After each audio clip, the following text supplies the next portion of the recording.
converts. That's it, top left.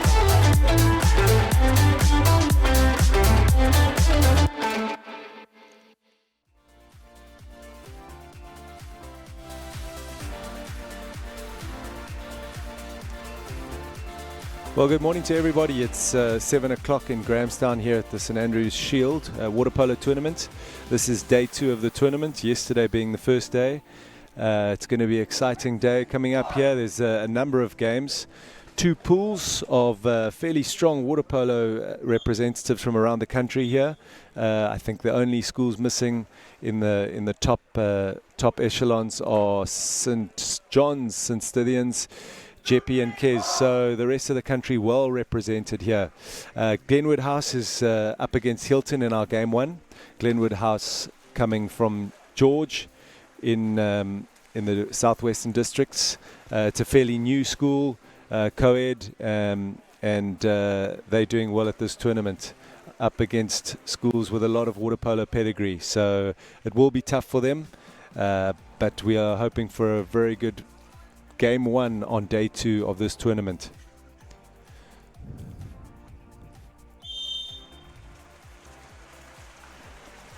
As you can see, it's a very misty morning here in Grahamstown. Yesterday was very cloudy. Today expected to be extremely hot, 37 degrees.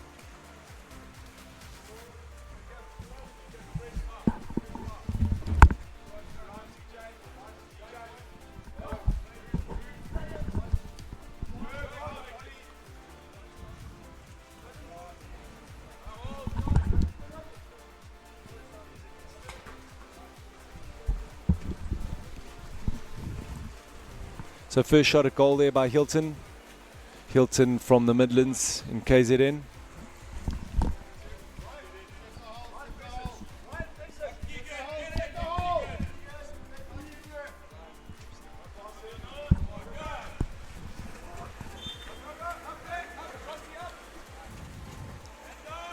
Hilton there with a fast break.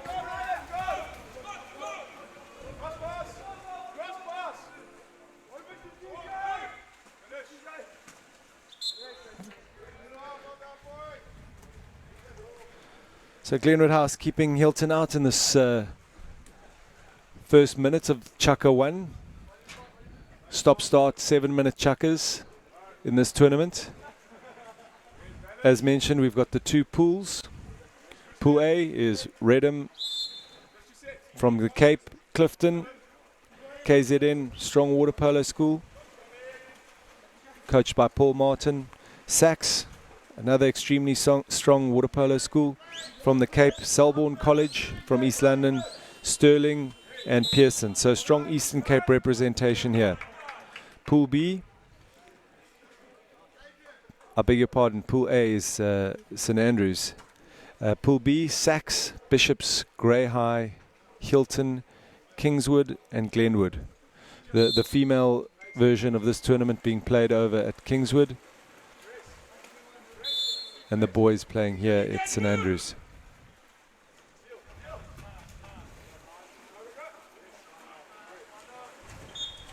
It's a good steal there by the Hilton number 8.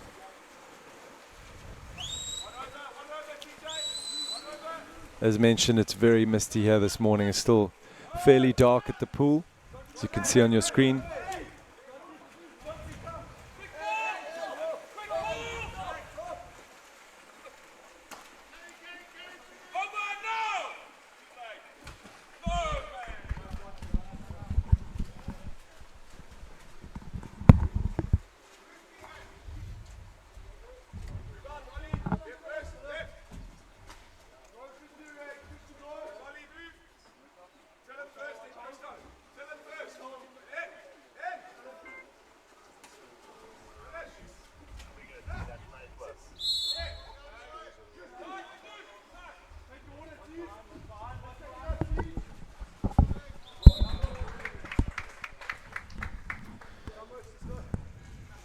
So that brings the score up to 2-0 for Hilton. We'll get our scoreboard to swap that around.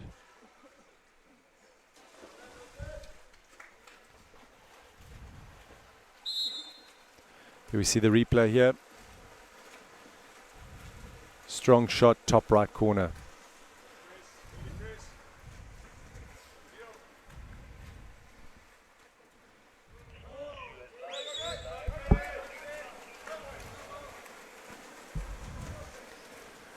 Another break down the left wing for Hilton. Plenty of options available.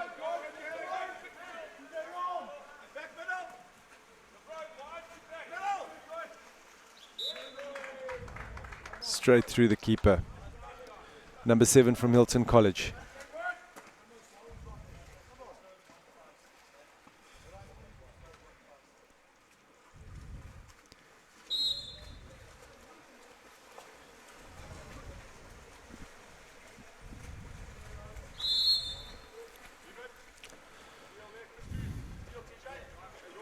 Hilton losing the last match of yesterday's day 1 against Grey High, 7-5. Some other results from the day. St Andrews beating Selborne, 7-3. Redham too strong for Pearson, 13-3.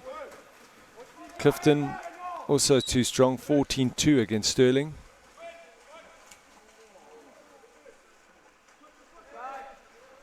Bishops with a very convincing win, 22-3 against Kingswood. Pearson losing 9-4 against Selborne. Sachs, or rather St Andrews, beating Stirling 16-2. The game of yesterday, probably the Redham versus Clifton, 2 goals all. Sachs beating Glenwood House 18-6, and as mentioned, Hilton losing 7-5 to Grey High. Plenty of opportunity for Hilton here in this game.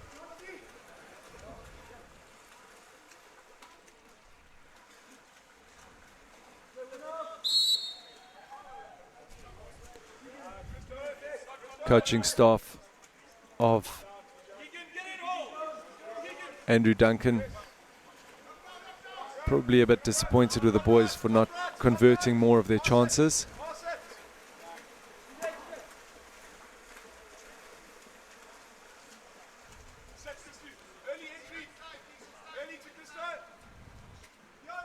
Plenty of time on the shot clock, another 15 seconds.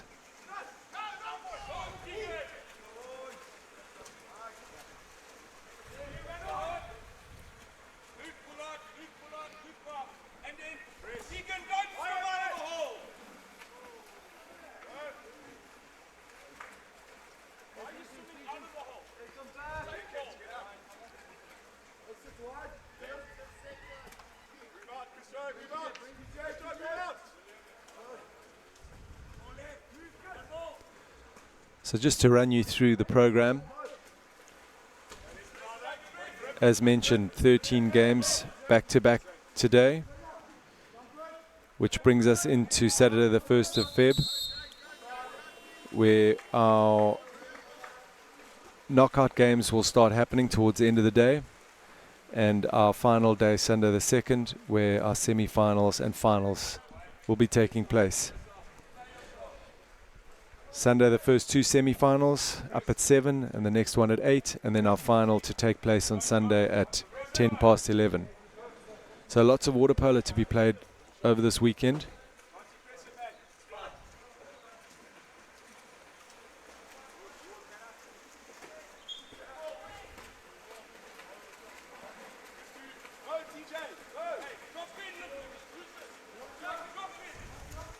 What's going to be interesting is that Pool A draw that happened yesterday between Redham and Clifton. We'll see how that determines who finishes top of the log. Perhaps things could go to points difference, and another goal there by Hilton College, number 7. That brings the goal to 4-0, and that should bring up Chaka 1.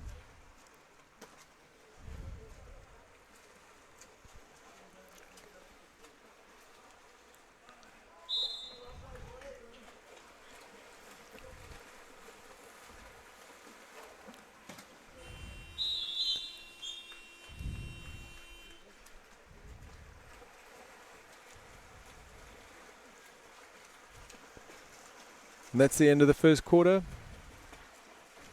Hilton very much in command of this game.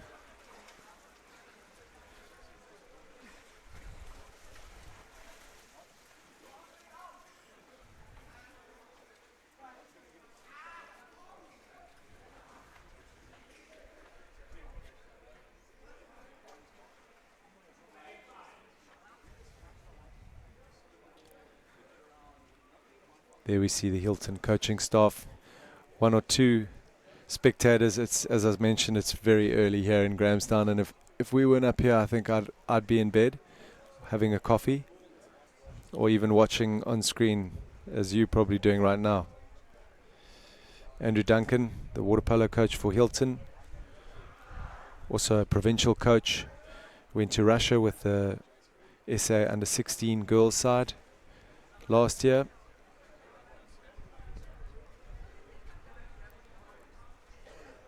Glenwood House corner, the boys from George.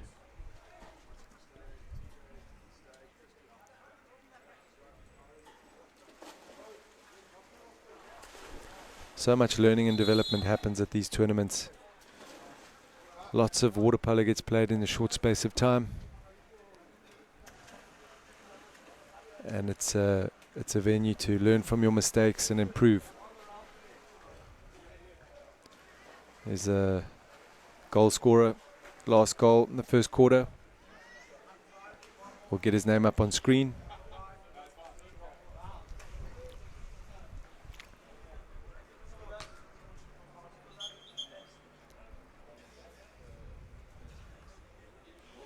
So much organization goes into these tournaments. 2 referees per game, numbers of games going on, and as I said, I think 3 tournaments going on in Grahamstown alone. Not a bed to be had in the whole town.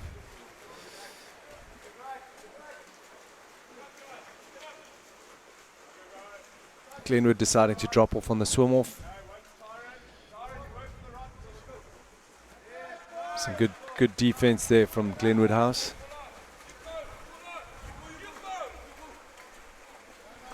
Playing up the left.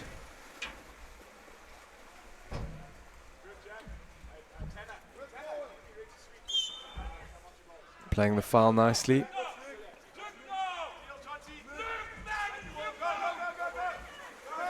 Oopsie there. Dispossessed.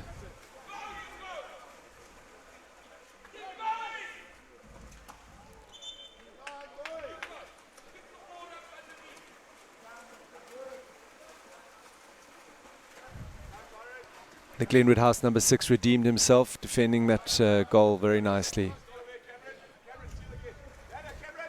So 1 minute in and no score in this quarter.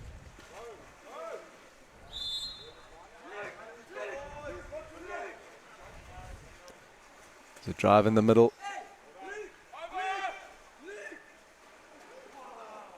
Unlucky with that pass. I think if it had gone to hand, would have been an opportunity for Glenwood House, but Hilton back on attack.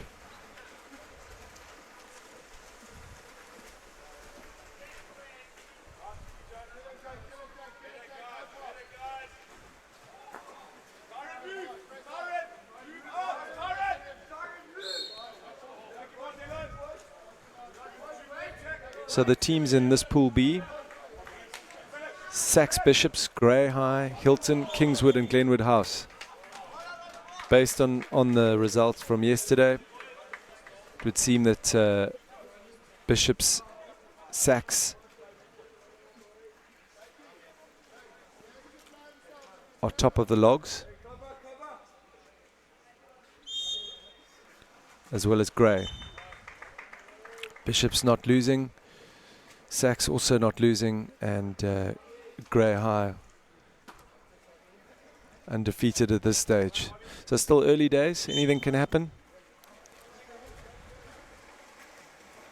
Fantastic shot there, making sure of his corners. And Hilton just not letting anything in here for Glenwood House. Driving down the middle.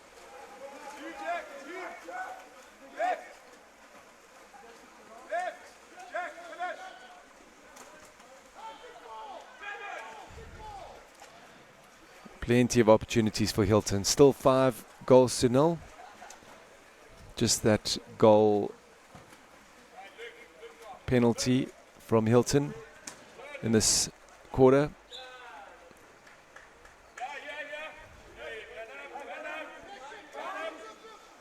"15 seconds left on the clock.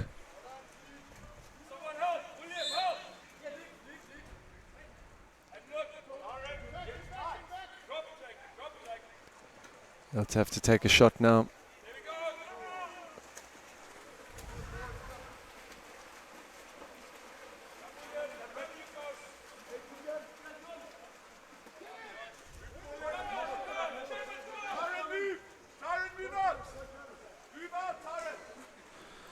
So remember to engage with us on social media.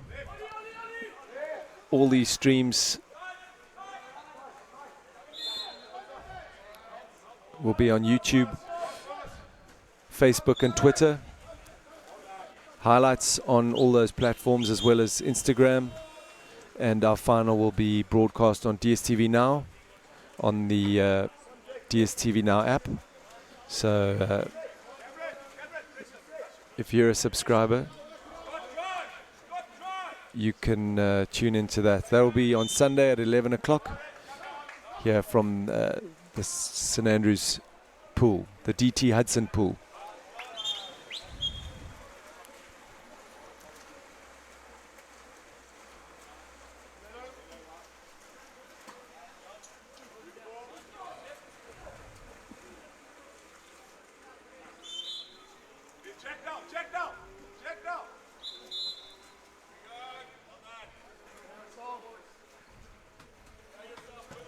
Reversal there for Glenwood.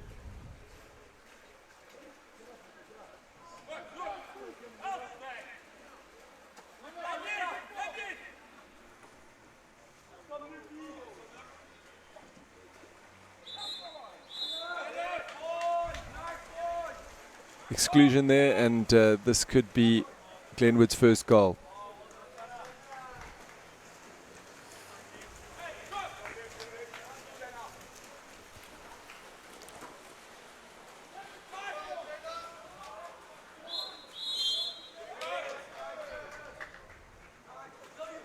Another reversal there. So Glenwood on the attack.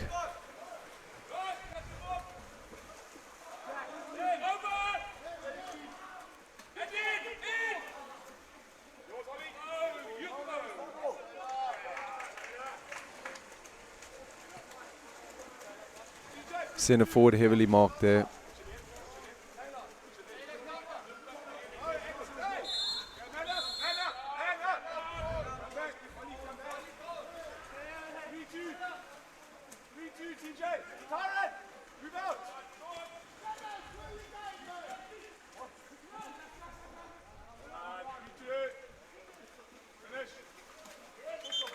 It's a big shot there, and that takes Hilton 6 goals ahead.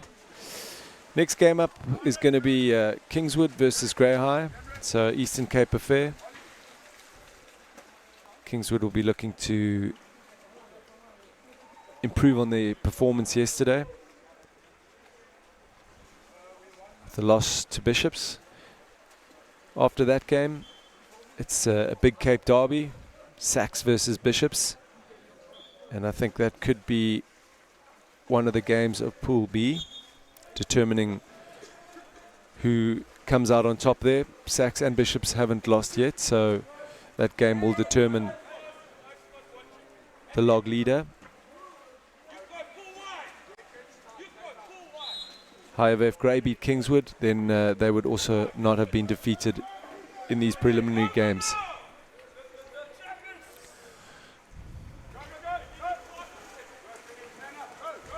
Minute left in this quarter, and Hilton comfortably in the lead.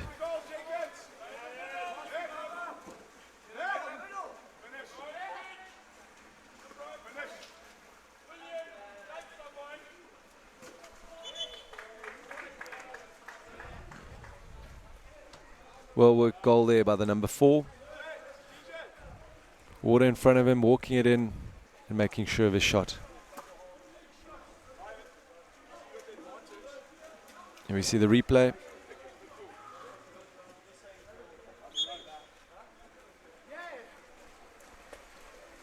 Using the bounce shot to good effect.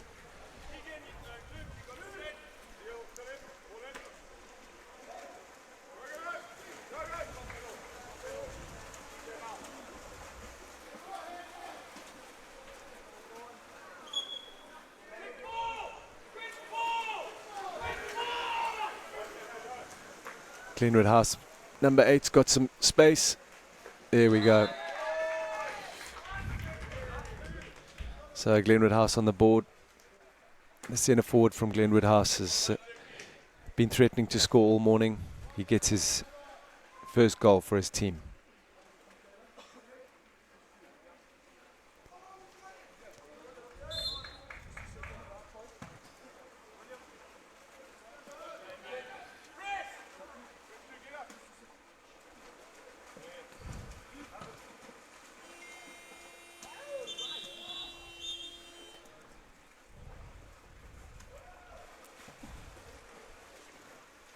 So there we have the half-time here at the St Andrews College Shield.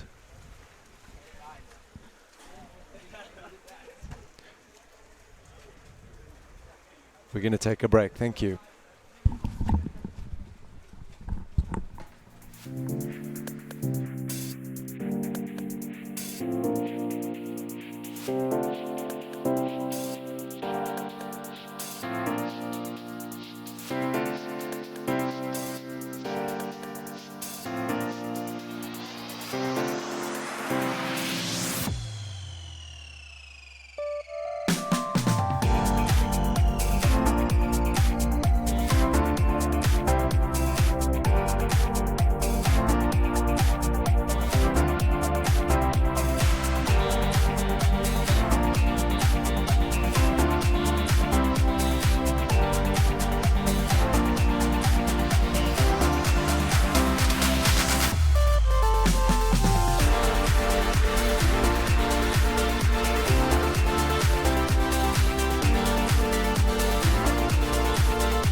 Great, so here second half of the first game of the second day of the St Andrews College Shield, and I'm here with the Director of Water Polo, Grant McKenzie.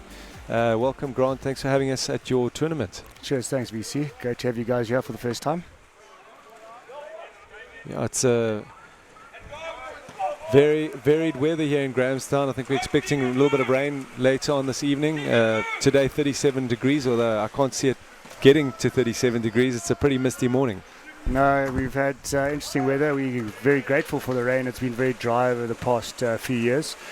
But once the cloud cover goes, we expect a very warm day today.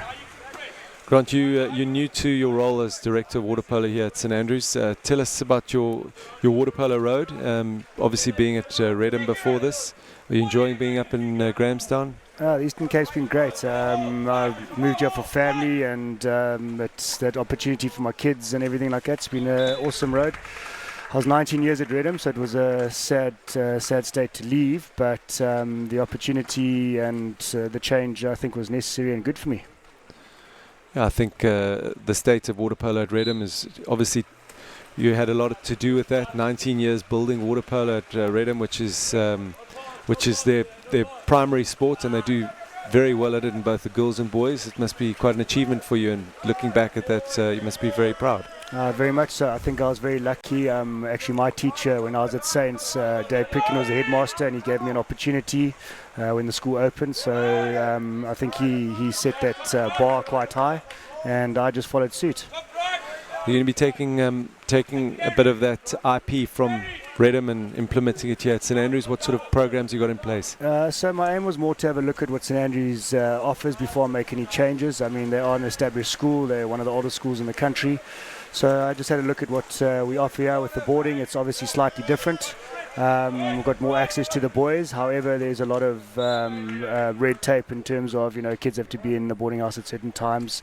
So yeah, a little bit of what I did at Redham I'll bring in, but you know what, every place has its own pros and cons. You've got to work with that. Sure.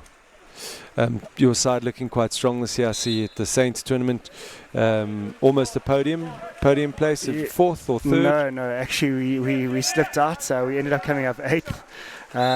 But yeah, we have the potential. I just struggled a little bit in the Eastern Cape. It's hit and miss sometimes. Consistency hasn't been our forte here, but the last 3 weekends we've had some good polo, and I've seen a huge change in my team. So yeah, we're looking to do well here this year.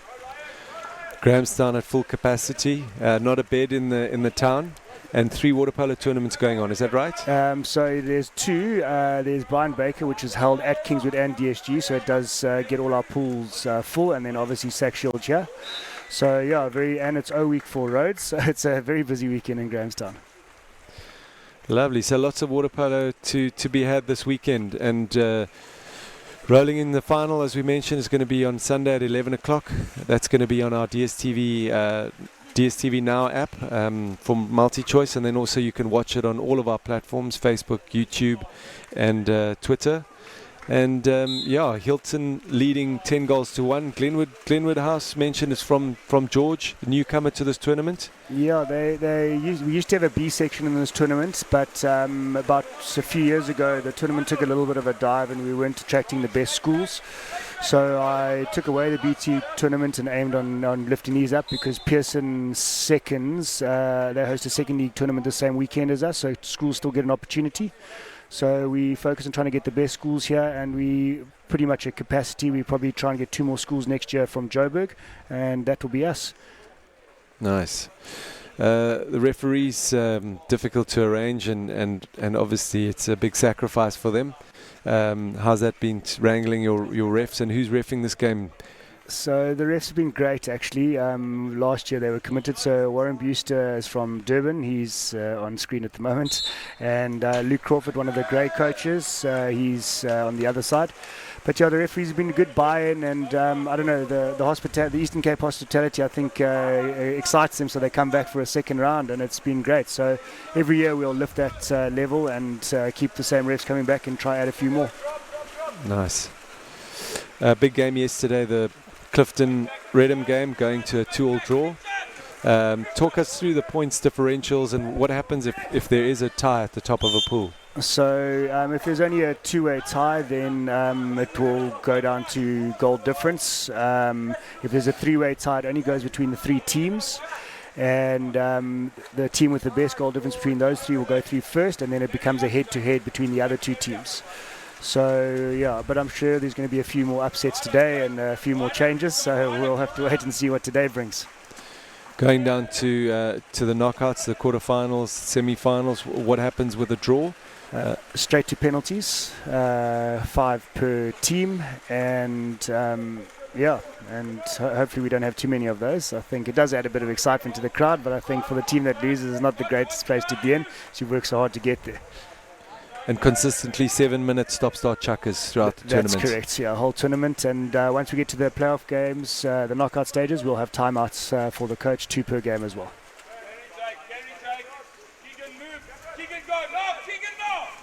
The sun's showing its face here for the first time, although it is only 7:30. Pretty early start times, 13 games a day. Yeah, so the unfortunate thing for us is flights in and out of PE. So a lot of the teams leave on Sunday. There's 1 flight out of here, so we have to try finish before lunch so they can get back to the airport to catch their 3 o'clock flight. So that's one of the problems. That's why we started on Thursday, where Brian Baker starts on Friday, because they use 2 facilities, so obviously they've got a bit more space.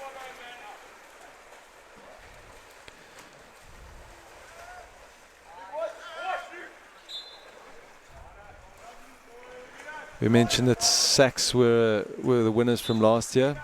Always a tough team to beat. Yeah, Sachs have got a good program going. They've got the depth in their juniors now. They've got 2 excellent coaches in Jesse Sting and Devon Card working with them. I think the numbers game also helps. They're obviously a big school, so they keep on getting boys feeding through. But yeah, I think this tournament's become quite open this year.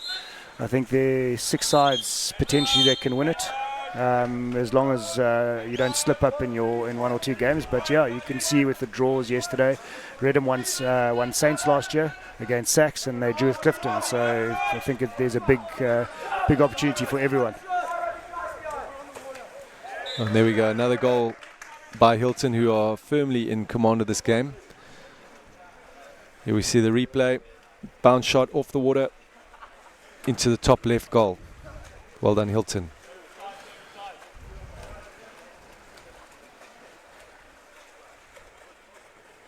Hilton with quite a few missed opportunities in the first half of this game, but I think Glenwood House is doing well to keep the score down. They're putting up a good fight, and as I said earlier, lots of development and learning at these tournaments regardless of the scores. I think every player will come out of a tournament like this learning a lot and improving his game, which is why we're all here. 100%. For a team like Glenwood House, they'll play more games in this tournament than they'll play in a season. So it's an opportunity. Obviously, coming from George, there's not a lot of schools that play, and competitive schools. So for them, this is a huge opportunity to get better. And we tend to try and accommodate all the schools in the Eastern Cape. So we have an Eden festival here as well, and that's for all the schools across the Eastern Cape that want to come and join us, all the way to, obviously, Pletton George is the Western Cape, but all the way from there, and they can come down, Oak Hill, York. So we give them opportunity to also come and grow their water polo, but it also helps us. You know, we get to get our other teams playing and uplift all our age groups. Well, in your estimation, how many games do you think a first team would play in a season with all these festivals and league games? So we'd call a season is probably 2 seasons. So a season's broken up in January to March and October to December. It's more than that's the top sides are getting 50, 60 games in. Where if you look at it another way, some of the sides are only getting about 12 games in. So, you know, those teams are improving quickly. I remember last year I was looking at the Pearson girls team, and they travelled so much. They had 55 games where Redham was only playing 25, and Redham's a top polo playing school as well. So, just a cheeky shot at goal there by the Hilton keeper. They didn't manage to convert. So we're going into the last quarter here, 13-1. After this game, I know you're going to have to leave us because you're going to be reffing the next one, which is Kingswood versus, is it Grey? I'm not sure. And after that, Bishops versus Sachs. That'll be another big game, Cape Town derby.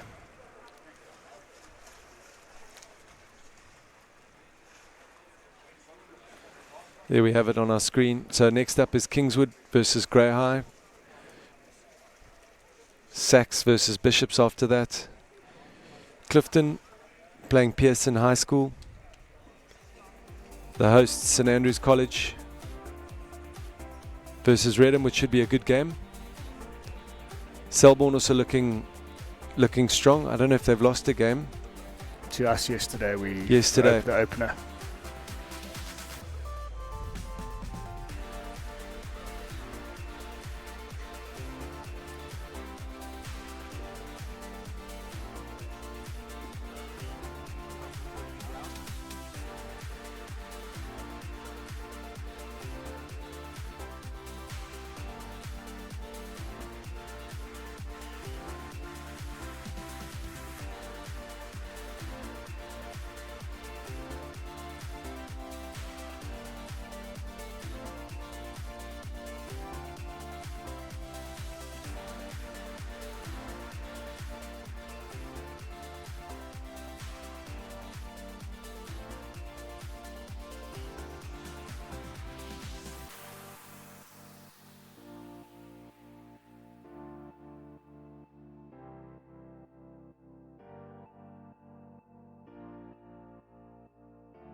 here earlier because I want to get stuff done, and I will try and get 2 people to come and sit with you to talk, because there are lots of times we actually don't mind. I expect the gent to be shot. Right, so final quarter of this first game on day 2 at the St Andrews College Shield here in Grahamstown. The sun is now up and it's going to be a 37-degree day here, I believe.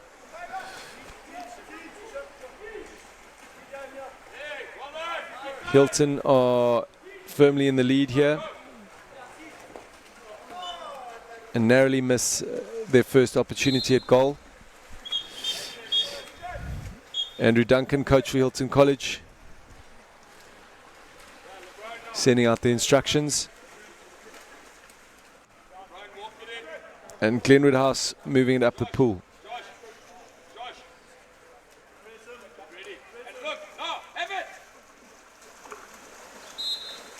Just wide of the goal to the left there.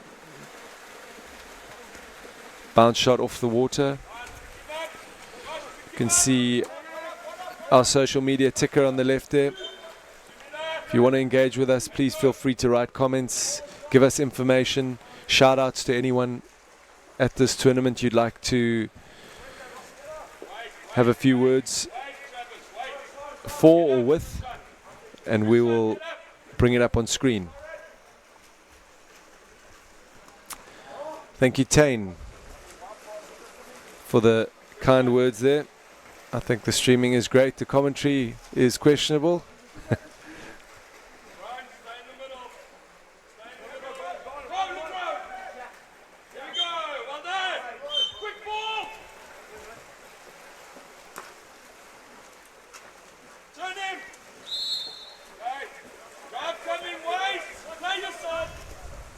Here we have the Glenwood House coach.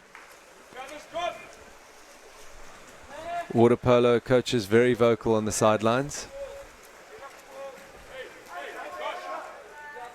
Every coach has his characteristics, and it's very amusing for the spectators.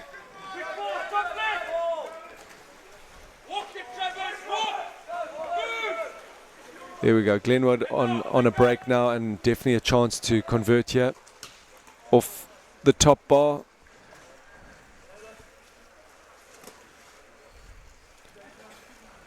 Just feel that player had a little bit more time, could have walked it in a little bit closer, given himself more of an opportunity.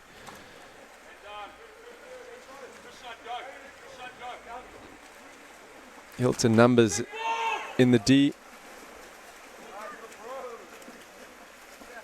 And well defended there by Glenwood. Looking for options up the pool.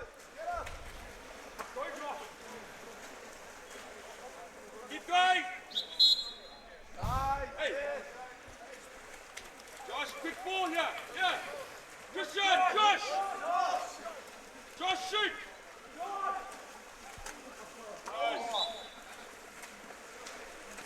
Some replays of those previous shots on goal.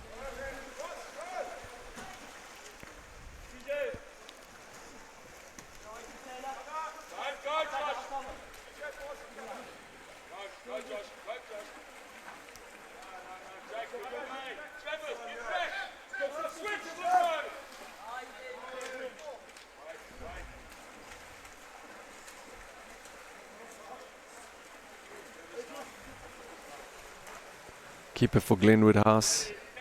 He's had his hands full today. Did well to deflect that one. Glenwood looking for options. And a reversal.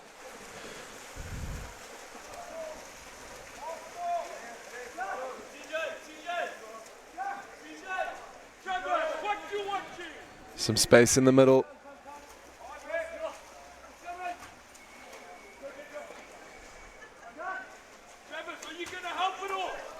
And that's 2 deflections off the crossbar there for Hilton.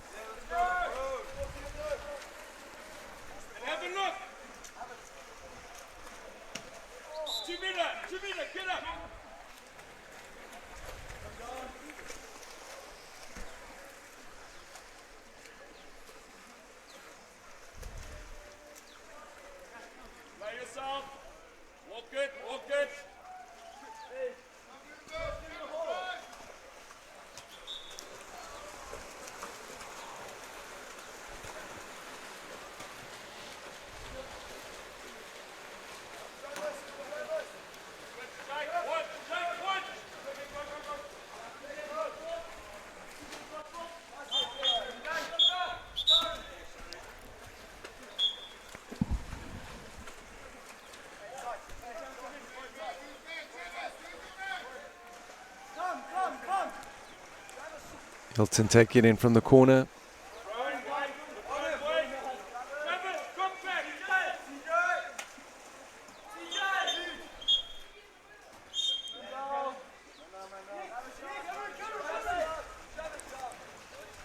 Exclusion there for the Glenwood House. And the number 10 makes sure of it.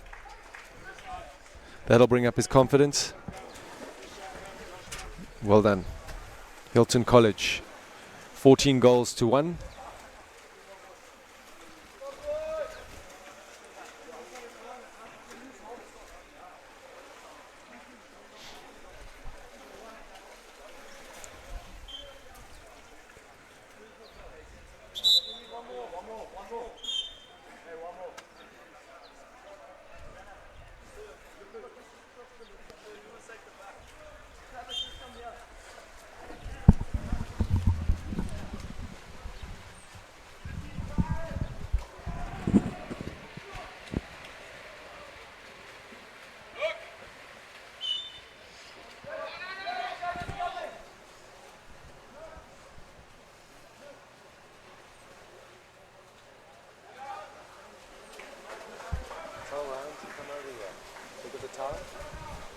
Angus, look at the tower. Look at the tower. Yeah, the tower. Tower in the middle.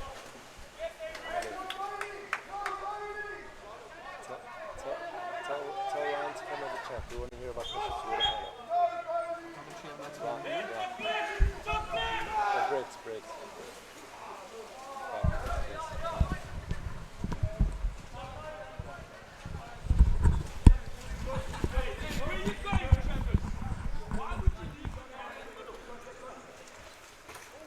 Long range shot, and that number 7's had a great game for Hilton, bringing the score up to 15-0. Long shot right in the corner, fantastic there for Hilton College. So that's the end of the game, and Hilton convincing win there for them. Next up, we've got Kingswood with Grey High.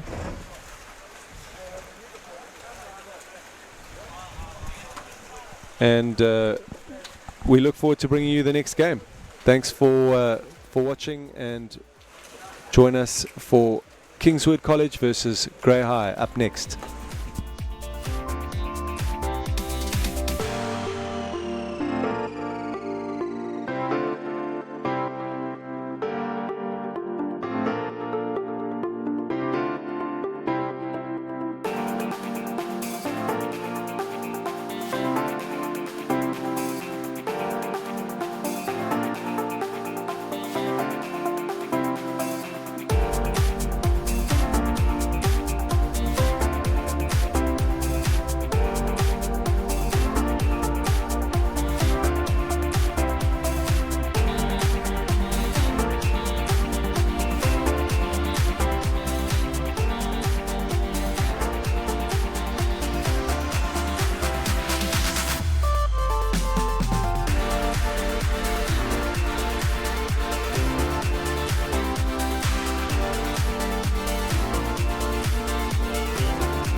converts. That's it, top left.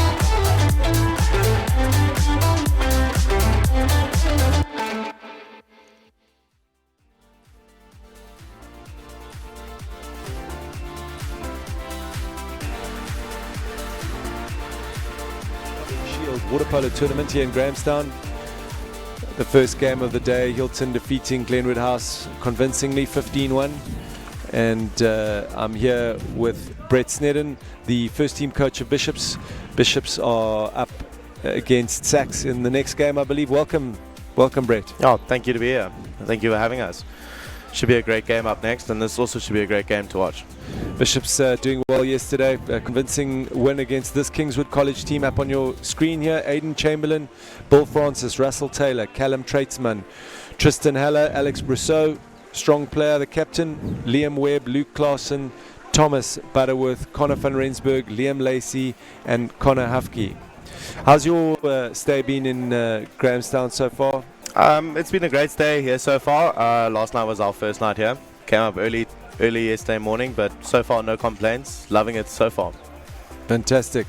Grey High School team there, yet to be beaten, so potentially could be top of their log here.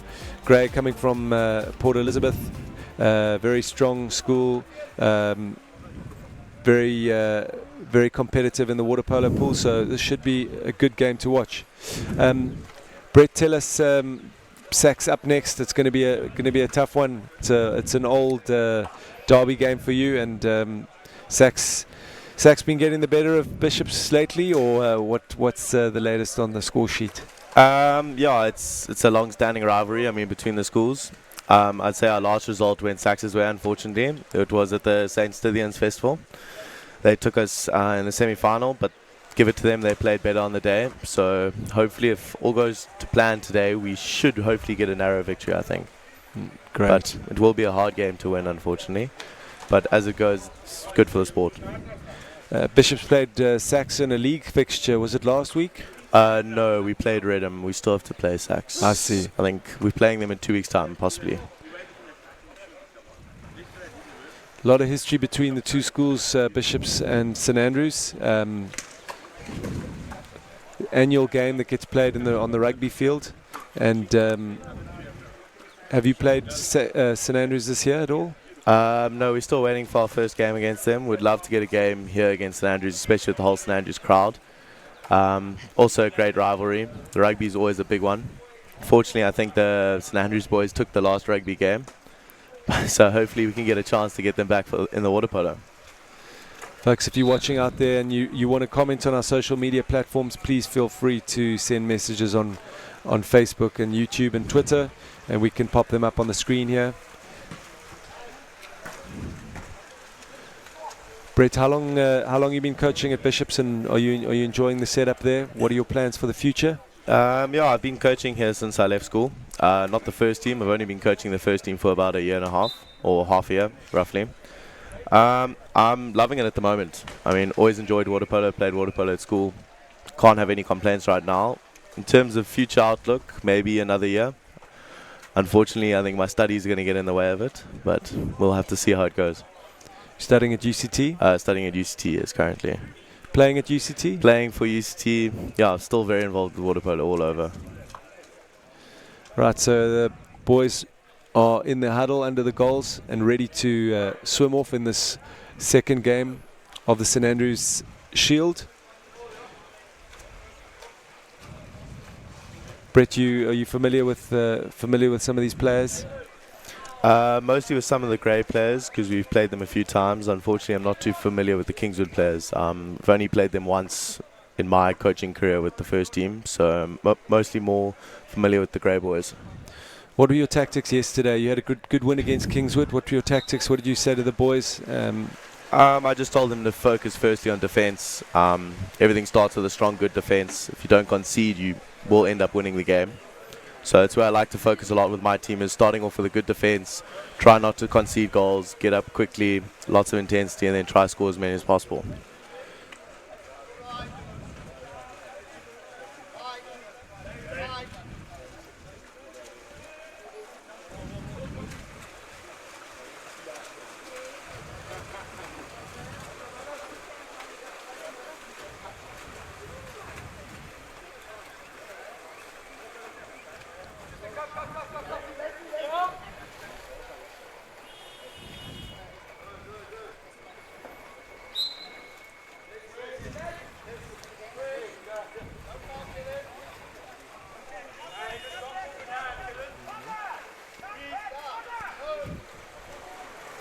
So a bit of back and forth there between Gray and Kingswood. Gray bringing it up on the left. Looks like they've got taking a shot there. Good save by the Kingswood keeper.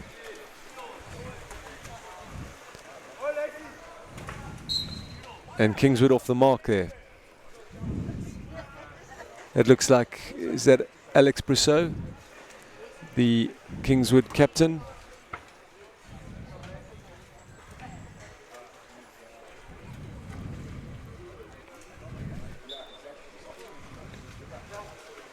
No, Alex Brousseau is the number 6 there. Normally plays centre forward, so we thought that could possibly have been him. Reversal there, and Kingswood back on attack.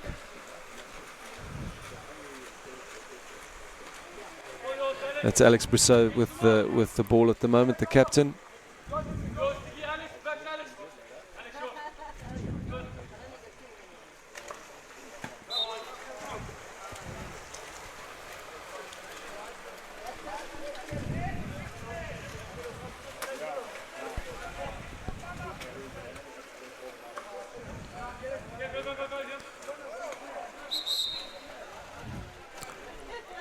And that there, I think, is an unfortunate own goal.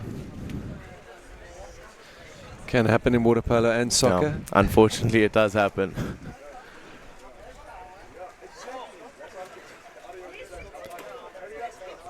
So that's 1-1.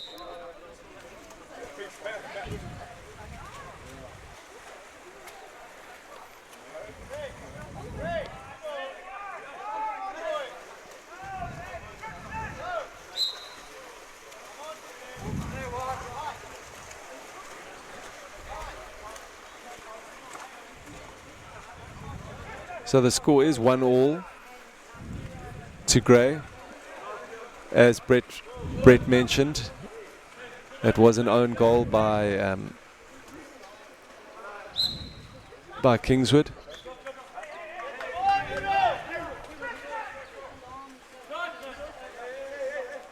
A fairly evenly contested game at the moment.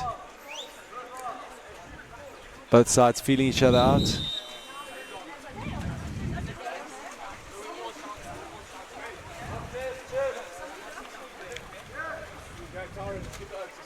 This game is quite fairly close at the moment. Kingswood are playing very well at the moment.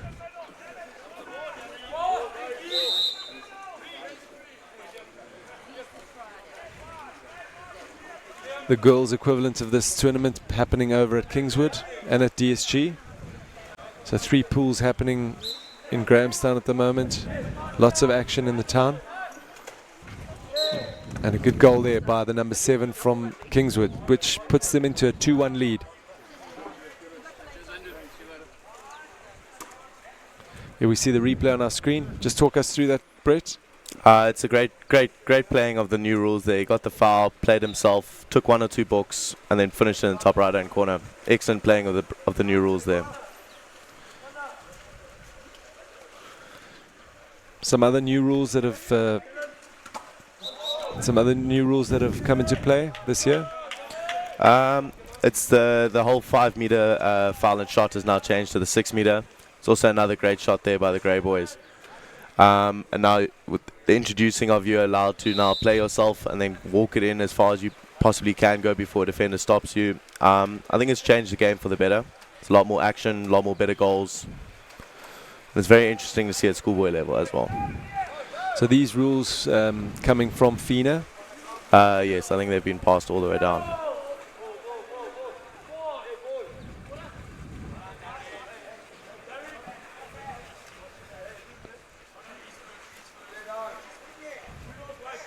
Something on here for Gray.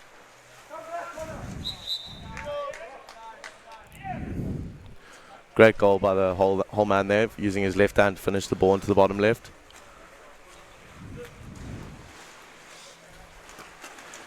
Now Gray scoring 2 quick goals now, putting themselves back into the lead. Here we see it again.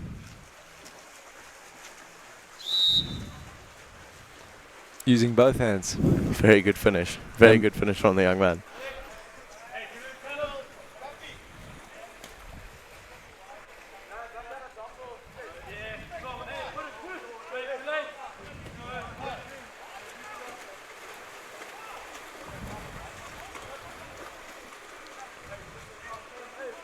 So you mentioned Bishops had played Grey High this year? Not this year. I think we had played them at the St. Stithians Festival last year. Yeah, we got the better of them on the day, thankfully. But as sport goes, you never know what quite can happen. But we do play them later tonight, I think, in the last fixture of the day.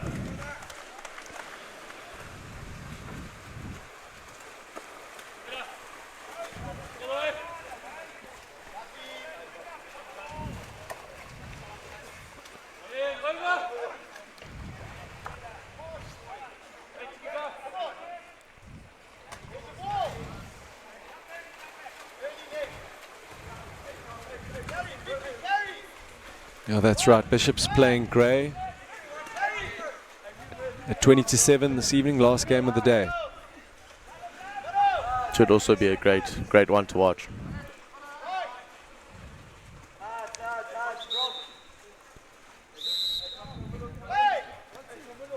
It's exclusion there. So Grey have a man up and they're working the ball around. 16 seconds left on the shot clock.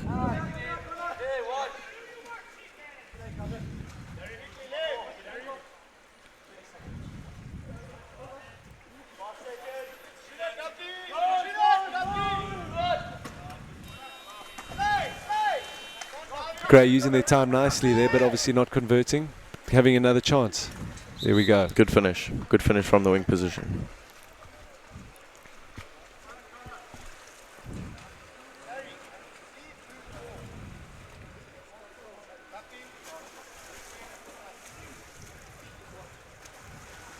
There's the goal scorer at number 7 from Grey High.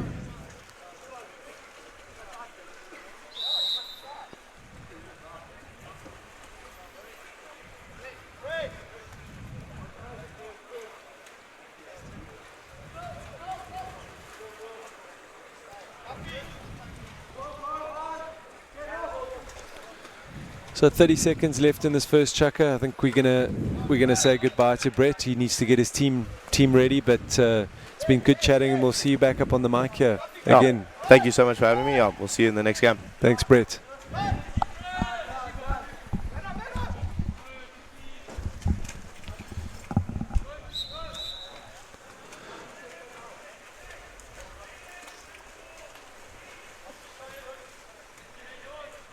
So not much more time left. Here we see the pass come across, and there's that goal from the number 7 from Grey. So end of the first quarter, and Grey are in the lead. Bishop Sachs up next after this game, but still plenty of water polo to go before that comes up. Still early days here, not even 8 o'clock in Grahamstown, and we're well underway in the second day of this Water Polo Shield tournament in Grahamstown. St Andrews College, the hosts. There's the director of water polo in your screen, Grant McKenzie. There's the coach of the Kingswood team, Mr. Webster, Mr. Brian Webster. Right, let's have a look at the pool. So St Andrews undefeated at the moment, leading the points log. Clifton and Redham with that draw yesterday. Selborne losing to St Andrews.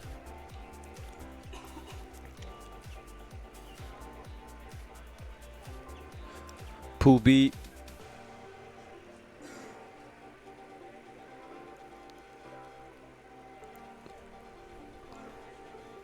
Bishops unbeaten.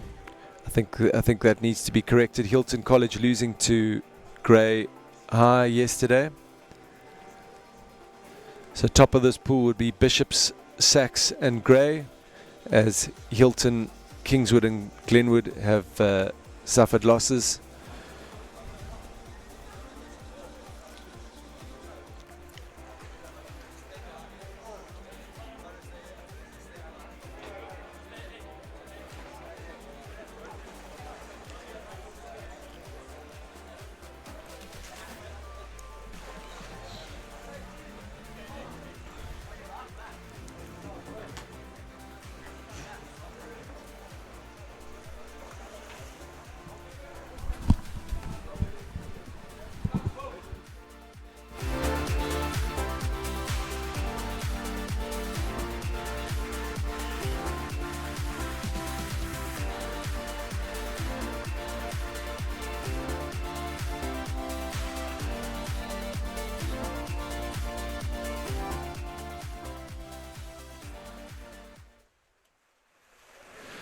Right, second quarter underway.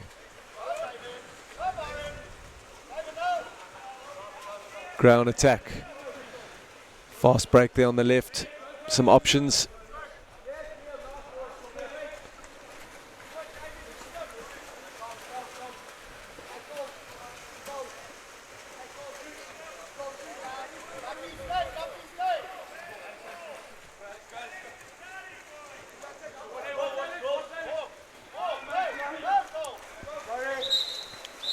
Exclusion there for Brousseau. And Gray will set up the pool. Lots of options here. Plays it across on the hand. Unfortunately, off the post. Now Kingswood have got a man well up the pool, and this should be a sitter for him. Here we go, top left. Well done, Kingswood. Grey High will be upset that they didn't convert that goal because they had plenty of space and plenty of time. Here we see the Kingswood College goal. Little balk brings the goalkeeper down, and top right corner. Score 4-3 to Grey. Grey playing in their blue. Slightly different colour to their rugby shirts, which is what they call the azure blue. And Kingswood in their traditional red.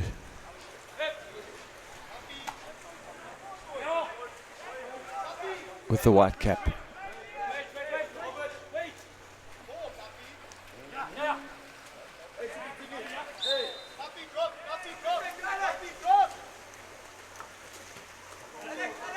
Should take a shot here.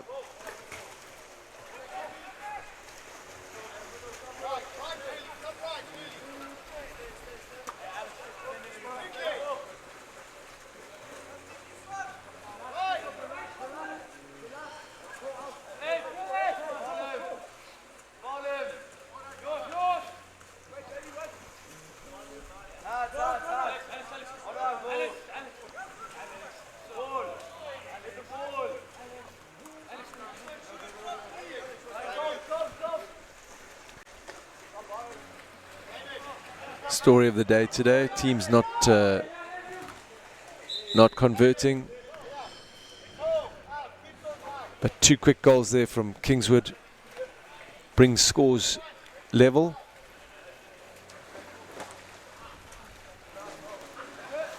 So 4 apiece here.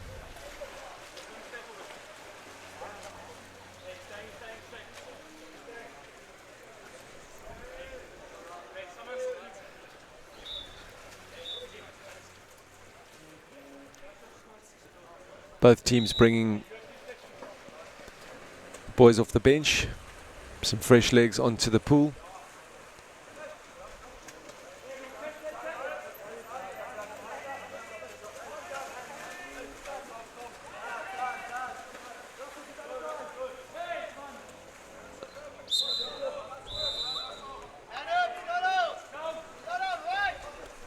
The Grey High centre forward has had a strong game, earning his opposition player an exclusion. And now that's a reversal there, pushing off the man. And now not listening to the referee, he's also excluded.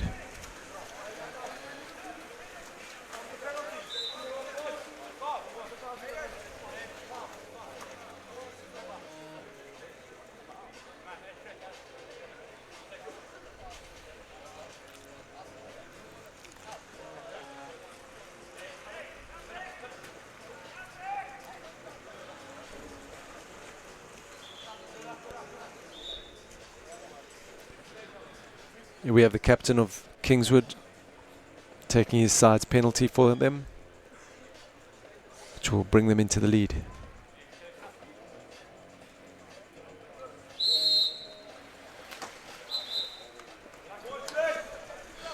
we go, Alex Brousseau, 5-4, Kingswood ahead.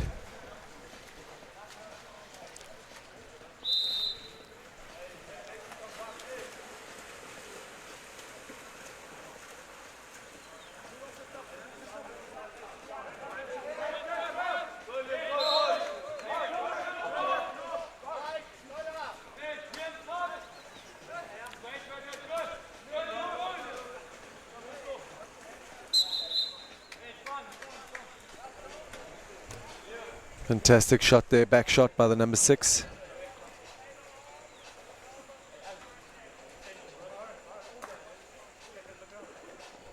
Here we see it. Water open on the right. Gives himself space. Right across the keeper. Well done, Gray.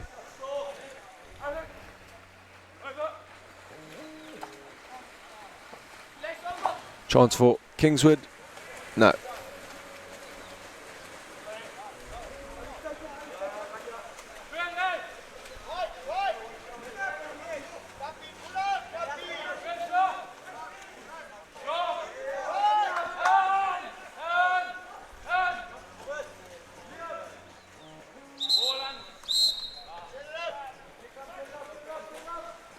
Exclusion there.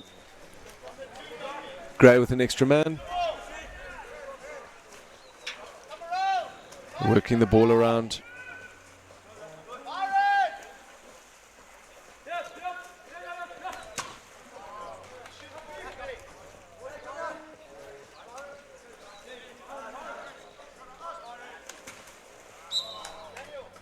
There we go. Finally, Gray's efforts convert in a goal, and that brings them back into the lead.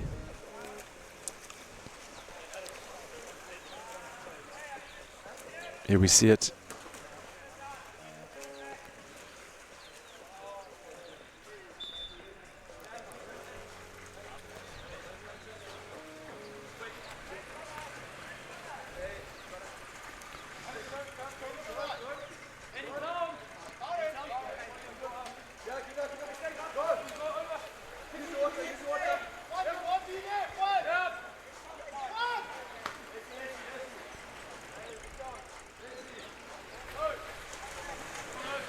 Facility in really good condition, crystal clear waters here,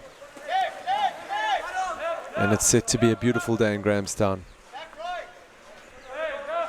Mist is cleared and it's sunny and clear skies. Shot over the top there by Gray, and Kingswood keeper looking for options, working it up the pool.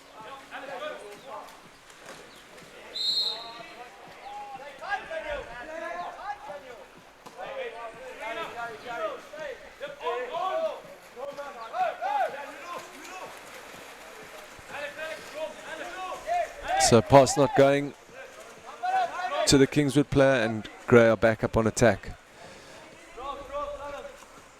Back into the hole man.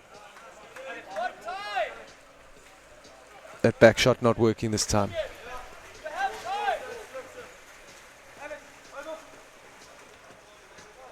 Kingswood with some space, and this should be a goal. Great save there by the Kingswood keeper. He has another crack, and that brings it 6 goals apiece. There's some good vision there by the Kingswood boys. Brousseau seeing some space on the other side of the centre forward, and Liam Lacey popping it into the back of the goal. Good save on the first shot. He manages to have another shot and under the keeper's arm.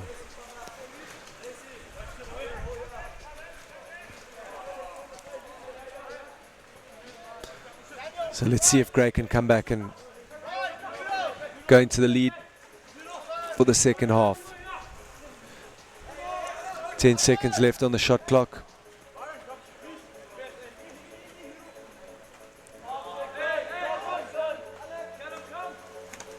That back shot there again. Very nicely done, but straight to the keeper. So this will be the last attack of the game. And if Kingswood can score, they'll go into the second half with a lead. Still well within their half, 15 seconds on the shot clock. They need to move up the pool. Long range shot, and that is the first half done. Ladies and gentlemen, 6 apiece. And a fairly exciting game here. Anyone's game. And we'll be back with you for the second half shortly. Thank you.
So still 6 apiece here in the second half of the game against Kingswood College and Grey High. Eastern Cape derby, one could say.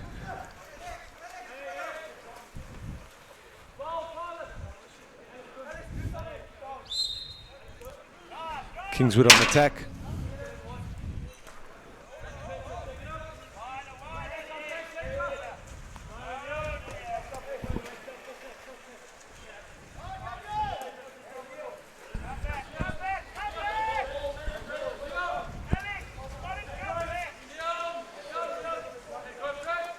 Gray got some numbers here and some space on the right.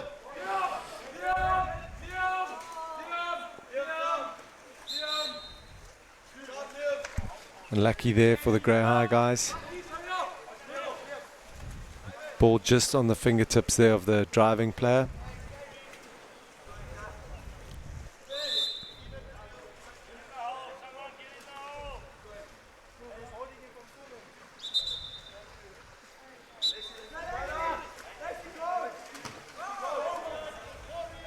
Good save there by the Grey goalie.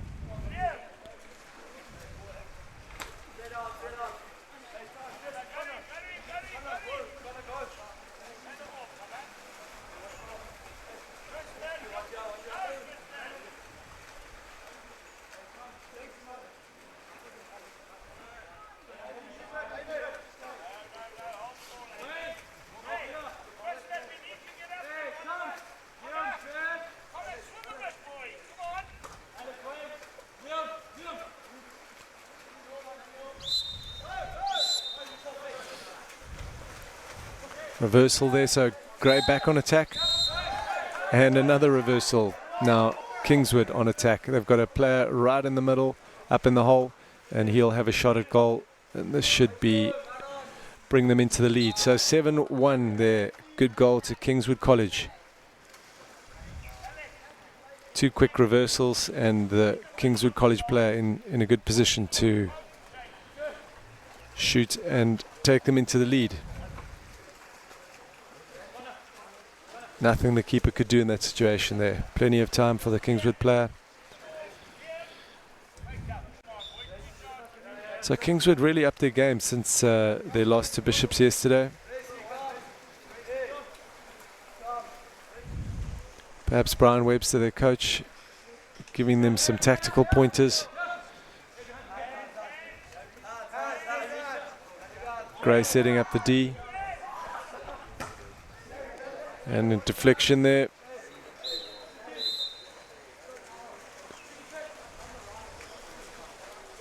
So Grey not converting there, and Kingswood will have another opportunity to increase their lead if they can convert with this attack.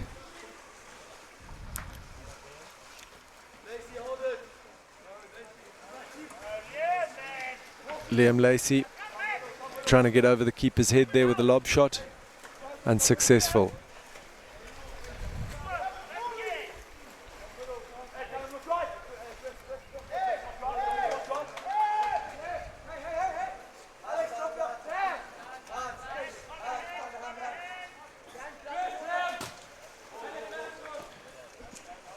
Kingswood defending nicely, hands up, and deflection coming there off the defender.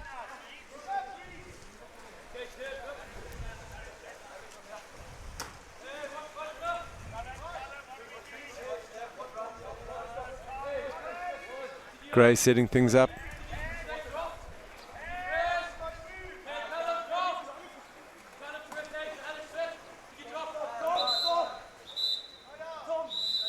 Exclusion there. The number 10 from Kingswood is in the corner, and Gray will set things up.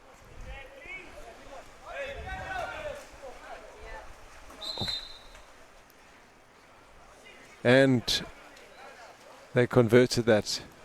So that's 7 apiece now. Gray using their opportunities nicely.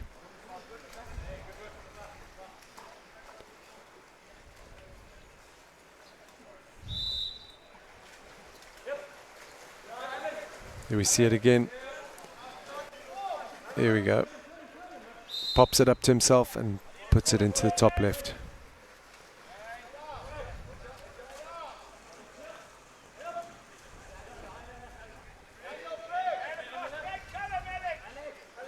Alex Brazone possession, takes a shot.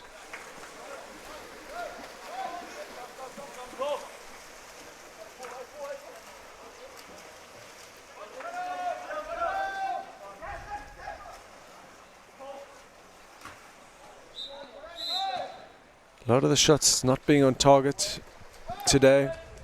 A lot of opportunities missed by all the teams that could have put Grey into the lead.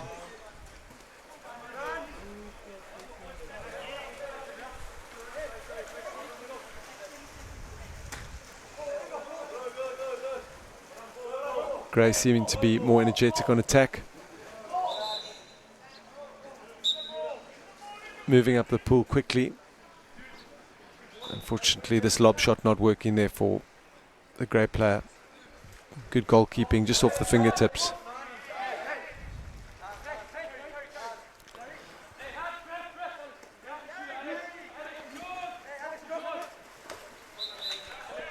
Good goal there by the number 9.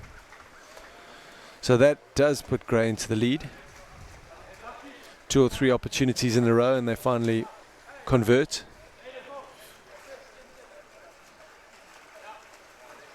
You see him, the player balking and shooting. Very well placed goal.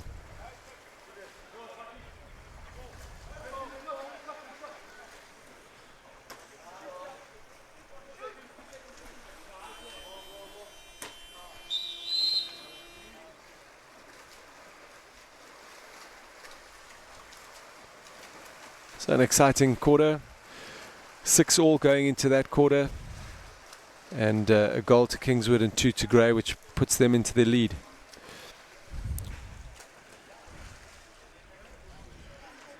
Both coaching staff telling each of their teams that both of them have got an opportunity to win this game. They just need to stick to their structures. And at this stage, it's anyone's game. As mentioned, Mr. Brian Webster talking to his guys.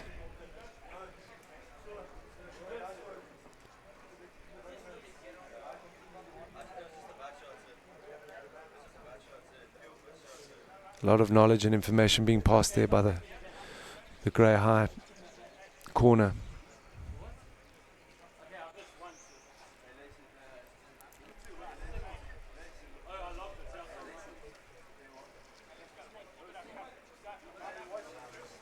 Kingswood captain in shot there, number 6, Brousseau.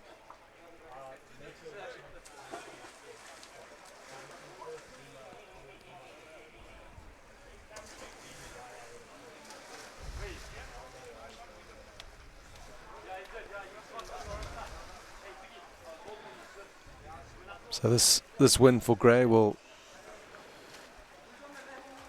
push them to the top of the log, and if Kingswood win, it will still keep them in contention of a quarter-final spot. Although they've got some tough competition with Saxon Bishops, who are up next, also haven't lost a game. So a very tough pool to be in.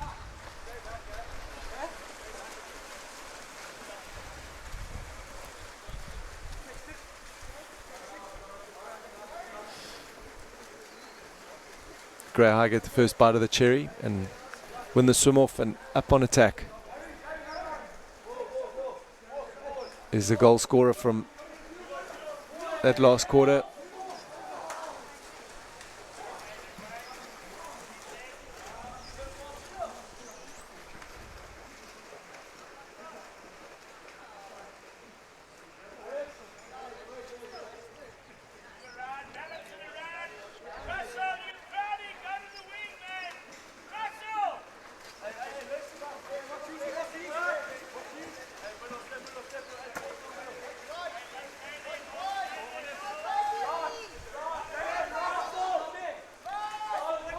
Some space on the far right.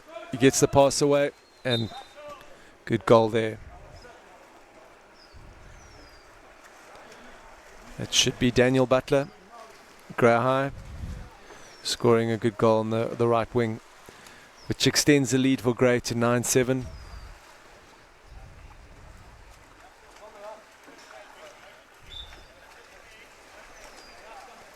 Nothing the keeper of Kingswood could do.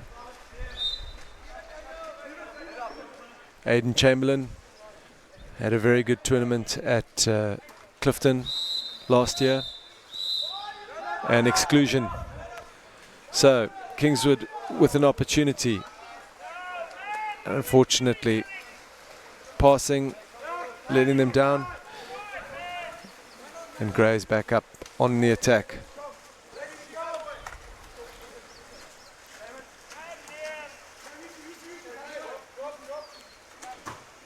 There we go, Chamberlain, the good stop there. And now they space up the pool. Can the captain score? Oh, fantastic goal. Brousseau, with that quick turnover, he's in a good position, almost in a cockroach position. And he makes it count for his team. So, 8-9. 5 minutes left. We see it again from far out. Great bounce shot, top left. Ground attack. Very good shot. That by the number 6, Franz Sitter, has had 2 successful goals. Damon Royal. That shot not working for him on a few occasions, but on that occasion making it count. Damon Royal, centre forward for Grey High.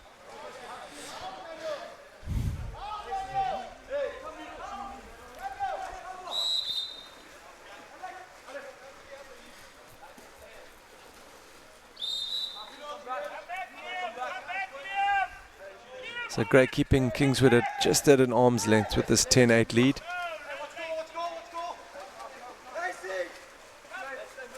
And not many attacks left in this game, so Kingswood are going to have to use theirs wisely.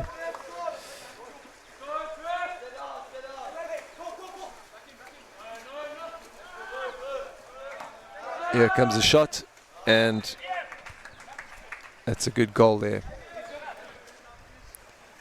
That's Daniel Butler again.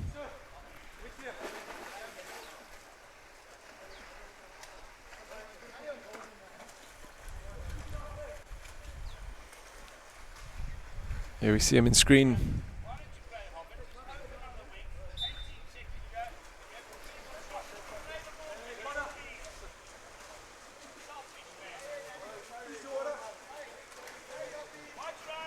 Driving in the middle there. Lots happening here. Seems like Kingswood are working a little bit harder here. They can feel that they need to do something to win this game. And that lob shot not working out for them.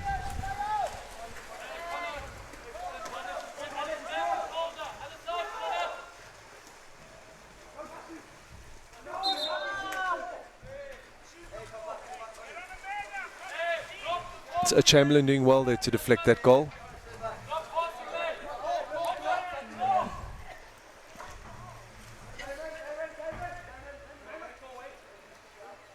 Grey going for a structured approach.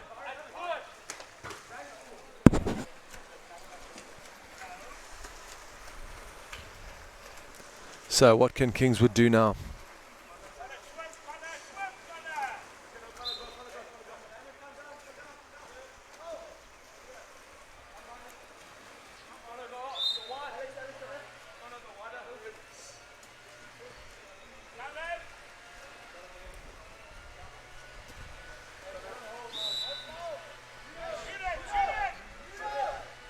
Kingswood a little too far out. And that save coming off the goalkeeper's fingertips, which will mean it'll be a 2-meter here for them to play the ball in, and they've got another opportunity.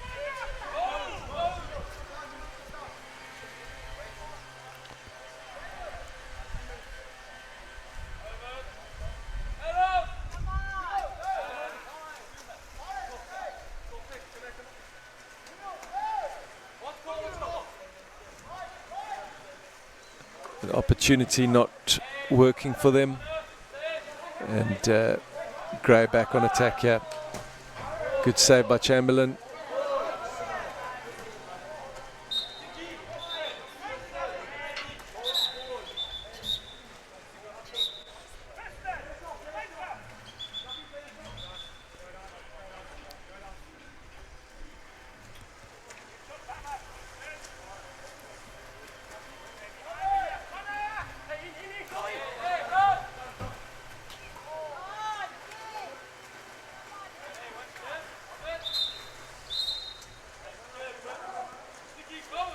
So exclusion there for one of the Grey boys.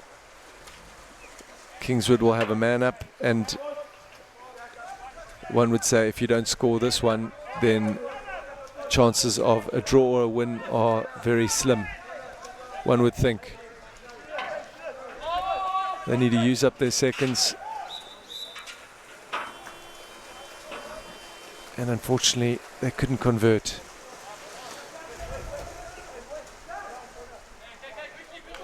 And there that Kingswood have a man up right in the middle of the pool. It's a big pass up to him. It's a good aimed pass, and great save there. It's Tian Ingram from Grey High, the keeper for his team, with a match-saving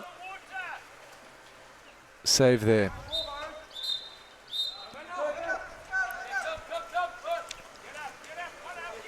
So Kingswood have opportunities here to level the game, and there's a strong turnover there.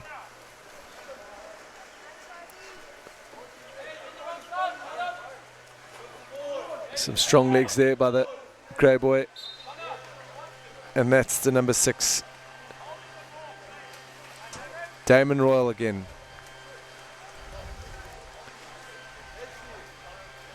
Very strong in the water there, showing us his stuff. Here we see turning his player, biding his time.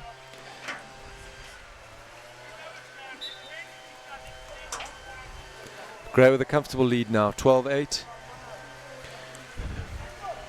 With 2 more attacks, 1 more minute to go. Let's see if Kingswood can score some goals here to retain some pride. Must say it's been a very exciting game.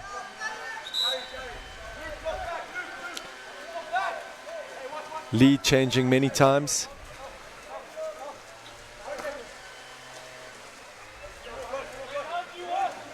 So space there for Grey.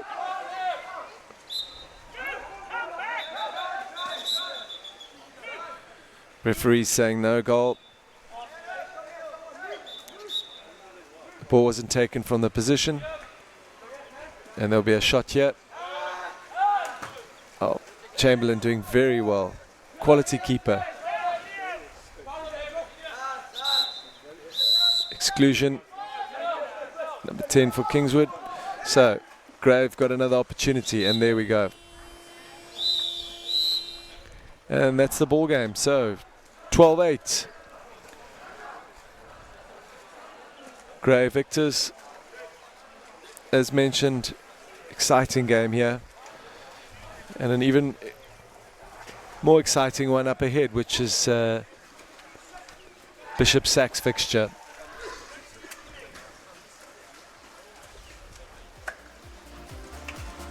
We'll catch you for the next one. Stay tuned.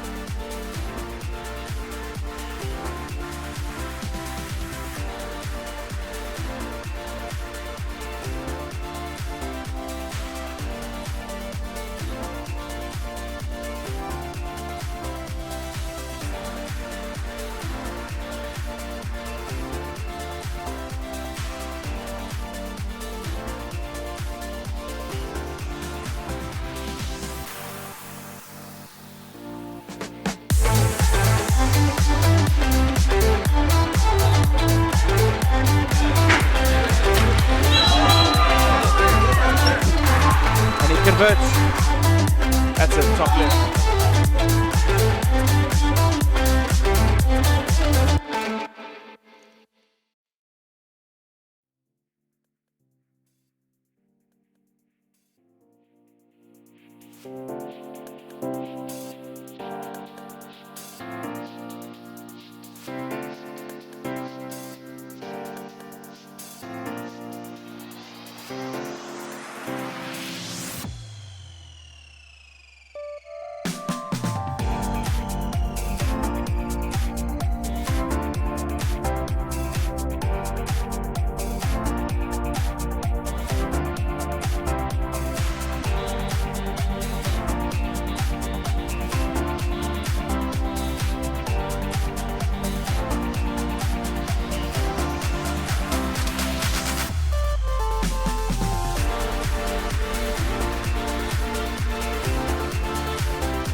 Verts. That's it, top left.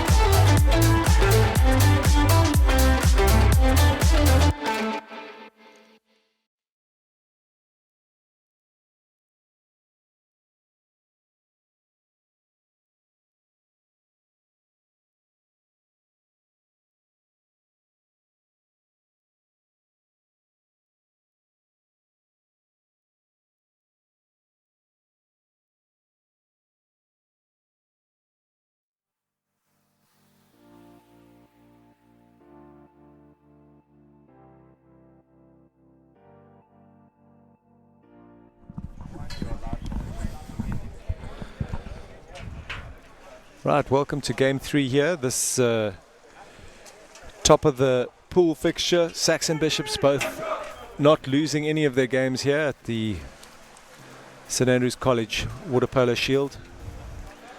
This game looks set to be a humdinger. Both sides well within contention of winning this tournament, but as you know, anything can happen. Knockout stages, it's only as good as you are in that game. Sax from Cape Town, school in Newlands, nestled up against the mountains. Quality water polo pedigree, lots of tournament wins, and Sax with their own tournament in September every year. We'll quickly go over to the Bishops team.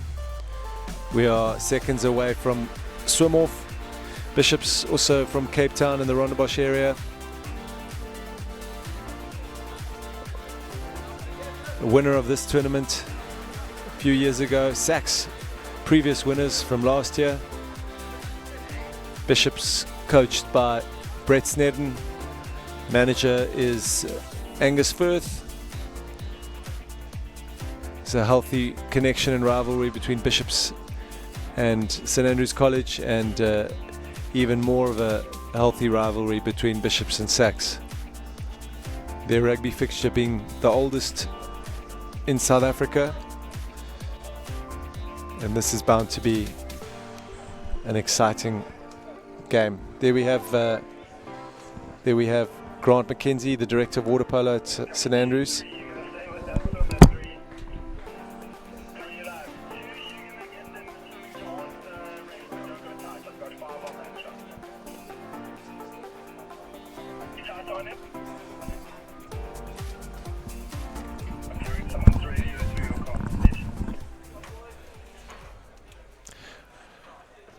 Right, and we are almost ready to go.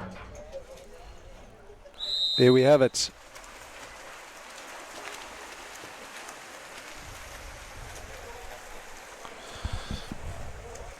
Bishops taking the swim off.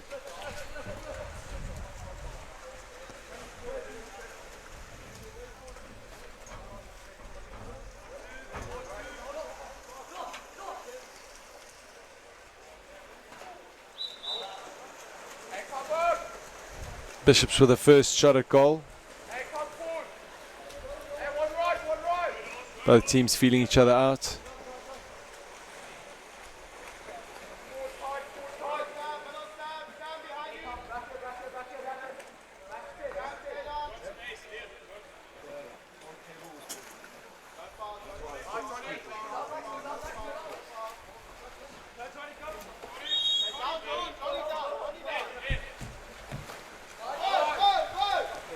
So turnover there, and Bishop's back on attack. It's a man in the middle.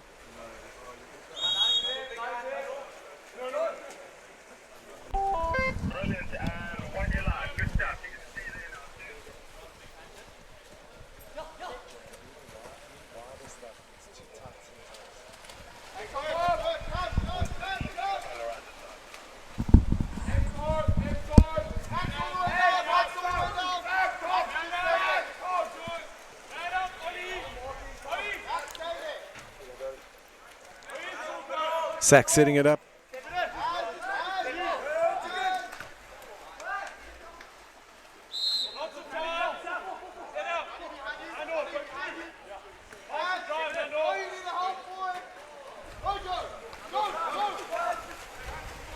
So number 10, Desi, having shot at goal for Sachs.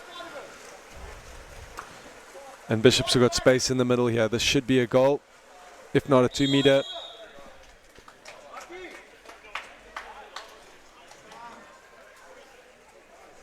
So a foul on the Bishops player, and Bishops will have a shot at goal, and this should be a fairly simple one.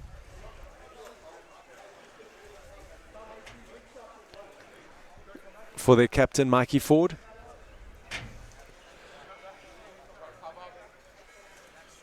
Mikey Ford lines it up and puts it into the corner. So Bishops with a 1-0 lead. Alex Thomas, very good keeper. Nothing he could do there.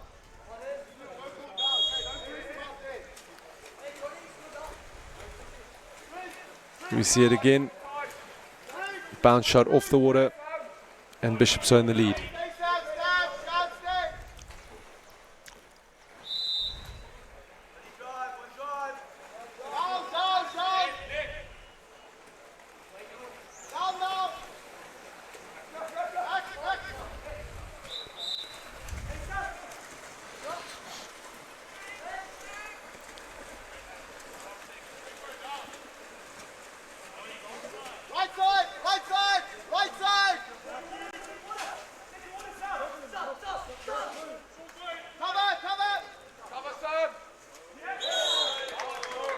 Great shot there, lob shot. Putting Bishops in a 2-0 lead. And number 2 for Bishops, Joe Kirsten with a great lob shot. Joe Kirsten, the son of Western Province scrum half Mikey Kirsten.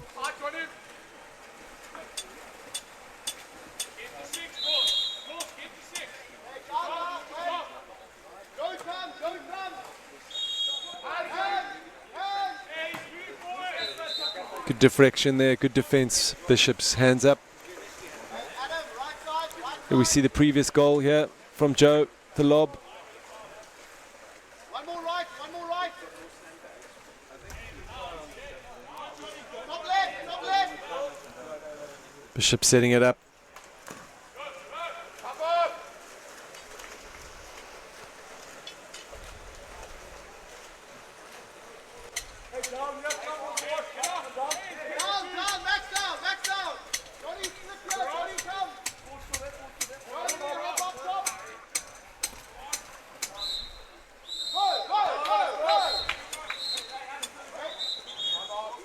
So reversal there.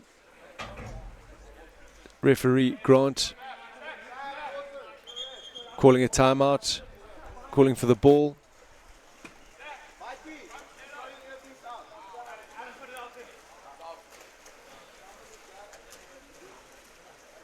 Having a word with both players.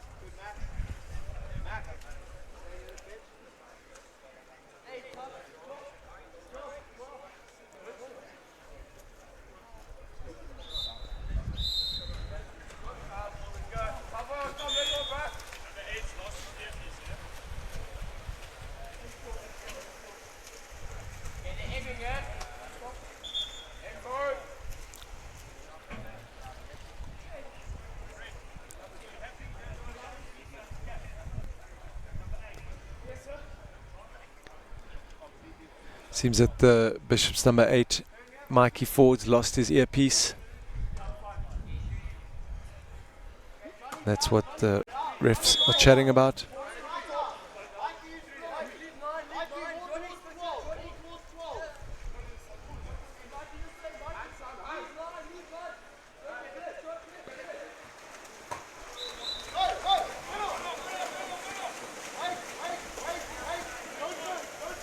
So I think that chat from Grant earlier, just telling the players just to cool down. That's a fantastic pass in the middle and an even better save by Alex. Pass going over to Joe and trying to lob again, but Alex says that's not going to happen a second time. Sacks up the right of the pool, setting it up. Drive in the middle. Some space here for Sachs. And it's off the crossbar.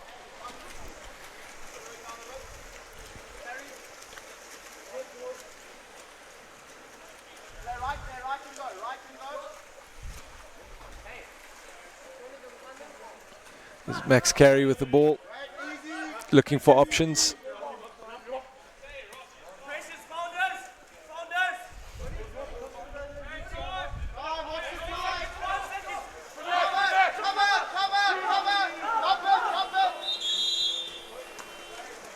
The Bishops out of time there.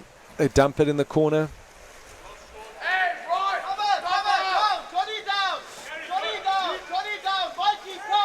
And Sachs with some space here.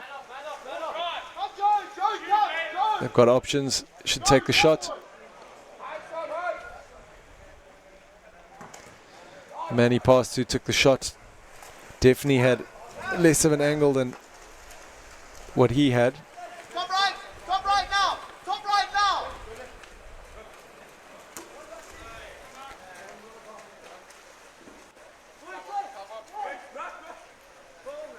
Tough angle to convert from the Bishops player.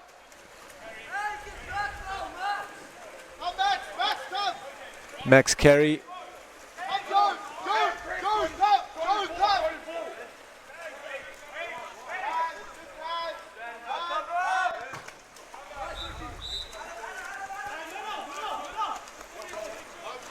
So Sachs struggling to get on the board here.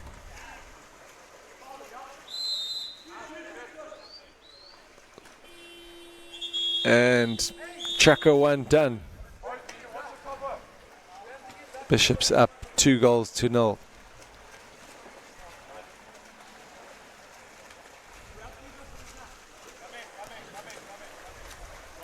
Let's have a look at those goals on our replay. We'll ask our OB to bring them up.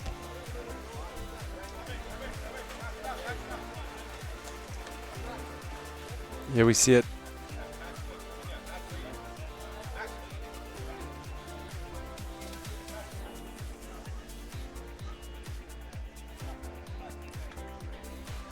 See some good defense there from Bishops, keeping Sachs out early on. See another angle of that.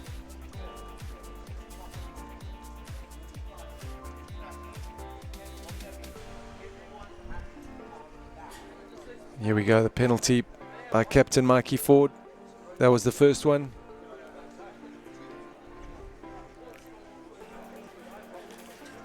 Making sure of it, bouncing it off the water. And yeah, the second goal, the lob shot by Joe Kirsten. Those are 2 goals from the first quarter.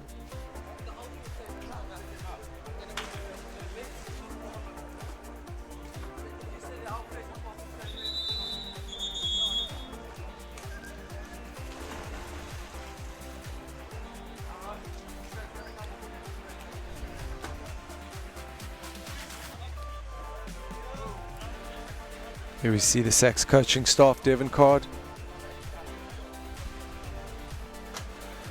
Softly spoken, one of the few coaches you won't hear screaming on the sideline.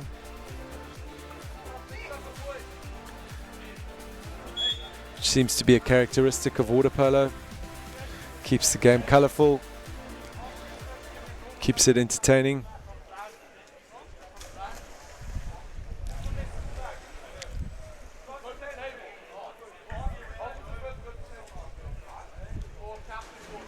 There's the coach of Kingswood College, Mr. Webster. Be calling this game from the other side. Swimming for Bishops is Sam Hansen.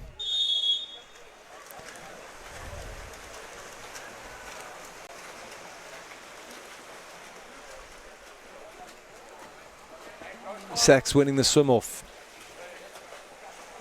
Can they pull a goal back?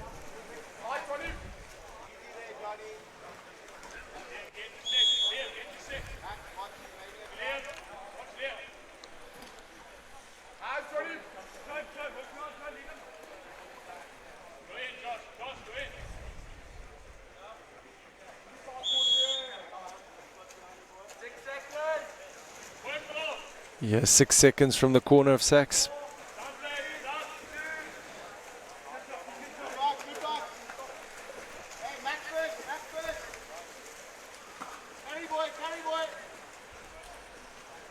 The Sachs using up their time allocation to shoot, and Bishops on the attack with 13 seconds left on their shot clock. 10 seconds. And must shoot now.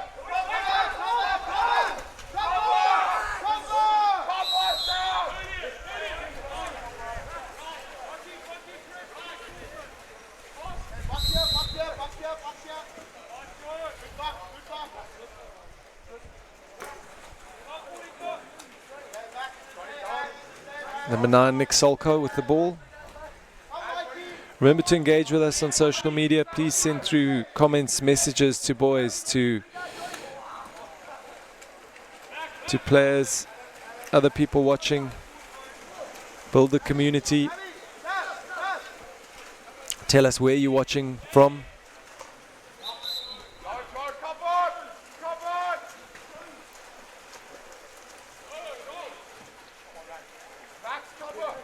Sachs keeper Alex Thomas, the ball.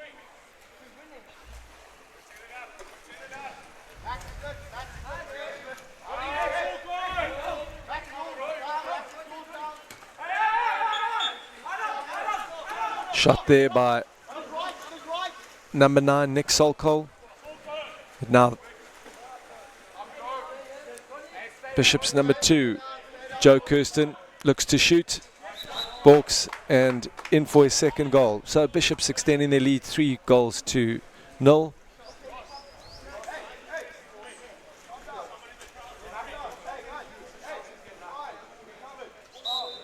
Here we see it, plenty of space. Draws the keeper and scores.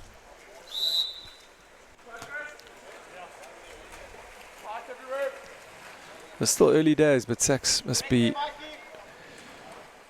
feeling a little bit of pressure.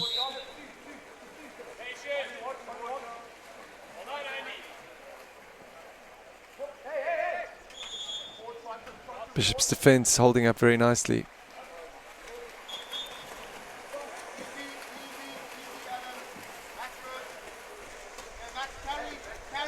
Carry the ball.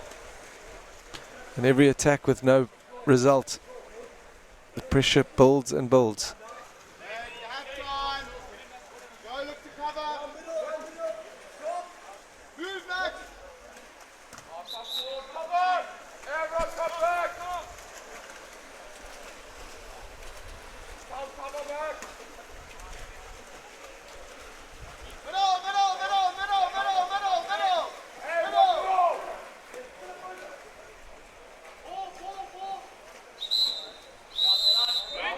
Exclusion there.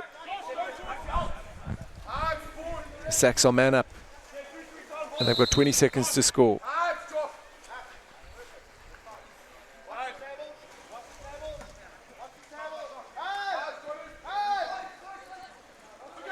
Shot clock is ticking down, and they must shoot here.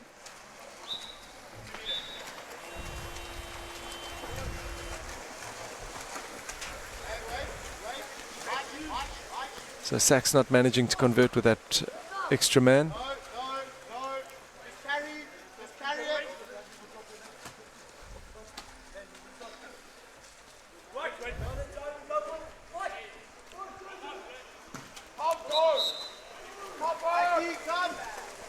Dean, come. Dean, come, middle. Come, stop, this side.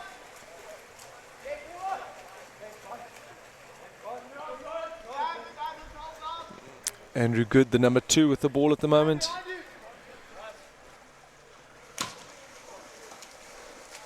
And Sachs shots at goal, not getting past the hands of Bishops. Hey, wait, hold it up. Go, Dean, go. Johnny, go. Bishops number 9, Sam Hansen, looking for his options. He swings it over to Dean Sneeden.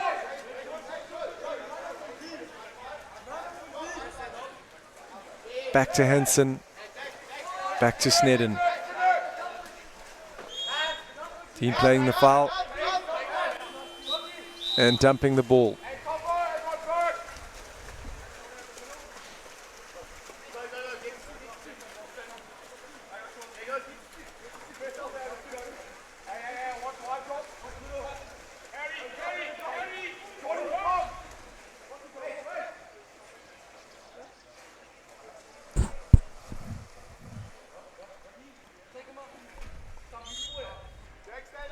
Stay down. 5 seconds left. Must shoot. Go, go, And turnover. Bishops on the attack. One over.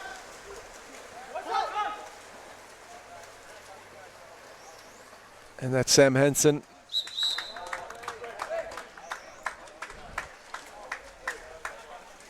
Well played. So, 4 goals to 0.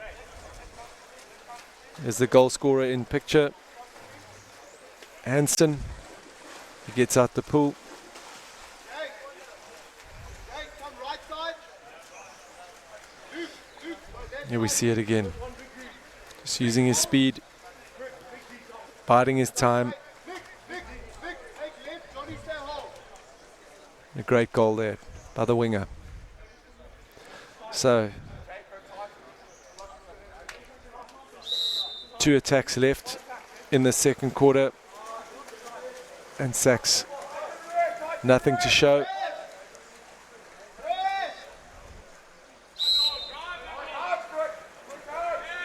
Really willing them to score now, just to up their confidence. Get off the mark.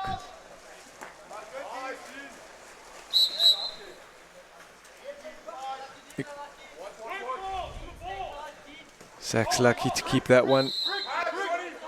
Bishops really have pressed hard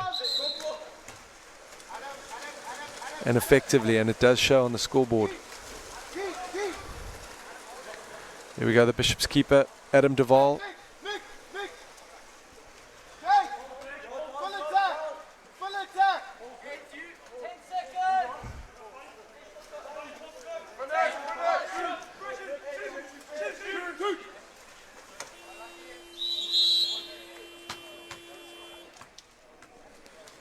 Jock Buchan with the last shot at goal. So, half time, 4 goals to 0.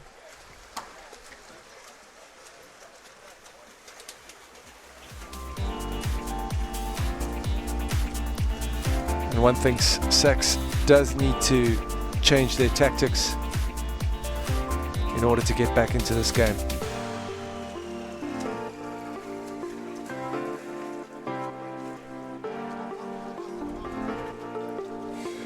Perhaps we can have a look at Pool A. Sorry, at Pool B's listings. Both Sachs and Bishops in Pool B. And there we have it. Grey undefeated with a win against Glenwood House and Hilton late yesterday. The only team to have played 2 games. Or won 2 games, and obviously the winner of this game, Bishops or Sachs.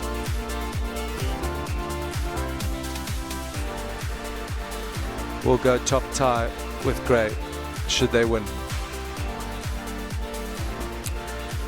The Bishops coach, Brett Snedden. We had him on the mic here earlier telling us a little bit about his team. Devin Card, South African representative.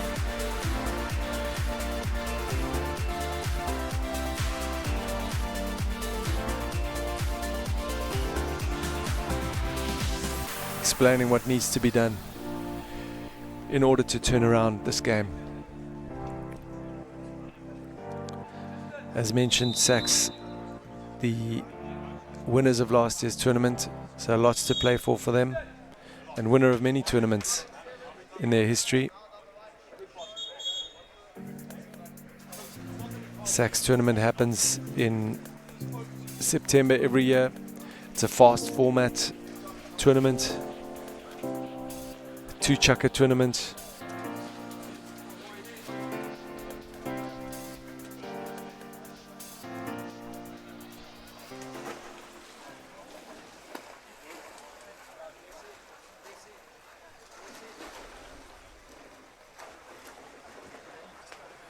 Some tweets coming in on our social media. Jack's tail, let's go Sachs, bring it back. Thanks for watching, Jack. Referee, Mr. Webster, getting a little sip of coffee there. Getting his caffeine levels up.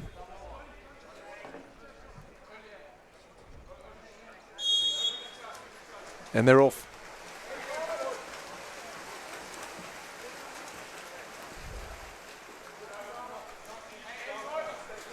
So Sachs winning the swim off once again. Ross van Breda. Good signs for Sachs. On the attack and in possession. Exclusion there for Sachs. They've got an extra man. And now they surely must convert. Playing it back here to Saeed, the number 10, to the 11. Sorry, number 10, Nandor.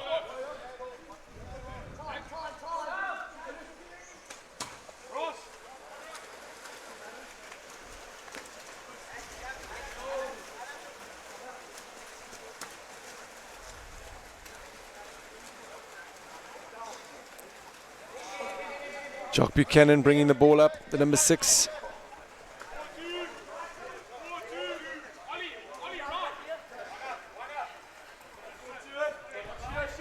Johnny Roch.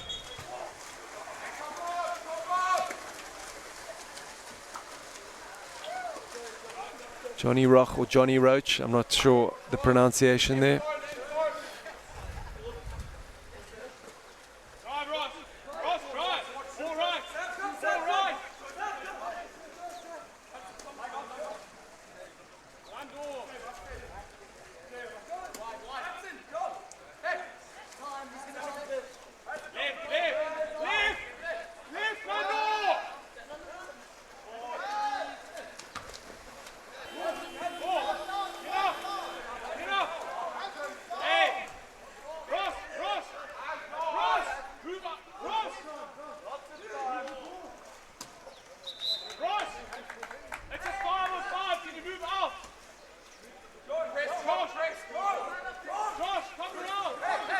There we go, number 9, Nick Solko plays it over to Nandor.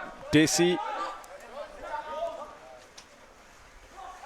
Sachs throwing it around nicely. But this defensive wall of Bishops has been superb. Sam Hansen on the wing, plays it into the middle to Mikey Ford, the captain, has a shot and converts. So Bishops really using their opportunities to great effect here. 5 goals to nothing. Bishops looked very strong last week against Redham, and that's a great quick goal by Mikey. Very strong up front.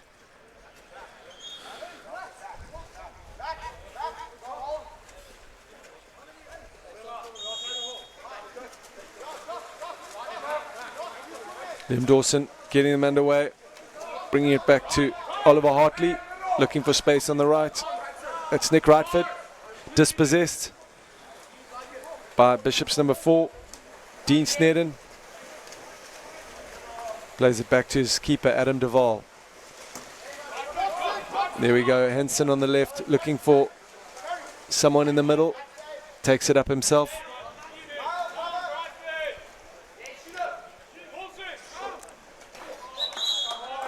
Takes the shot himself and left corner. Well done, Sam Hansen, number 9.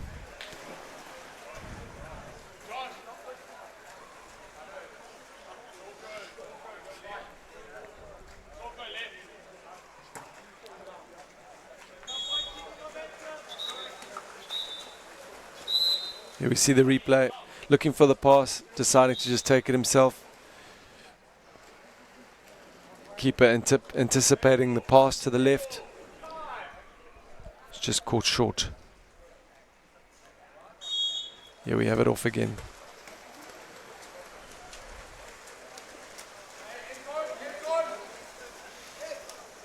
So Sachs playing with a bit more urgency here. Lots of movement.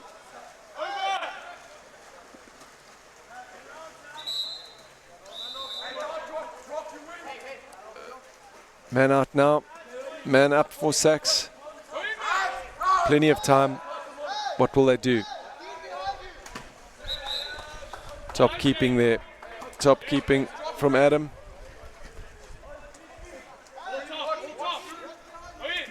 But Sachs will have another chance. Tossing it around.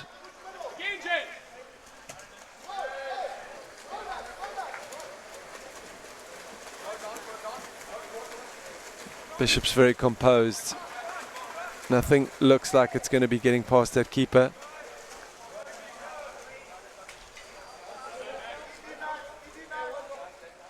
And even more composed on attack. Not much more time left here. The dump looks like it's going to happen.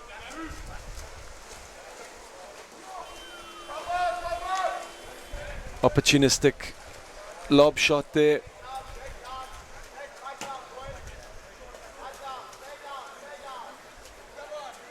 And Sachs up the right with Max Hall, number 4. Nick Rightford with possession. Brings it into the middle to the number 8, James Davis. And then into the hole to Liam Dawson, who's swamped by Bishop's defense. And the frustration is mounting for Sachs. Bishop playing it wide to Dean Snedden. And there's space on the far left there for the number 3, Max Carey.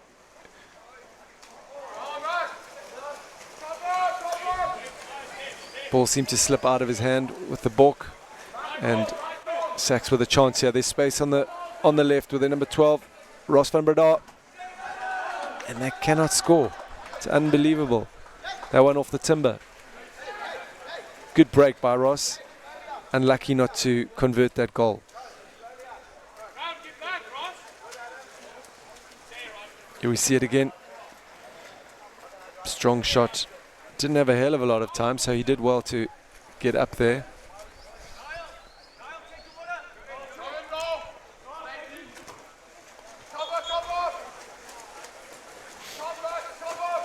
Bishop's just taking shots at will with a 6-goal cushion. Sachs with all the work to do right now. Liam Dawson with possession. Space on the far left. There we go, Max Hall with the ball, looking for opportunities. Plays it into the middle. Sachs still with possession. Shot coming. Sitter holding that ball and dispossessed.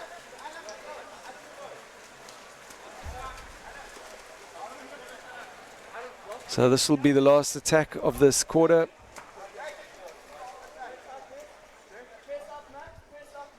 And Brett Snedden and Angus Firth, manager Bishops, will be very happy with their boys' performance here.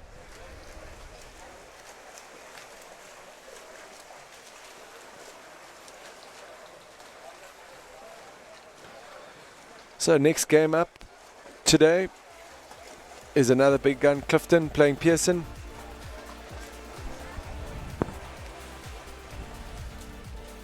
Pearson doing well at this tournament, not seeming to be as strong as they were last year, but still playing with a lot of heart. Clifton always a well-drilled side. Paul Martin, their coach, and they'll be looking for a convincing win to take them up to top of the log in Pool A. Currently we are watching a Pool B fixture here, Bishops and Sachs. And there we see the second goal for Mikey Ford. And here Sam Hansen has got time, thought about passing, and then decided to have a shot himself. And lucky there, the Sachs attacker.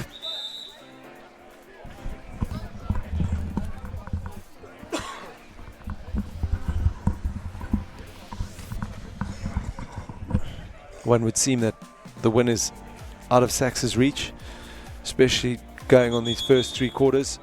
So all that Devon Card can ask for is that the Sachs structures and the play be reinforced in this last chukker so that they can end well and bring the confidence levels up for the next game. Bishops,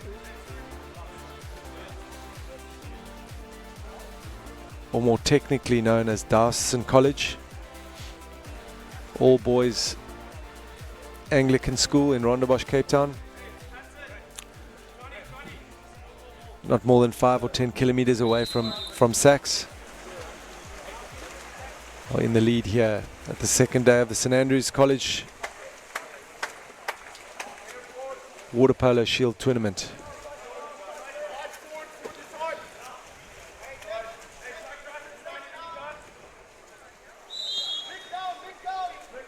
Sachs in possession, winning that swim off again.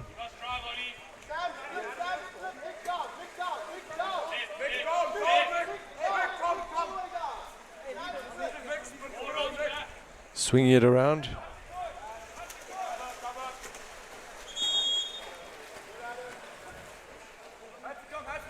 Deflection there, so Sachs will have another chance on attack. There's the number 10, Nando, taking it in, looking for pass to hand. Unfortunately, Oliver Hartley not able to get a hand to that ball.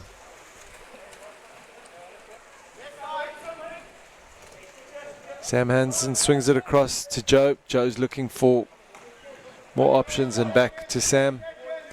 Now into the middle with Luke Bruchhausen. Time runs out and Bishops go for the back shot.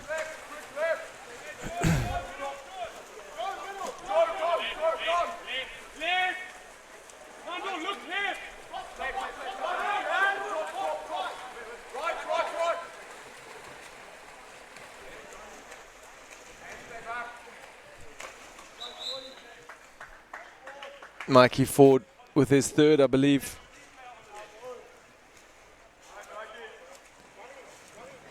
Captain of this Bishop side.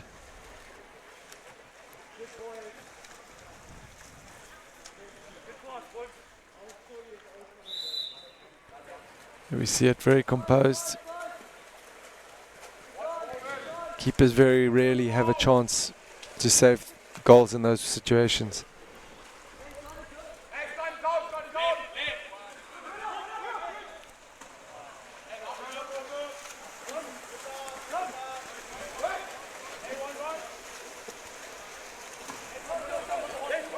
There we go. We got Joe on the left wing, and there's numbers in the middle. Sam Hansen was in the middle. He's calling for it. Throws it over to Luke. 10 seconds left on the clock.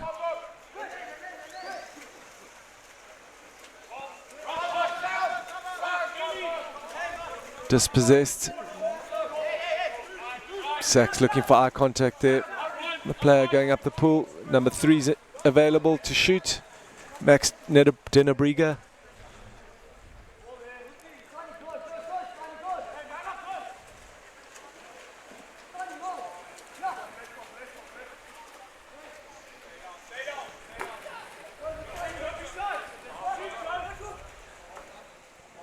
Joe playing the ball on the water to Luke. Nothing coming from that attack.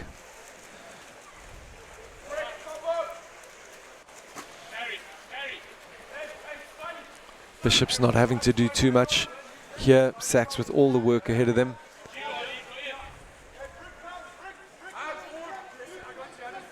Back to Nando. Nando plays it into the hole to Dawson. Dawson double marked there by Ford and Neil Maloney.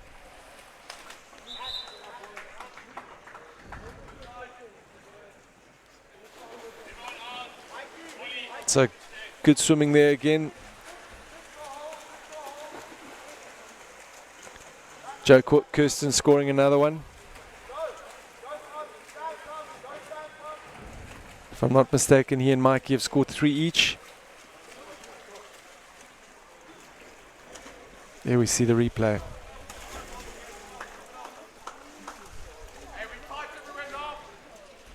So Bishop's increasing their lead, 8-0.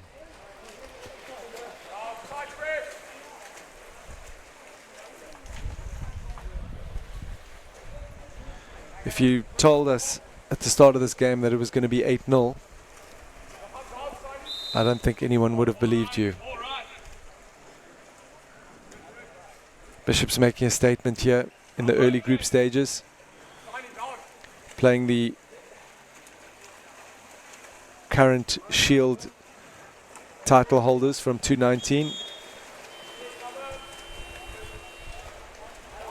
Sachs number 5, Joshua Lane pulling the Bishop's player back there. There's Dean Snedden playing it up. Plays it across to Max Carey. Max Carey looking for options.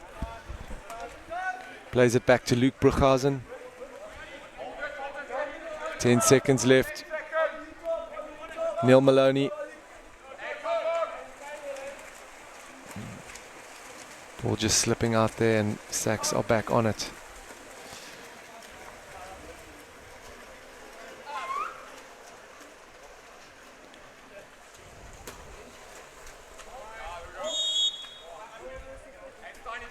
Risky passing there. Bishop's players double marking. Oliver Hartley. Ollie looking for the pass. Plays it over to Nick Rightford. I beg your pardon, Max Hall. Joshua Lane walking it in. Looking for options. Will he take a shot himself?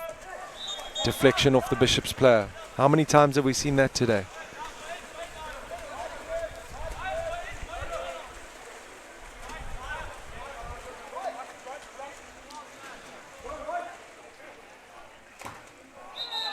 Big shot by Nando. I beg your pardon, by Neil Maloney. Bishops will have another chance of attack from the corner.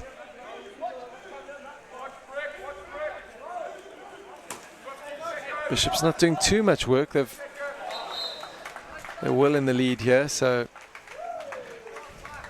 fairly relaxed. And the number 13, Nick Steinhagen, in a good position to get the ball on the hand and bring it closer to double digits. Here we see it again. Pass across, good pass, good position. Sachs defense, communication. You can see the disappointed looks on their faces. There we go, the goal scorer, Nick Steinhagen. Come on, Sachs, let's see you score.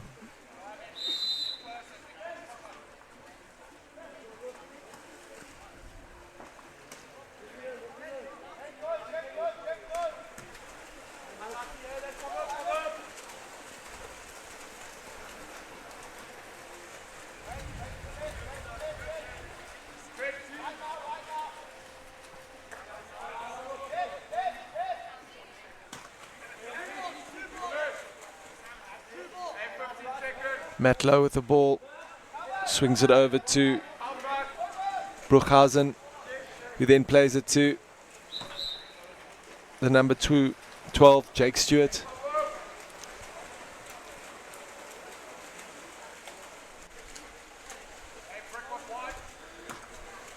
Sachs with the last attack here.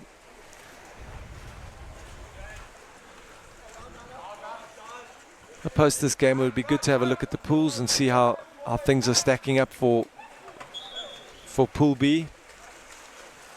And I think Goalie will take a shot at goal here and see if he can score, and that'll be game over. We've got 2 seconds left.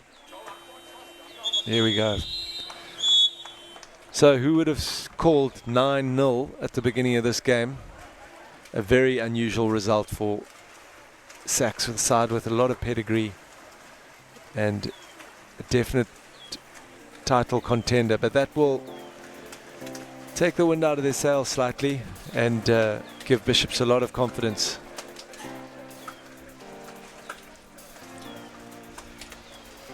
Some strong play there by the captain Mikey Ford and Joe Kirsten, scoring a number of goals.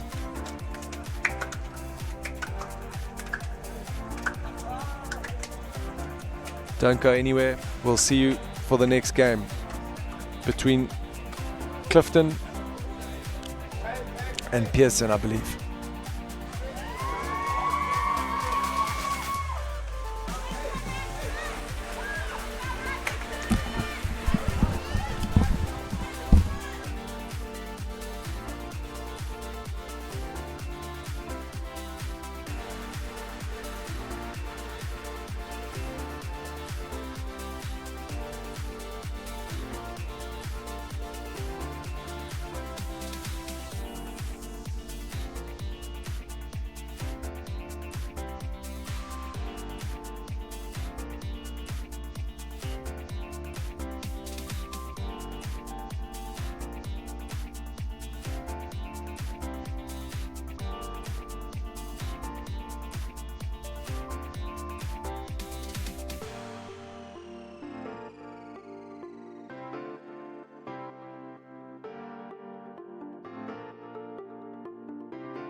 Converts. That's it, top left.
Converts.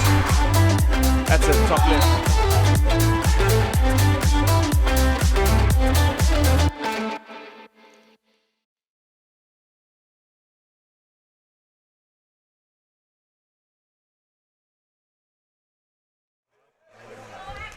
Right, so welcome everyone. This is day 2, game 4 of the St Andrews College Water Polo Shield. I'm joined here by Andrew Duncan, first team coach for HILTON College, water polo school in the Midlands. Welcome, Andrew. Thanks, VC. Good to be back. On the screen, you see Pool A, just bringing up the logs. Home team St Andrews College having played 2, but right up there in front with 2 wins, 6 points. Clifton, the team playing next, coming up in second. So they had a lovely draw with, or a tight draw with Redham House yesterday. So Clifton will be looking to bag their first win against Pearson. It should be, on paper, should be in favour of Clifton, but Pearson do have 1 or 2 solid players in that side that are capable of scoring goals. So should be a good game. Yeah, so if Clifton win this one, they will go top of the log. Obviously, Redham still with a game in hand, and Selborne with a game in hand. We'll go over to Pool B. Pool B obviously was that crucial game, the one before this one, Sachs versus Bishops. Bishops winning that one, bringing them to the top of the log, or you could say top of the log, although they're tied with Grey. They've on points difference or goal difference, they are definitely in the lead.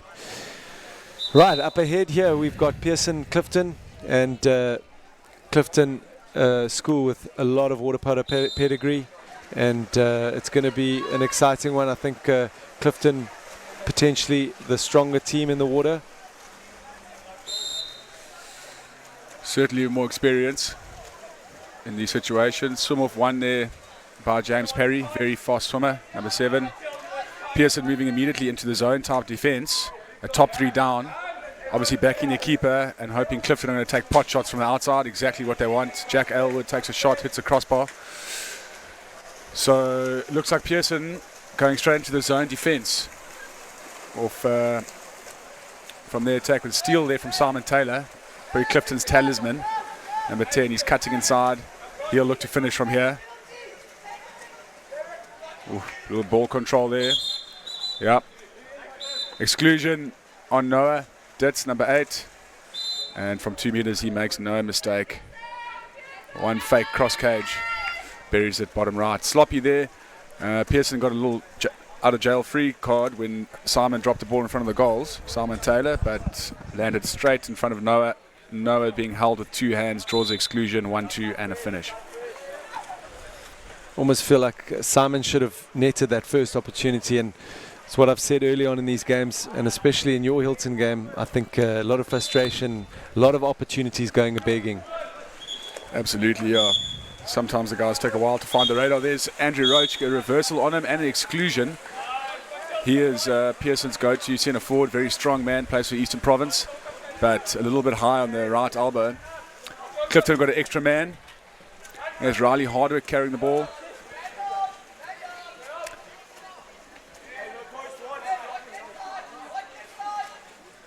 Moving the ball nicely. There's the pull. Oof. Looking for a penalty there on James Perry, but not awarded by referee Mark Evans.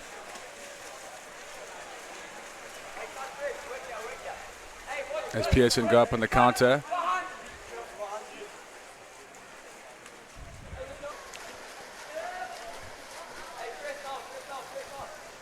Ackerman with the ball, provincial player.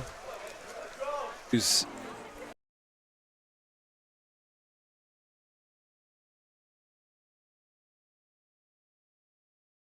team, the hosts, going into the change room, and Andrew mentioned an exciting game coming up. St Andrews versus Redham.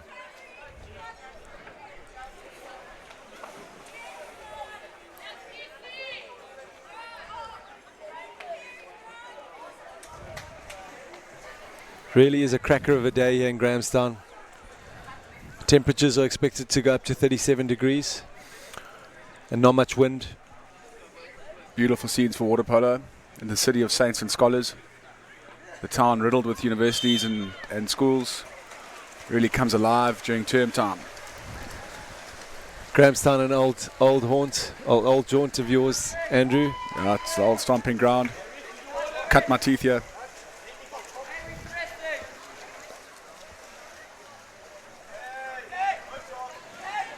Once again, apologies for those breaks. There's been some power outages here.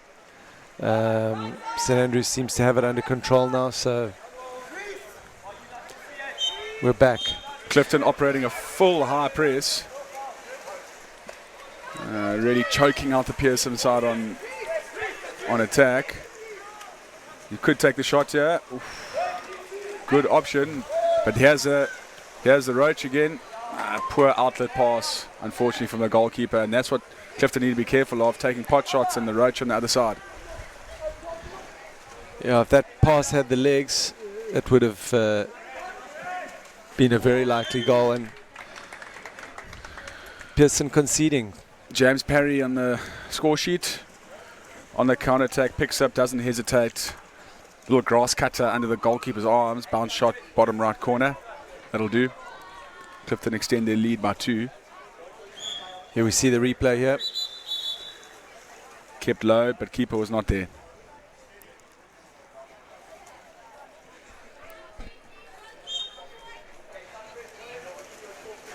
James Parry on your screen, the goal scorer.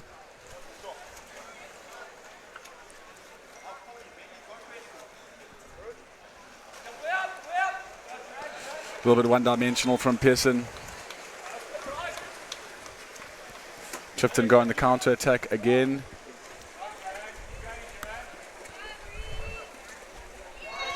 Poor entry pass from number 3, James Bentley. Allows for the defender to knock the ball away. Referees don't usually award poor passes. So even though there might have been an infringement there, they're not going to award a minor foul for a poor pass from the top. So we spoke about the new rules a little bit earlier with Brett Snedden. Just educate us on some of those new rules, Andrew. Yeah, so there's a couple of big ones in terms of the actual gameplay, where it encourages a more of a mobile, fast game with lots of drives. So any sort of impingement on a driver moving forward, you're looking at penalty or exclusion. Any double hand sort of hold on any person moving in the water. You can't stop a person from moving. Where in the old days you could be a bit more heavy, a bit more physical on the perimeter. So that's really to encourage a mobile game. When there's a foul, another one is when there's a foul outside the 6 meter, you can now play yourself with a little pop, and you can actually move forward and shoot, attack the goals. So it stops the big foul and drop on the center forward. In the past, you could only shoot from one movement from the foul. So those are 2 big ones. A couple of other ones include flying substitutions from the halfway line, being able to shoot straight from the 2 meter corner throw. And a fun one, as we see the half turn there in hole from Simon, but the keeper's got it under control. Exciting one is the goalkeeper being able to move right up past the halfway line. In the past, you could only go to the halfway. So you see a lot of plays where you send the keeper right up to get a 7-on-6 attack, obviously at a big risk of no one in your cage. But those are some of the exciting ones. There's a couple of other technical ones that have been put in place as well. But those are pretty much the big ones. Keeper obviously knows he can't catch the ball with both hands when he's on that attack. Absolutely, one hand only.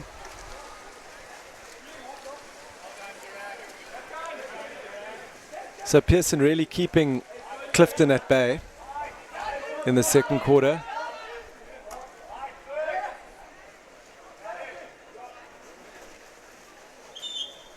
Yeah, double hand hold there on number 11, draws the exclusion.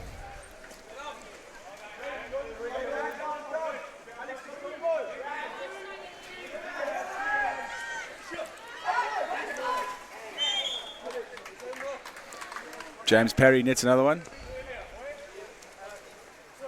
on the extra man, so good conversion of the 6-on-5 power play from Clifton.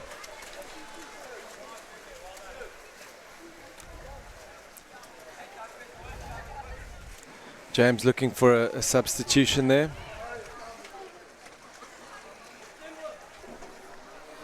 We see it again. It's a nice angle. Keeper probably should have had that, but it was a nice and powerful shot.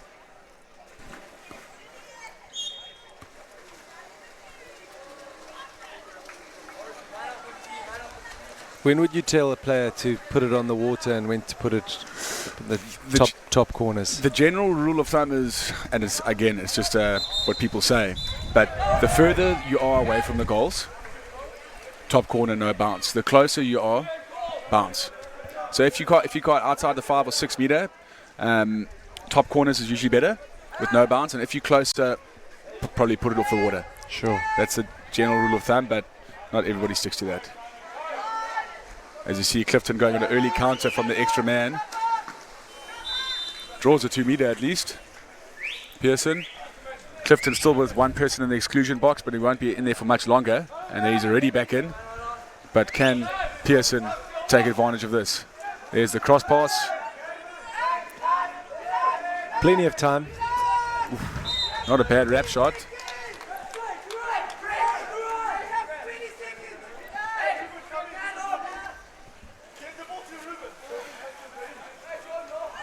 So that man can shoot now. Yes, he can. That's one of the new rules. In the past, he wasn't allowed to. Again, and that prevents the player from just dropping on the hole and double marking him. So the person from the corner is an actual threat. Pearson unable to capitalize on that 6-on-5 power play.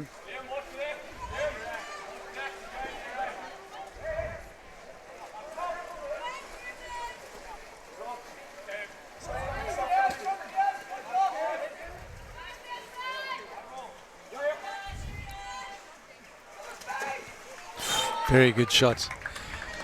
Simon Taylor very composed with ball in hand, waiting for the centre forward Noah Ditz, but realizing there's a drop.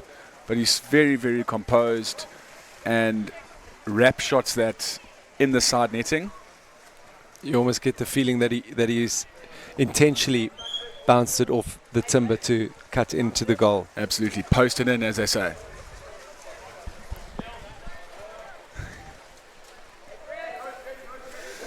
There's a high press from Clifton again, forcing a long ball from the halfway into the centre forward who's sitting on 5 meter. You're not going to get much purchase there. And big reversal blown for headbutting. Clifton on the counter. There goes Simon Taylor again with the ball. Better defence from Pearson that time. If there are any Clifton supporters out there, give us a shout on the social media platforms. Send us your message and we'll put them up on screen. There's bound to be plenty of you in Durban watching this game.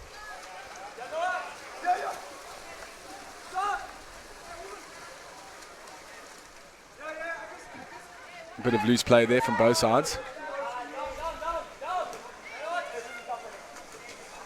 There's a big man, centre forward. They really need to find him.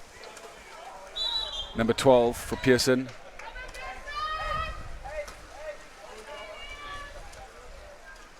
Andrew Roach. They really need to find him to get some form of purchase from their centre forward play. Now that snapshot looked dangerous. Looks like he's got a couple of shots in his armory.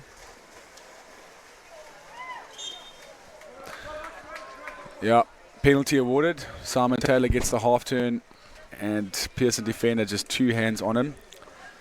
Simon Taylor, not a very big guy, but very impressive and very strong in the water. Very much so. As we see him lining up the penalty, and he makes no mistake. Bounce shot to the left of the goals.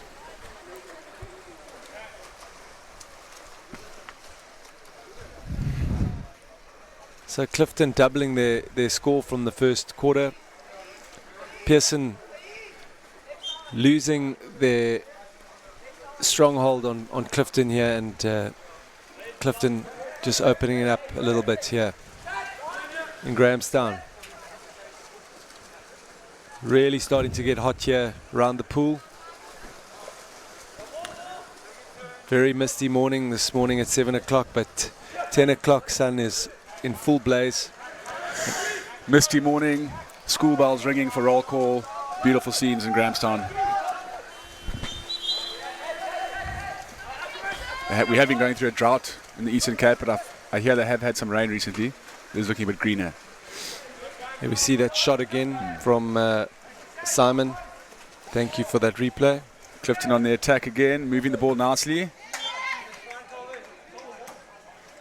Snapshot taken from the left from Riley Hardwick, but easily dealt with from the goalkeeper, but they get a corner.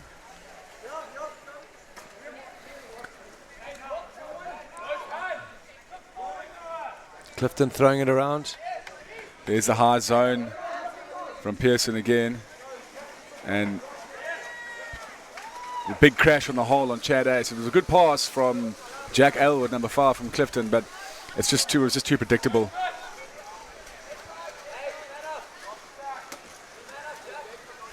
So last attack of this half. Seems Pearson's a little too far out with not as many seconds to make this a goal. 5 seconds left. Must shoot. And that's the half. So very dominant performance from Clifton in that half. Pearson not managing to get anything in the back of the net, and Clifton adding, I think, 3 goals on that chucker. So they're really in cruise control here for Paul Martin and his troops. I think if we can ask our trailer just to line up some of the games that we're going to be expecting to see later today. Can go through those.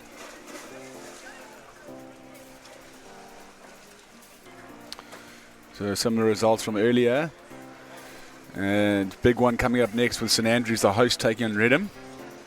10:20. Another big one to look out for. 12:50. Grey versus Sachs. That'll be interesting.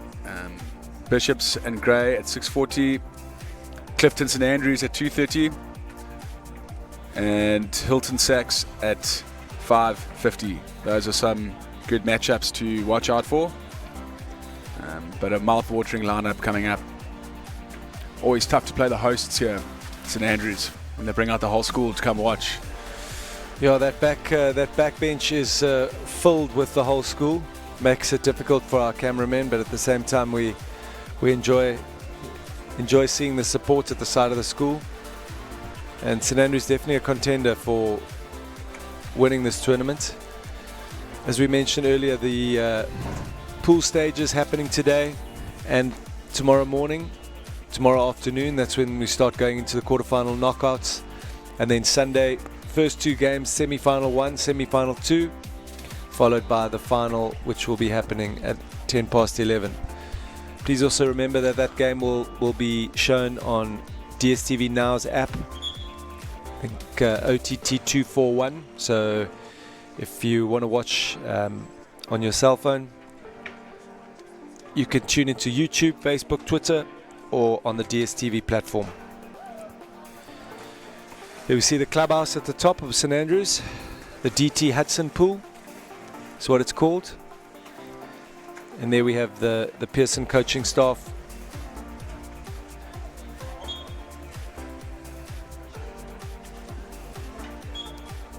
New coach for Pearson is Temba Bungani, a national coach.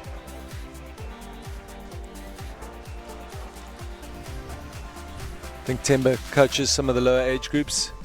Yep, he's in the national program.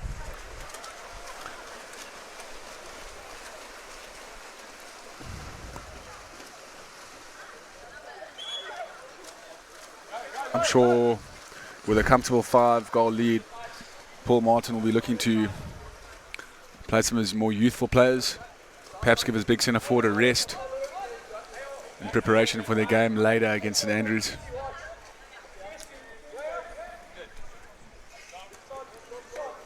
There's that big zone again. Ball comes in. Transfer from Noah. Does well and gets a penalty. So a big zone from Pearson. However, they need to take the ball away. Noah Ditz does well to transfer the ball and earn himself a penalty. Taylor's man, Simon Taylor, lining up. Great camera footage here. What side is he going to go? I'm saying top left. Right. Well, he's hit. It was top right, but he missed. But got the rebound, and that's a real sloppy play from Pearson. They should really be following that up. They're allowed to have a defender on either side of the shooter, and for situations like that hit the post, they should be the first to extend the rebound. I didn't quite see the rebound. Maybe it did bounce in favour of Simon. Anyway, We'll have a quick look now. Didn't work for the top right, so Simon decided top left for his next attempt. And he's back on the drive again now, down the middle of the pool, looking for options. Plays on the left wing. Clifton will set up now.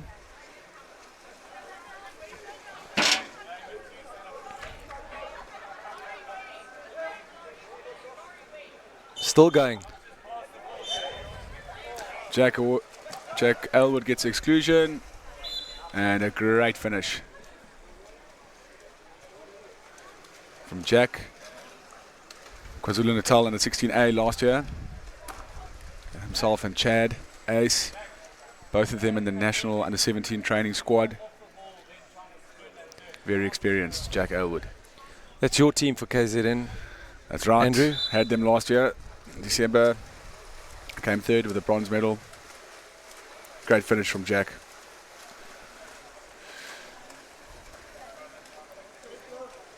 So here Pearson up on attack. Clifton again operating for a press. Chad Ace doing really well there. However, I think number 12 from Pearson a little bit unlucky there not to get some purchase. Clearly holding his arm, but possibly the referee from that side didn't see. But nice strong play from Chad Ace.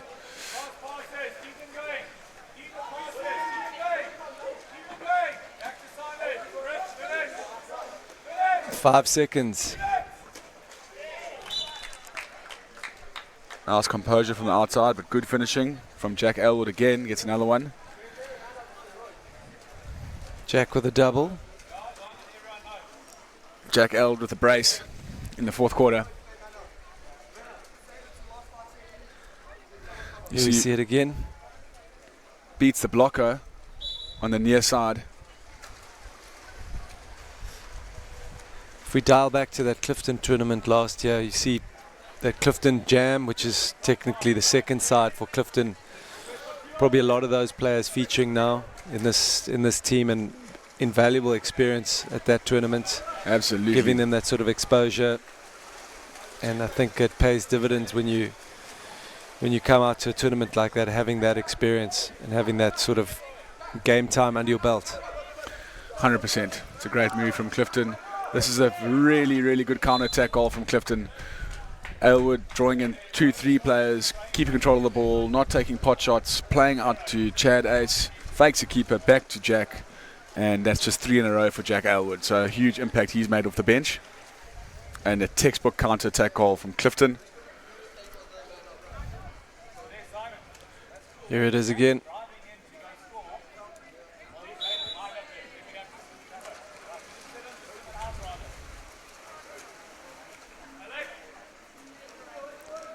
Andrew, you've been to lots of tournaments around the country. There are so many tournaments, which is fantastic for water polo. What's characteristic about this one compared to the other ones? So this is one of the only long course tournaments out there, like Clifton. A lot of the other big tournaments, Cares is huge, but it's in a short course pool. St. Stidians, which you know well, has been in a short course pool.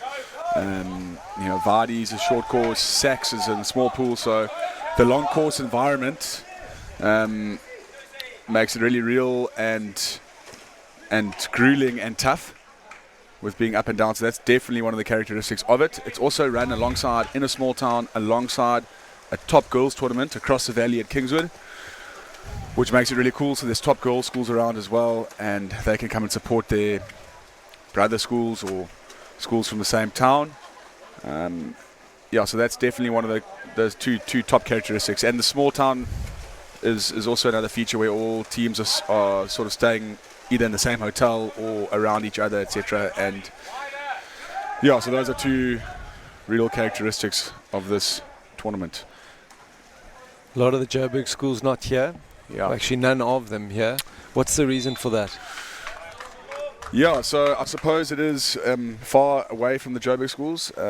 They also there's another festival that happens in Pretoria around the February, middle of Feb. Victoria and Boys High. Victoria Boys High. So I suppose if schools are going to go to 2, and there's also the Grey Bloom tournament, which was last week. So it's a little bit more close in proximity for them. So they'll opt possibly, and financially cheaper if you live in Joburg and there's a tournament in Pretoria, they might opt to take part in that as opposed to this in preparation for the KIS tournament, which is at the end of February. So for probably those 2 reasons. KIS tournament obviously not happening at KIS this year. They're building spoke to Ryan, head of water polo there. They're building a huge indoor facility, which will be fantastic for the sport in general and also for them, because they've got that excellent tournament that happens every year. So exciting for it to be indoors, and also so many thunderstorms and lightning storms that disrupt play. So, I mean, even I think it was 2 years ago where a thunderstorm came in for the final, and it was Clifton and Rondebosch, and there was nothing they could do that to share the final. So absolutely the indoor centre there will be great. So this year happening at St John's, the KIS tournament. Jack Aylward really got his radar worked out. Another top goal from the perimeter. So yeah, some exciting tournaments on the calendar. you get to keep the ball when you score 5 goals in a game, Andrew. Like a hat-trick in cricket. You get to keep the ref's whistle.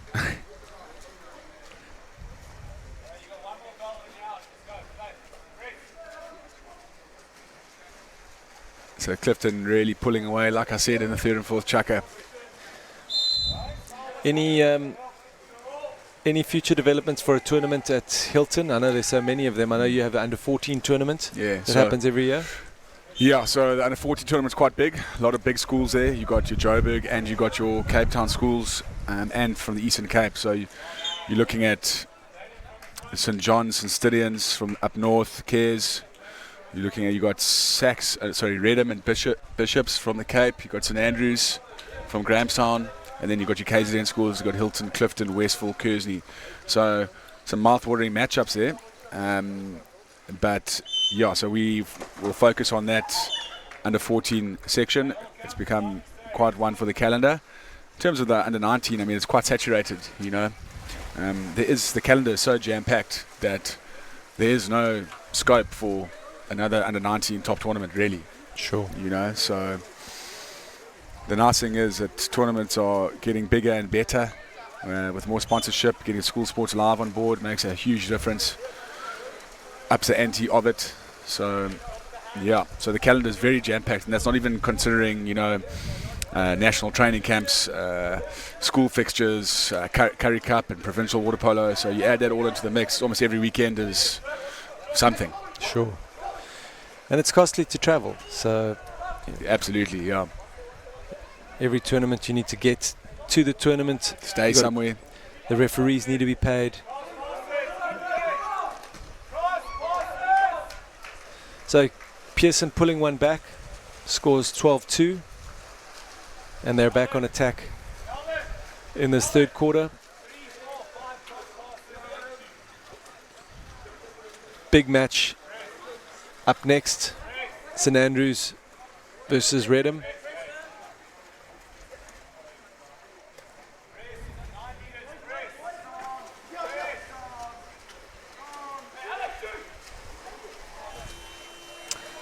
Just running out of time on the attack.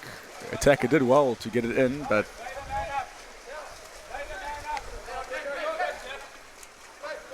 last 30 seconds, Clifton have a man up. Pearson leaving a cockroach at the back.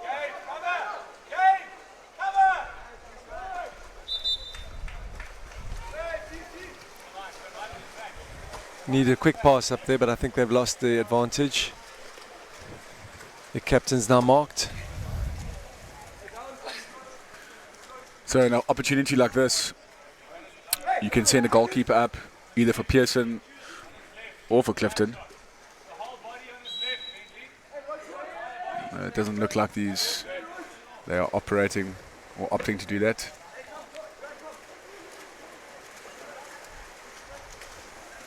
Last 17 seconds in the 4th chukker.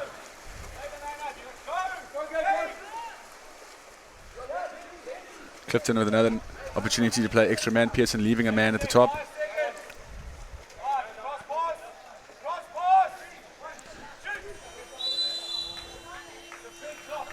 Just Clifton boys not aware of the clock. That is the end of the chukka and the end. I think we've got one more quarter left. One more quarter.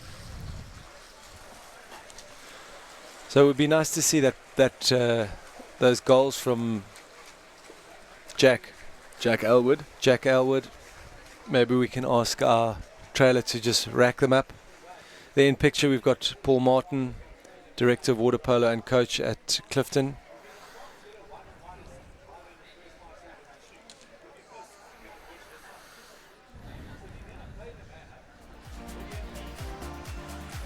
Coaching staff, as mentioned, get very animated around the pool.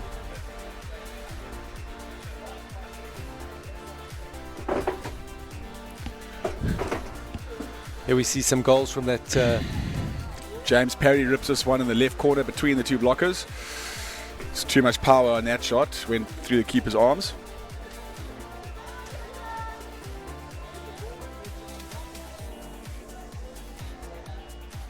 And there's the classic wrap shot from Simon Taylor, barring in. Put a stamp on that one, VC. It's gone via the post. Goal of the day so far. Lovely 1-2. There's one of Jack's goals. Fakes cross cage, buries it near side. Top play.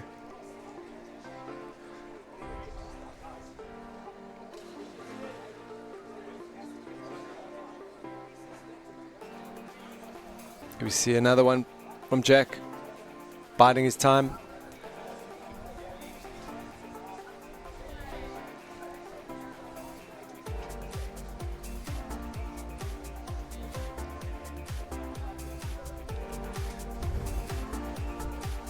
Just showing us the diversity of his skill, shooting from long range.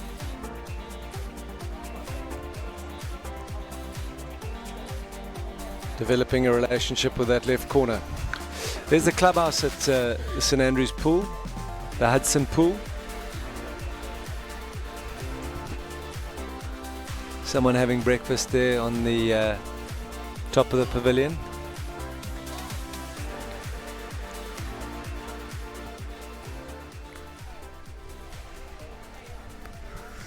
Used to be an old shed there called the Hull.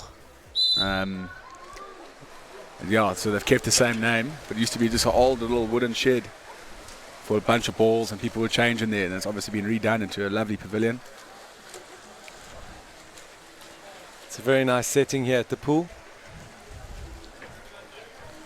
Grahamstown showing off today with its weather.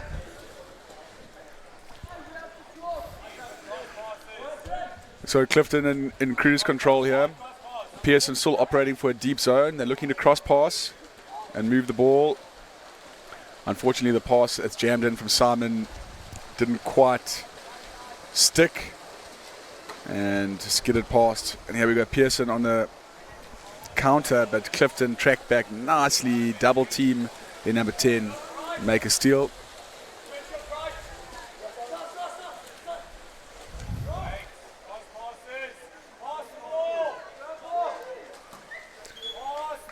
Duran Hall sliding in nicely.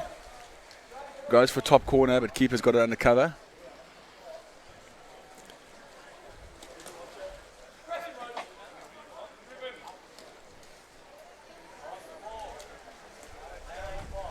Just coming back to the weather, there was quite heavy rain predicted for Saturday morning, but now it seems like it's just going to be a drizzle. And while I waffle away on the weather, Clifton put in a number 13 goal.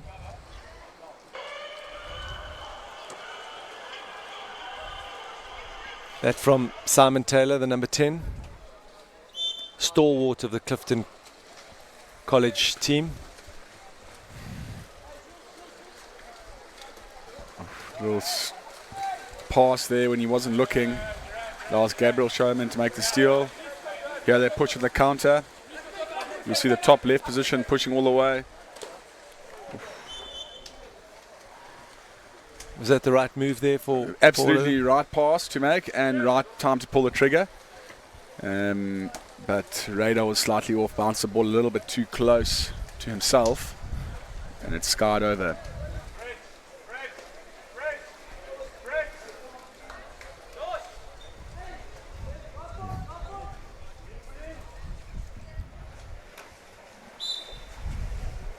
Minor foul on the wing.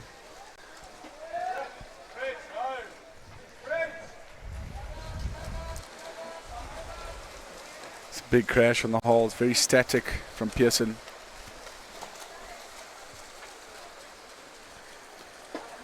Clifton go back on the counter. Simon Taylor with the ball in hand. Another crash. Taking the ball away from the young Simon. Number 11. His brother plays goalkeeper.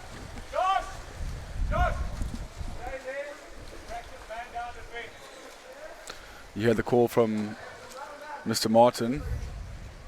They're leaving the centre forward up there in the hope that Pearson will counter and they can practice their man down defence, and now they're also looking for an early entry.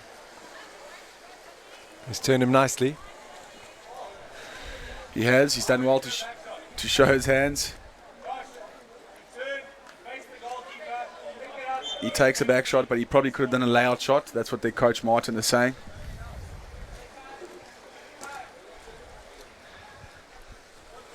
He turned the man and then he went for the back shot. It almost, he was in position for a...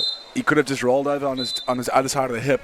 So instead of doing that, rolled over and finished on the layout shot. Great pass. They must cross pass again, Pearson. Should be a goal. Oh. And number 8 from Pearson realising his mistake. Probably should have put that in the back.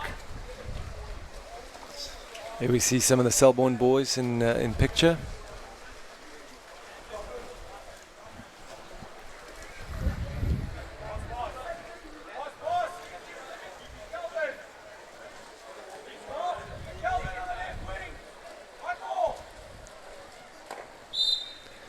So important to be clinical in these games leading up to the games that count, because if you're not doing it in these games and you're not executing your game plan in those big pressure moments, it's going to be difficult to make it happen then.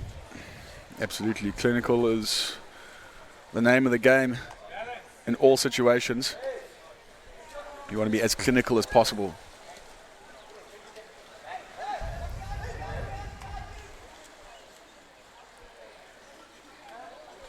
Clifton got a young 7 in at the moment. Strong shot. James Bentley takes a shot, but easily dealt with from the Pearson goalkeeper.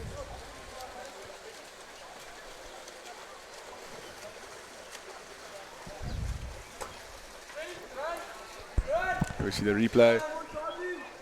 Makes the right moves, but the keeper anticipated really well.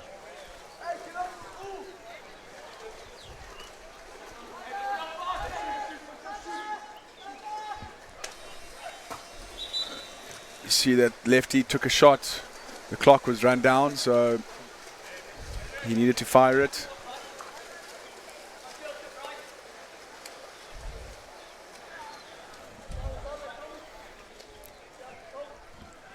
The Clifton will go into the lead of their pool, Pool A, post this game, and should Redham win the next one, then they'll go tied with Clifton. Yep, in the lead. So next game is pretty crucial. St Andrews currently in the lead of their pool. However, in 1 minute 30, that will be Clifton due to their win today. There's a finish on the extra man. St Andrews scholars are being excused from class to come and watch their team, and they slowly start filling up their home bench behind the goals, behind the Pearson goals.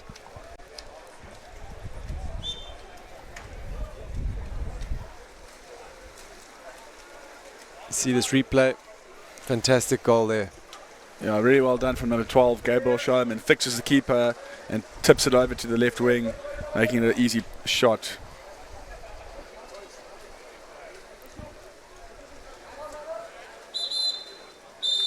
There's exclusion drawn on Josh Simon. Pearson would like to try and finish this 6-on-5 opportunity. Let's have a look at the EC Simon Taylor already creeping for a counter-attack.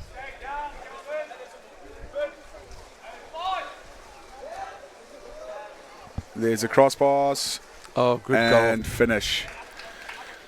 There you see the classic saying is the ball always moves faster than the man. And Pearson managing to glue the goalkeeper to the one side of the goals. And the cross pass, the ball travelling over to Ruben Miller on the left. And the goalkeeper cannot get across in time, and you can pass it in the back of the net. That's an ideal situation on extra man. Now they used up every second of their shot allowance. They say the best time to score an extra man is the first 5 seconds and the last 5 seconds. So it's either quick when the defence is not in place, or it's at the end after you've worked the defence around. So difficult as a player being in the water, concentrating on where your man is spatially, and then also having a gauge on the clock. Yep. Awareness, a massive part of water polo. So 14-3 the final score. Both Clifton really took their foot off the gas in that last strike. It was 12-1 or 12-2 going into that, and that was almost 2-1 or 2-1 all that chucker. So, but with a lead like that, you're allowed to put in your, it gives you room to put in your second 7. So a good job by Clifton. Comfortable win. Now let's have a look at that log, and we'll see how things stack up.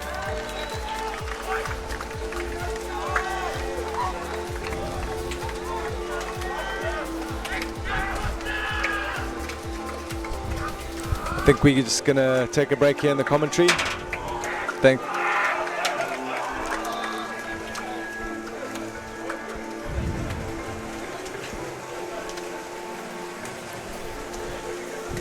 I think we'll be heading on a break now.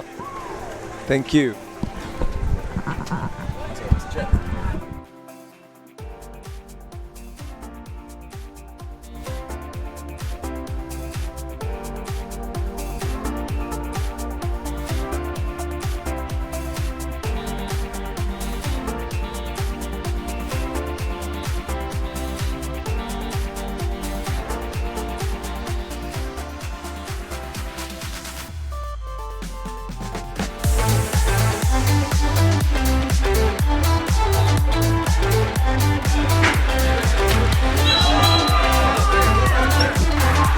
Converts.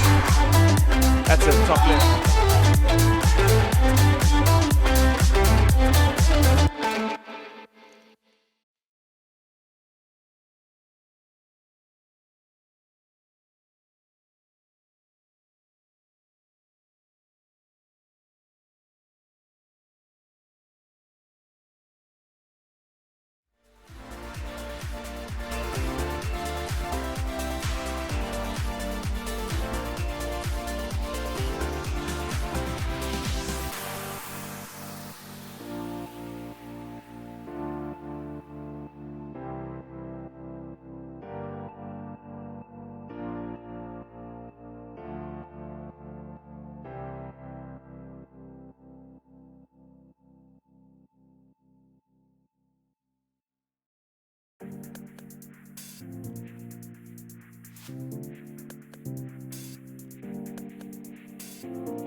Fitz.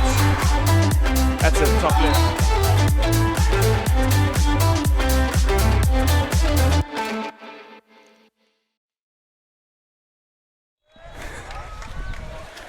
Oh, welcome back. We've just kicked off St Andrews College vs Redham House, the hosts in a mouth-watering clash. The crowds have rolled in. Grahamstown showing off with its weather, the city of saints and scholars. I'm joined here alongside the Clifton director of water polo, Paul Martin. Thank you, Andrew. Great to be back in the commentary box, and brilliant to have School Sports Live broadcasting this event yet again. Thank you to them. So, Redham looking to go on a half press. Ball jammed into the centre forward and a reversal awarded to Redham, so they go back on attack.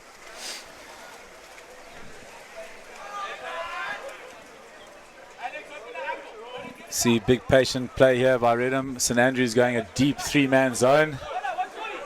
Ball into the centre forward. Minor foul awarded. Good defensive body position there by St Andrews, and a great steal.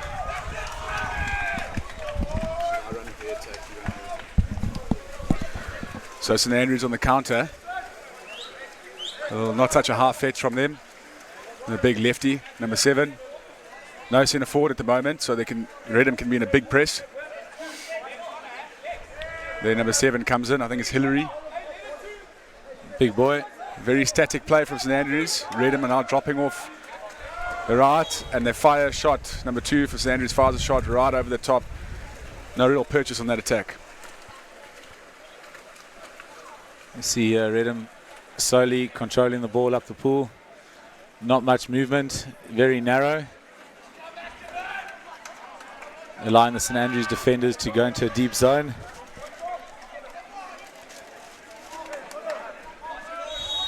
We got 5 seconds left in the attack here from Redham. And there you see the attacking player looking to dump the ball. What might look like negative play. Actually a much better option than having a 50% shot. That means the goalkeeper can't get a quick return and pass the ball up the pool. We now see St Andrews transitioning onto the attack. Once again, no centre forward from St Andrews, although number 9, Cowan, has driven in. Now he moves out. Again, another pot shot from the right against St Andrews. Still no shots on target. So Redham employing a drop off the left side, and St Andrews are playing right into their hands. I think there, Redham backing their goalkeeper, saying he's going to save the long shots if it's on target, and forcing St Andrews to shoot from the outside. We're up here with Redham attacking, a little bit of movement and a drive. Poor ball handling, good defense by St Andrews, and another easy turnover for them. This game's been quite static. You know, second game for each team, maybe their third game. You got to wonder what's going to happen day 4. But a very static, controlled type of polo being played by both teams here.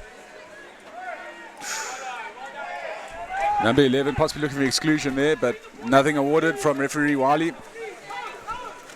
I think they're a good example of play to score the goal, play to be more aggressive, rather than waiting for a referee to give you a call. Big tussle and hole, one of Redham's talismans in there right now. Shot clock running down, good ball into centre forward. Fantastic individual play, and earning himself an exclusion. 1 second on the shot clock, very good patient play by Redham. See a bit of a home crowd advantage here. Maybe getting to the head of the Redham guys. Yeah. As they butcher that man up. You see a lot more mobile play now. St Andrews looking to attack a bit more aggressively. Getting up the pool. Still 15 seconds left on the shot clock. Let's see what happens. Again, no real big centre forward target for St Andrews. Allowing the defence for Redham to easily handle, but they are still dropping off the right hand side. And a dump again from St Andrews. Redham employing a roach tactic there, keeping one of their players up the pool. St Andrews only attacking with 5 players. Slightly negative tactics, but it can work in the team's favour. The St Andrews home crowd trying to get into the Redham players' heads. Poor pass in there to the centre forward. A better pass. I think we would have got an exclusion. But the old saying, referees can't reward a bad pass. Classic. Referee Warren Brewster having none of that. St Andrews coming up the right side, and Matthew Hillary, number 2.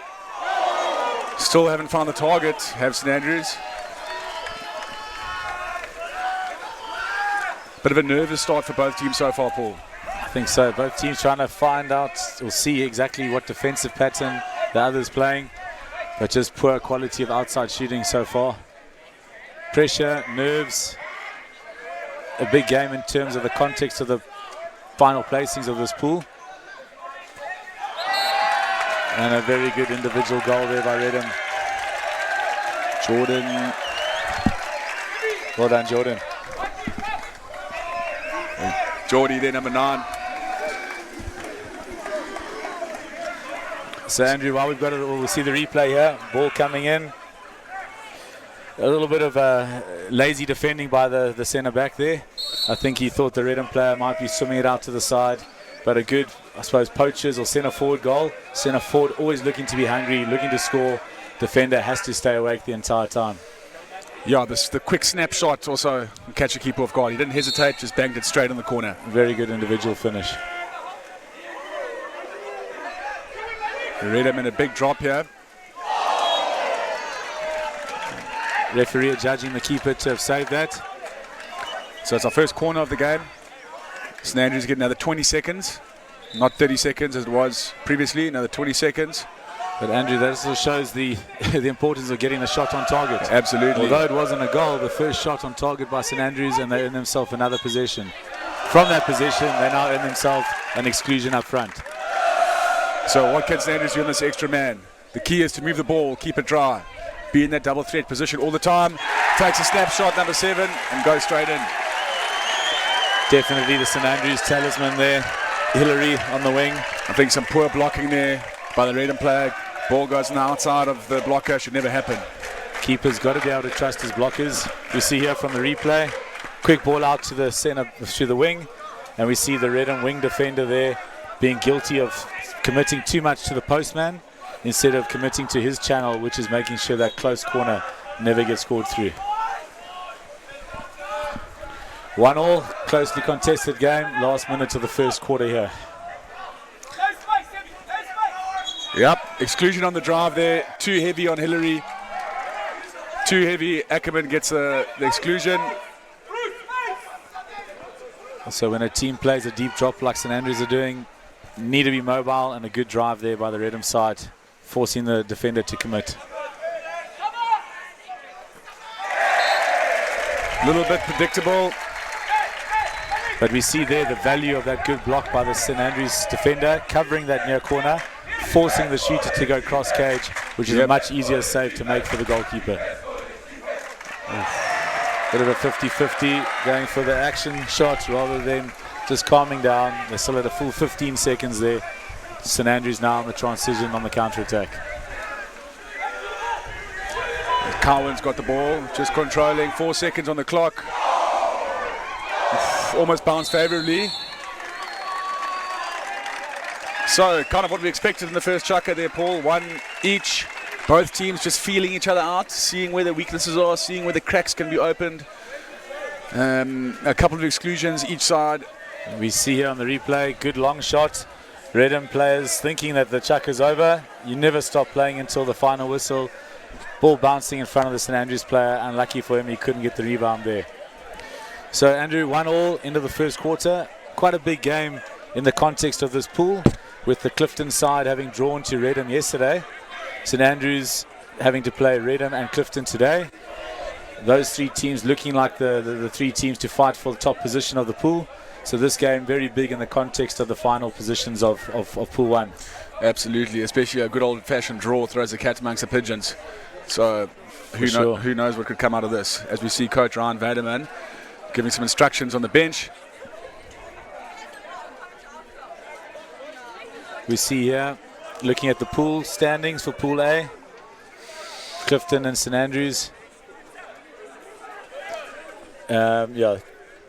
Clifton having played 3 games, So the points are correct. There should be an Clifton having played 3 games.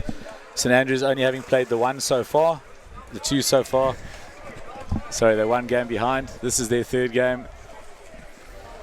Winner of this game will more than likely go top of the pool for now. You see Mr. Warren Buster there in picture. Warren back on the refereeing circuit. Very good referee.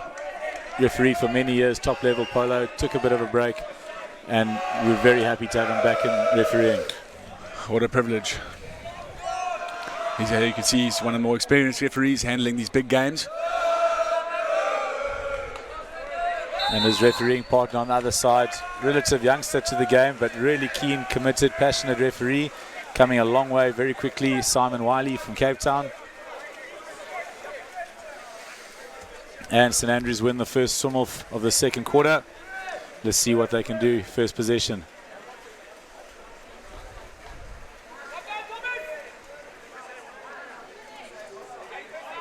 Yep, very good defense here by Ackerman. You're not going to get a minor foul when your head's turned away from the goals, unfortunately. And there, what players need to realize, when the defender's defending like that, 2 hands up, showing no foul, if they just turn, look to make an aggressive pass or attack the goals, and both hands are still up by the defender, they can draw themselves an exclusion.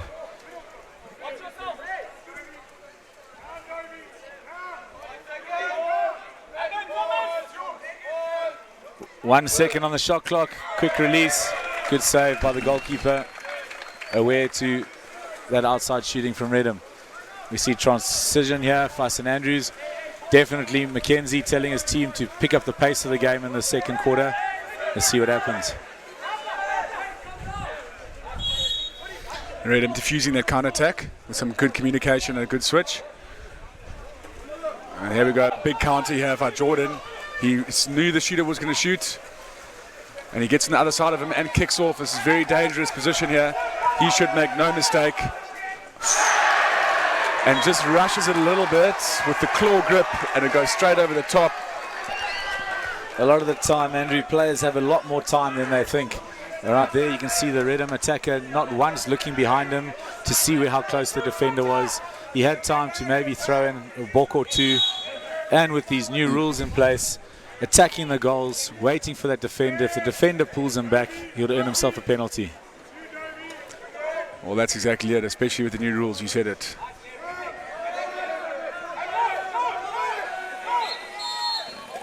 That attack by St Andrews, nothing coming of it. 30 seconds, bit of a wasted attack. Not ever looking to trouble the Redham goals. So a low-scoring affair here so far. This looks like it could be on. See a drive on the far side.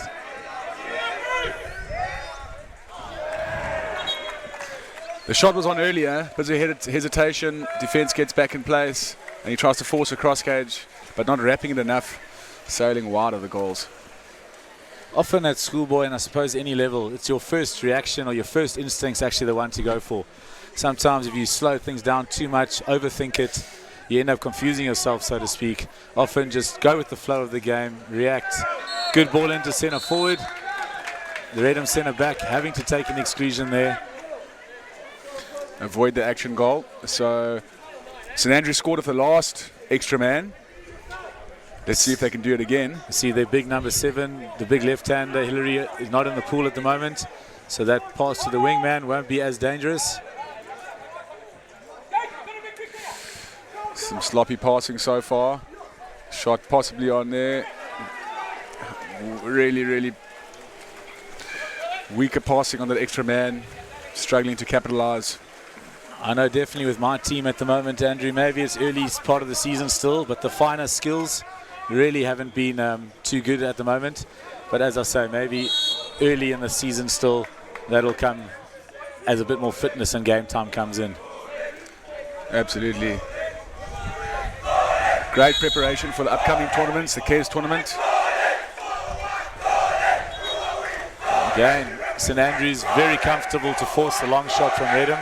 And there in picture, St Andrews faithful, backing their boys every time Redham go on an attack, pumping their team up on defense, the 8th man, so to speak.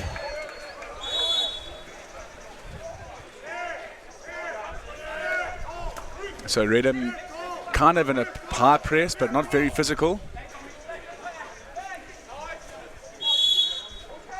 It's good marking. He cannot shoot, so that should leave him. Just not hungry enough there. Reversal on the 30 seconds. So we see Redham doing a flying sub there. That substitution might have actually killed their counter-attack, unfortunately, but rather get some fresh legs in rather than have a liability on defense because the player's tired. Redham are man up. Sorry, St Andrews are man up on defense. Ackerman struggling to get up the pool. Snapshot. Goal mile scrap. And St Andrews recover the ball. Fitness is definitely going to come into play here. Both teams looking to make some substitutions during play. Third and fourth quarter, which team's going to dig deeper? All right, and also when you get a bit physically tired, the mind starts going. Decision making goes a bit wayward. It's going to be an interesting finish to this game. Big crash on the hole from the Redham guys. Very difficult for the referee to award anything there with 3 defenders crashing back on the centre forward. This game looking like it's struggling to get out of third gear.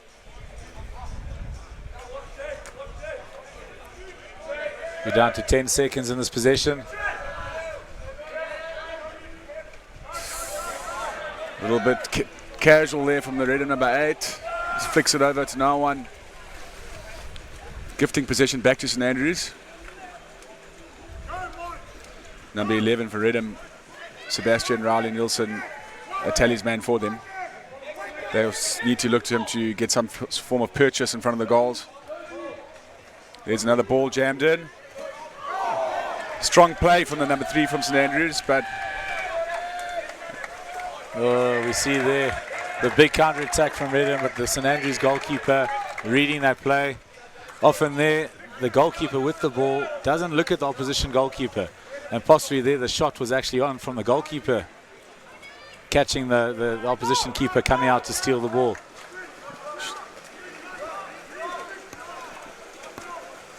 Redham up here on the 4-on-3. Redham are up on the 4-on-3. Oh, Nielsen's done well. Oh. Once again, a little bit too fancy. Do the basics right. If the boy had stepped up there, looked at the goals, I've got no doubt the St Andrews player would have played him from behind, earning himself a penalty rather than the rush shot over the top. Yeah, that's 2 goals left out there. Into the last 30 seconds of the first half. After this possession, there'll be one more attack for Redham. Let's see if either team can break the deadlock at half-time. Redham man up on defense. Looks like there's a lot of pullbacks, and there's an extra man. Sebastian Riley Nielsen done well to cut in front of his man. This will be a crucial blow for St Andrews if Redham can score here on the brink of half-time. And well done. Looking to the postman, good finish from the 2-meter. We'll see the replay here. The cardinal sin, defensive players leaving the man closest to the goal. You never leave the man on the 2-meter line, especially not in front of goals. Looking to push the outside shooter, thinking the clock's coming to an end. Good vision by the Redham team, playing Jordan Harrod, making himself free on the post. We see here from the replay, the St Andrews players all pushing out, trying to cut down the long shot, but neglecting to cover the man sitting on 2 meters. Alright, so half-time. We have a 2-1 game. Redham narrowly leading St Andrews.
Right, so we're back for the second half of this big encounter.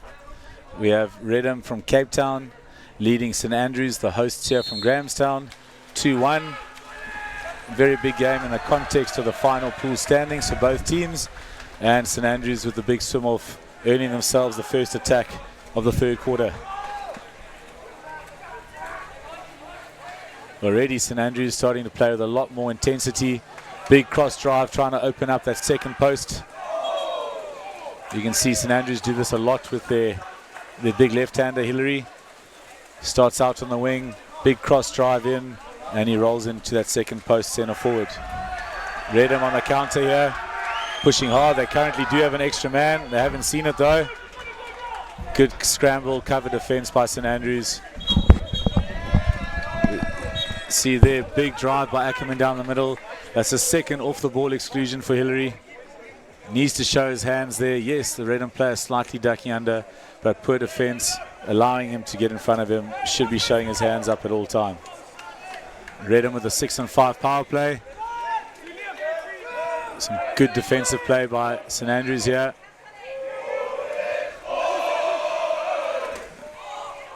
Long shot, good save by the keeper. Watching the ball at all times. We're now St Andrews on the transition. Welcome back, Andrew. Didn't miss anything on that first 2 minutes, but I must say the intensity of the game has definitely picked up. Both coaches must have had a strong word with their teams at half-time. Let's have a look at what St Andrews can produce here. Great block by Connor Griggs. There's huge value in that outside blocking from the defenders.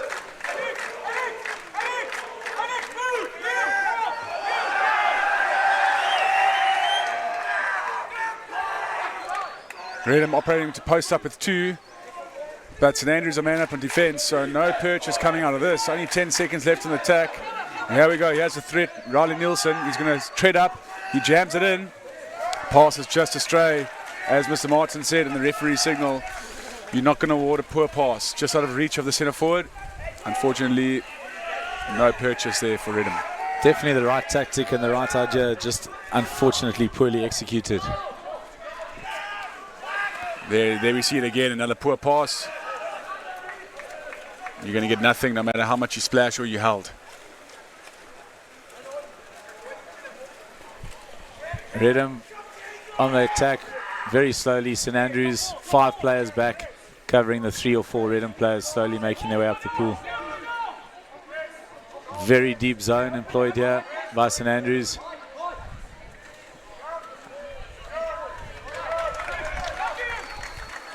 Once again, referee deciding that that pass wasn't close enough to the attacking player. Rather pass it too close and let your man have to play with the ball a bit, then allow that defender to get there from a poor pass. We'll see number 11 from Redham looking like he's in the split position. Looking for an early counter. Now he's come back. Oh! A big punch thrown in there. Looked like it from the St Andrews centre forward. Yeah. Number 6 needs a sub.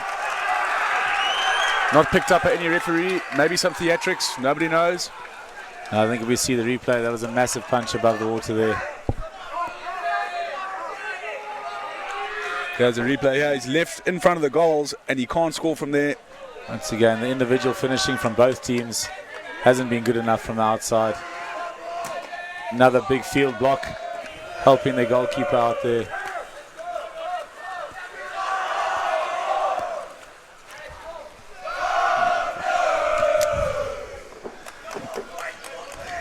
Some movement here for St Andrews. Second hole rolling in again. This game getting a bit physical and off the ball. Man's holding the ball, appealing to the referee, but it's great defense and great legs from Ackerman. As soon as your head goes under the water, the referee can't award you there. You don't know what you're doing with the ball. Very good defensive play by the Redham player, Ackerman.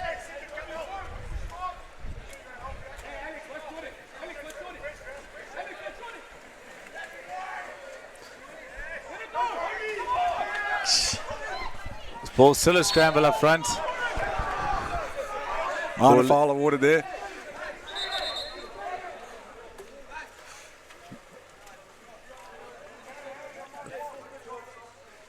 Okay, bit of confusion there. Red and ball.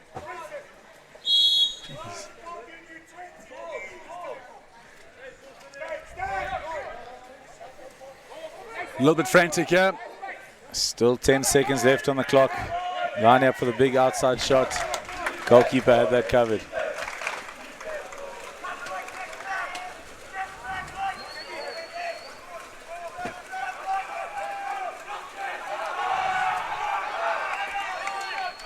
St Andrews up with a full attack. Another poor pass to the centre forward. And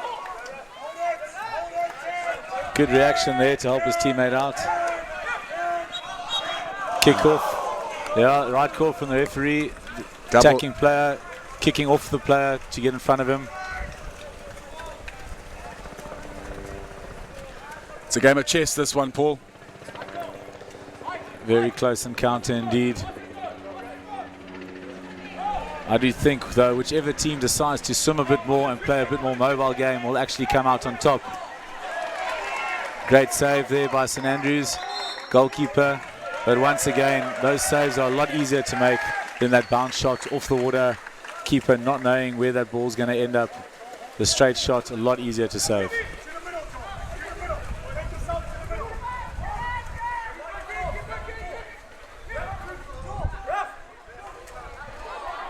Just poor legs there. And great reaction by the Redham side. Jordan Harrod on the counter. This man is quick. Right call from the St Andrews number 2. He takes the exclusion, allows his players to get back on defence. That was a certain goal. Definitely the right call, knowing that he had a defender in front of him. Had he done that without another player around him, that Redham player would have been able to swim on still. We haven't had the clocks reset here. Unfortunately, there's a technical error at the table, I think. No, great save there. St Andrews, number 1. Really good save. He's having a great game between the poles. Redham definitely have earned a lot more chances, but they are not finishing.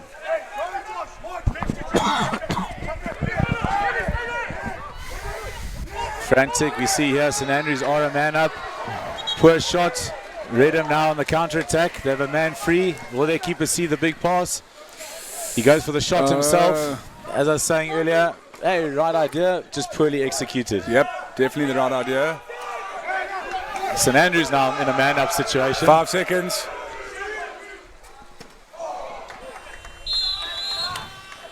I think frantic and frenetic, 2 words to sum up that quarter. Those are 2 good adjectives there, Paul. Right, so we have Redham still holding on to that 1-goal lead that they took into this quarter. Fourth quarter is going to be very important for both sides. Both sides are looking a little tired, a little over-physical, and maybe because of fitness and because they're tired, over-physical is coming into play. And we have a look at some of the results from earlier in the day. Hilton College, my co-commentator, Mr. Andrew Duncan, opening the day with a good win. Well done there, Andrew. Thank you. And then perhaps a bit of a shock result. Maybe not in the win, but Bishops with a 9-0 win over Sachs. I was here for that game. Bishops did play extremely well. Sachs a bit guilty with poor shooting from the outside, but all credit to Bishops for their big win there. 9-0 over Sachs. So as you said, Paul, both teams going to this fourth chuck are looking perhaps a bit jaded. It's a good adjective. Indeed.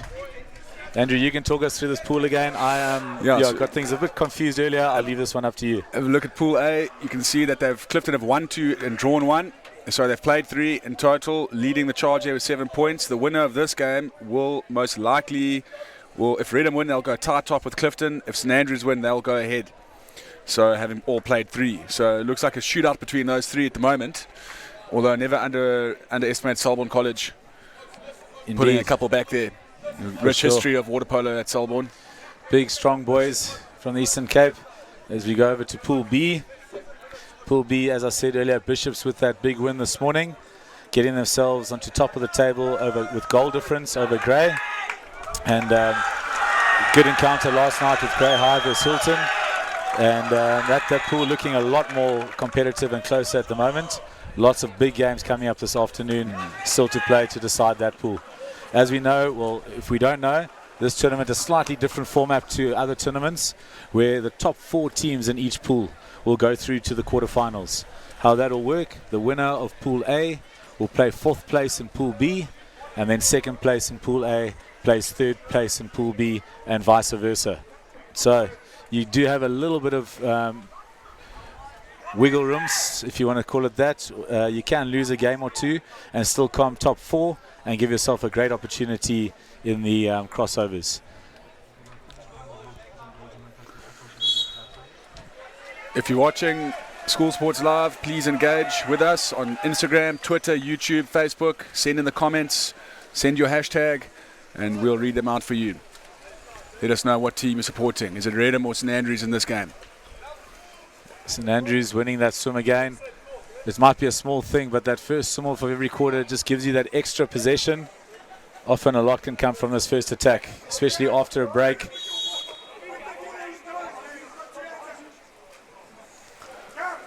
Good tip over there from Riley Nielsen, showing very strong legs, getting costume high. I think people also underestimate the difference that a small tip can make, especially on man-down defense. Just obstructing, intercepting. For sure. Every bit of defense helps your goalkeeper. Great pass there. So a little confusion. The referees, one's ordered, one's given a reversal, but Warren Booster has given a 5 meter. 5 meter is the more, how would you say it? The more. I know what you're saying, Andrew. Don't worry, I'm sure the viewers know too. No, the penalty being the highest sanction you can award. That's the word, sanction. And a fantastic save there by St Andrews. What a save. That is massive in the context of this game. 2 goals, easy to play negative Polo and defend that. 1 goal lead, very difficult to hold on to. St Andrews now definitely up their spirits. Can this be a 2-goal swing? Great save by the Redham keeper. Both keepers actually stepping up to the plate here, and they've definitely been the best players in both teams.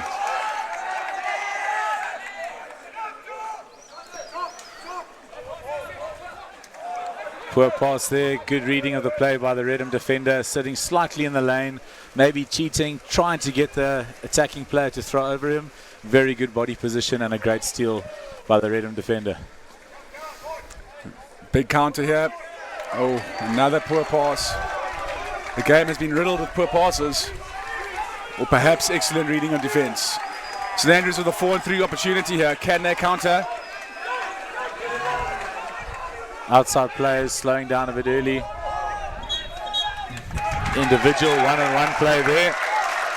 St Andrews number 9, very good player. Also between him and Hillary number 7, they seem to be the 2 go-to men for St Andrews.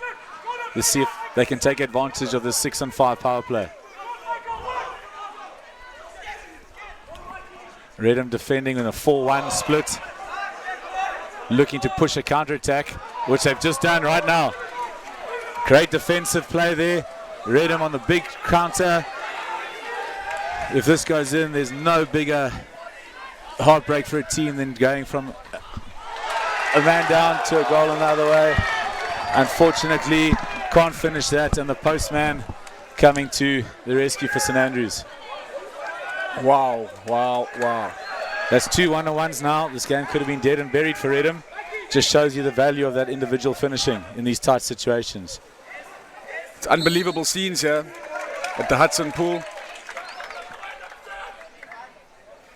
A game riddled with chances that could have been.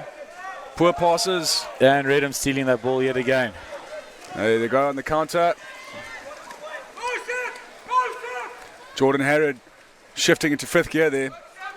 He's looking for the 1-on-1 for sure. And that's going to be on there if they can see it.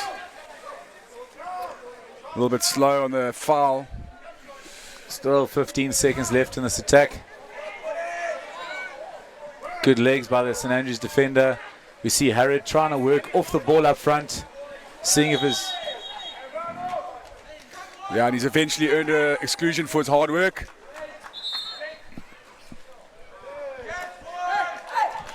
And he's We rolled. see there St Andrews number 2, ill discipline, getting himself a red card for chirping the referee.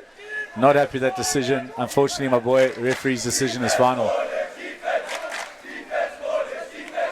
Big moment in the game here. 5 seconds left. Poor pass puts Redham under pressure. Turnover there. Redham not able to capitalize on their man-up situation. We now have St Andrews on the counter-attack in a 3-on-2 situation here. Redham hustling. Great scramble defense, cutting that attack down.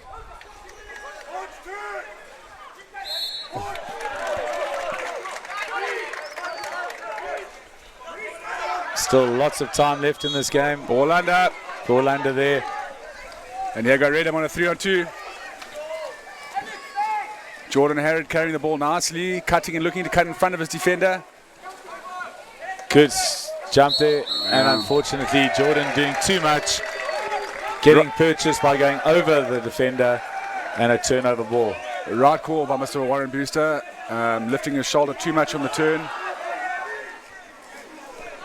With 3 minutes to go. Perhaps another 2-all draw. Really throwing the cats That'll amongst the really pitches. make things interesting.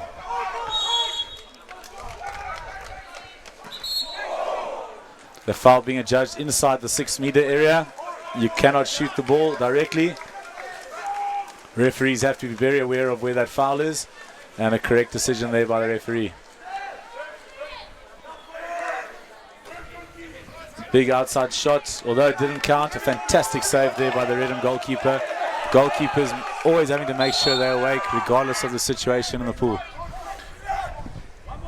Big hands, that man up on defense, unfortunately. So there's not much Redham are going to be able to do besides dump the ball. Redham seem to be wanting to try to protect this lead rather than playing to score another goal. That can be dangerous sometimes. We see St Andrews looking to make a flying substitution. 2 of them, in fact, which means they've only got 4 players to attack. This attack's definitely going to end in not much, with Redham having players back, extra players on defense. 10 seconds left in the St Andrews attack. Long range effort. Fingertip on that by the goalkeeper. Definite 2-meter. St Andrews now with another 20 seconds in which to try and level this game up. We've got 2 minutes left in the final quarter. The corner taken. Moving the ball around. Is he going to take a shot? In the 2-meter. This could be a ripe opportunity to send a keeper up for St Andrews if it gets to that. I think they're still going to want to play for the draw rather than sacrificing. Well, let's see. Mr. McKenzie has known to be a creative coach in the past. 10 seconds left in this Redham attack. Only 3 attacks left in the game. Fantastic pass there to the centre forward. Great body movement, great positioning, and you can see those players have played together for a long time. The understanding of where he wants the ball, great pass, and a fantastic individual finish. Definitely would like to see that replay again. Fantastic goal there by Redham.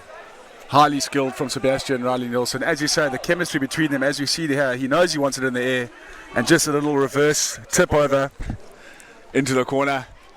Riley Nielsen, that should wrap this game up. We have 3 attacks left in this game. In theory, 2 attacks for St Andrews, 1 attack for Redham. St Andrews need to score. Turnover ball there. Gifting the ball to Redham. This is now going to put a lot of pressure on St Andrews. Redham, no need to play to score another goal. All they need to do is hold possession. That's 1 minute of play with 2 possessions. They come out as a 2-goal winner here.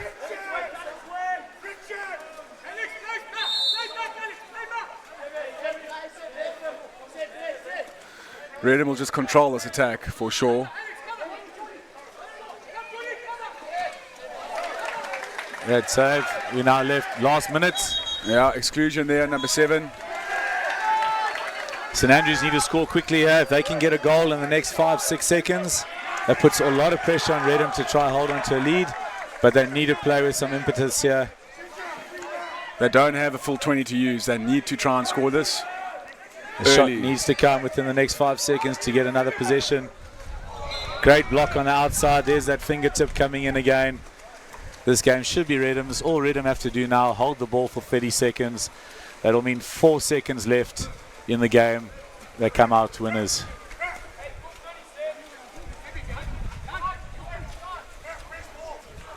You see Redham here, just holding the ball, understanding what's needed of them. They don't need another goal. Full 30 seconds. They can literally hold the ball for another 10 seconds. This is where you want to spread out. No need for that pass. Yeah, number St 11 Andrews was now. wide open on the roach. Oh, again, poor ball control, letting them down. Passing's been a very big issue for both teams in this game. 4 seconds left. And Redham ending up winners 3-1 over the hosts St Andrews. I would say deserved winners. Paul, Redham with a lot more real opportunities than, you know, shots from the outside, which was more St Andrews' opportunities. So Redham probably deserved winners for that game. For sure. Look, both teams did leave a lot on the table with individual finishes in front of goals, but Redham took their chances. They scored 2 more. All you need to do is win by 1. It's still a win. This leads up to a very big game later this afternoon with the hosts St Andrews from Grahamstown playing Clifton College from Durban. That game will have a big bearing on the finals positions. Seeing that Clifton College and Redham drew 2-2 yesterday. The game between St Andrews and Clifton. If Clifton win that, they could end up top of the pool. If St Andrews win that, we're in for another technical decision to see who ends up in positions 1, 2, and 3. Paul, thank you very much. Always a pleasure commentating this game with you. Fantastic, Andrew. Great to be back here. And once again, a big shout out to School Sports Live for once again producing fixtures at these tournaments. It's an honor and a privilege to work with them, and fantastic to see what they're doing for water polo in South Africa. So, classic East London derby coming up next. Selborne versus Stirling.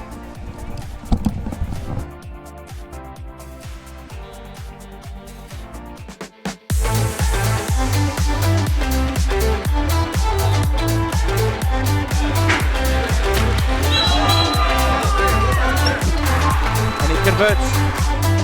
That's a top left.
Converts. That's a top left.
Throw the ball to Luke. Throw it to Billy, man!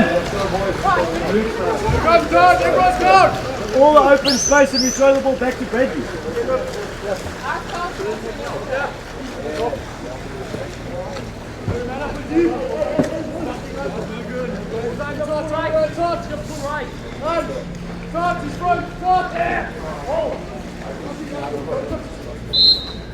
Move the ball!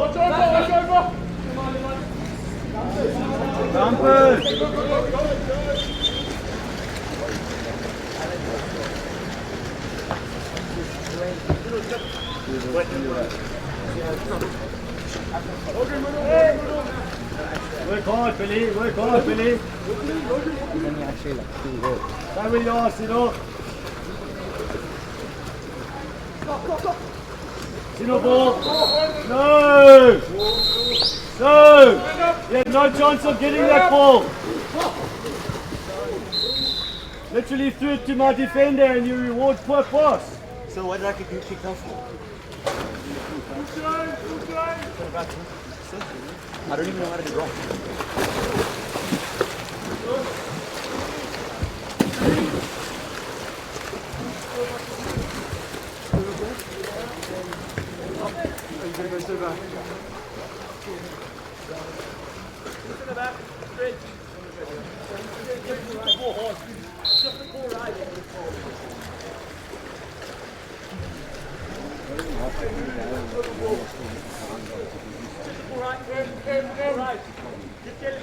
Big blocks, middle corner. Hands everywhere, hands. One down. Nothing, get ball. Hands, come down. Extra man. Man down, up and go.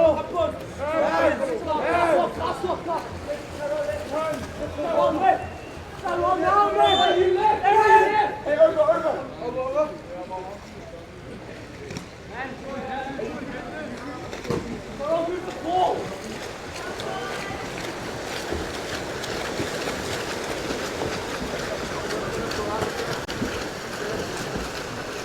Stay middle, Caleb. Stay middle.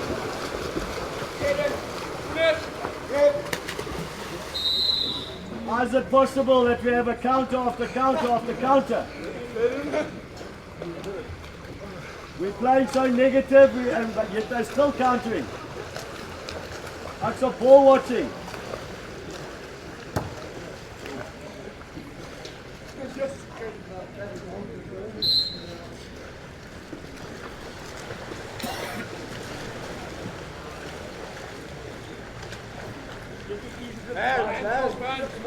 Aiming. Down, more corner. Pass the ball. Go forward. Forward, Caleb. Swim forward. Come forward, on. That's not even a hard shot. What is that?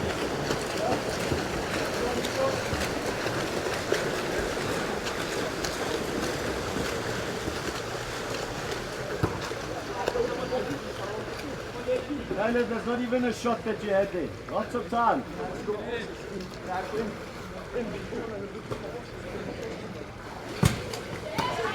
Throw it to Luke. Caleb, give it to Luke.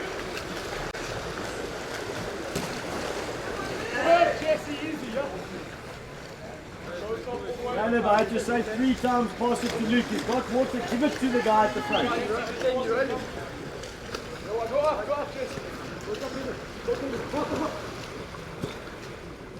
Hold it. Man up.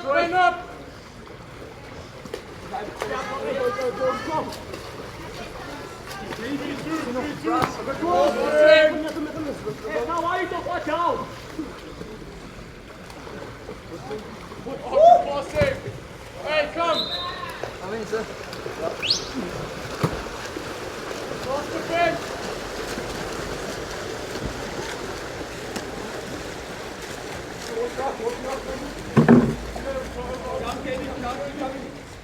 Down there in the middle, Kelly, down. Hey, come.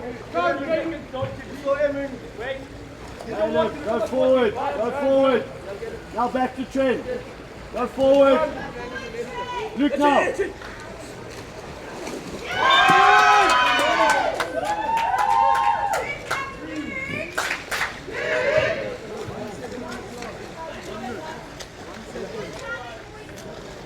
shot, please, Bradley. Back in your goals. Come along.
Matt, hand him over to Jess, hand him over.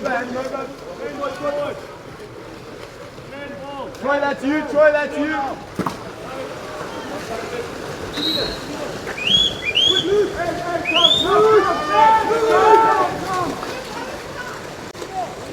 Jesse, you coming out, bros? Open your angle. Open your angle. Open up, open up. Everybody, 30 seconds, run the time.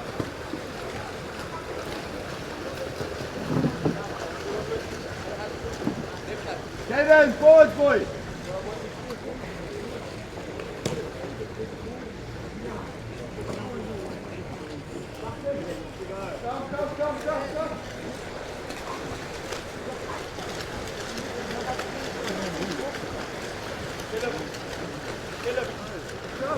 Come. Come, Troy. Up the pool, boy. Come, Troy.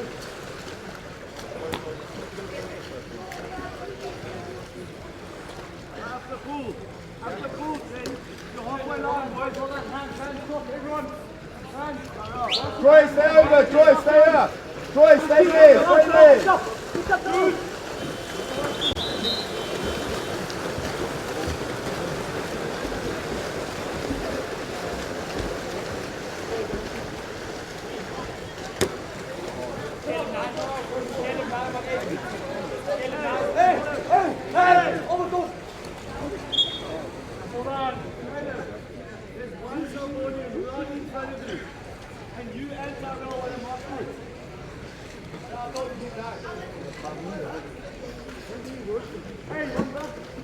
Hey, get back, Troy, go back quickly, run.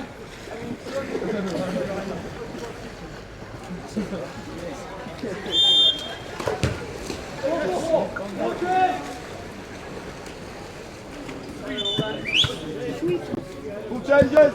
Troy!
I just even moved. And I saw this thing come, I was just like...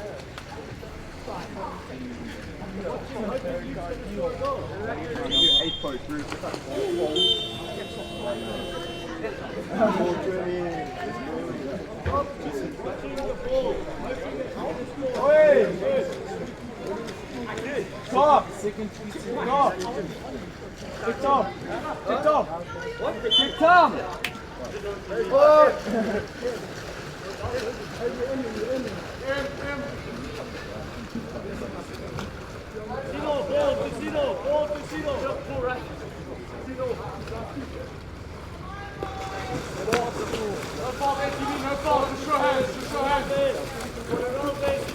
Nothing, dudes, nothing. Danny can go. Easy work, man. Last one on.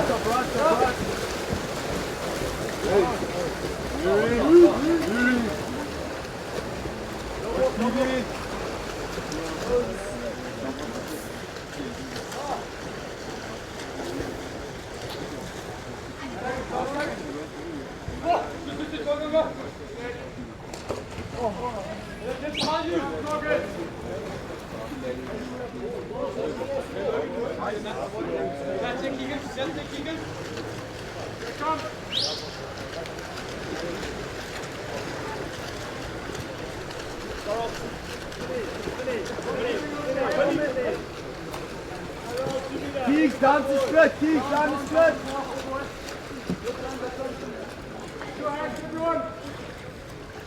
Dan, stay right. Dan, stay further right.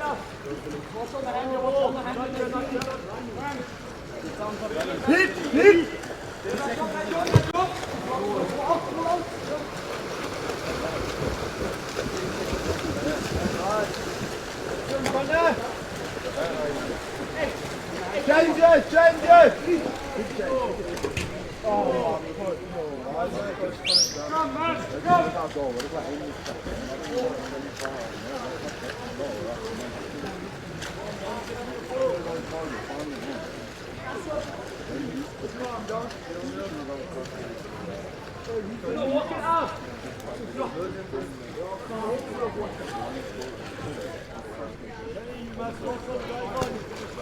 Top go, top go, top go.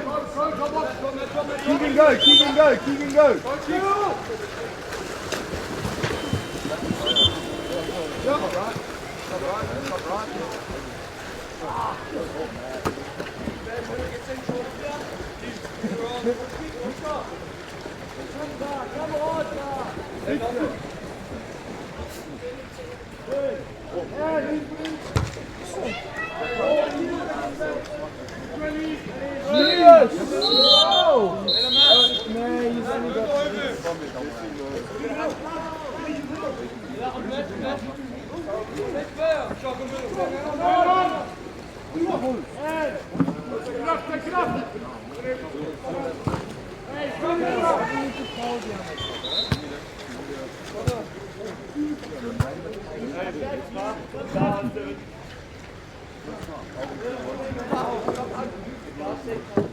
I think 20.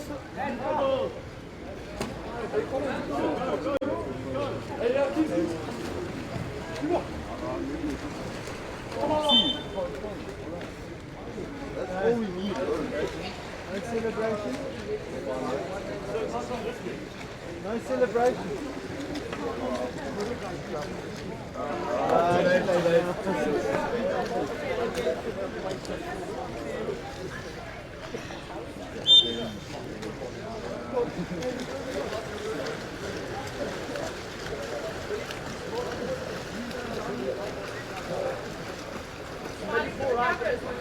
I went like this.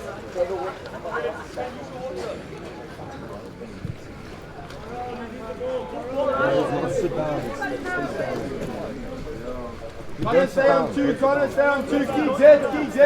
Keep Z.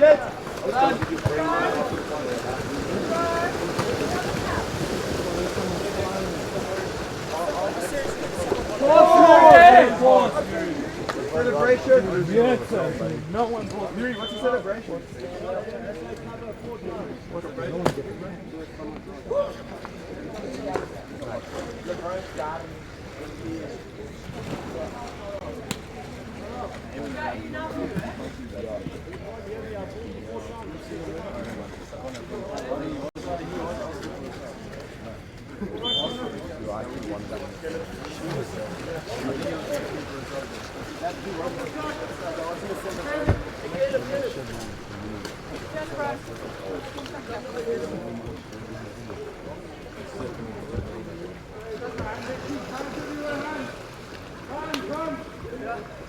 Keats, don't commit, don't commit.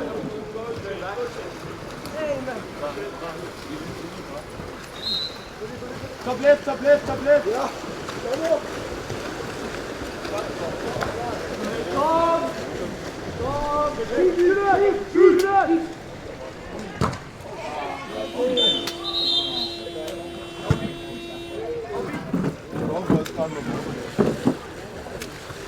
Hey, come here.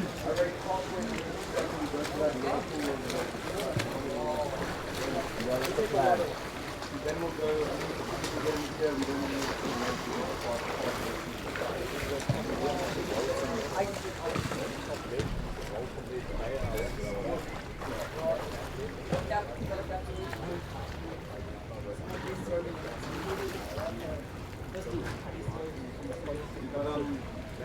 I already need a new warm-up type thing. Like, I like having all the shots. Yeah. We'll start with the diamond and then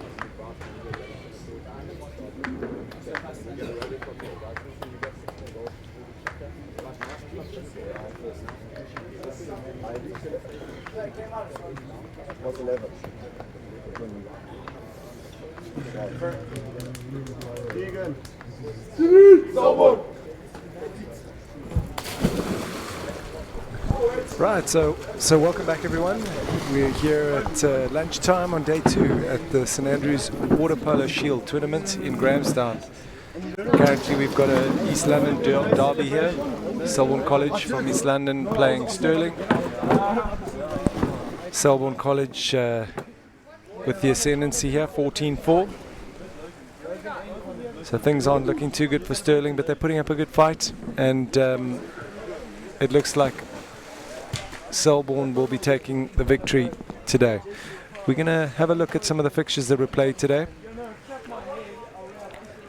Big win today for Bishops, 9-0. Another big match today, which is the Redham versus St Andrews game, which 3-1 to Redham. That's quite a big victory for Redham. That takes them tied top of the log with Clifton College as they drew their first round game on Thursday. So final chukker. Stirling with everything to play for. Selborne can relax, they can sit back. Got a good goal lead. They can try a few things, switch up a few of their junior players.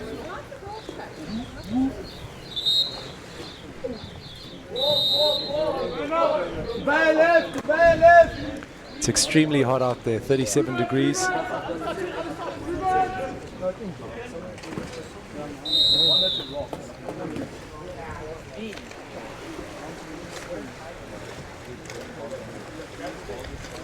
And another goal for Selborne. Daniel de Beyer. Have a look at the replay here. Bit of a snapshot there. Splitting over, splitting over. Ross. Come on, boys. We're going to go jump on that. Entering down. Come. Take that hat off. Take that hat off. Why are you costing me? Come on, in the fucking stage. Yeah.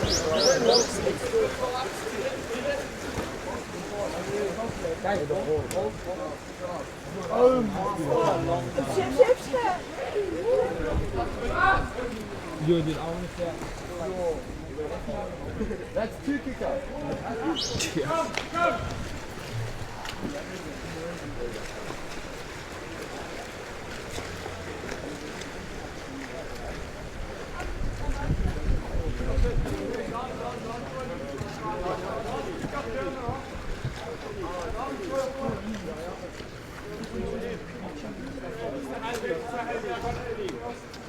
Sterling now on attack. Also come over, bros.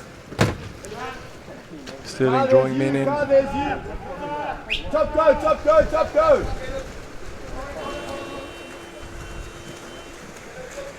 Their shot allocation. Time runs out. They dump the ball. And the pass a little long for the Selborne player there.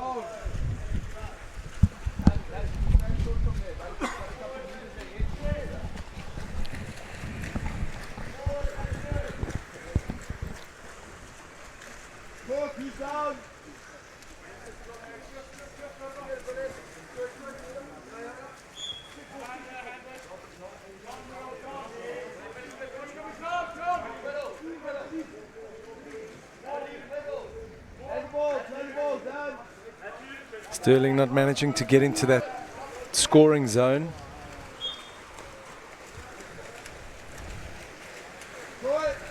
Last quarter, fatigue setting in. Attacks start looking a little lackluster at this stage of the game, especially with the 4 7-minute quarters.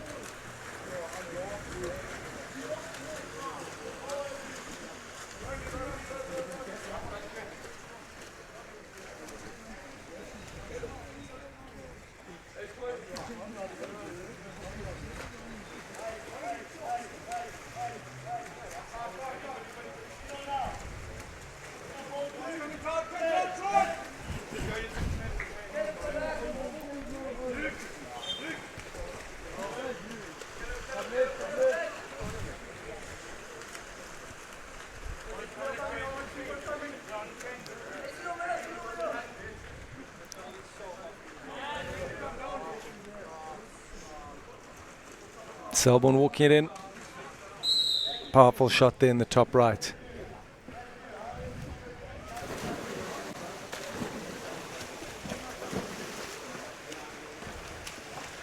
That goal scored by the number 8 from Selborne. Matthew Alberts. Here we see him walking it in. He's got time.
So the Selborne player not marked.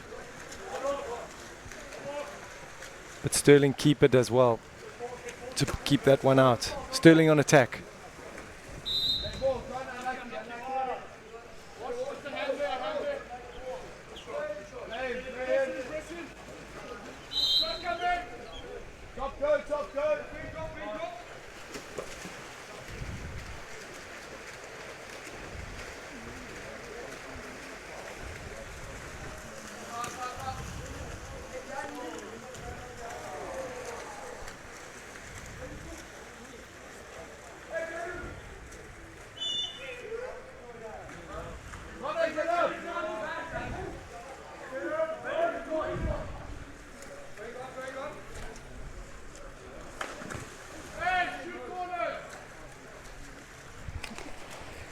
Yeah, the call from the Selborne coaching staff, shoot corners. 2 shots in a row straight at the goalie.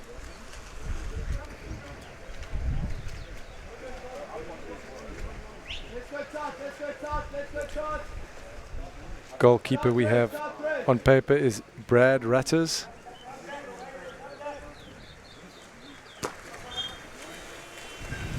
Sterling dumping once again.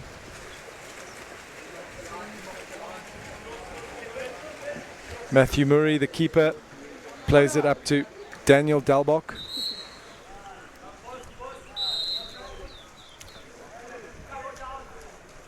Exclusion, Selborne with the extra man, and they've got 20 seconds to score.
So a lot of crowd moving in for this next game.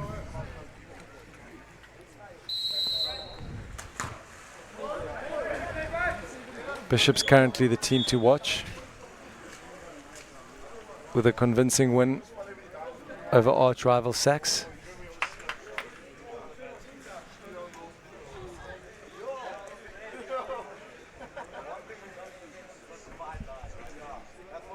And Selborne, number 2, will have a shot here, a penalty shot.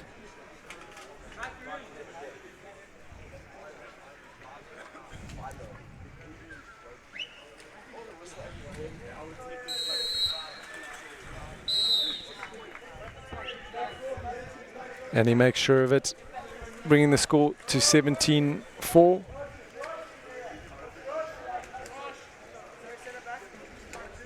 We see it again on the replay. Just bouncing it off the water into the left corner.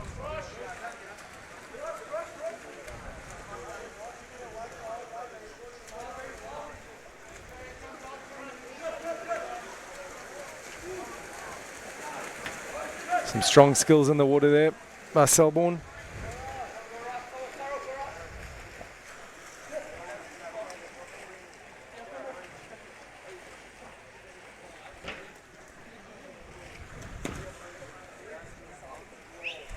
So this is the last play of the game. 10 seconds left and looks like Sterling is done. Selborne with a really good win there. And I think if we that's the game. If we cut to our log, be good to see where people are sitting in the standings. Selborne are part of Pool A, which comprises of Redham, Clifton, St Andrews, Sterling, who they've just played, and Pearson. Full time 17-4.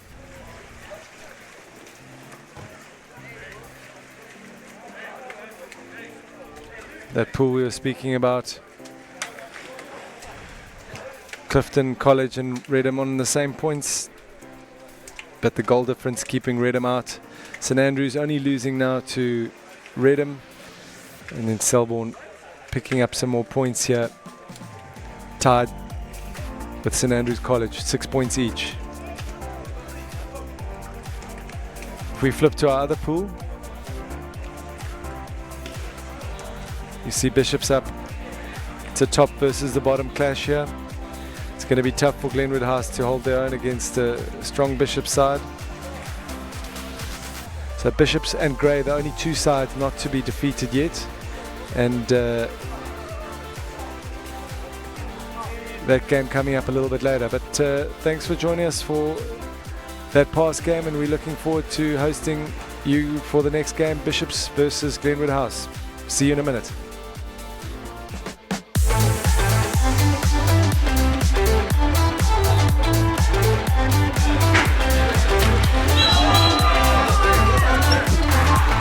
Converts. That's a top left.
House! Right,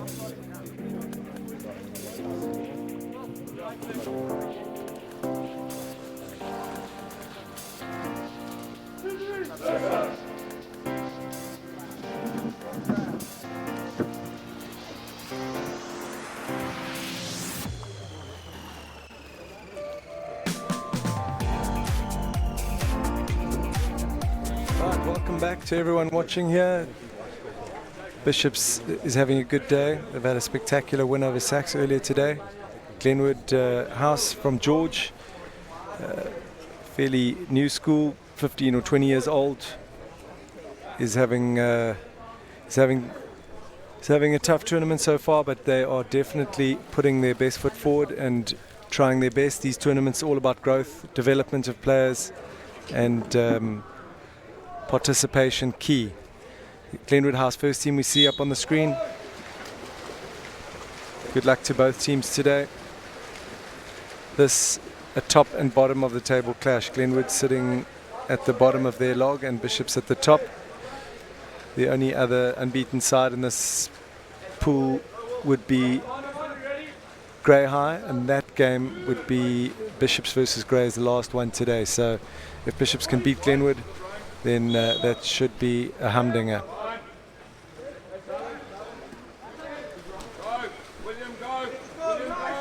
Bishops playing from right to left in the white caps, and Glenwood in the dark blue from left to right.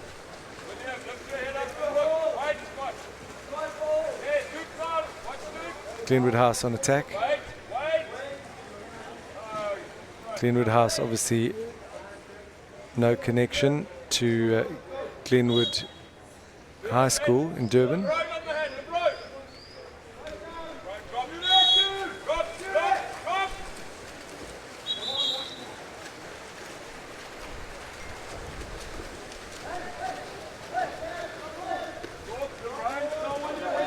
Remember, you can send in tweets, Instagram pictures, YouTube and Facebook comments, and we can pop them on the screen. If you've got any information on any of these games and these schools and these players, we'd love to post them on the screen.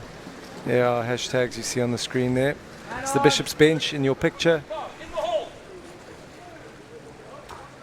A really strong game they had earlier on against Sachs, making a big statement to everyone out there that they're the team to beat. There we go, Bishops on attack. Sam Hansen.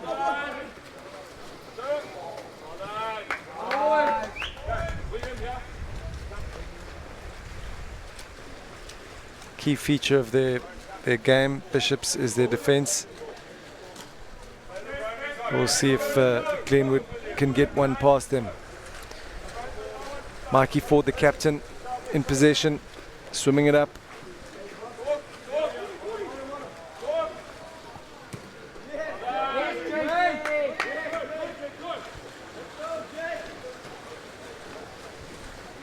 You see the Bishops player, ball taken from him and he's lost his cap.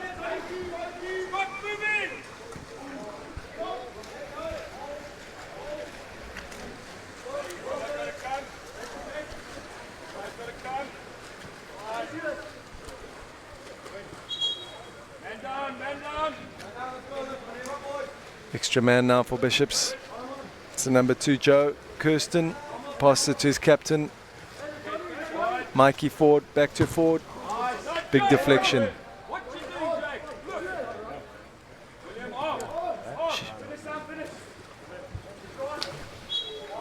Sam Hansen makes no mistake, top corner. Very much a danger man in that position.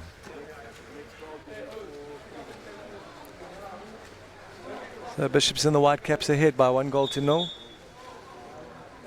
Sam Hansen, the scorer. Here we see it on the replay. Perhaps the goalie could have got his hand to that one.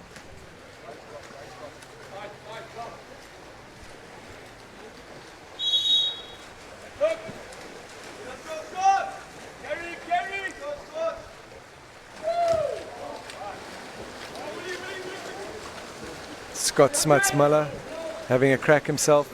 And there's big space in the middle here for Ford. Walks it in, and that's another one for the Bishops captain.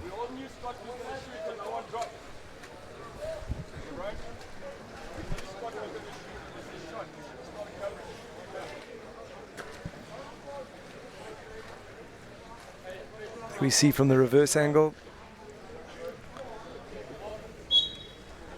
Bishops coached by Brett Snedden and Glenwood House coach Guy Bird. Mikey looking for open players.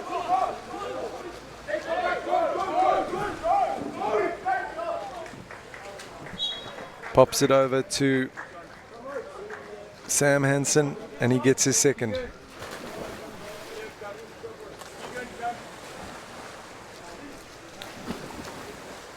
See it again.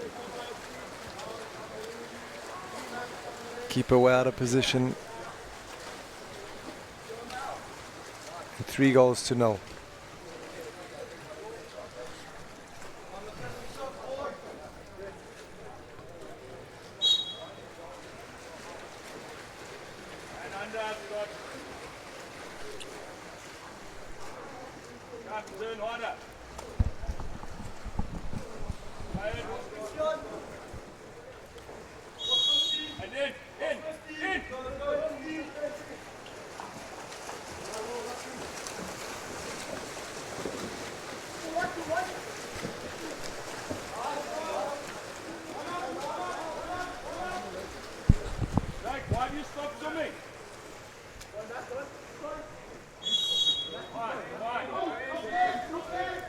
Steinhagen looking for the pass. Pops it over to Dean Snedden. To Matt Lowe. And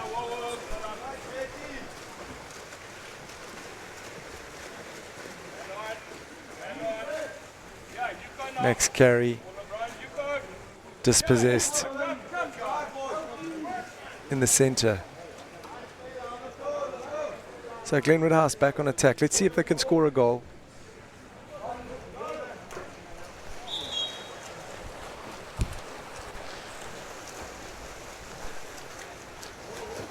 Finding it difficult to get into position, to a scoring position in the danger zone.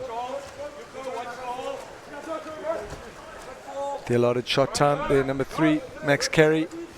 Swings it over to Dean Snedden. Very nearly a goal.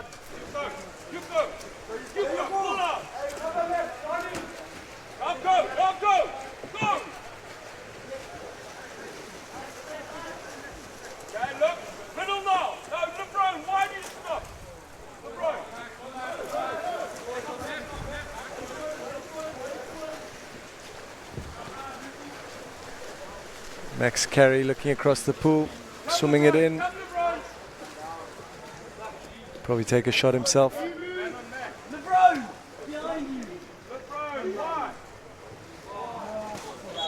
Very nice. Goal scorer there, Luke Bruchhausen.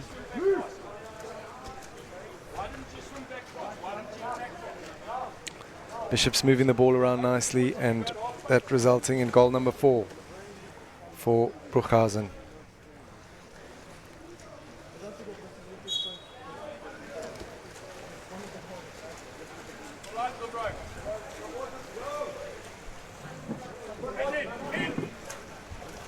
Levron passes it over to Hugo.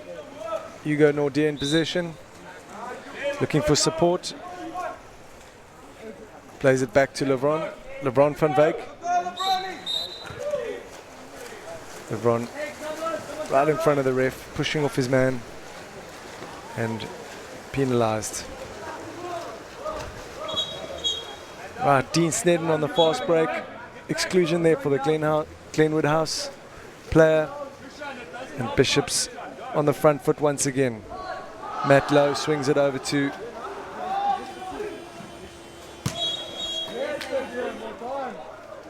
Matt Lowe, takes a shot. Fortunately, we're out of time. So, first quarter, 4-0 to Bishops. Glenwood feeling the pressure.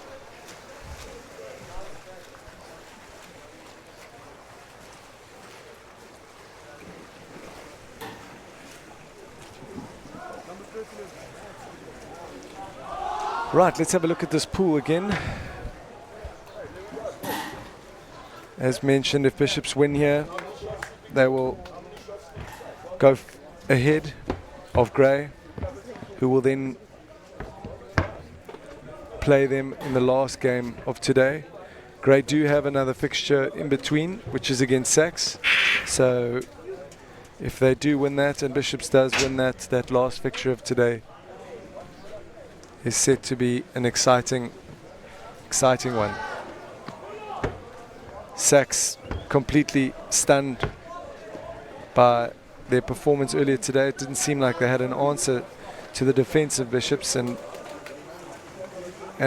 quite frankly their attack. So very well-rounded performance earlier by Bishops. Sachs will want to up their game and earn a place in the quarterfinals. All pool games happening today and tomorrow morning. Knockout stages taking place from Saturday afternoon. First quarterfinal will happen from lunchtime on Saturday, 12:50 exactly. The first place in Pool A will play the fourth place in Pool B.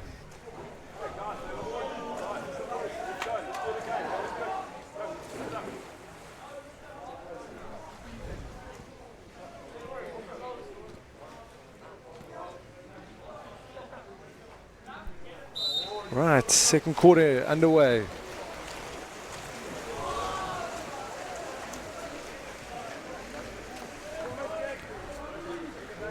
Jake Stewart winning the swim off, winning his side possession. Sam Hansen swinging it around. Back to Johnny. Roche.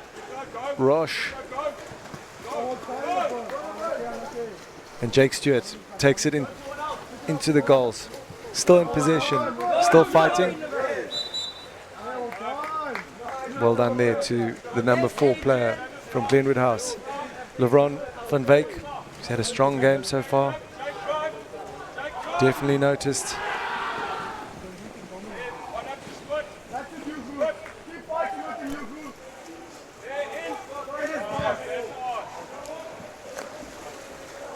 Very tight marking by the Bishops defense. Jake Stewart swings it over to the number 6. Big shot there by Mikey Ford.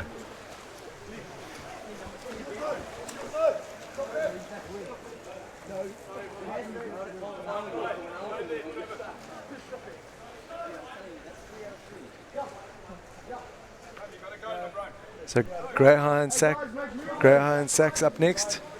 Should be a really good fixture. Grey still unbeaten.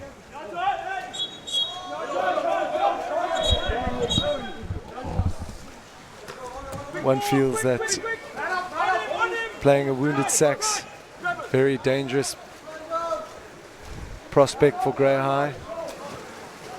They're always a strong team, and Sachs are the current title holders of the 219 Shield. They are definitely not going to stand back. Shot by Bishops there. Slight confusion there from Glenwood, and now they've got the ball back. So back on attack. Balls up the pool.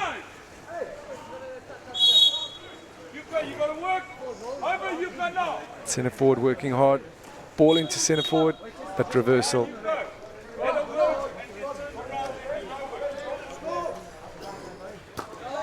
Mikey Ford open in front of the goal and makes no mistake.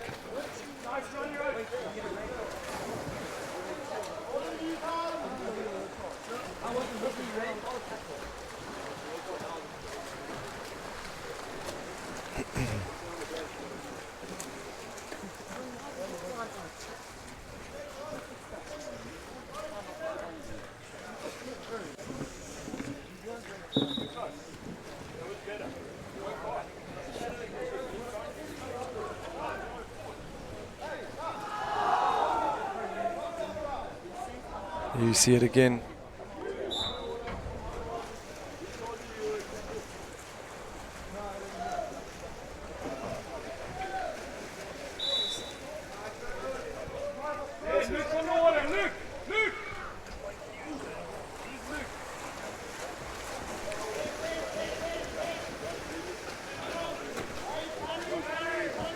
Dean Snedden taking it in for Bishops.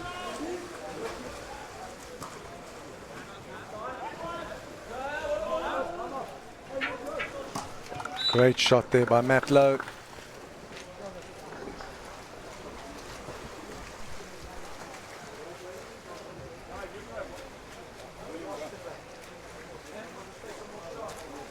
There the goal scorer in picture, Matt Lowe.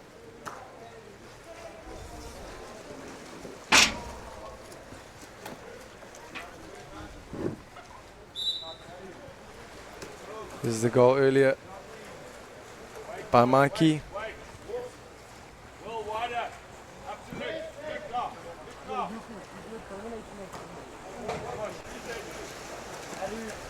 Passing not going to hand for Glenwood House. Bishop's working it up again. Dean Snedden.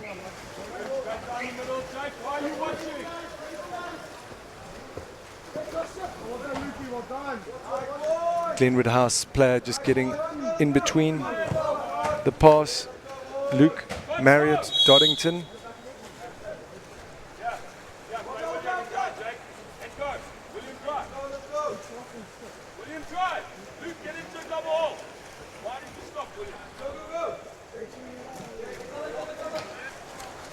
Glenwood House forced to take long shots.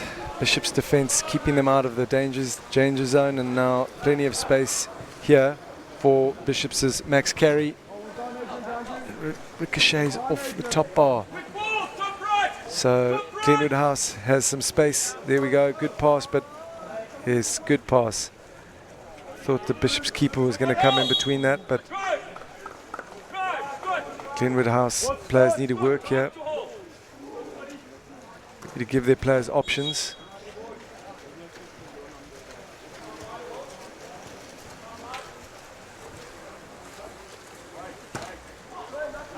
Big pass by goalkeeper Adam Duvall on the right. Reversal here. Number 5, Luke Bruchhausen.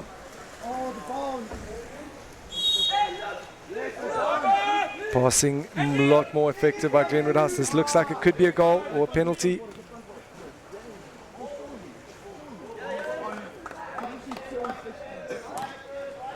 Ref seems to think that was fine. Bishop's back on attack.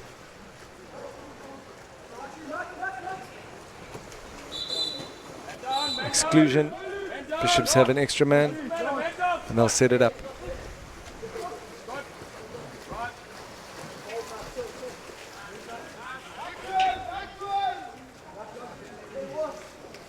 Still 12 seconds left.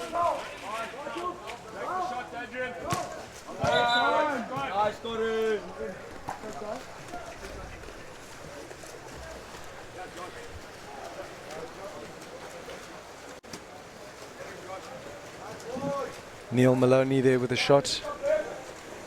And Josh Skoltz working it up here for Glenwood House.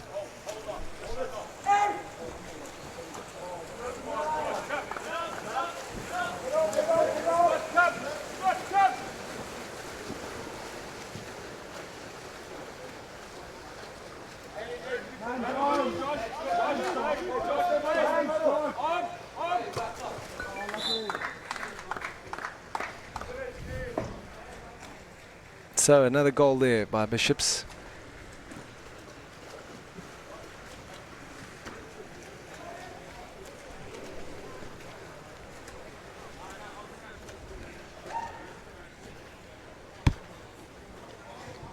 Here we see the replay.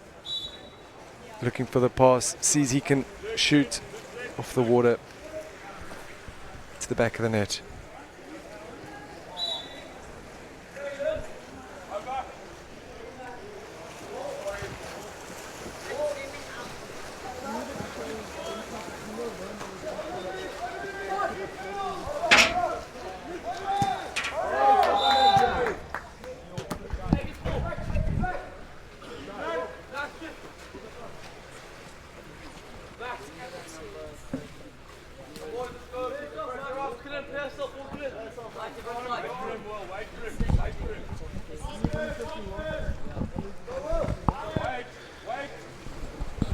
Can Bishop score on this last attack? Centre forward swamped, man out. Extra man for Bishops. There they have goals open there for the number 3.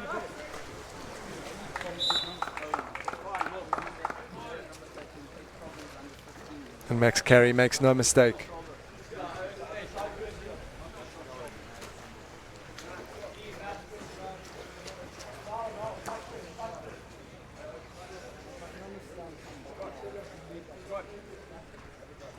So 7 seconds left. Halfway mark. Bishops 8-0. We're going to show you a whole batch of replays from the first half of this game. Stay tuned, and I hope you enjoy all of these goal replays. We'll see you back for the second half in a moment. Thank you.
Right, so we're back for the second half of this fixture between Bishops and Glenwood House. This is day 2 of the tournament, and we're still busy with all the pool games.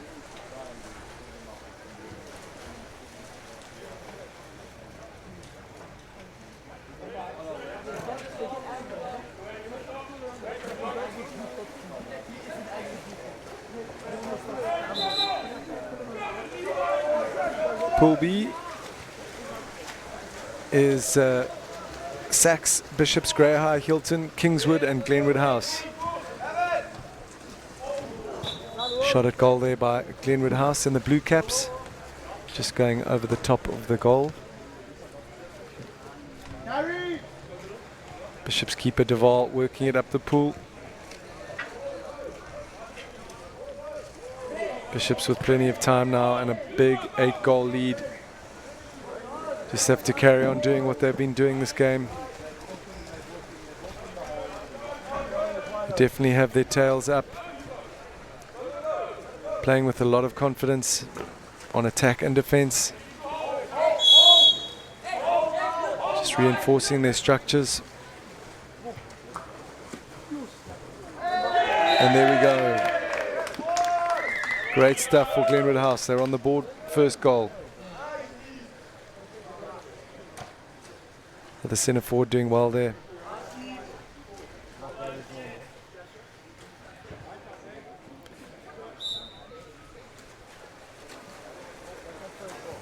Perhaps we'll see more of a drop on defence there after that goal by the Bishop's defenders.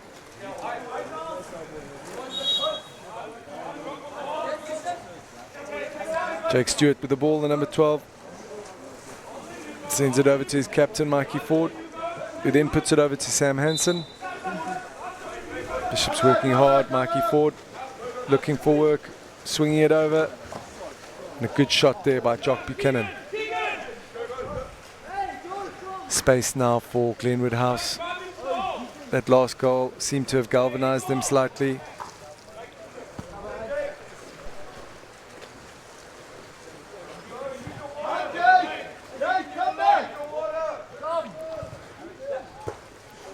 Big bounce shot there.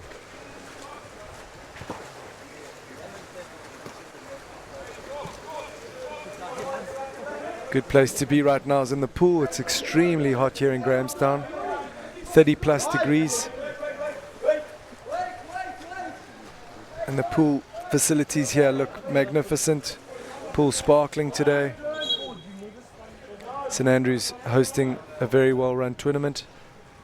St Andrews College Shield.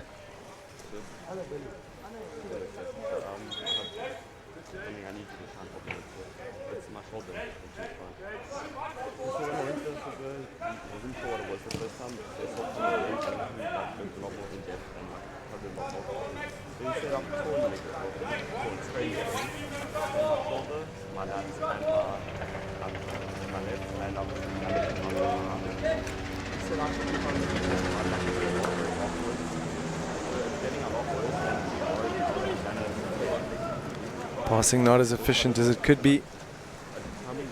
Stewart works it up the left side.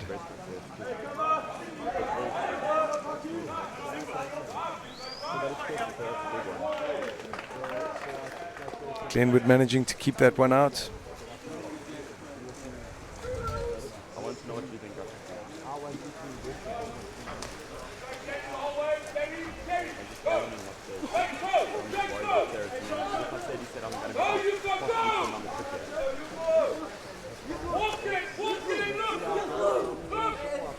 Coach telling his player to walk it in.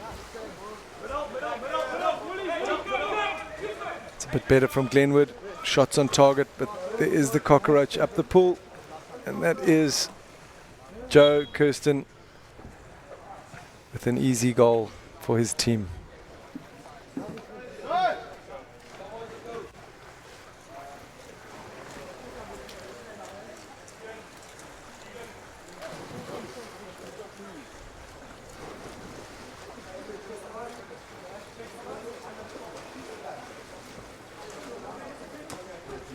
That is Joe Kirsten there on screen from Bishops. Apologize for the incorrect name.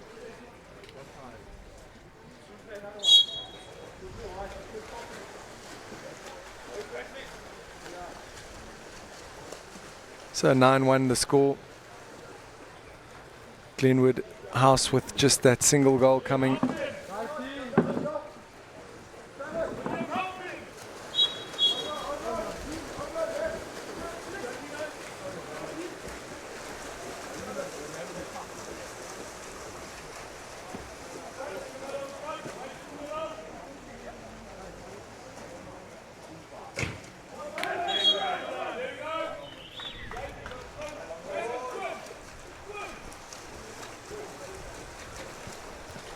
Lots of options there.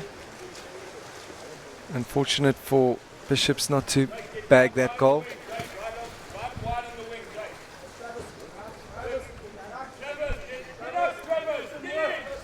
This Luke Marriott Doddington working it up. Passing it over to Travis Scorpin, who has a shot at goal. Duval with the pass up to Stewart. Stewart's looking for options.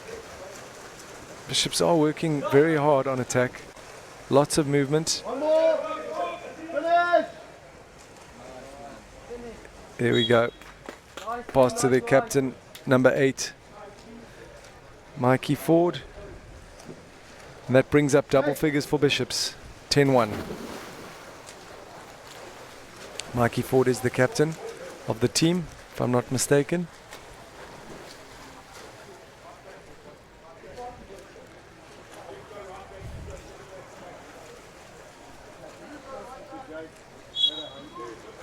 Lovely to see on that replay. So I see Neil Maloney just come in off the bench.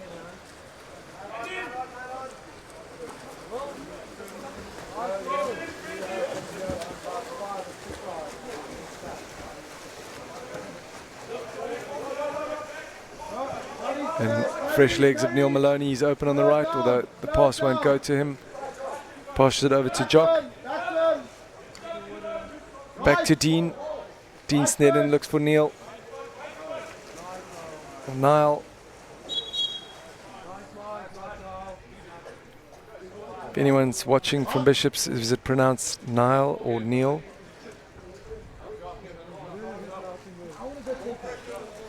Feel free to engage with us on social media. Send us any comments, requests, questions. On your screen you see the hashtags. Here we go. Big goal there from Dean Snedden.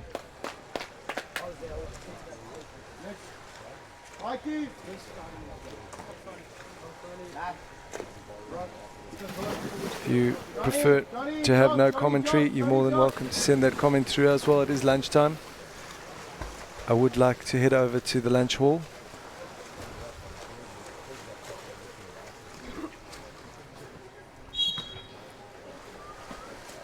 But I'll be with you till the end of this game. Right, so 11-1. Still a lot of water polo to be played, a full final quarter and another minute of this. So 8 minutes of water polo. Glenwood trying really hard, throwing everything they've got at this Bishop side. Reversal in the middle. Ref says pulling down.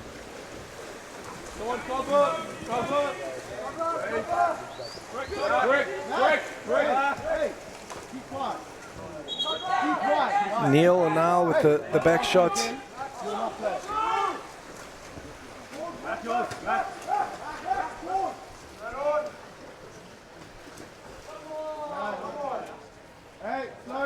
Ref saying ball was in his hand.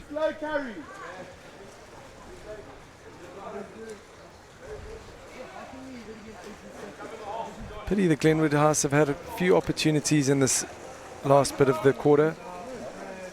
Be nice to see them put a few away.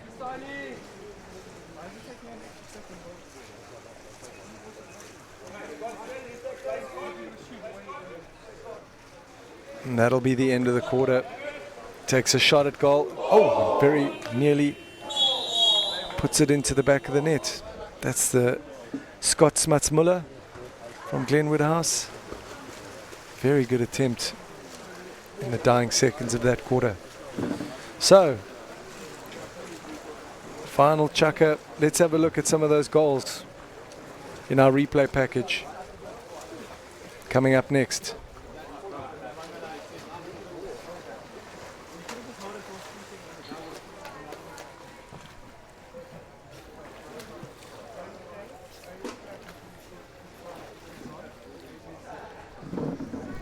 Here we see the replays. We'll put some music over that so it adds a bit more of a excitement.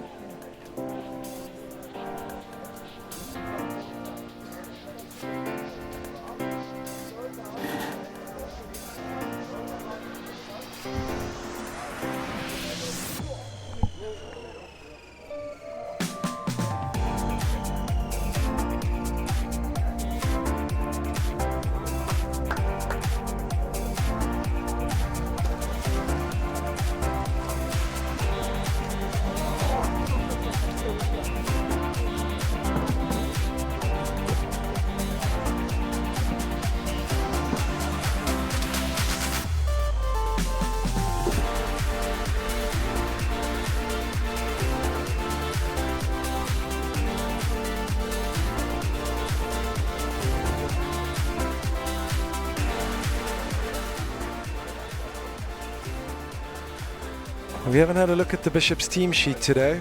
Be good to have a quick look on screen before this quarter starts. Here we have it. Adam Duvall, keeper. Kirsten Carey, Snedden, Bruchhausen, Buchanan, Lowe, Ford. There, the Glenwood House team we looked at earlier.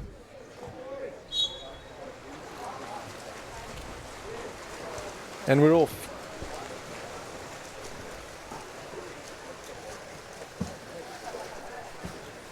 Bishop's doing well. Sam Hansen winning that swim off comfortably, passing it down to Maloney. Back to Maloney. Back to Snedden. Shot clock's running down, and we've got a Glenwood House attacker up the pool, hoping to get a quick fast break, but unfortunately that didn't work out for them. Pass not quite going to hand, and Snedden's on it. Swings it over to Maloney.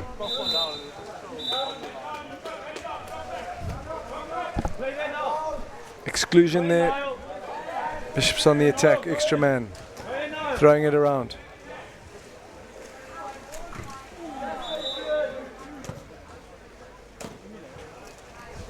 Big shot there by Maloney.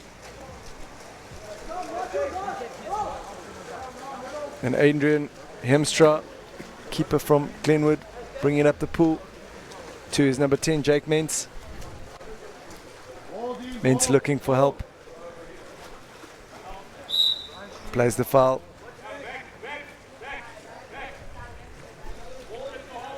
Mentz plays it back to Travis Scorpin. Skolt's working nicely on the right side.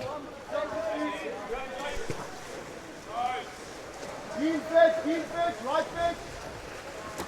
Carry hard, yes, it's going. Snedden bringing it up.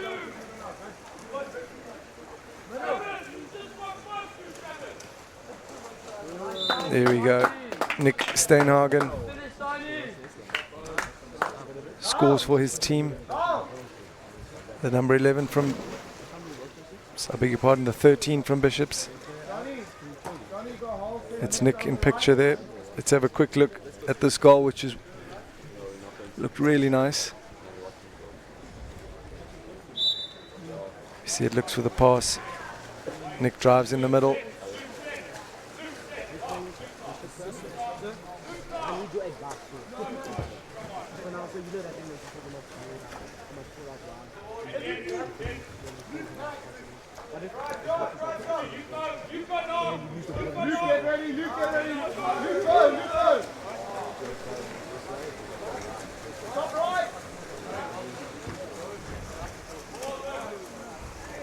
Man open there, Luke Bruchhausen.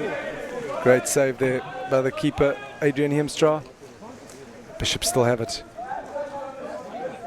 Dean Snedden looking at his options.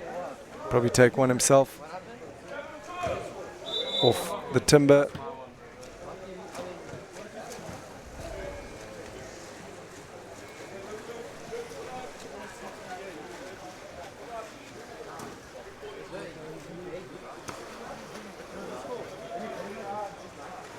Pass is not going to hand.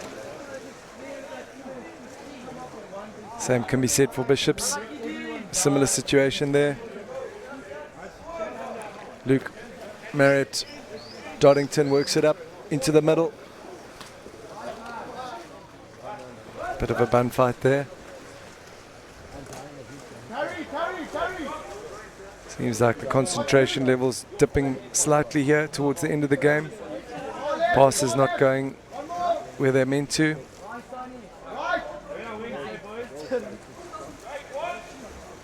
Drive coming in the middle. Corner, Bishop still in possession. Here we see the bench for Glenwood House.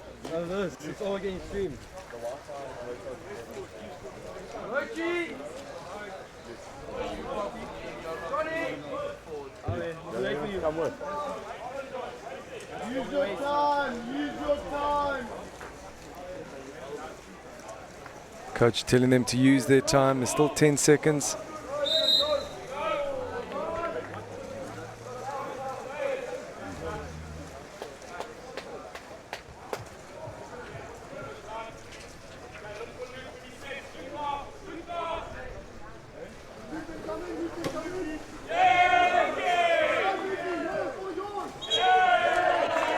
There we go, penalty. Glenwood House will have a shot at goal here.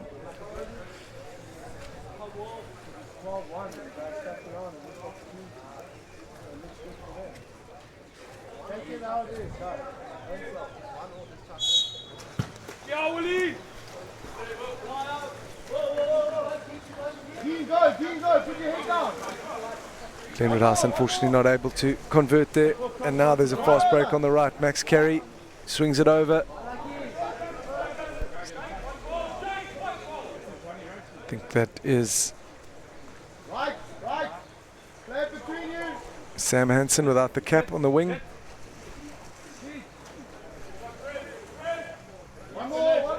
Max Carey looks back to Snedden. Exclusion, and Bishops finish it. Once again, Nick Steinhagen, I think who scored the last goal, bringing his tally to at least 2 goals in this game.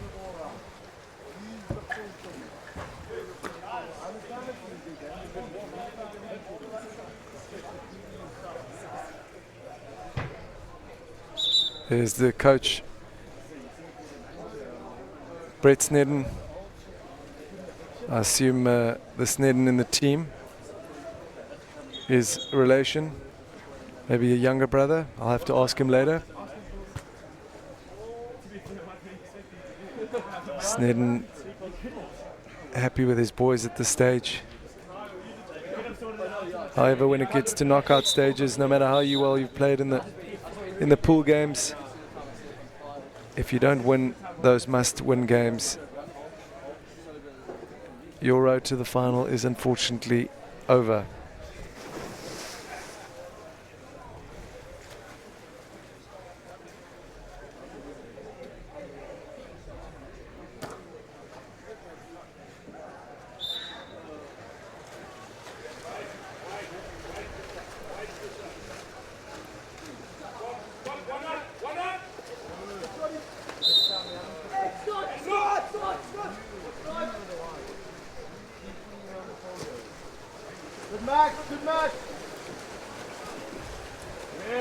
Speaking of knockouts, our first quarter-final is at 1 o'clock tomorrow. First in this Pool A will play fourth in Pool B.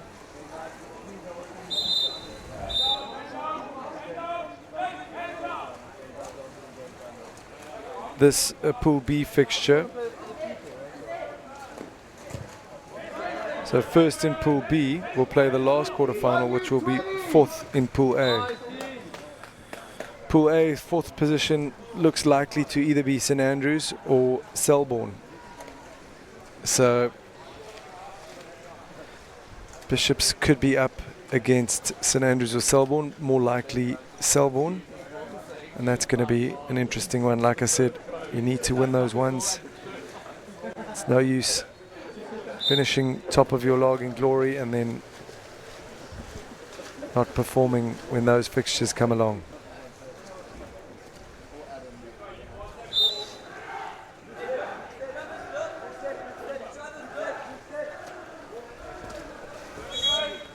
Once we get closer to those stages, we'll have more concrete information on who we see being in those knockout games. Right now, that's our prediction. Bishops will play Selborne. However, early days, and let's see what happens. Great shot there.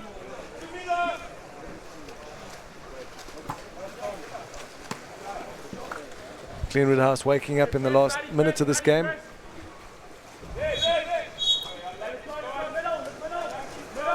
Fortunate there, that earlier shot by Luke Marriott Doddington.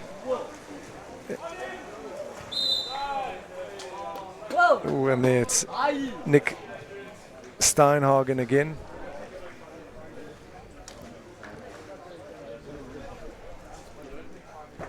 Earning his team penalty shot. Snedden takes it. Unfortunately, slightly off target there. Score still remains 14-1. And there's an opportunity here for Glenwood House. Just not able to convert.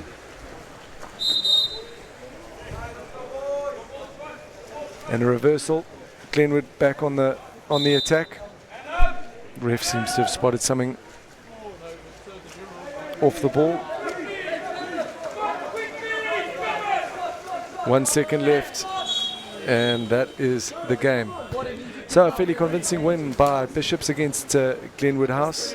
Glenwood House putting up a good fight for this favoured Bishops team. We'll see you for the next game, which is a big clash. Grey High against Sachs. Stay with us and we'll bring you that game live here from Grahamstown at the St Andrews College Shield Water Polo Tournament.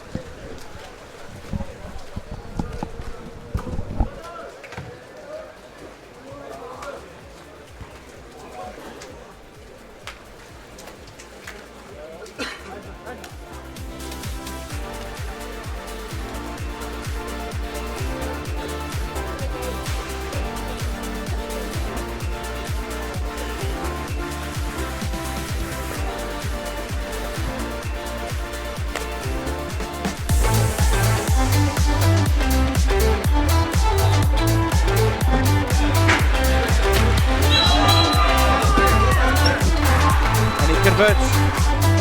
That's it, top left.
Converts.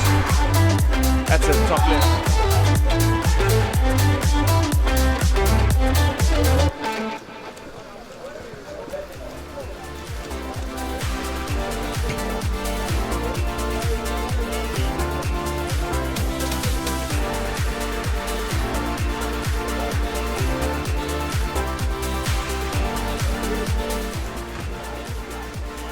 welcome back, and you're watching School Sport Live. We have got a mouth-watering fixture here, Grey High School against Sachs.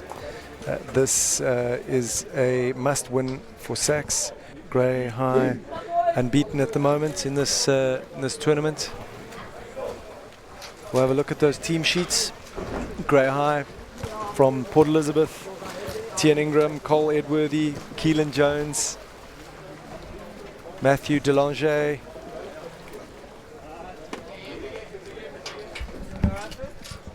Sachs from Newlands in Cape Town. Very strong water polo school. They will be looking to change their fortunes here after a heavy loss against Bishops. I'm joined here in the commentary box by, I'll let her introduce herself. Hello, my name is Megan Martins. Megan Martins. Megan, where do you fit in? What's your involvement with water polo? I'm currently reffing at the Brian Baker tournament across the road. And yeah, kind of just got thrown in the deep end and asked to commentate. Fantastic. I've got absolutely no idea when it comes to water polo rules, so I'm glad I've got you next to me. You can explain all those sorts of things. Perfect. How's that tournament going? It's very hot that side, but it's going well. Everything's running smoothly. Teams are performing. It's great to hear. Right, so we've got Sachs from Cape Town and Grey from PE, and now Sachs on the attack, first attack of the game. Sachs playing in the blue caps from left to right, and Grey in the white caps. 10 more seconds of possession, and immersed by Sachs. Yeah.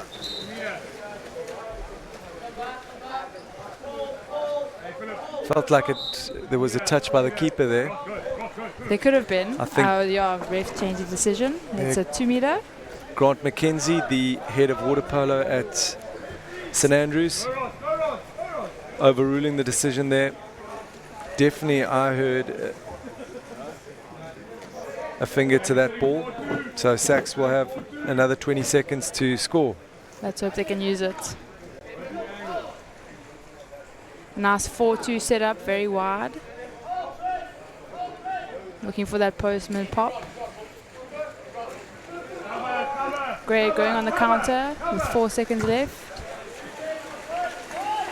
Grey on the counter on the right. Good pass by the goalkeeper, Tian Ingram. And a good save by the Sachs goalkeeper.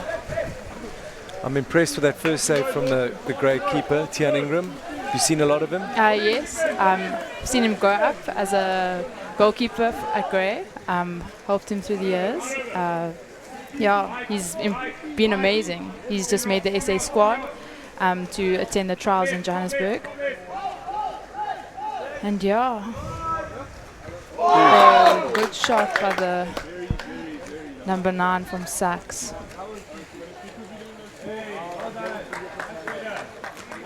Number 9 from Sachs there, Nick Solko.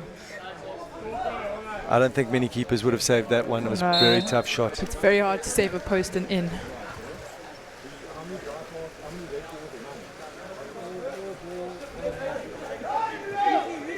So you connected to Grey water polo? Yes, I coach at Collegiate Girls High School in PE. And the Grey... Awesome shot by Christopher Steinbach. Sorry, I interrupted you there. There was a very good goal there. What were you saying? The Grey first team coach used to be my first team coach when I was at school. So we've played against these boys many times. And we've watched them grow up and watched them develop into awesome polo players. So 1-1 there. Strong goal, strong comeback from Grey. This looks like it's going to be a very closely contested game and super exciting at this stage. Very.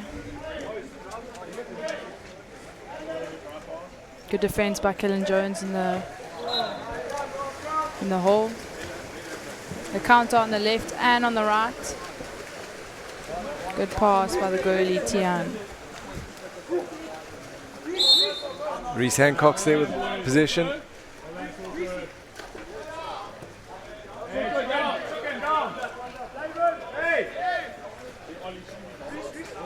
Let's hope they can use this possession.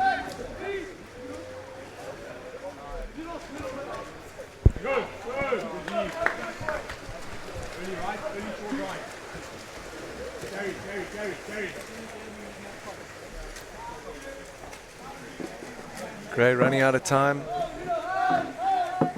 The Sacks number 9, Nick, swinging it over there.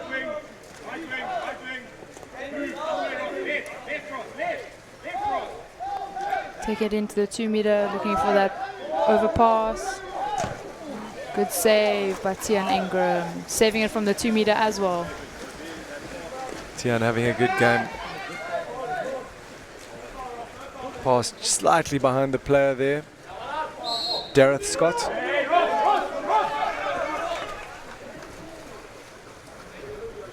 And a good goal by Christopher Steinbach coming through on the second wave. Gray really looking alive at this stage. Yeah, they want it. Christopher Steinbach in your screen there. Here we see the replay. Pops it over. Makes no mistake.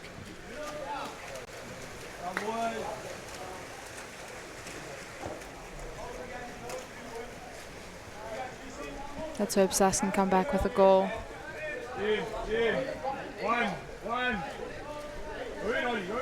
Similar tactic from last attack.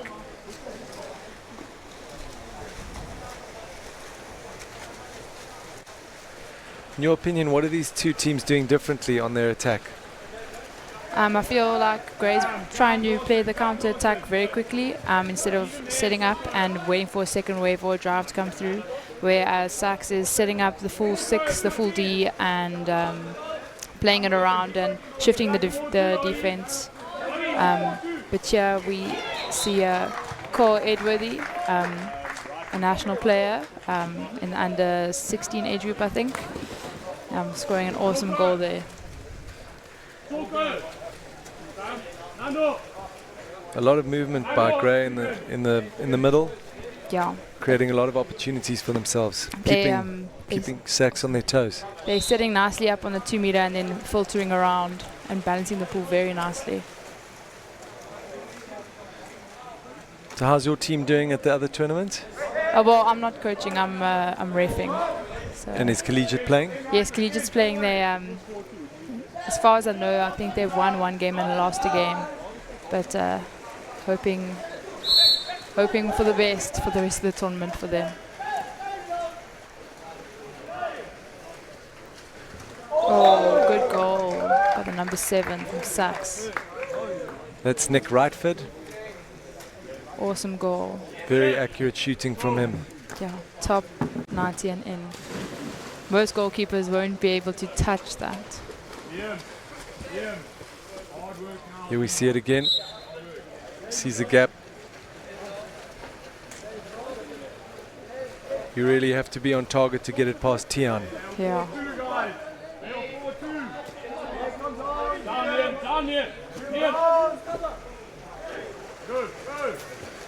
Good steal from Sachs.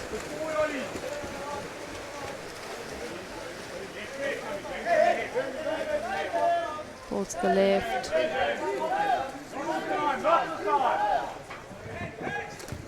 Good save by Tian Ingram.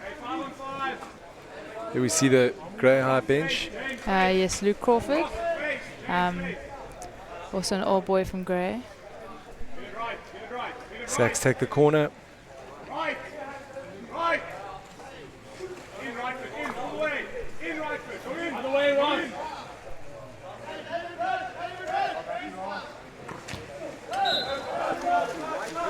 Good save there by Christopher Steinbach. Good block. Here we see it again.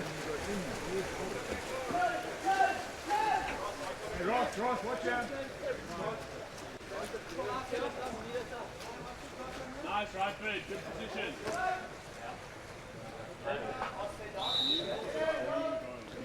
From David Olifield to Kellen Jones. Exclusion there. Of Christopher Steinbach. Gray have got the extra man.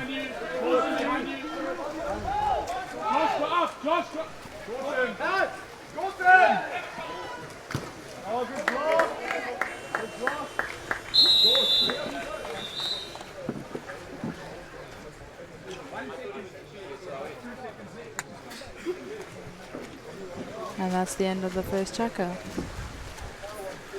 Great, so as we said, very exciting game here. 3-2 to Grey High.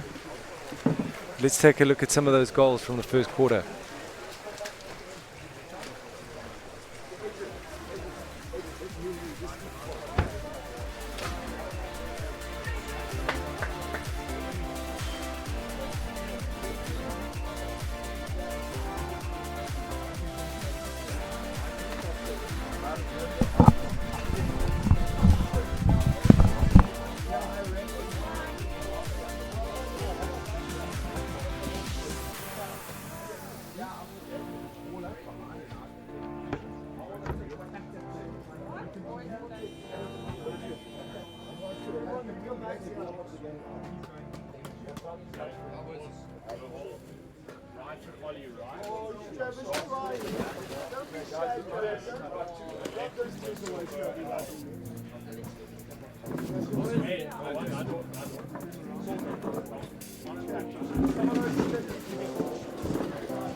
Right, so start of the second quarter here. This game, Grey High versus Sax, and I'm here with Megan Martins, a former national player. She's helping out on commentary and doing a great job here, telling me all the rules and what's going on in the pool. Thank you for having me. Grey win the swim off, and Christopher Steinbach passes to Kellen Jones for the first attack of the second chukka. And a good save by the Sax goalkeeper. Sax goalkeeper Alex Thomas, very good player.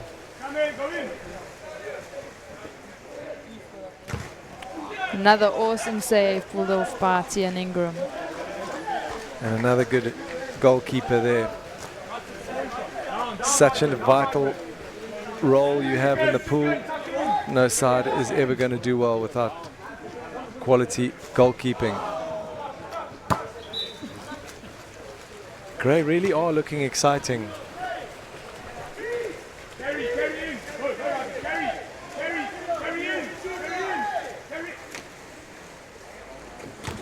Oh, another good save. Grey are in this. You don't want to give Leon Dawson space in front of the goals. He's very strong. I've seen him score many goals.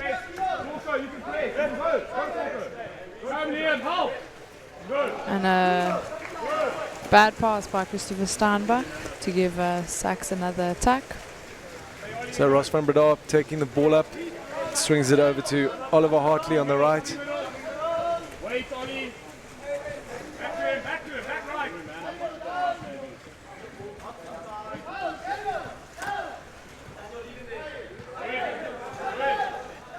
Oliver Hartley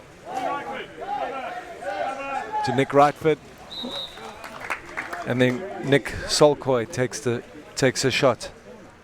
Corner to Sax.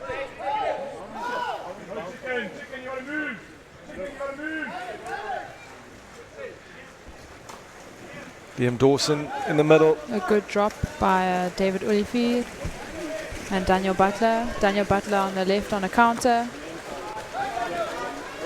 Just as you said, the Grey High tactics, fast breaks. Yeah, the quick turnovers instead of ball watching.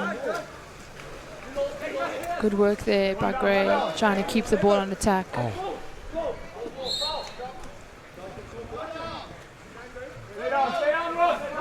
to Reese Hancock's, another SA player. 2 seconds left.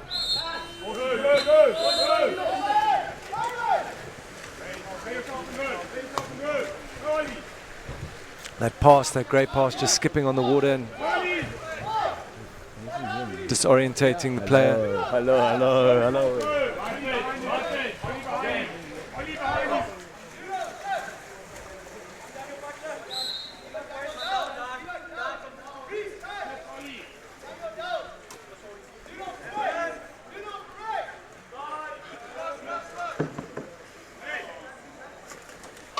Oh, a very good goal.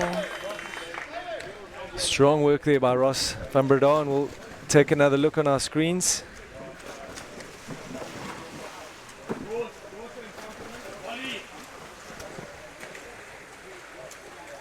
I thought it was the number 12 that scored, Ross van Breda. Oh wait, we'll see now. There we go. Yes, it was Ross van Breda. Great goal from him. Very powerful. And that brings us level.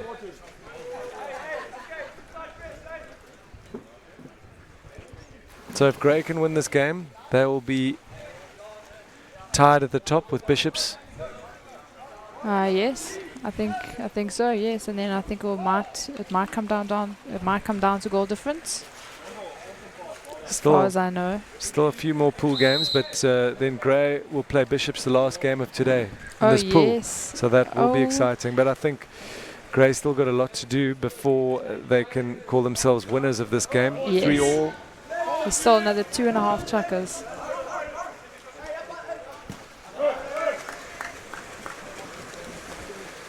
The under 16 new to first team Byron forward taking a shot after the goal.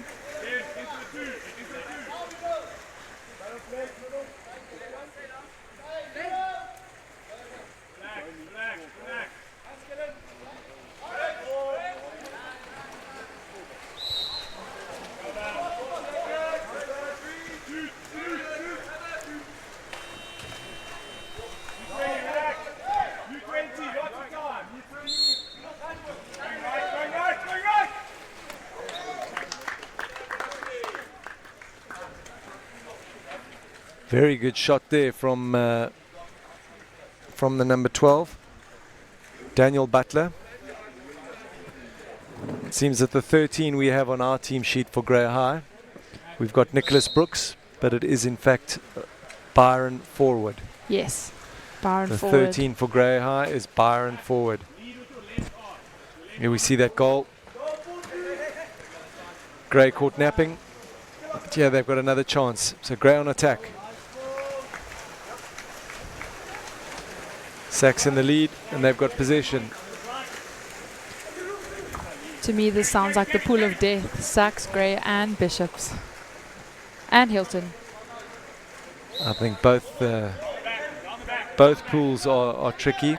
Yeah. Top 4 in each pool do qualify for quarterfinals, which is one consolation. But in the other pool, you've got Redham, Clifton, and St Andrews. So all of those teams looking good.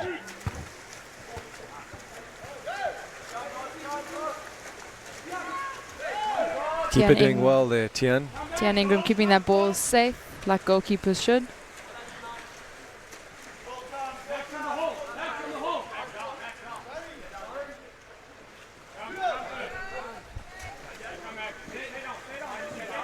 There's Byron with the ball. Plays it to centre forward. Back to Byron.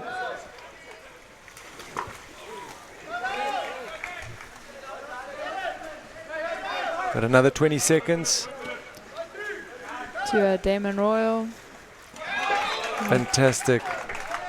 Awesome goal, top right. So it's really back and forth stuff here. Grey and Sachs level 4-all, 4 apiece. Let's have a look at that goal by Damon Royal, rather. New centre back has come in, Vian Petersen.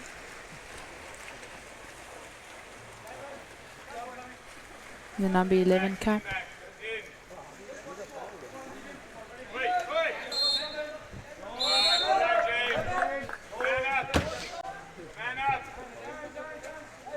Man up for Sachs.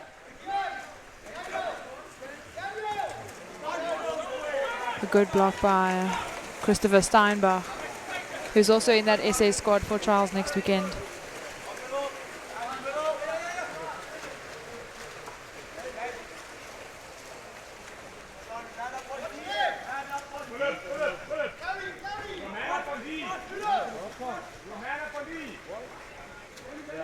Oopsie. Good steal by Sachs.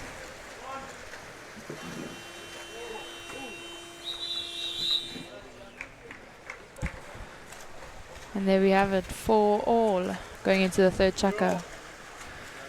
It's tighter and tighter. That really was exciting stuff that quarter.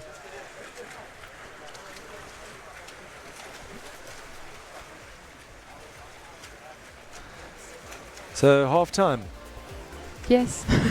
Half time, 4 goals apiece. Some amazing water polo, yeah.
So we're back at the Grahamstown St Andrews College Water Polo Shield.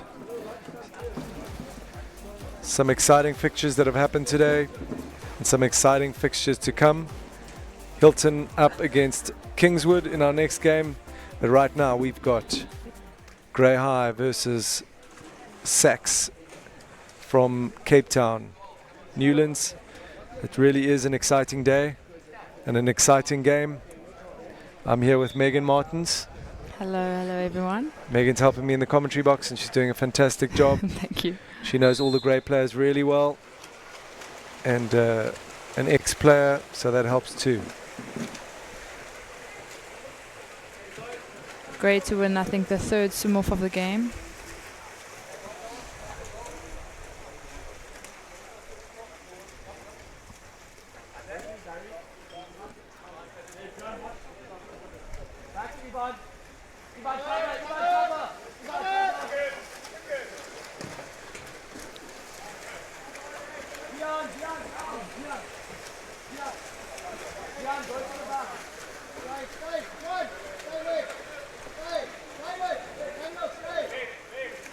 Sachs and the Blue Caps on attack.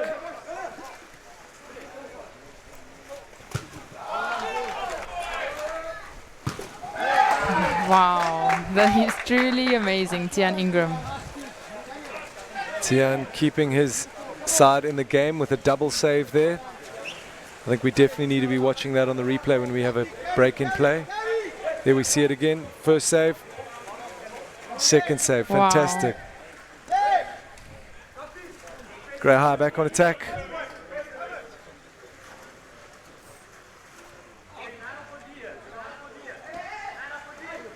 Byron forward. Reverse for holding around the neck. See the Sachs bench in picture.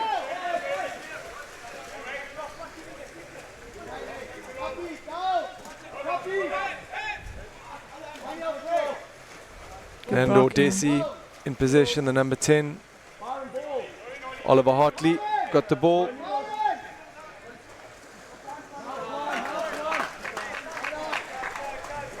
Lovely double marking there, Megan. Yeah, I agree. Jumping on that number 9 who scored some really good goals so far, so they know he's a key player. Number 9 being Nick Sulko.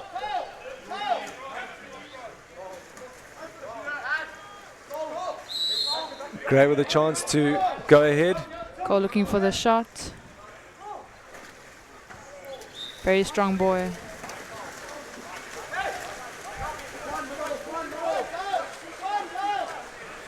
Space in the middle. Sachs is 12, Ross van Breda. Good goal by Ross van Breda. Waiting for the right moment. Not trying to get the 5 meter and the penalty, but rather trying to get the goal first. That's the thing nowadays. Because of the new rules, people will try and get the 5 meter instead of trying to go for the goal. And it's just, as a referee, it's so hard trying to award someone who's trying to get a 5 meter instead of someone who's trying to get a goal. Sounds like this current state of football in the world. Yeah, the VAR. Taking a dive. So Sachs ahead now in this nail biter. 5-1, 5-4. An awesome turnover by Sachs, ball under. Sachs player looking for support.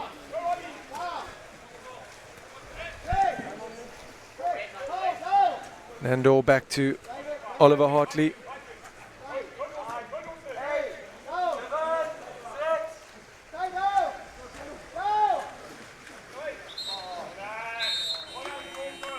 And Reese Hancock's getting kicked out.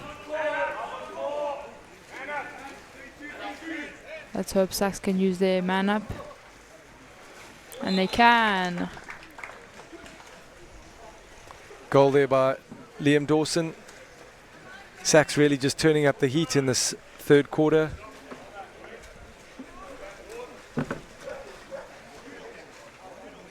Here we see it again. Dawson on the hand. Makes no mistake. Going through 2 blockers, the goalie and another blocker.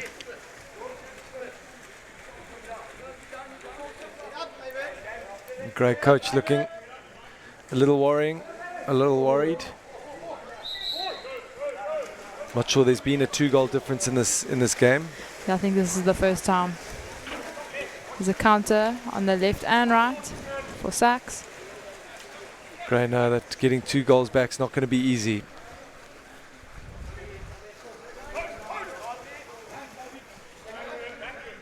Hartley with the ball. Another good save by the goalkeeper, Tian Ingram. Reese Hancock's just delaying the pass to Damon Royal a little bit too long. Now Gray on the attack. David Ulifi.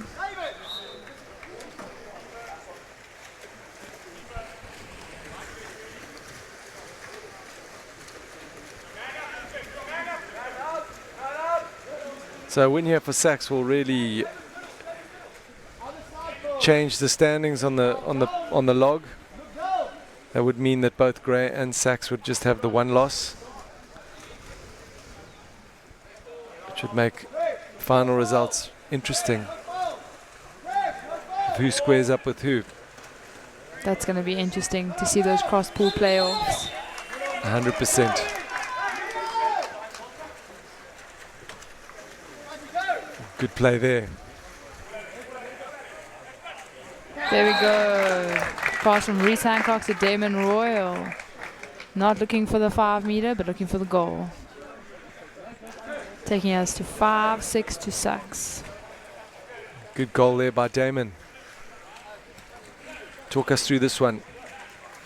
So he, instead of going on his strong side, he drew the goalie across, and then what normally happens is goalie's legs begin to give out, and then an awesome goal. He's just got out of the pool, Damon Royal, and he's not a small lad. I think he also is in the first team rugby squad at Grey, as far as I know. Lots of these boys are very big into their rugby. As I'm sure Cole Edworthy is too. He's also quite a sturdy looking. He looks like a Hungarian water polo player.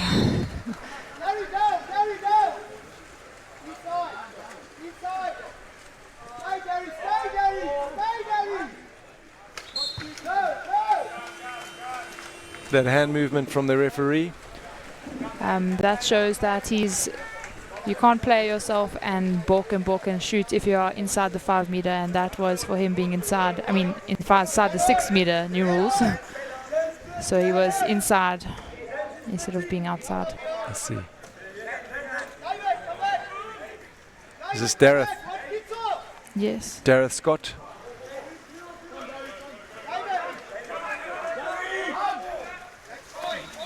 And a dump by David Olifi, allowing the Grey team to get back on defense. Not a bad tactic, just with 1 minute left to play.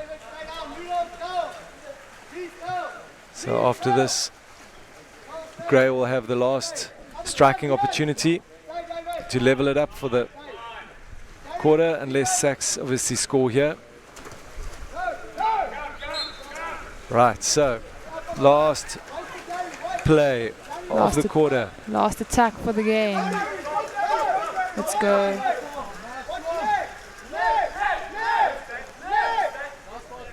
It's a good pass on the hand. Shot straight at the goalkeeper. Bench looking really nervous there for Grey.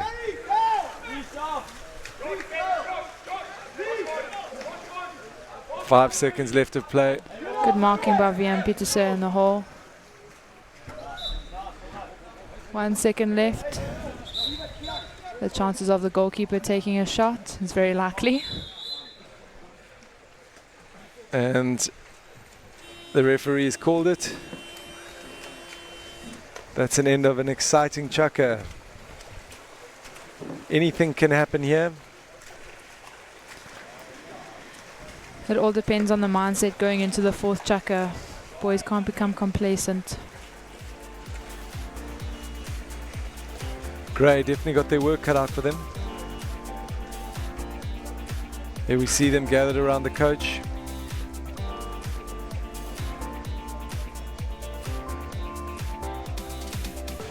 Sachs boys also gathered, and there we see some laughs from the crowd.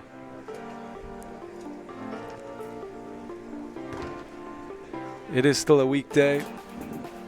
People are still at work. These kids must be rejoicing that they're not in science double lecture on a Friday. It's actually hilarious. At Kingswood, all the people want to work at the table so that they don't have to go to science and maths, and instead of going to class, they bunk and come and watch the water polo. I must say, I would probably do exactly the same. Yeah, me too. Devin Card just slightly out of shot there, telling his guys what to do. Got the Hilton team getting ready for their game against Kingswood, which is up next.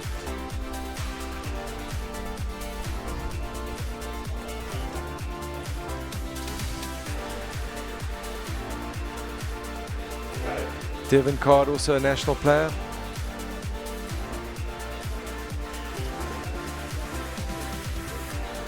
There's the Clifton coaching staff, manager and Paul Martin coach.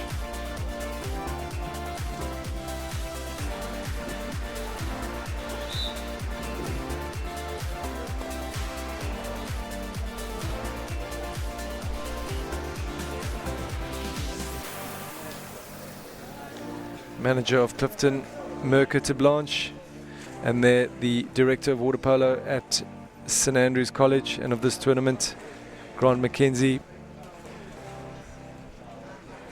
putting in his time in the ref booth.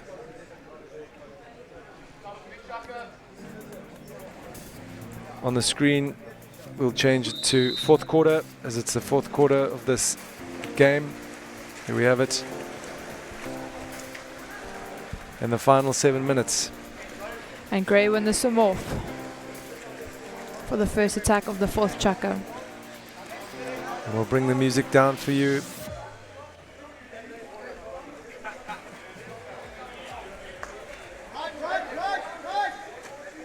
So let's see who's going to draw first blood. Big wind up from Christopher Steinbach, but a missed shot. Good blocking by Sachs.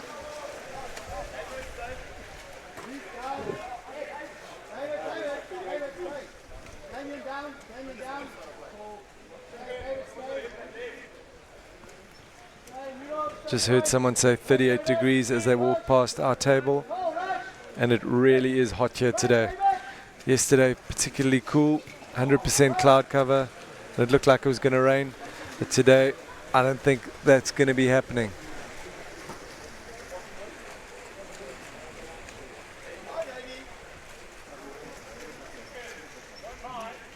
Bit of fatigue kicking in the players. I definitely think so. Even in the coaches and the refs.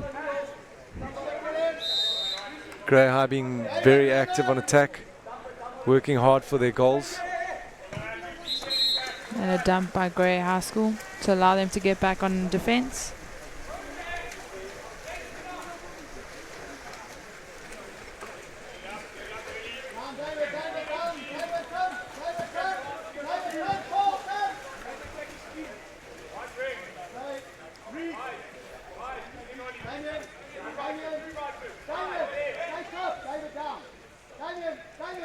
See how wide? Camera needs to be a little wider so we can see all the passes. There we go. And a top good pass and good work ethic by Damon Royal, unfortunately losing the ball. Exhausting stuff from him there. This is when Grey must use their full 30.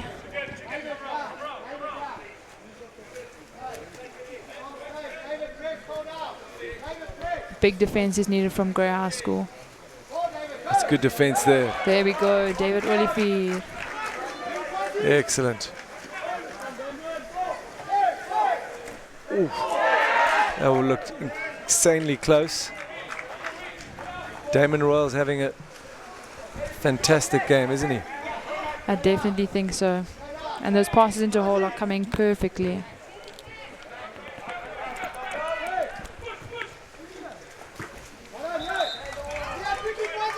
Excuse us while we have a little sip of water. Here we go, again. Damon Royal again. Sachs giving him a lot of space. No one dropping back. And I think they might pay the price for that. There we go.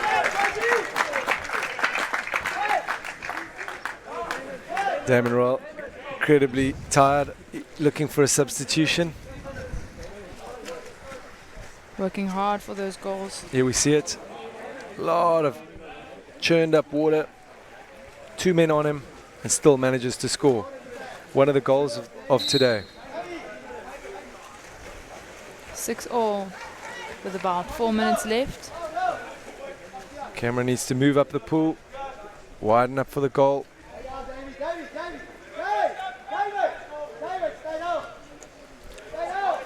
A line drop from Grey High School.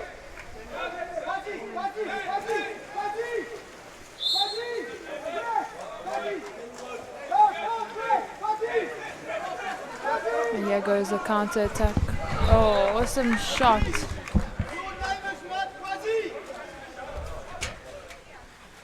From the Sachs number 12.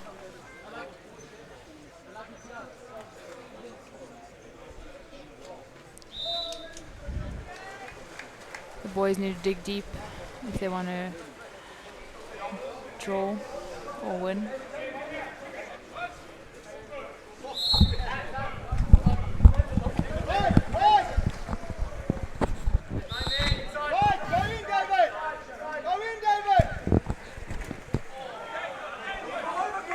Shot by Cole Edworthy, and here we go, Reese Hancock's on the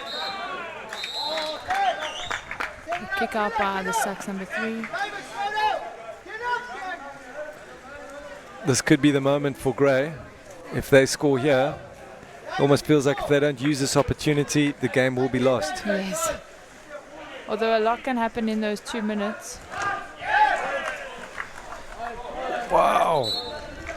Almost look like a Corner.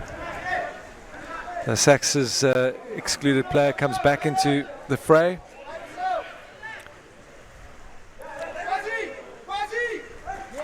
And a good goal by Reese Hancock and an awesome pass by Cole Edworthy. Right, so game on here. 7 goals apiece. Let's see who can score the next goal to win the game. As you mentioned, Reese Hancock's there, doing very well.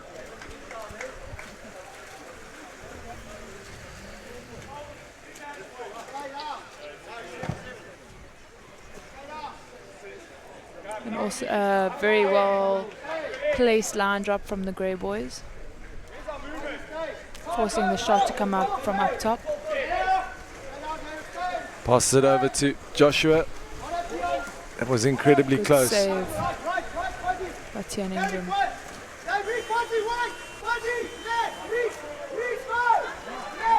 Ref says play on. I think the table's got it wrong. Reese Hancock's on the drive next to Damon Royal, but it is turned over. Danger man Nick Solko. Grace is on the, Sachs is on the counter.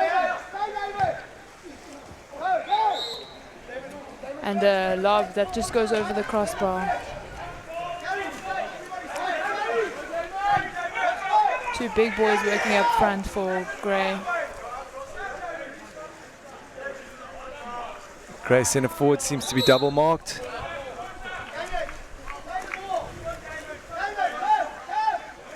Looks like Damon Royal looks quite tired. He's been working incredibly hard up front. He's had a good game. There we go, goal. Goal time, Sacks to take the lead with only a minute left on the clock.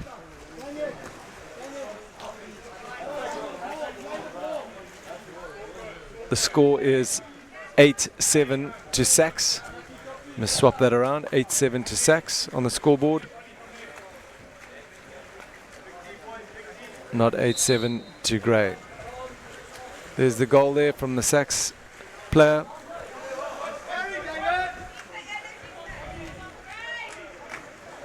Grey have to score here to stay in the game.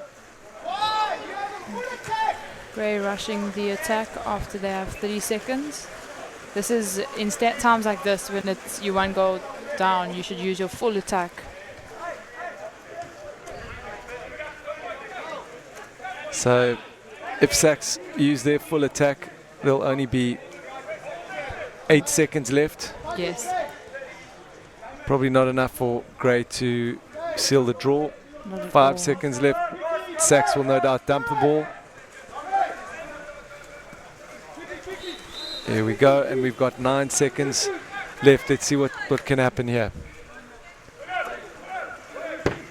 3, 2. And that's the end of the game. Megan, what a game. I really enjoyed that one. Yeah, very hard work from both Sachs and Grey. Thanks so much for joining us, and I hope you'll come and join us again. Thank you for having me. Teach us a few things up here. Good luck for the rest. Good luck with your refereeing. Thanks. Thank you.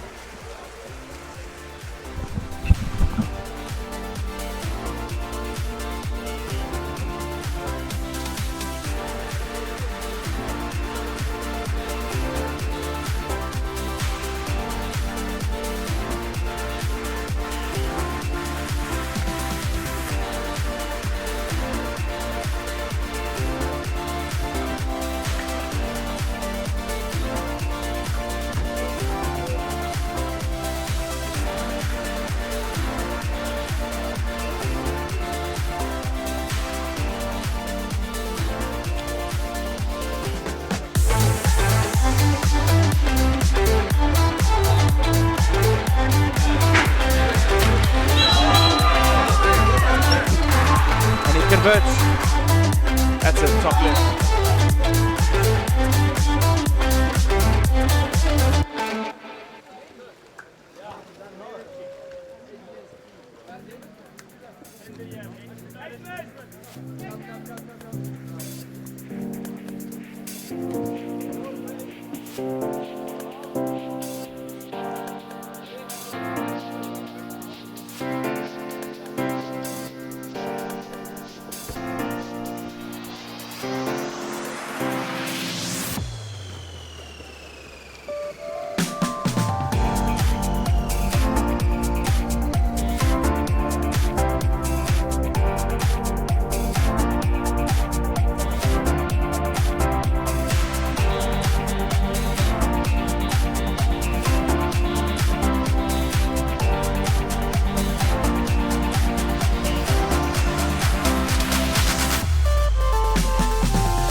converts. That's it, top left.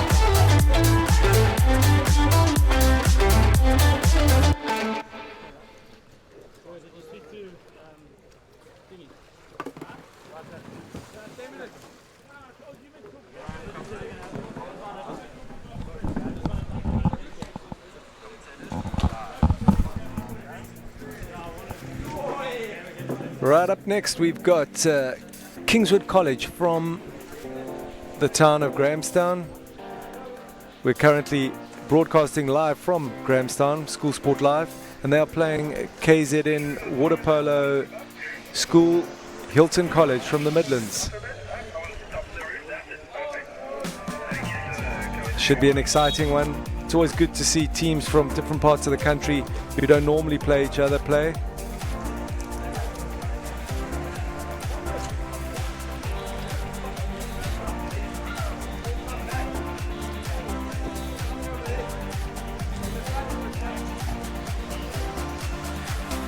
On the screen, we've got the Hilton College first team. Hilton College coached by Andrew Duncan.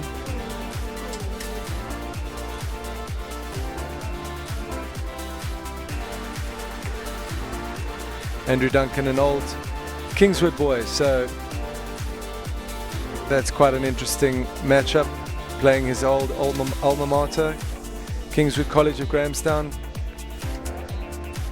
Aiden Chamberlain in goals. Alex Brousseau captain. Bill Francis, Russell Taylor, Caleb Tradesman, Tristan Heller, Liam Webb, Luke Claassen, Thomas Butterworth, Connor van Rensburg, Liam Lacey, and Connor Hufke. We're just about to swim off here at the St Andrews College Shield. This water polo tournament taking place over 4 days. This day 2 of the pool games. 2 pools, Pool A and Pool B, and then the top 4 teams in each going into the quarterfinal, which takes place tomorrow at lunchtime. Semi-finals taking place on Sunday. The first 2 semi-finals, the first 2 games of the day, and then the final happening at 11 o'clock. Please engage with us on social media. We'd love to see and hear your comments. Posts on YouTube, Facebook, and on Twitter. And there we go. Referee takes us into the first swim off of the game. That won by Hilton College, who are up on attack. Hilton there, looking good. Extra man swings it over to his partner, the number 6, and an easy goal for them in the first 15 seconds of this game.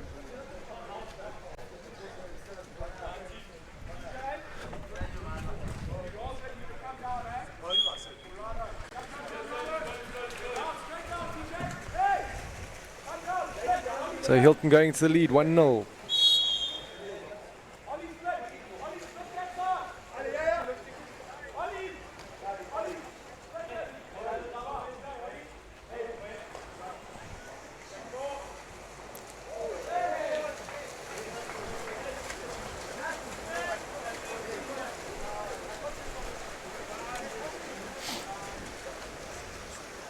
Hilton back on the attack.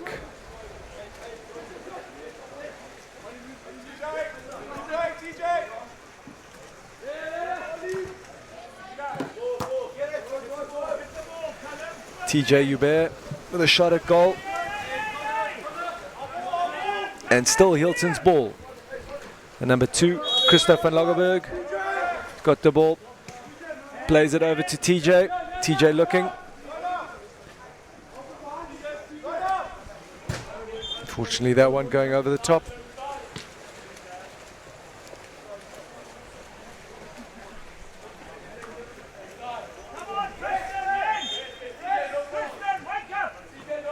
Tristan Heller with the ball from Kingswood.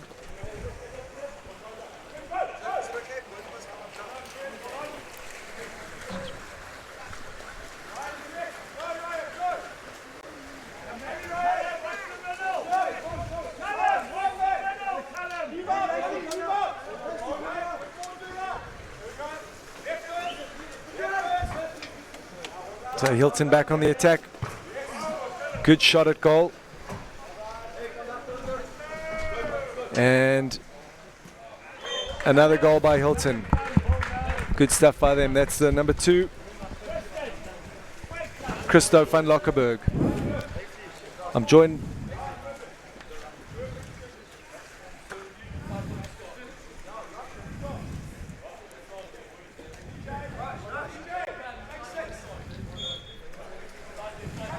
Right, so I'm joined in the commentary box by one of the St Andrews players. He's going to introduce himself. Unfortunately, he's injured, so he won't be playing the rest of the tournament. Welcome. Thank you. I'm Ben Javon. It's looking like an impressive game so far from Hilton. Looking like they're strong on attack and defense. And they've scored 2 quick goals. The number 2 on our program is Christoph van Lagerberg.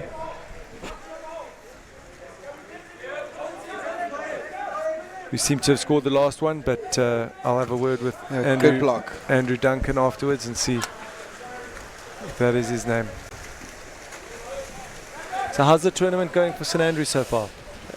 First 2 games were strong yesterday, and then there was upsets in the Redham game, but they played very strong water polo and weren't able to convert at the end. Went down 3-1. 3-1 final score. Yeah. Redham, a very good water polo school from Cape Town. Yeah, they won the prestigious Saints tournament at the end of last year. That Saints tournament is a Stayers tournament, so all the players from that tournament will be playing here today.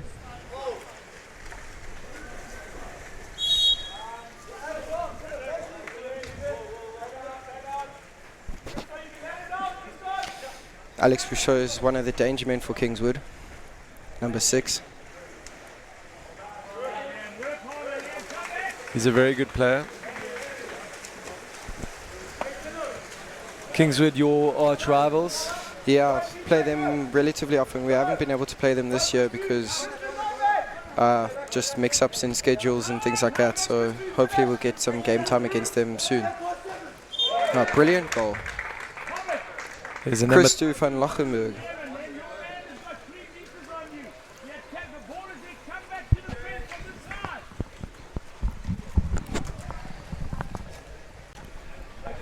So that is Christo. Yeah. So that is correct on our program. Number 2, Christo van Lochenberg. Yeah, previously schooled at Selborne Primary, and then went up to Durban for high school. So that's his second goal for today. Youngster in the team. He's a grade 10, I think. Very strong swimmer. There we go, fast break there by number 4. Overball. Jonty swings it over to the number 10, Cameron Gray. Fortunately, can't convert. This Kingswood keeper is he's a very strong keeper. Played against him for quite a few years now. Aidan Chamberlain. Yeah, very strong. Played nationals at the end of last year up in Joburg, where we finished 3rd, no 4th. How was the nationals up in Johannesburg? Cold. Cold and wet. Cold and wet. Oh, saves it with a foot. That was something you don't see every day. I think we've seen him do that before, to be honest. We've seen he does him do it. that. Yeah, he does do it. He's one of the only keepers I've ever seen to do it. And he pulls them off. I must admit, he's done it to me once. Last time we saw that was at the Clifton tournament. I think he did the exact same thing. Maybe we can have a look at that again.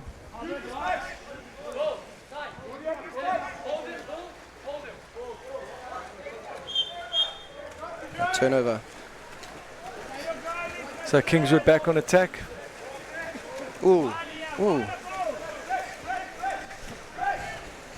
Number 7 driving up the middle. Strong defense.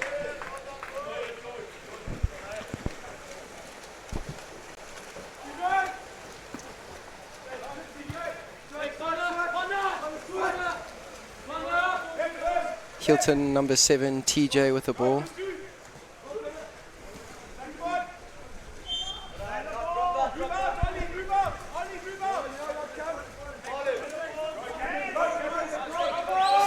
Hilton with their foot firmly on the gas here. Kingswood look to counter. Perfect pass. Good shot. Liam Lacey, number 12. Their keeper, Aidan, definitely part of that goal. Pinpoint passing, as you mentioned, and Liam Lacey bringing the score to 3-1. So Kingswood are back in it.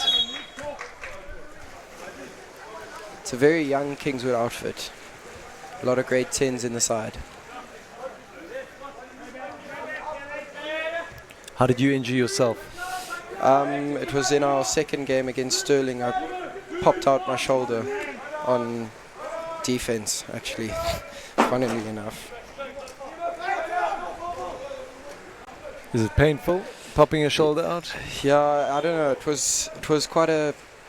I don't know. The physios don't think it popped out, but when I tried to move it, the arm didn't really move, so... I don't know, and then I felt like a click back in, and now it's just the lower part of my shoulder. But luckily it is my left, so if it heals, it doesn't have to fully heal for me to play again. If it was my right, I would have to wait longer. So we're going to see you with a whole lot of blue tape taped up. Yeah, already. Hopefully tomorrow I can be back in the pool. I hope you make speedy recovery. Thank you.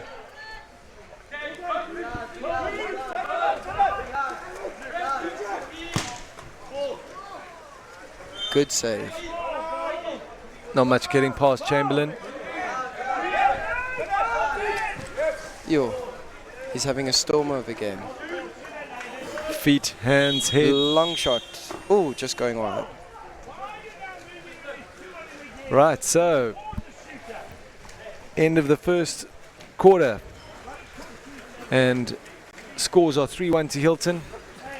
Our highlights of our first quarter were definitely some really spectacular saves by the keeper from Kingswood. Namely the foot save. There's Andrew Duncan having a quick word. Boys are rehydrating.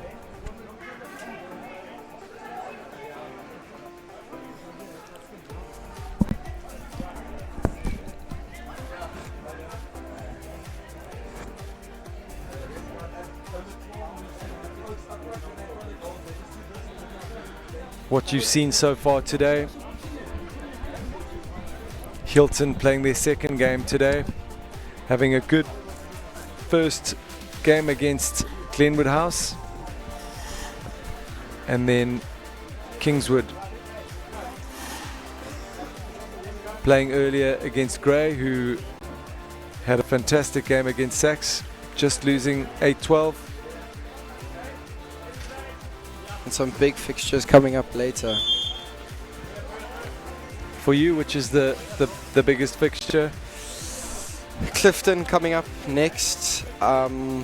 Clifton St Andrews should be quite a tight battle, but looking at this list, I would say Bishop's Grey would be the one to watch. Bishops have played exceptionally well at this tournament so far, putting a few goals down onto Sachs. They're the runners-up at the Saints tournament at the end of last year, and a very strong team from 2019, winning all the major tournaments. Well, we were very surprised with that scoreline there. I don't think Sachs... 9-0, I think it was. Correct. Like some of the St Andrews boys seeking shade in the under the hole. Is the whole pavilion called the Hole? Yeah, it's the Hole is the first team water polo change room, and then the whole pavilion's also sort of named the Hole. This aquatic centre is called the DT Dutton. Hudson. Hudson. Yeah. Named after? Yeah, I'm not too sure.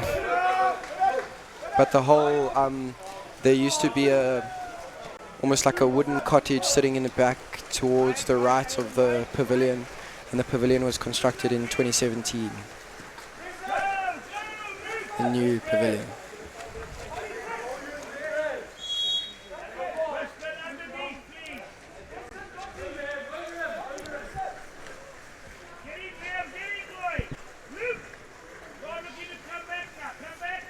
There's Alex Brousseau on the ball.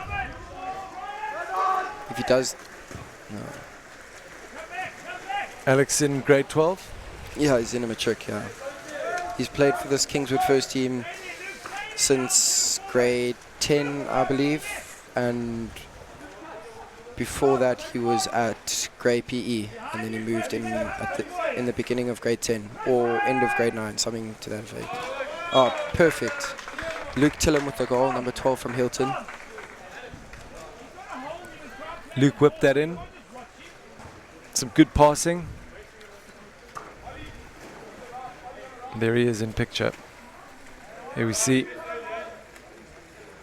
some good water polo being played by Hilton.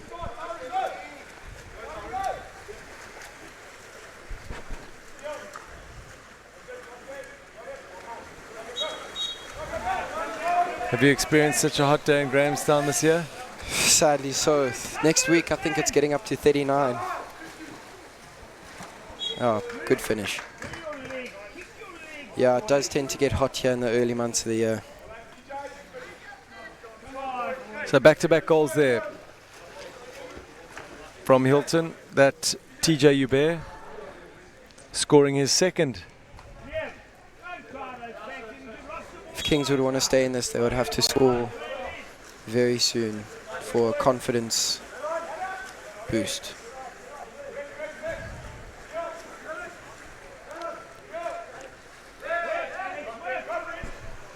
Oh, 5 meter. That's good work from Alex Rousseau. And a perfect pass from Tristan Haller. You mentioned Brousseau earlier. He is definitely a valuable player for this Kingswood side. Not going to take it himself? No, it's a superstition. Liam Lacey also being schooled at Grey previously. Oh, good goal. There we go. So you said Kingswood needed to score to get back in the game, and they've done that. 3-5 to Hilton. 2-5. 2-5, beg your pardon. Tell us about the superstition. If you, a lot of water polo players believe if you get awarded a 5 meter, it's bad luck to take it yourself.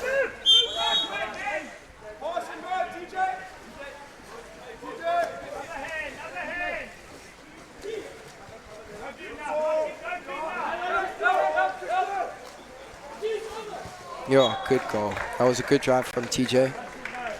Working well with the youngster in the team, Christu van Lachenberg. TJ having a stormer of a game.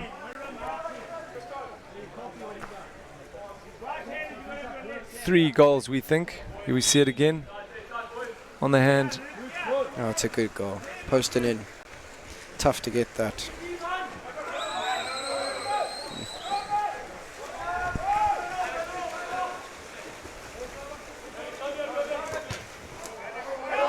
He'll have another crack here. Oh, good shot. Number 11.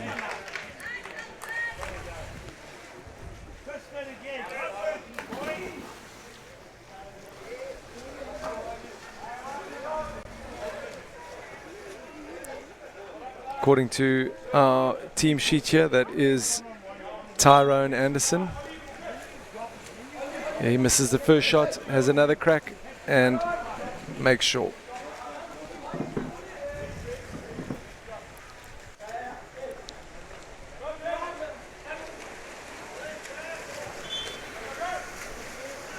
TJ on the counter again.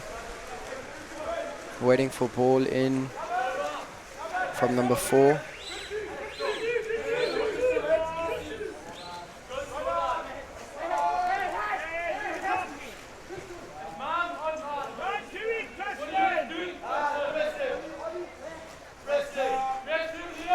Oh, good save. Aiden Chamberlain is having a storm over game.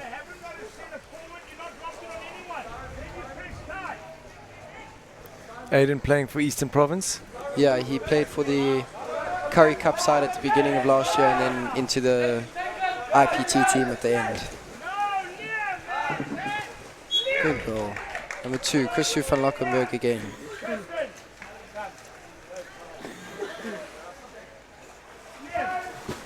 Some celebration there between the two Hilton boys. Christo van Lachenberg.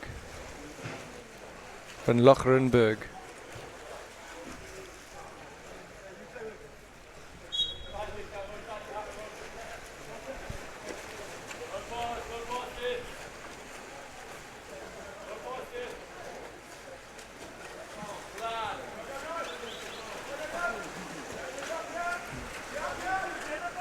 And some good defense by him too.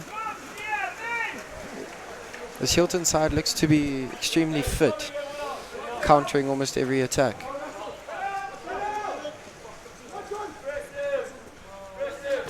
Oh, he tries the foot save again. Oh, good goal. Being aware of the rebound and putting it in number 10. Cameron Gray, the number 10, scoring for his side.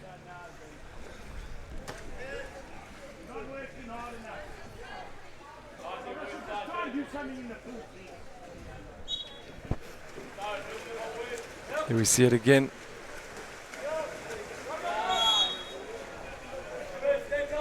The Kingswood side seems to have very little to offer on attack without Alex Brousseau working hard in the middle.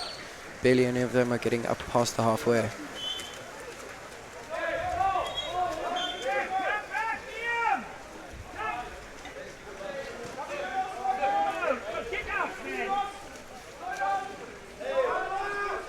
Man looks like he's open in the middle on the hand. Finish. Post and in. That must be the third in a row. So Hilton working really nicely together as a team. Putting a lot of pressure on Kingswood. Again, Christo van Locherenberg having a fantastic game here, being substituted, taking a break on the side.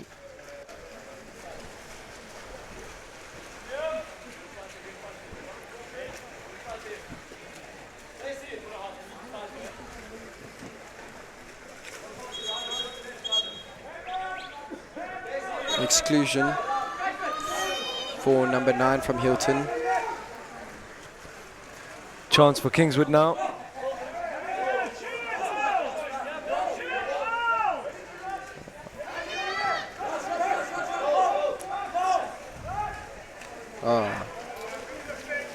Strong defense from Hilton, causing the Kingswood players to get flustered and are unable to convert.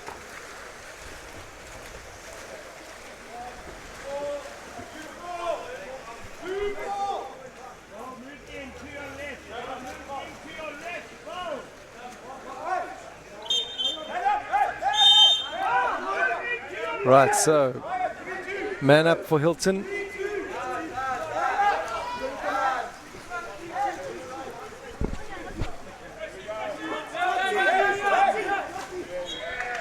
Great goal there. Number 4.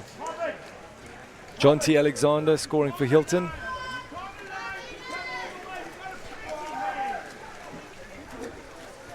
Seeing one of the reffing staff here. Luke Crawford, the head of Grey PE Water Polo. A very good ref.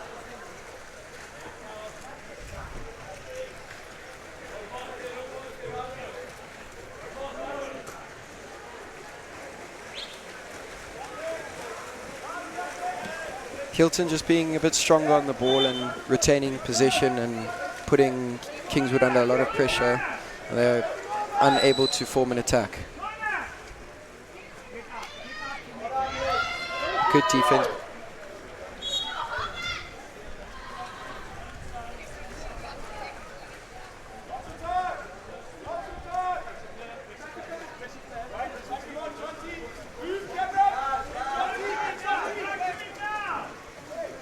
Oh, just going over. I think that was, yeah, number 4 from Hilton. John T. Aiden looking for a long pass into Alex.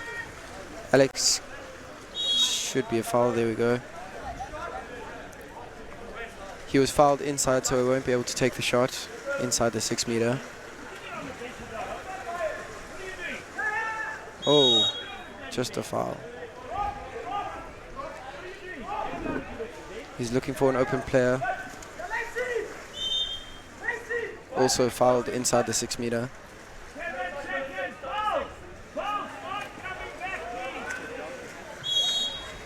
Yeah, we can expect a shot here from Alex. Oh, just going wide. Got a powerful shot, Alex Brousseau. Yeah, very accurate as was. Just unlucky to get the upright there, or the upright.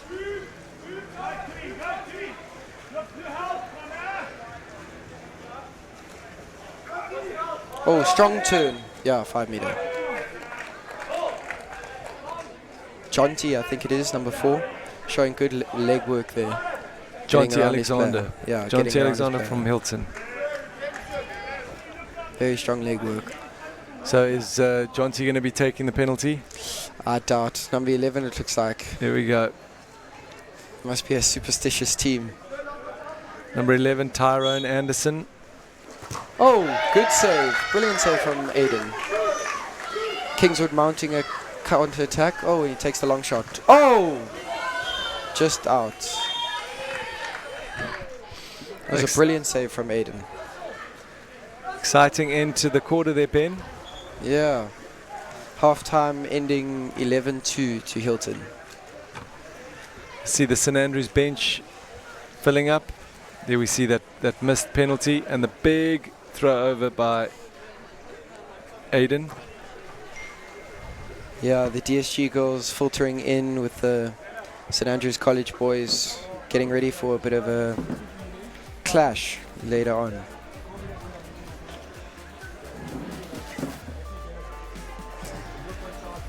See the supporting girls water polo teams. They're both tournaments happening here at St Andrews and at DSG, and it's the Brian Baker, I believe it is, for the girls. Hosted by Kingswood. What school are those girls from? DSG, our sister school. So from grade 10, the boys and the girls go to class together. So they're all here supporting St Andrews, who are playing the next game. Yeah, instead of going to the last lesson of the day.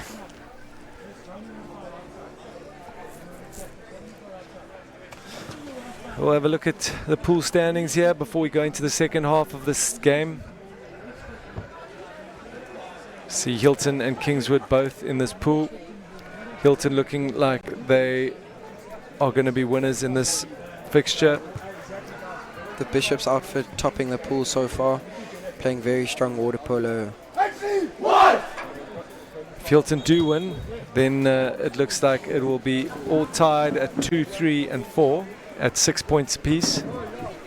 3 points for a win, 1 for a draw. I think it'll go down to goal difference then. Yes. So a bit of a bottleneck at the top of the log. Clifton and Redham drawing yesterday, and then 1 win under their belts each today, hence 7 points each at the top. Clifton still ahead on goal difference, and then St Andrews with a must-win game against Clifton up next. On to the third.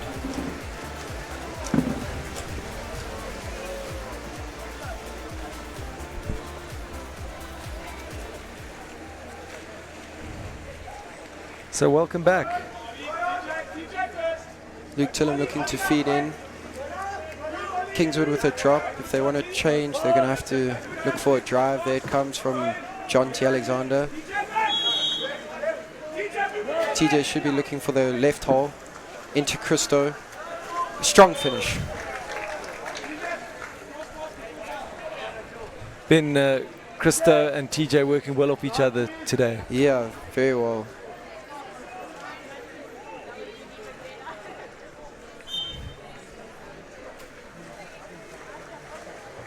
Here we see it again. Not waiting for the ref's call, playing the ball. Good young man.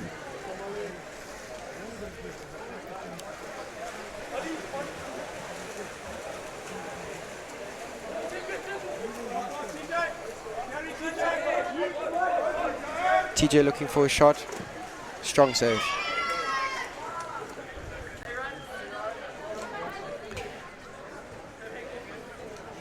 From what I've heard, the Hilton setup is down 2 players due to some form of illness that they weren't able to come along. I think it was chickenpox from what I heard. I'm not too sure. Oh, good work. All John T teams. should. Sorry. Oh! John T. Alexander. Ben, what I was saying, each team having their issues, your team having some shoulder issues, other teams having chickenpox issues. I'm sure every team's got a few injuries that they're carrying. Yeah. Some discipline problems as well for the St Andrews setup, but should be ironed out now. Oh, we won't mention those on air. No. I'm sure it's got to do with them not doing their science homework. Chamberlain under pressure. I beg your pardon. James Presbury. Clears his lines nicely to Luke Tillum. Luke Tillum on the ball. Looking to feed Jonty. Exclusion. Number 3, Kingswood.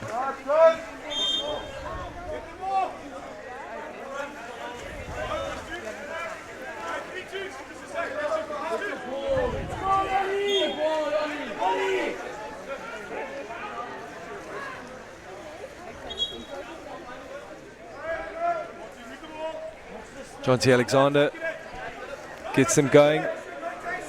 Man up advantage for Hilton. On the post, back out to Jonty. Kingswood gone. He's going to have to finish. Jonty shot. Saved. Brilliant save.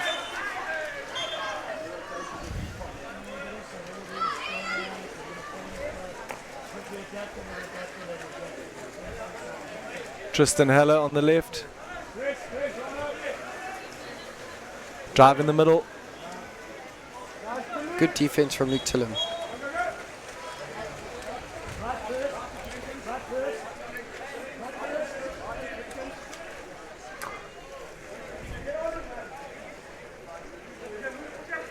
TJ and Luke Tillum coming from the Ridge in Joburg through their primary school years. And TJ sets up a screen, works perfectly. Oh, just going wide from Christo. That was a good screen. Good analysis of the game from TJ. Oh, Brousseau's not looking. Oh, he flicks it out. Liam Lacey to play it back in. Oh, that's a good goal.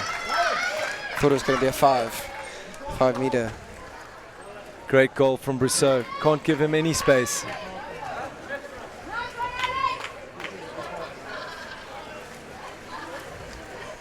Yeah, the stands filling up for this next game. All the St Andrews fans getting excited. Should be a loud game. Here we see, there we go. Pass over to Brousseau. On his back shot. Great goal there. Score reversal. Wrapping his arm around the Kingswood number 7 and being reversed, TJ. Alex looking for a fetcher.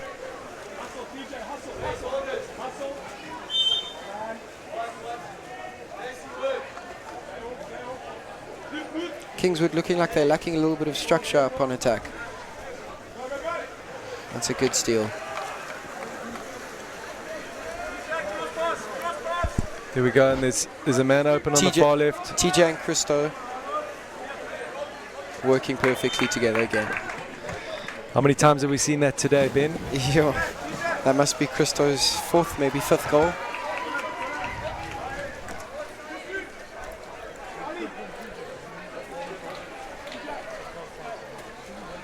Here we see the replay. TJ drives it in. Draws the keeper. One pass over.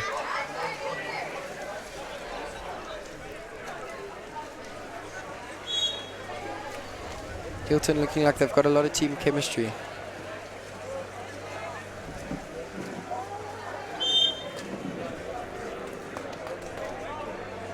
They had an unfortunate loss to Grey last night.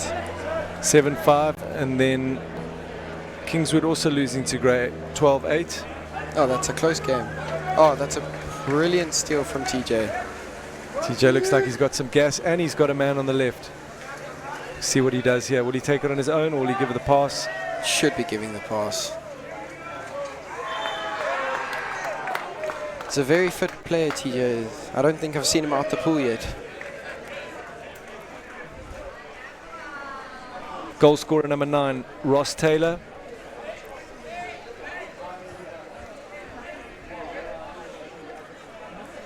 Player of the match, definitely Brousseau or TJ, and even Christo.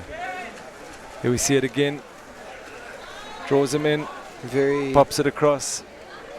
Team player, TJ is. Always looking for the cross pass rather than finishing it himself. Again, another steal, 3rd one in a row, making his way up. TJ's on fire. I think he's going to take this one by himself. Yeah, I think it's safe to say. St Andrews boys getting a little bit hyped up. Can only expect more of that soon.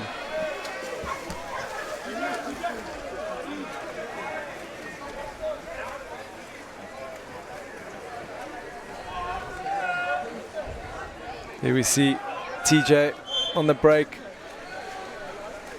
Lots of time. He lines it up. Pork.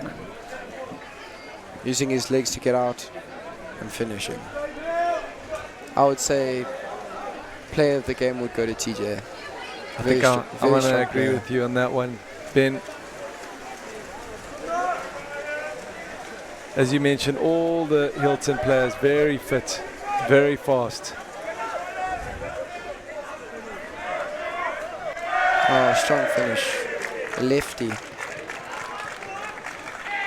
Number 8, Ryan Jenkins.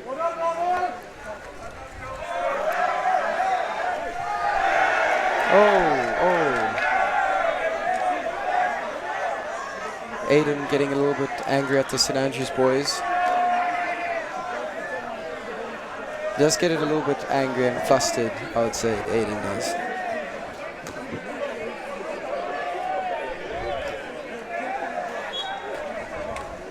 Previously from Pearson in PE.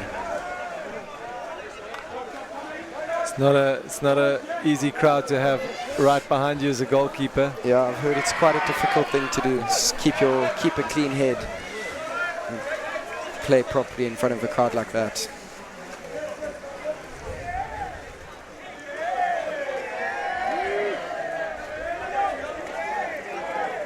Oh, good steal. That's good defense from number 9. Number 9 from Kingswood.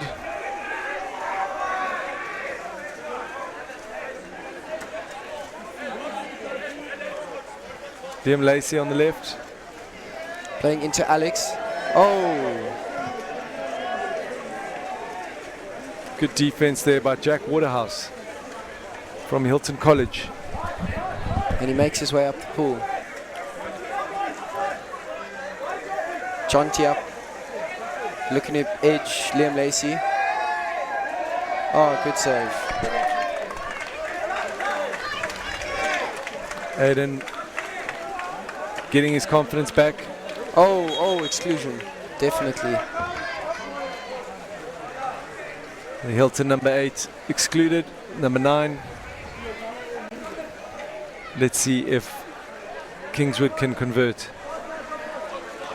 The St Andrews boys look to be forming a tunnel for St Andrews College number 7, Matthew Hillary. He's playing his 200th game for the first team, playing since 2017.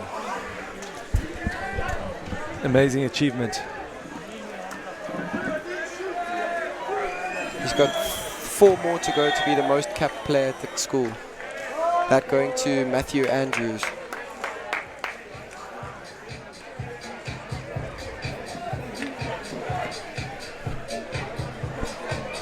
It's an outstanding achievement.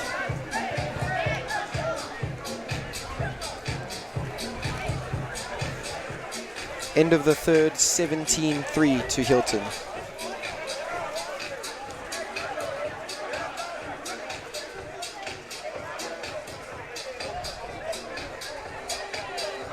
There in your picture, Aiden Chamberlain, the keeper for Kingswood College.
Great, nice to see this support for St Andrews, who are up next.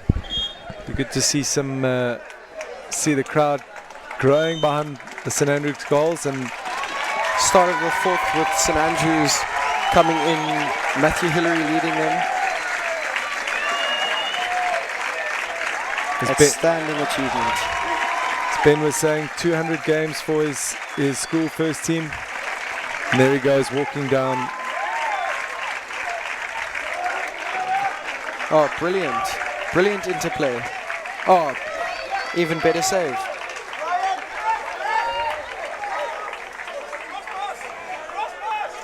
I would definitely say TJ is the player of the game. Looking straight, didn't even have to look at number 11, knew he was there, just popped it into him.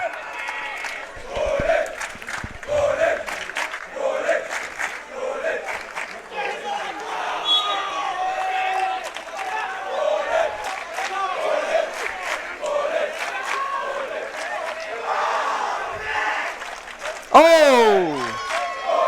Liam Lacey with the screamer. Fantastic long-range shot there by Liam Lacey from Kingswood College.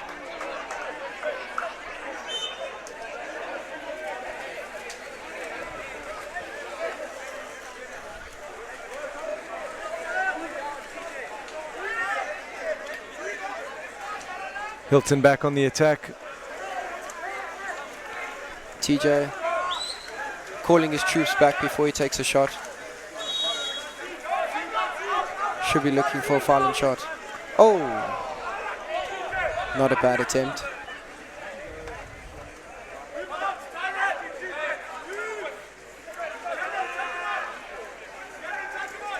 TJ giving his man all sorts of hassles. I think we're going to expect another shot here. Oh, in. Exclusion.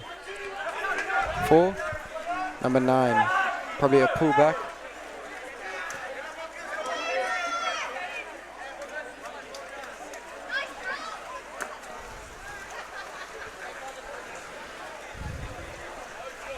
Justin Haller feeds in to Liam Lacey again. Oh, it's stolen. Luke Jack Crawford Waterhouse. Beg your pardon, go Ben. Luke Crawford signaling a timeout. Oh, number 9 for Kingswood. Had 3 majors. He's going to have to get out. So there are no timeouts in these pool games. I think timeouts kick in from the semi-finals. Yeah.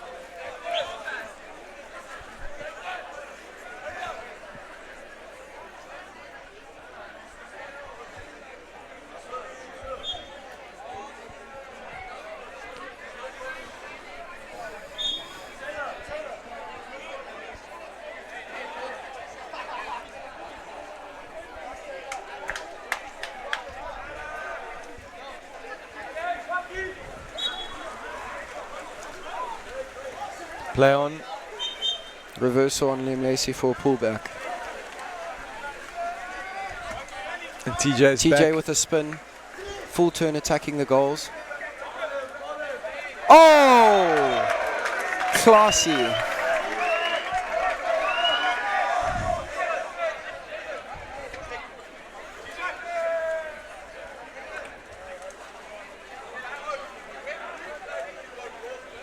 Must say that was a brilliant finish.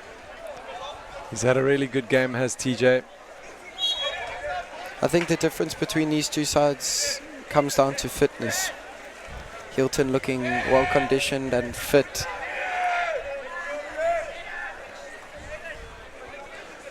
One thing is noticeable is the way TJ can get out of the water.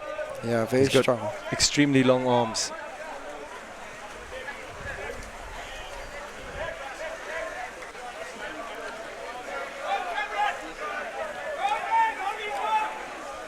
Number 9 attacking the goals, strong.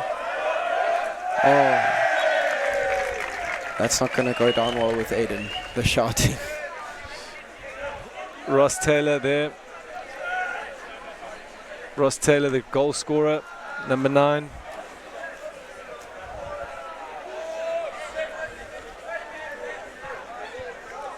Here we see it again. Drives down the left. Cameron Gray also pulling the keeper to the right. Gives a book or two and finishes under the keeper's arm.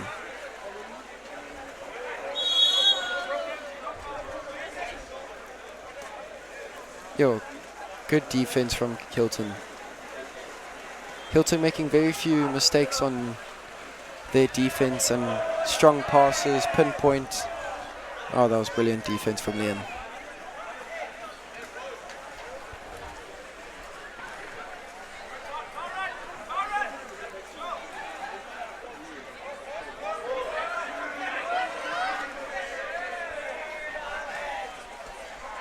Again, laddering down, good defense.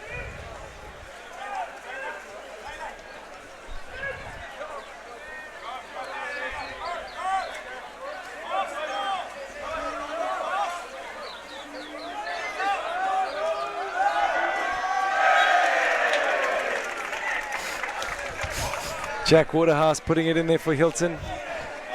Chamberlain going to the foot. It was pretty close though, wasn't he? Yeah. I think he's made his foot save for the day. You're only allowed one a day. You're lucky if you pull off one a day.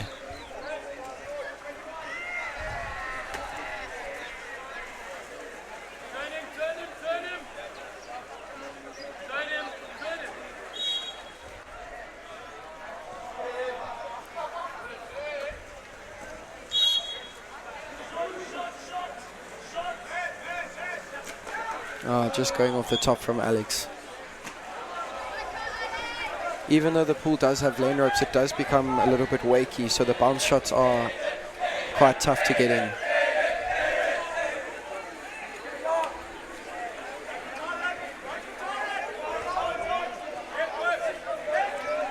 It's Ryan Jenkins. Just overpowered it. Still in play though. 5 seconds on the shot clock.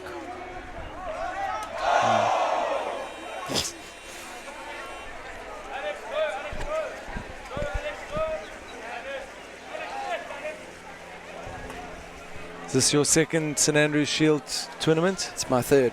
Third? Yeah. Sachs won it last year, the year before. Grey PE, we lost in the final. Strong, that was a strong Grey PE side. Edged us in the last chucker. Then last year Sachs was the stronger team against Clifton.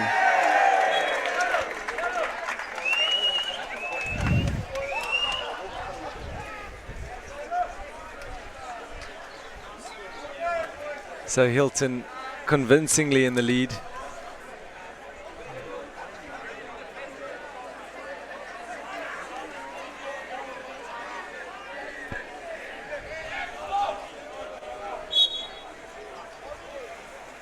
This definitely is a completely different Hilton side that I watched this morning.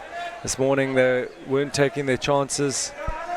They had a lot of missed attempts at goal, and it seems like anything you give them in this game, they're making sure of it. Again, good steal, mounting a counter attack. Alex, I think, will stick to number 11, allowing Aiden to have an attempt at saving.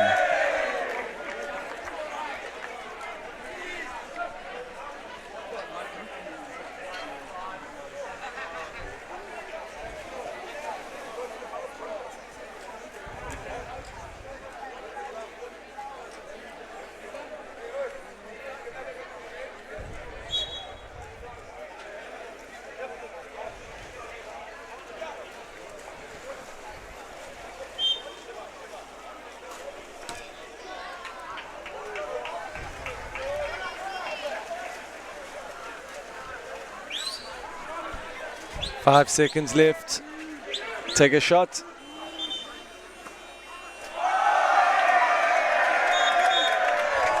Chamberlain's had enough. Yeah, I think that's that from him.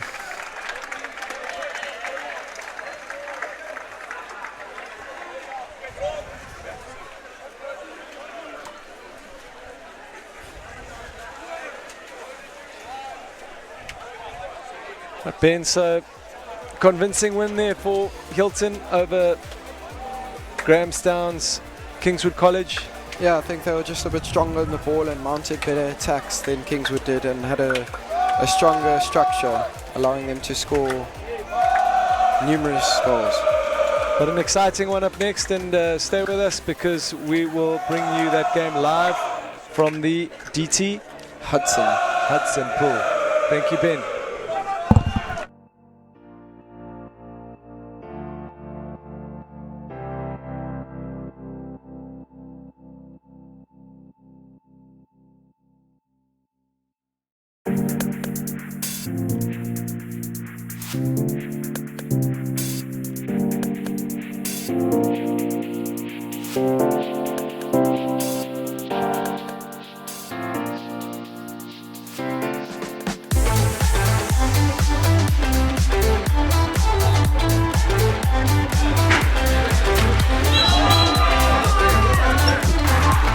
Converts.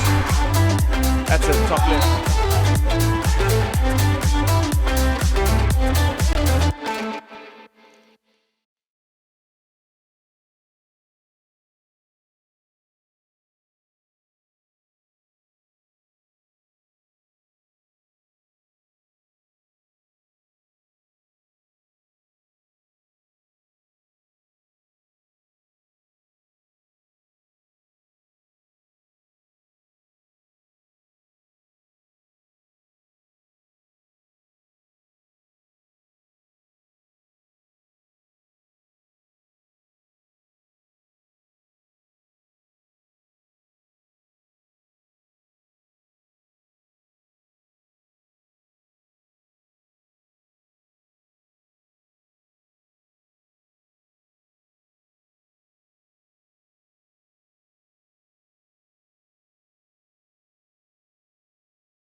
Converts.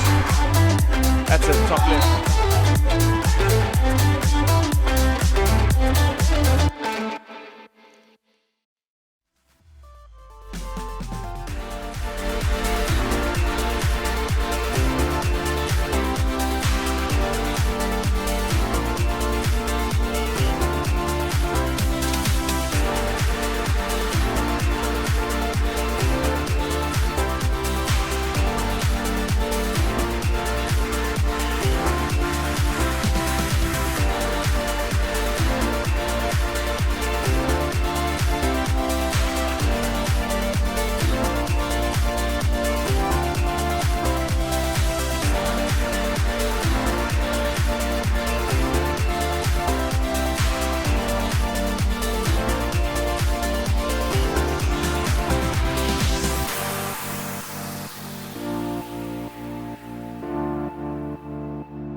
Quickly go to the Janurary's team.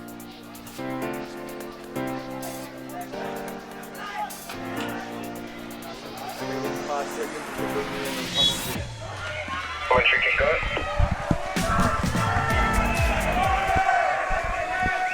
Right, welcome back. You're watching St Andrews College, the hosts of this Shield tournament, playing against Clifton College, who are from KZN. They're no strangers to water polo in this country, having their own tournament, which runs in September.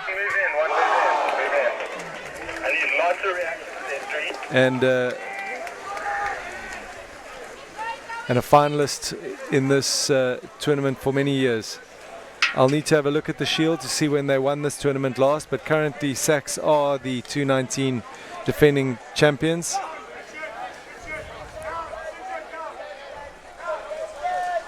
Clifton is currently top of the log for this pool, having drawn to Redham and then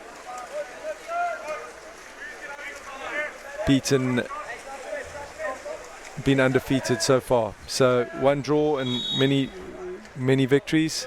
So this game very crucial in the standings of the log.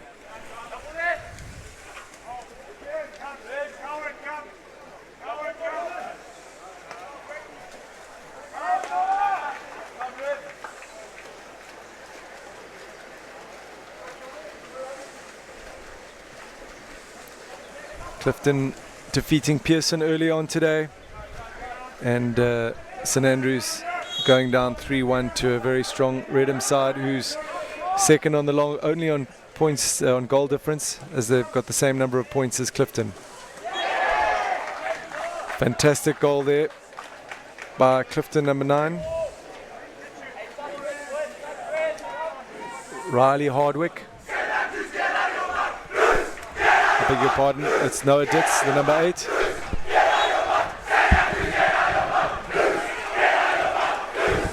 We see it again. Noah Ditz, bounce shot off the water. St Andrews crowd going crazy, spurring their team on. As you can see them behind the goal. Strong shot there from St Andrews. I'm joined in the commentary box by Andrew Duncan, whose side had a phenomenal win against Kingswood College the previous game.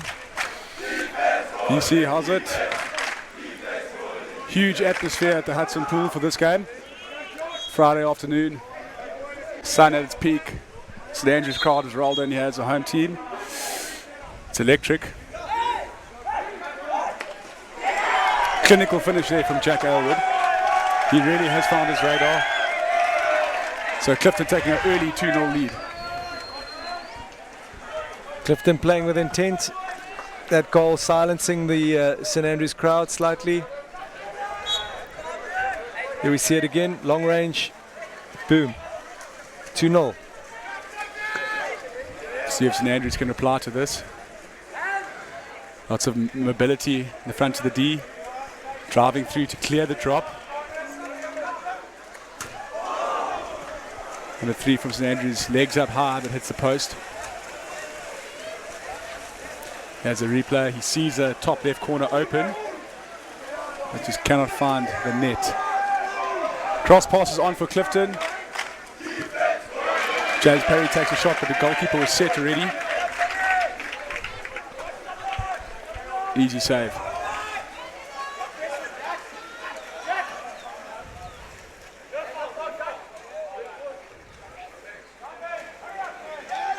Number 7, Hillary, working hard for St Andrews, but he's still holding the ball. Good marking from Jack Aylward.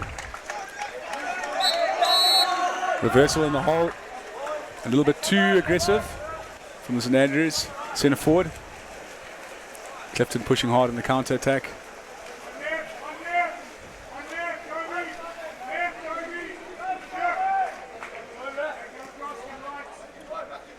Simon Taylor with ball in hand. Clifton's talisman. Jack Aylward taking a shot.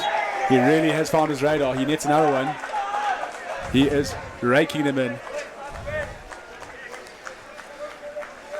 Storming start here by Clifton.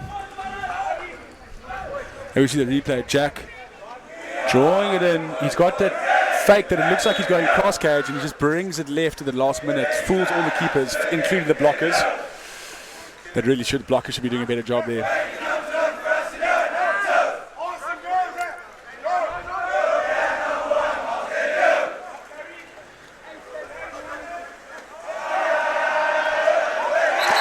Josh Cowan. There we go. Super shot. Off the mark. And the crowd is showing their appreciation. Here we see the replay. Josh Cowan, legs up nice and high, fakes it left, hits it cross cage, top roof netting. difficult to stop that.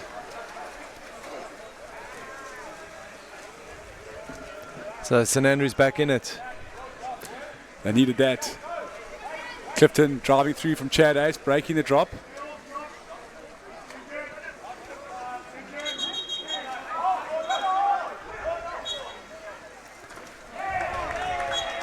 Great appreciation of the rules from Riley Hardwick and the Clifton side. Exclusion coming off the ball at centre forward on Noah Ditz, and the new rules apply that you don't have to wait for him to leave. You can pass him straight away once the number's been signalled by the referee. Give it straight to him. The man hasn't even a chance to leave the pool yet, and Noah makes no mistake. Perfect reply from Clifton to the St Andrews goal.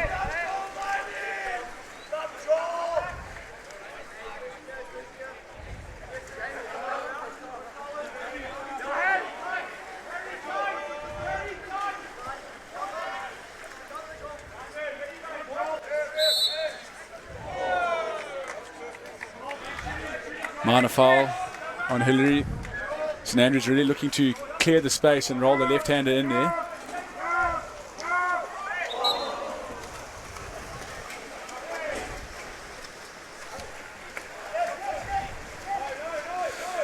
Clifton countering really hard, but St Andrews managing to track back.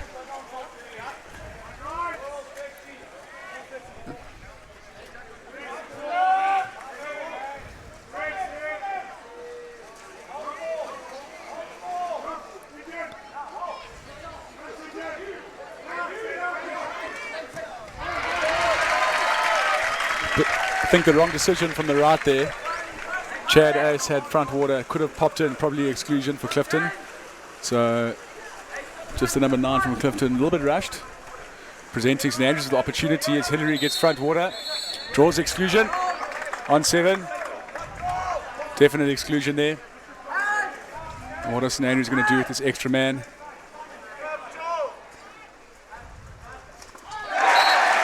Good pass, good leg up, good finish, good reaction. So good hand speed on the left wing for the shot. Doesn't allow the keeper a lot of time to get across. I'm sure we'll see a replay of that from Reece Galloway. But the key there really was the hand speed, VC, as you see here. He doesn't cock his arm back for the shot. It comes straight from down. Watch, he calls for it. Straight down in the goals. Doesn't buy the keeper any time. I was going to say, Andrew, what do you do with a 4-goal blitz in the first quarter? I suppose score an extra man is the perfect reply. Clifton getting a little bit sloppy now, taking shots from the right. The keeper's got it well covered.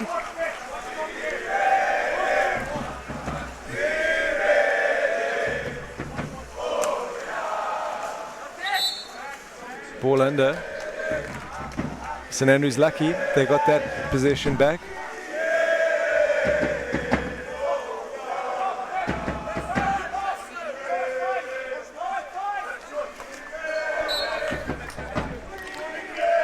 Six seconds left in the first chucker. St Andrews with a corner.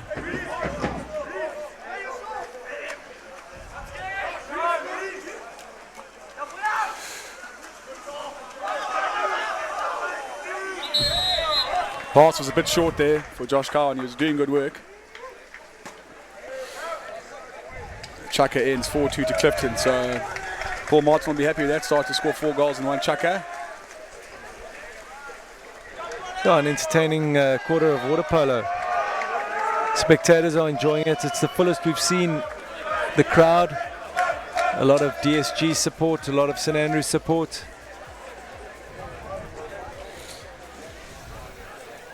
Let's have a look at the pools. So, as mentioned, Clifton is top of their pool with Redham only on goal difference.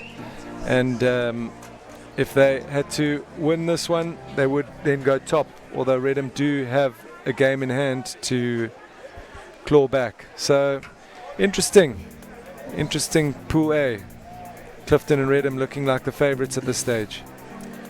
Definitely the case. As you see Paul Martin giving his man some tactics during the break.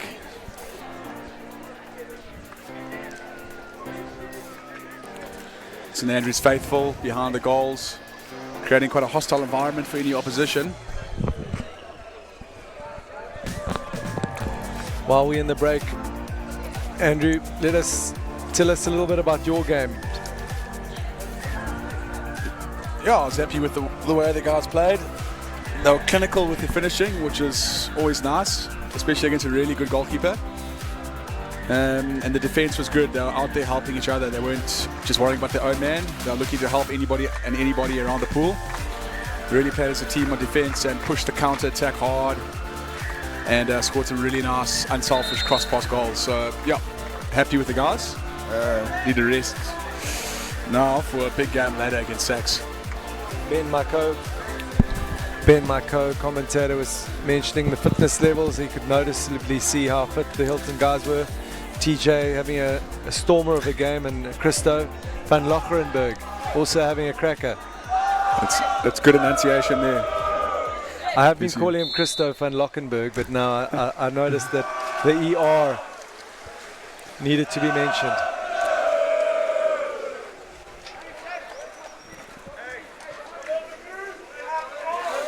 So, start of the second quarter.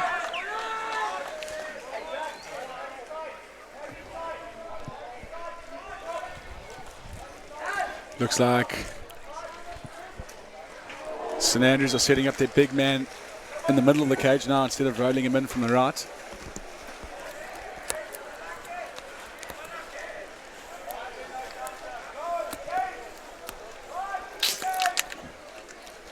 The game is slowed down with this chucker for sure. Clifton operating with a young centre forward. He's only in grade 10. Big right side drop from St Andrews seems to be working. They're drawing the shots from the right, and that's exactly what St Andrews want, and it hasn't worked once yet. I'm sure Mr Martin would prefer a drive across the cage to open up or kill that drop. Easier said than done though.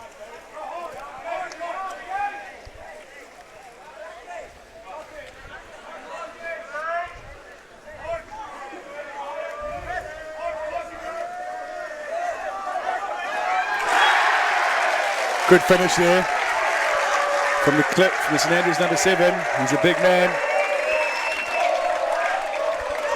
Perfect pass in, jams it over.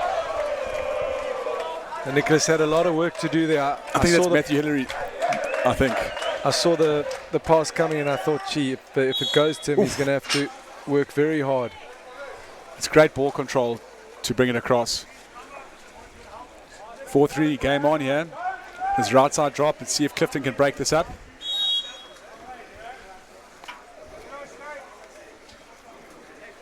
A lot of action happening on the 2-meter line there.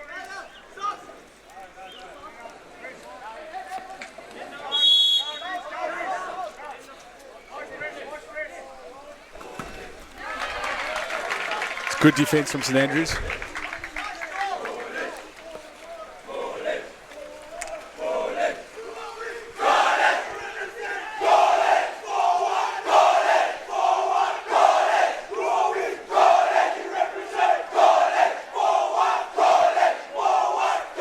Stands very loud behind the goals.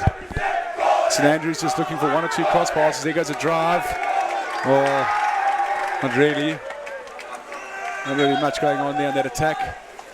Clifton seemed to have it under control.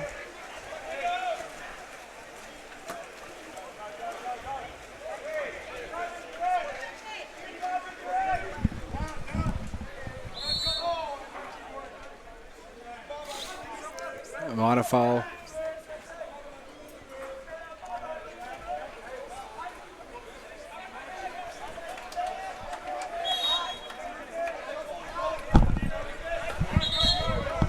Simon Taylor goes for a theatrical helicopter 5-meter shot. He has been known to pull those off. Well, we saw a classic one at the Clifton tournament last year. I haven't forgotten that. Here we see it again. There he does. He has scored goals like that, so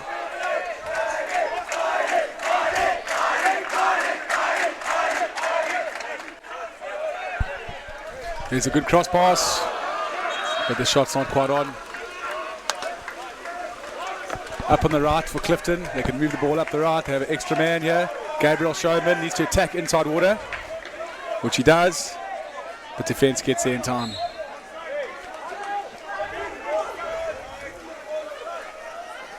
Great play from Simon Taylor. Awesome pass from Gabriel Showman as well. Simon gets inside water, traps his man. The pass comes in, he's got the patience to not just rush a shot, just to hold it, because he knows if anything happens, it's probably a penalty. Here we see the replay. You'll see Simon coming in there. He doesn't try rush. He knows if they touch his hand, it's probably a penalty. Just waits for the keeper's hands to go down, and he buries it in the top left corner. Fantastic player, Simon Taylor. National player? Definitely. He was part of the South African under-17 side that went to, I think it was Brunei or Czech Republic, go to the EU Nations tournament. He'll certainly be in the mix for the under-18 World Championship side that will travel this year to South Africa. He is in the training squad, but the team will only be announced at a later stage. Where's that being played, Andrew? Andrew scratching his head right now. Uganda? I want to say Greece.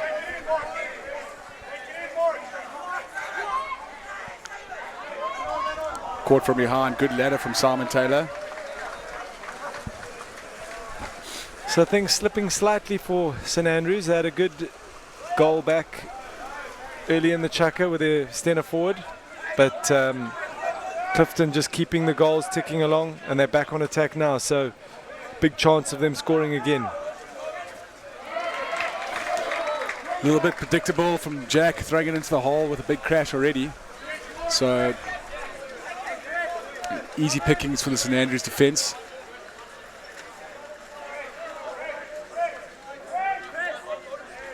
Big press going on from Clifton. Good play from Simon Taylor.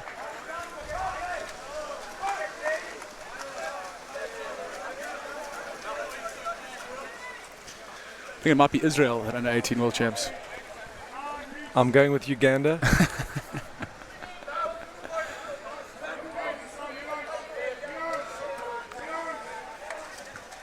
Top save. Good set from Duran Hall. Rocks off nicely for the layout shot. Keeper had it well covered.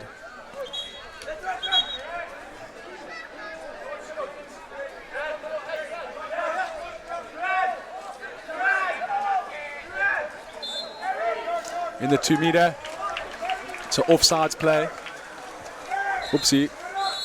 Didn't hear the whistle. Now he's excluded. Keeper gives him a little tap on the head. He's going to be careful there. So St Andrews in a 6-on-5 situation. But they only have 20 seconds.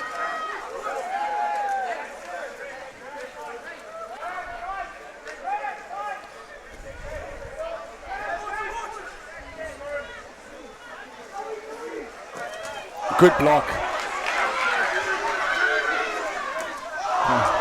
Scars it over. Simon Taylor had gone early on the counter, which is quite risky, but it could be a goal on the other side if they don't score. Full 30, Mr. Martin's calling here. We see the replay. Josh Cowan legs up nicely. Great block from number 12, Gabriel Showman. Almost feel a little bit more patience on that rebound could have resulted in a goal. Absolutely. Just rushed it.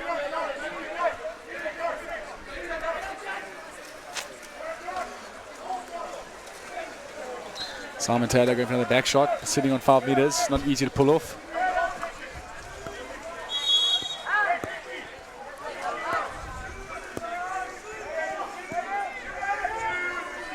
It's a reversal, yeah, got to play himself with the new rules.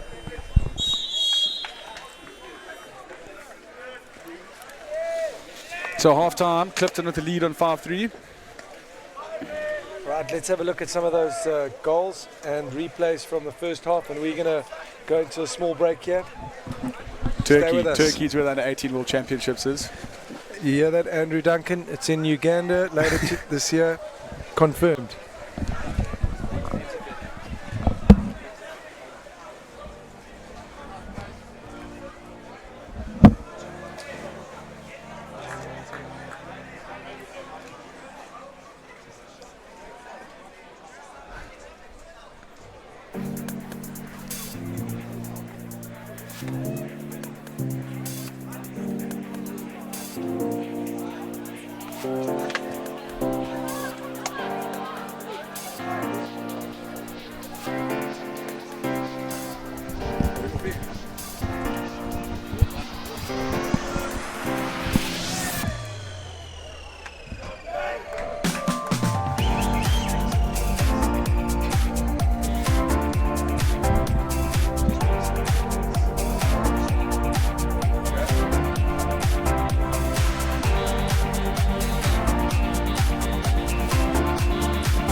Right, so half time is up.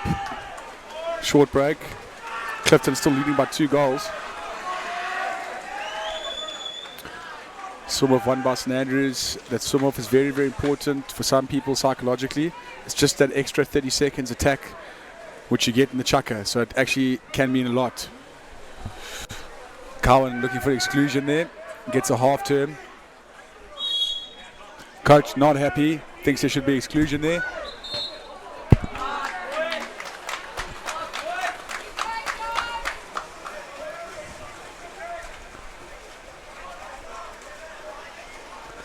Clifton on the counter, mistake by St Andrews, he should have played himself.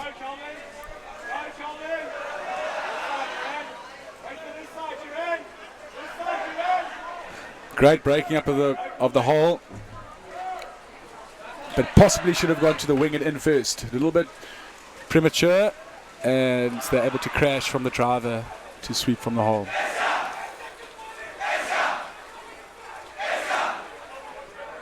So it hasn't been a goal for a while. St Andrews looking to create an opportunity here. Very static play from St Andrews. And there's the crash from Clifton.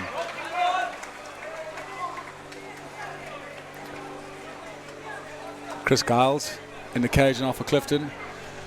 They usually operate with 2 goalkeepers and just give them 2 chuckers each. And Clifton slowing things down. Looking to create some space for Noah Ditz up front, their centre forward. James Perry's rolled in, but a big crash. Both teams seem to be playing with similar game plans. They're trying to post up, but St Andrews was on the cockroach. Here's Matthew Hillary with the one-on-one. He makes no mistake. A little bit lack of awareness from Clifton there, not seeing the early player leave from St Andrews to attack, and they just concede a cheap goal. Mr. Martin will not be happy with that, but clinical finish from Hillary, number 7.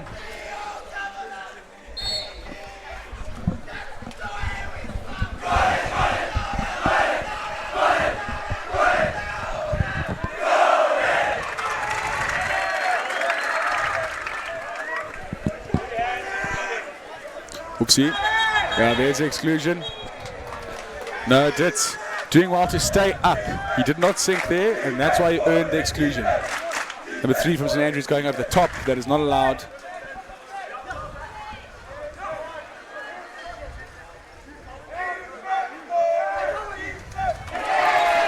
Lovely finish from Riley Hardwick there. Bit of venom on the shot to the top left. Perfect way to reply to letting a cheap goal in. Mr. Martin will be very happy with that. So Clifton really keeping St Andrews at bay here. Absolutely. We see the replay. Not good blocking there, and that postman should have his left hand up there.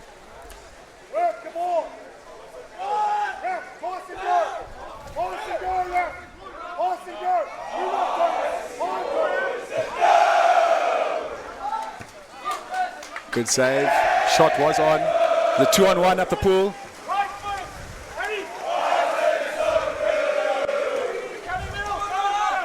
There's a 3-on-2 here. James Perry, with no angle, unfortunately, shoots it straight at the keeper.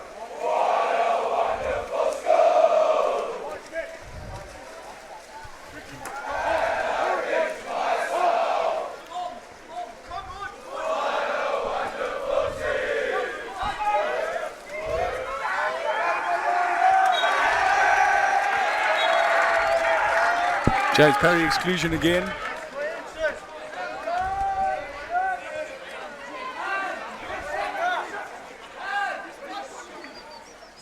Clifton staying tight on the left-hander. Great save from Chris Giles.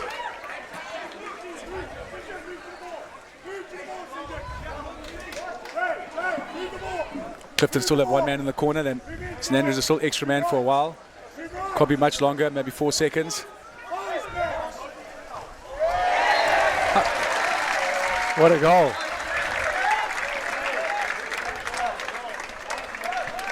Was that a goal? That was a goal.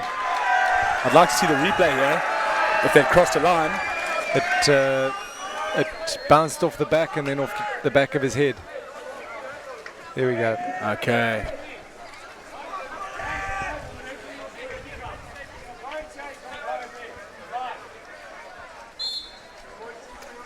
So St Andrews making a comeback. What's key for St Andrews now is to not concede, because what's happened every time they've scored one, they've let Clifton score again.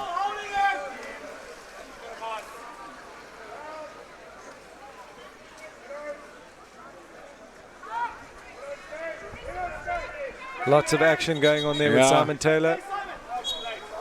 St Andrews man excluded. Yeah.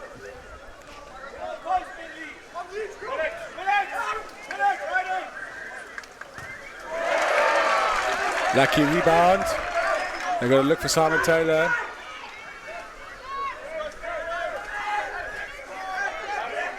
Post is on. Simon's looking to wind it up. Top block. Excellent defense from St Andrews on that man down.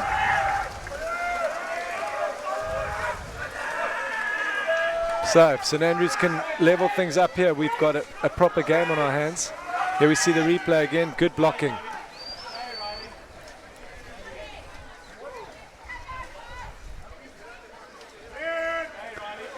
St Andrews on attack.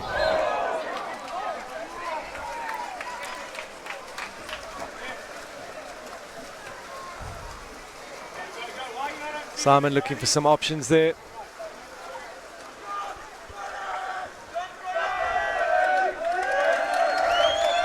Good transition from Clifton to get up the pool very quickly to attack 6-on-6. Still have 15 seconds.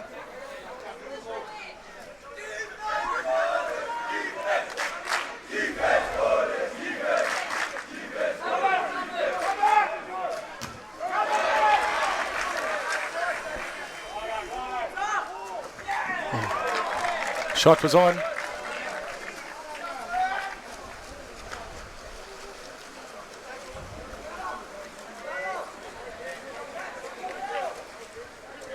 Here we see the replay. Just clipping the post.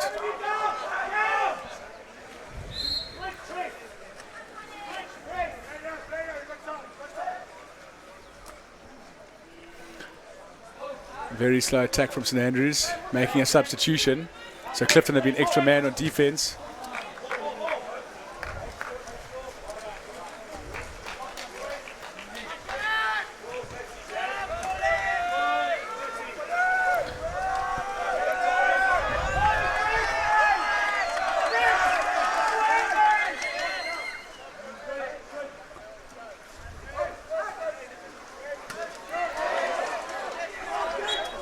Yeah, sloppy play from Clifton. They got on a counter on the 2-on-1 for St Andrews.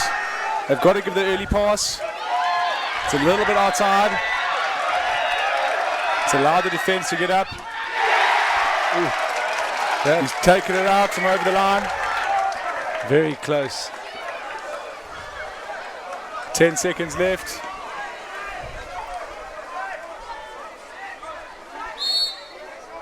Three seconds. And that's the end of the third. Here we see that replay. Just coming down off the crossbar. And in Water Polo, the entire ball needs to cross the goal line in order for it to be considered a goal. And in that case, clearly did not happen. Referee Warren Booster in an excellent position to see if the entire ball had crossed.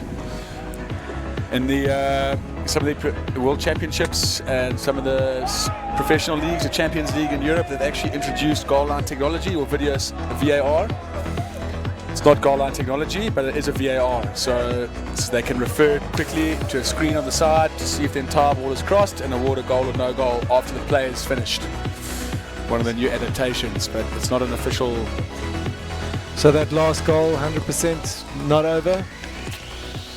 I couldn't see it from here, but the referee was in a great position, so he would have seen quite easy to see if the entire ball crossed the line.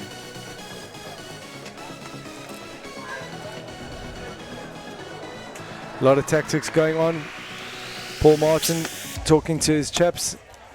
Noah Ditz scoring the first goal in this game. Definitely one of the most exciting games of the day. Absolutely. And what makes it more exciting is the home crowd here cheering on St Andrews at their tournament. Here, the St Andrews College Shield. Things are slightly cooler today, this afternoon. We've broken the back of the 38 degrees, but still extremely hot here down at the Hudson Pool.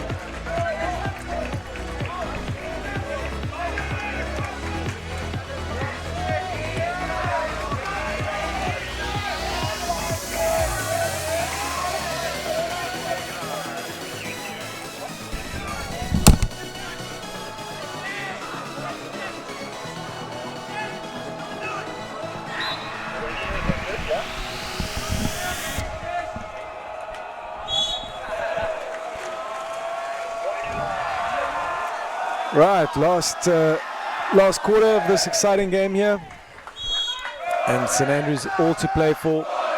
They're the ones needing the points in the pool stages. There is a lot at stake here. A lot at stake in this game. If Clifton are also vying for top spot with Redham, and if they want to get top spots, they're going to need to beat St Andrews if they can beat them by more than what Redham has beaten them.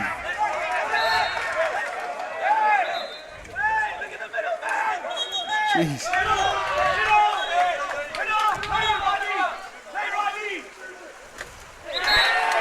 Good finish. Heavy exclusion on the St Andrews player for the double hand hold on the drive. Quick pass to him. Goal scored. Riley Hartwick with a brace in this game.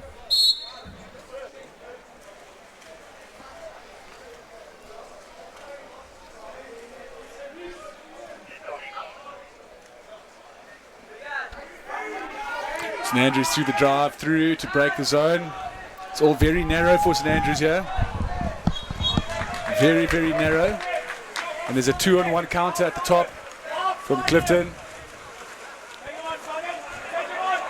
Simon Taylor. A really good finish from Simon.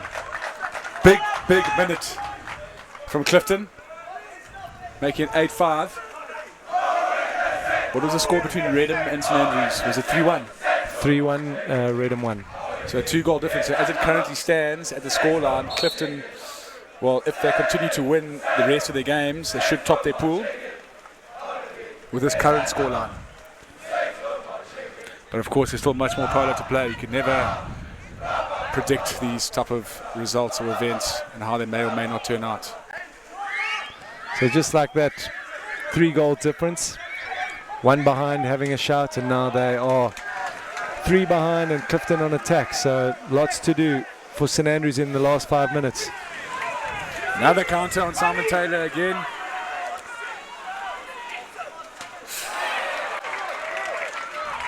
Simon Taylor should have probably done better there. But the Clifton men are very quick. They're already back on defense.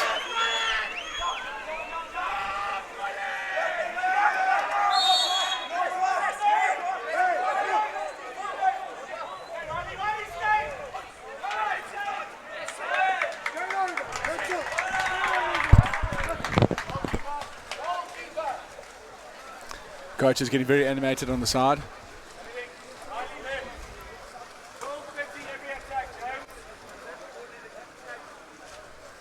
Clifton really slowing it down now.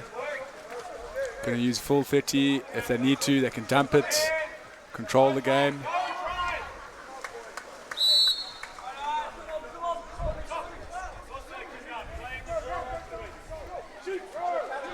Chad Ace lets it rip. Just goes wide.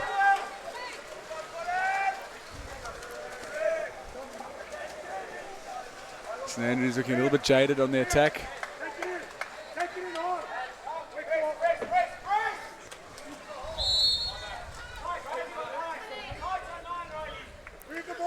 Clifton defense has been really good at not giving a lot of exclusions.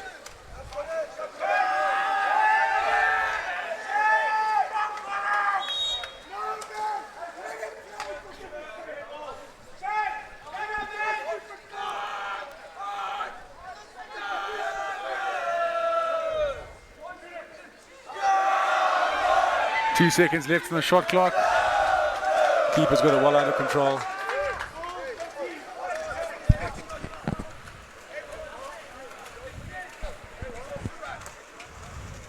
Again, Clifton going to slow it right down here. Run the clock down as much as they can.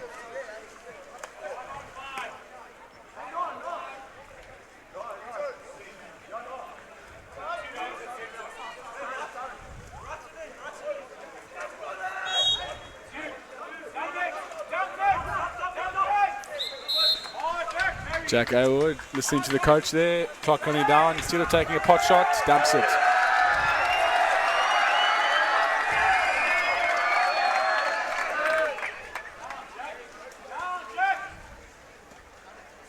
As you can see, very narrow setup here from St Andrews. Looking for their bigger, stronger players to try and generate exclusions near the post. Yeah, there it is. Big play. Number 6 excluded. St Andrews will need to score here if they want to stay in the hunt.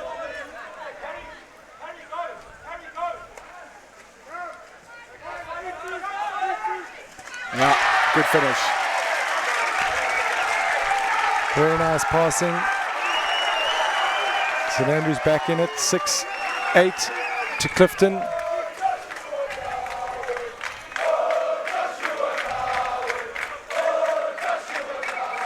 Goal scorer there, Joshua Cowan, number 9. St Andrews ringing in some changes here. Fantastic goal there on the replay.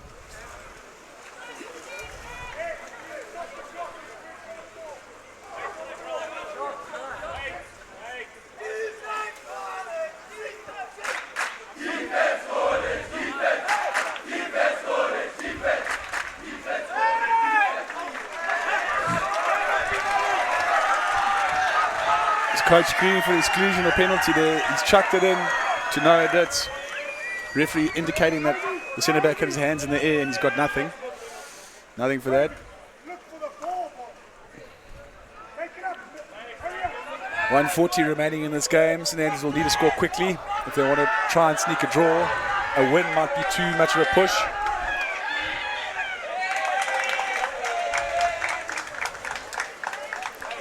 You can't give away possession like that at this James stage Perry. of the game. James Perry doing really well to look to generate the exclusion on the transition.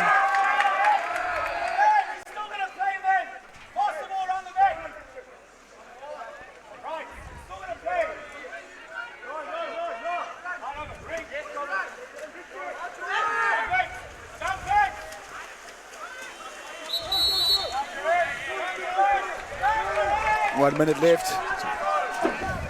left. If St Andrews score here, it'll mean Redham will probably top their pool, so it's very important what's going on here. So currently they have the same score difference as the Redham and St Andrews game.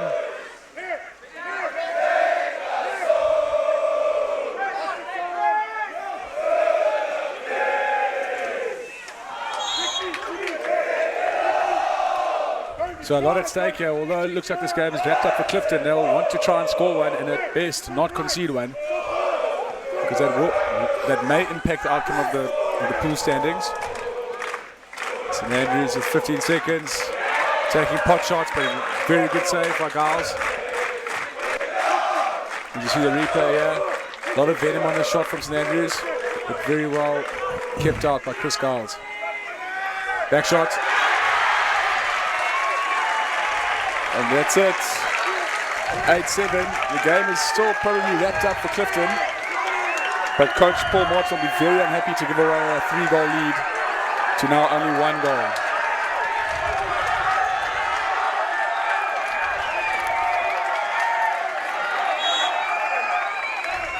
So St Andrews will rush here. Tom.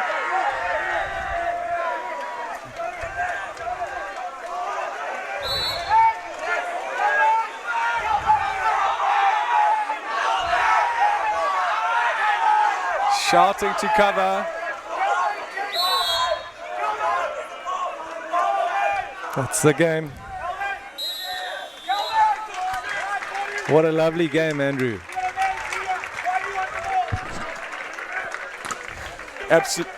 Absolute cracker. Clifton coming out winning it. Winners at 8-7 were always really in control. The wheels sort of fell off for them with the last 2 minutes to go. Coach Martin not happy, but he will take the win nonetheless. 8-7 to Clifton, absolute humdinger. So up next we've got Pearson Sterling, another Eastern Cape affair, and then the big game after that one, Redham Selborne. Stay with us and hope you're enjoying the polo. We really are enjoying it out here. There's some good contests to be had and some great support down here at the Hudson Pool.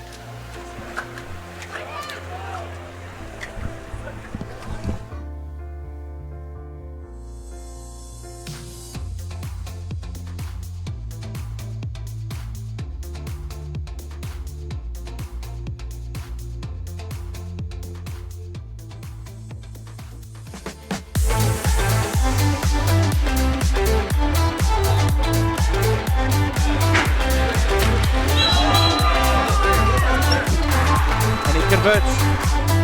That's a top left.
Converts.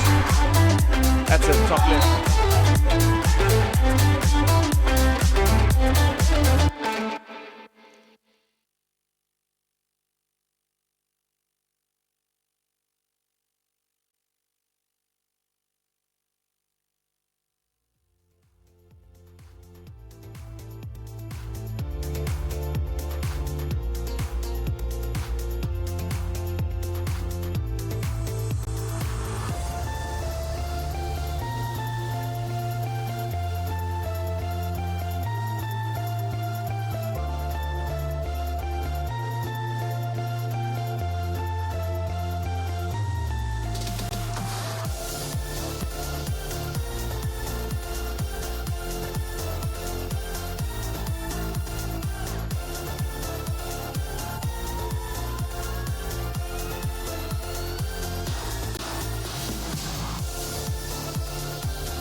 Hey, ball.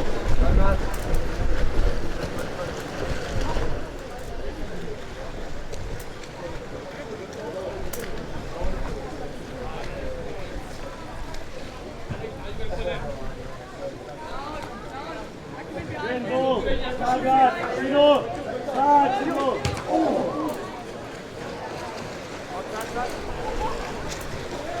Watch the ball in the shot.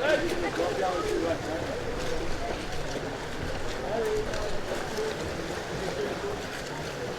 Kind of just stay there, I'll talk to you.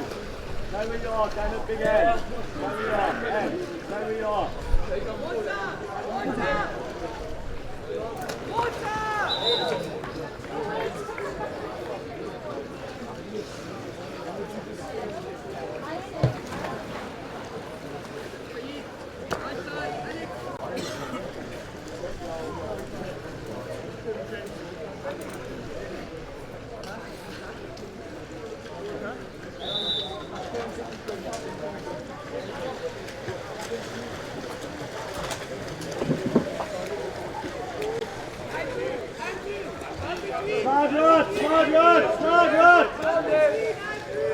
Slide, Sino.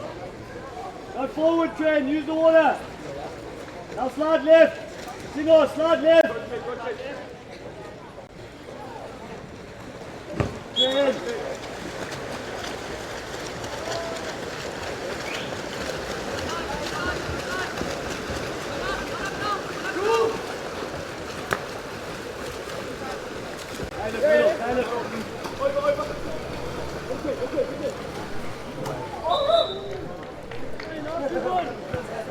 Trent, move right with a drop. Move right, pass it to Sino. Sino slide left. Don't shoot the ball. Wait till you can use the water in front of you.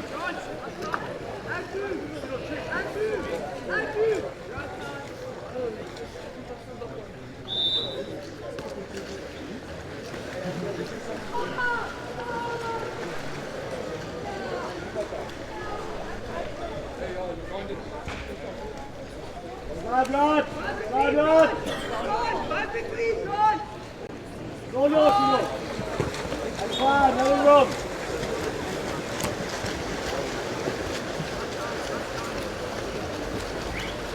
Ball, Caleb, coming. Go, swim, Caleb, swim. Go, Trent.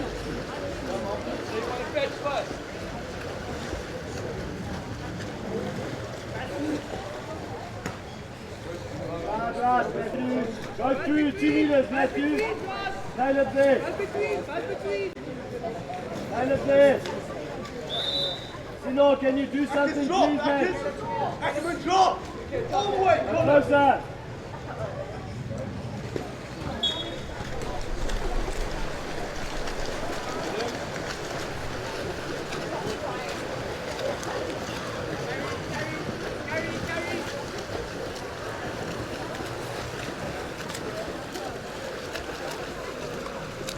Go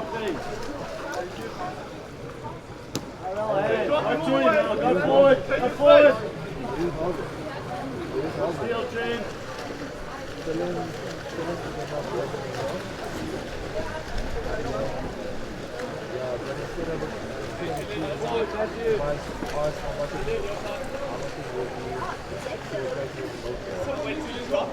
Hey, Roach comes up here. Hey, shot right. Someone dropped it. No, come slide, lad.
Drop all the way, Liam.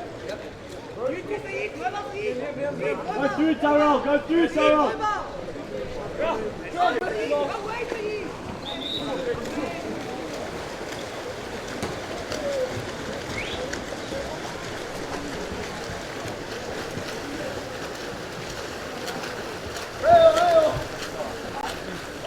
Keep coming. Keep coming, Tyrell. Keep coming, Tyrell.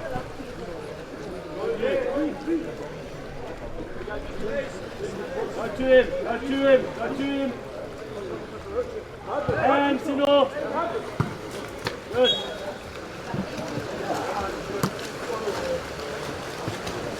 Full of sunblock, so the ball's got sunblock on it.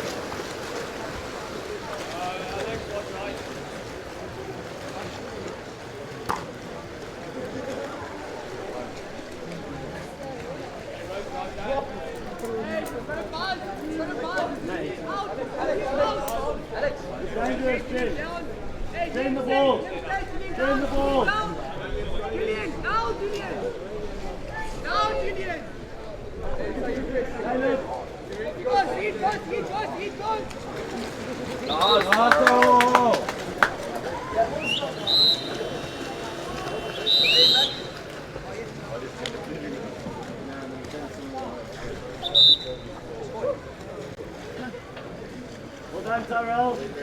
That's your job if they're going to do that.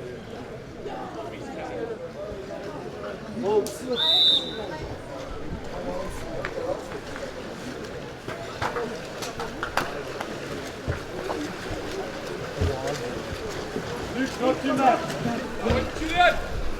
Forward leg.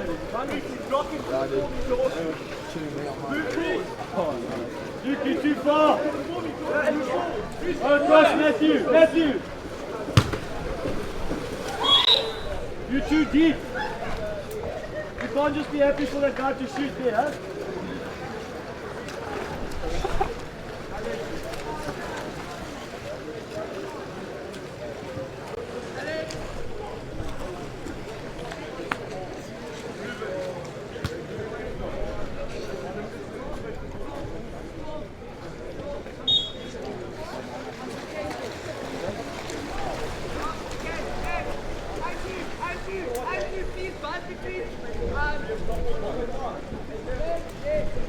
Move right, Tim. Move right. Sino, come round. Tyrell, go through.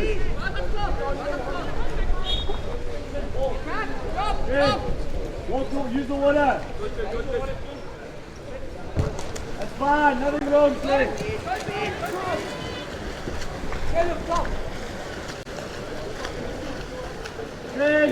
Trent, we still have the ball, boy. Why are you swimming back? Go, Tyrell, keep going, boy.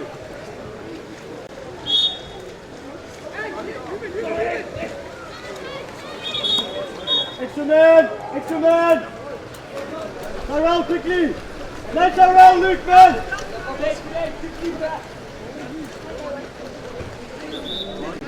Why did you pass to Tyrell? He's wide open.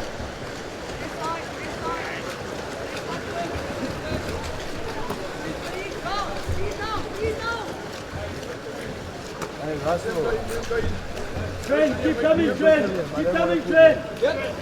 Trent! Now we're going to someone.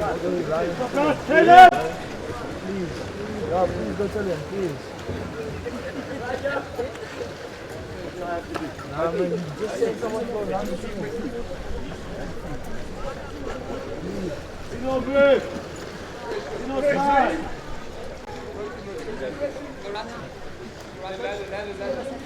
Tyrell, ball comes, Caleb.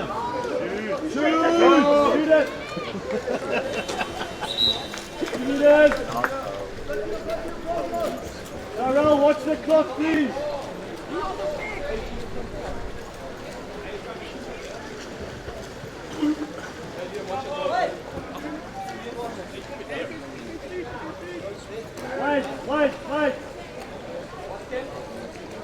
Wait.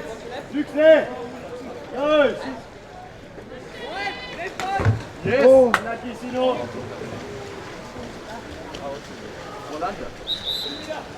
Nice. Go forward. Go forward, Sino. Go forward, Matthew.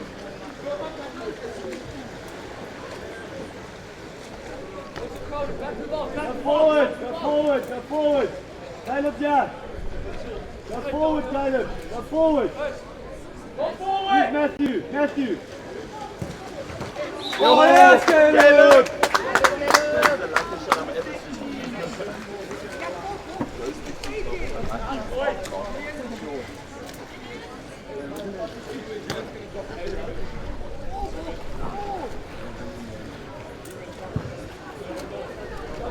Not too deep, Sino, you got to drop there. Fine, drop for now. I'll tell you when.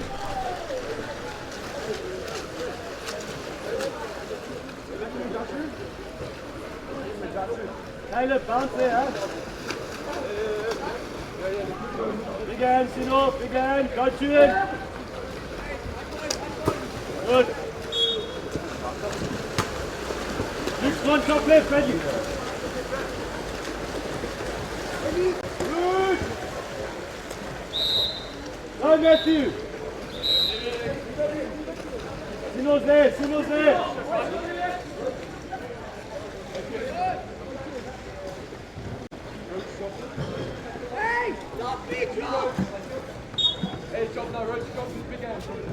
Sino, Sino, slide, run! Slide, boys, slide!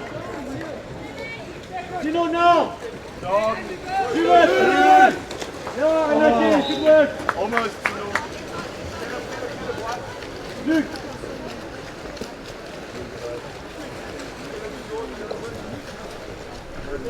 Alex, stay where you are for now. Stay where you are for now. Hands, please. Hands, please.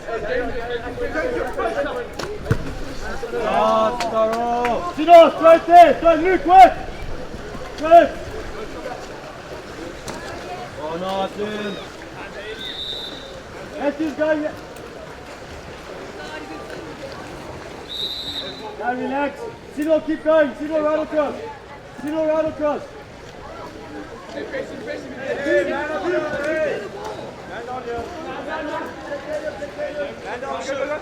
Go forward. Shoot or not!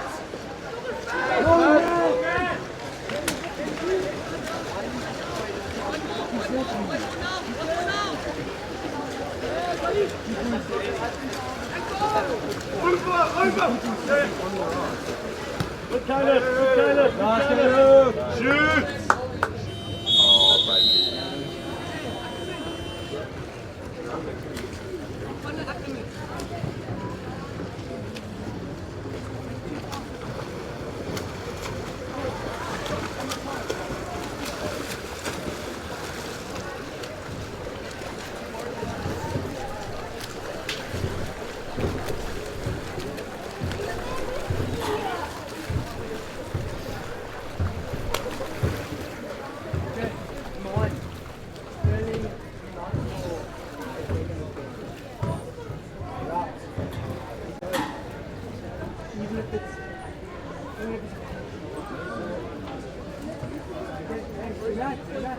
Hey, relax. I actually said, one cross pass, on hand finish. You pop it 3 times, you shoot line. You're the one at the back. The left one cross pass, easy finish. Ease. Okay, right side, one, Alex, with good. Up top, and then again, back, leave. Left side, I'm going in with right.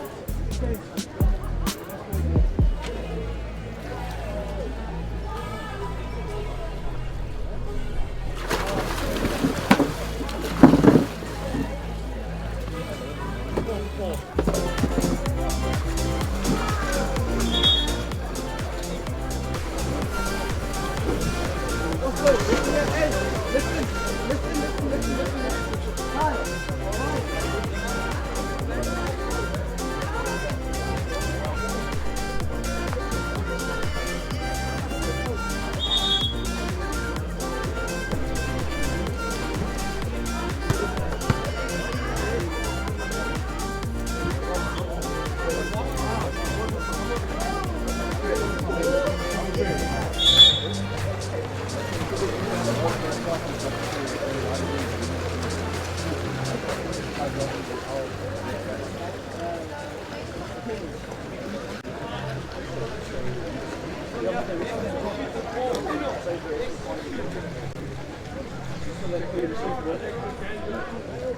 Hey, back.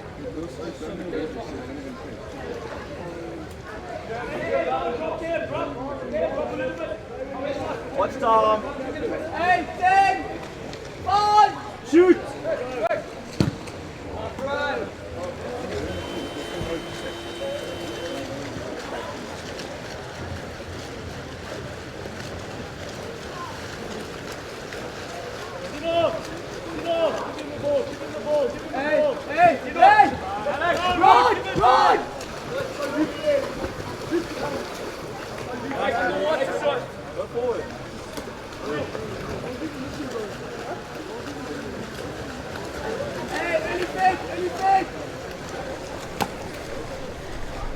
Watch right middle, right middle.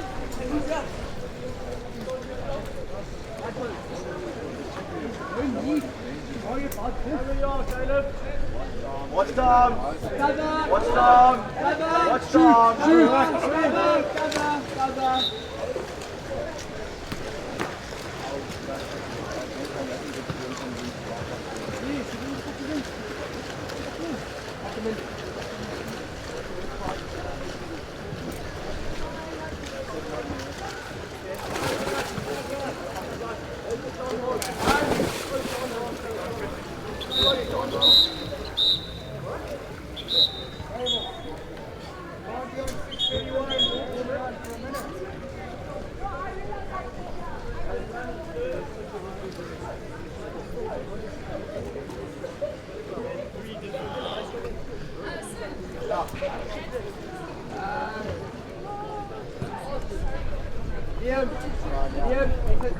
Next defense, yeah, please. Next defense. And Julian, next defense. Nice. Connected now. Hey, come Julian, come Liam. Andrew, in center please. Ackerman. Ackerman.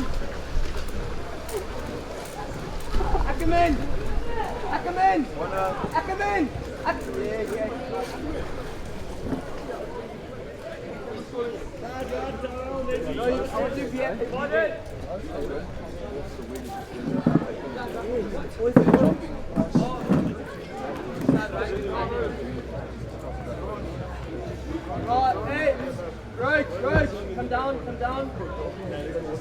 Ackerman, right, more. Ackerman, both between centre back and the back. Ron, both between centre back and the back. There we go. MZ on the job. What's that?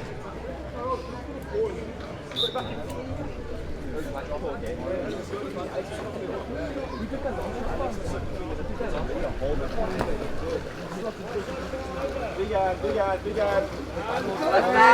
Go the space!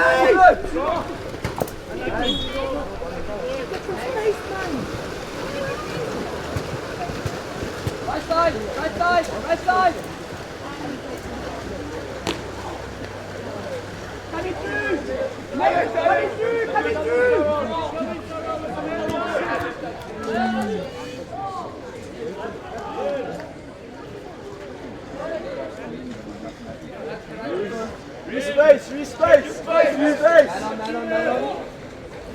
Cover!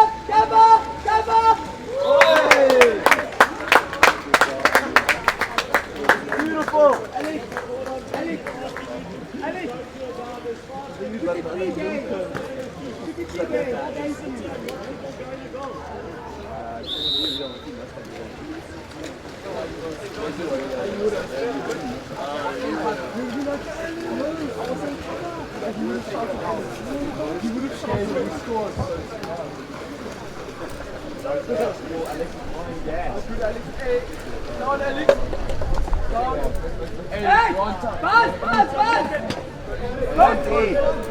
Go! What's your Stop left! Hey, Alex, go! Beautiful! Alex,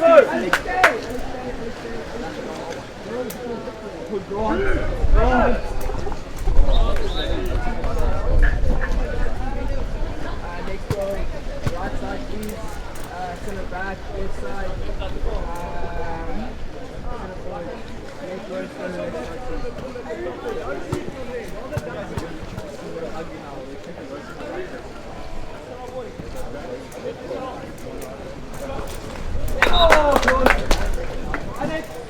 Alex, please! Rod! Andrew, go left side, Ackerman! No, Saeed, right side!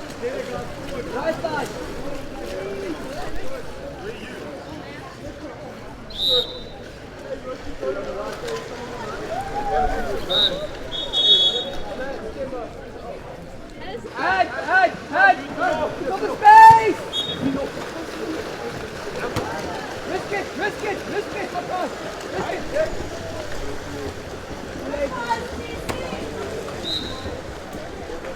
Over! Left side!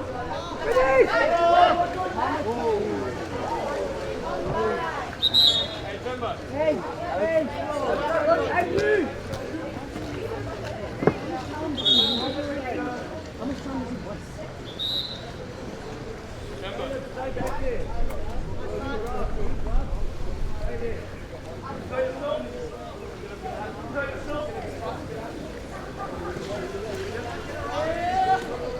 side! Right side! Right side! What's up, buddy? How are you, man? Yes, I haven't seen you in a long time. Yes, it's been a long time. Hey, watch.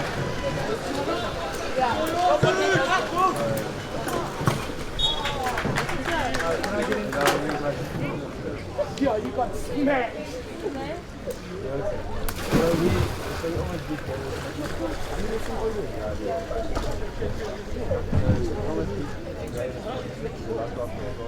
Until what's happening over there?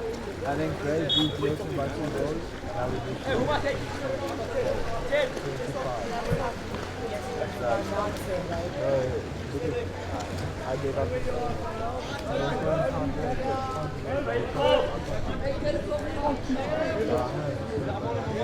Beautiful! All shooting from there!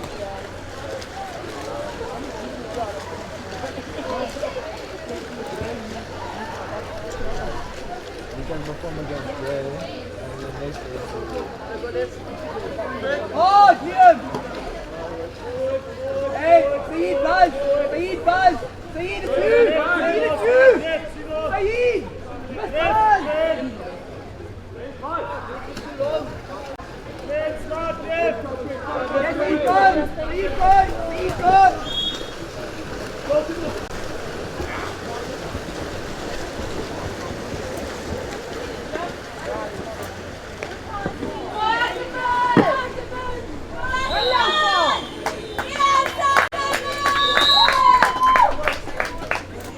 Andrew! Hey, come! Everyone else out, the box must be shooting.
Yeah, I don't know how. It's so nice to be like this.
Man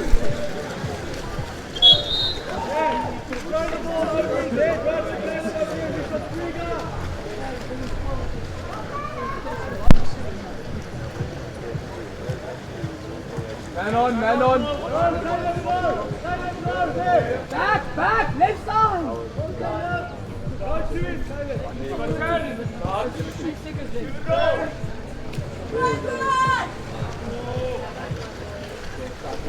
Side, hey, Ventil. You can't press him, Ventil, start press, Ventil, start press. Alex, start press. Side, anyway. Side! Andrew! Side!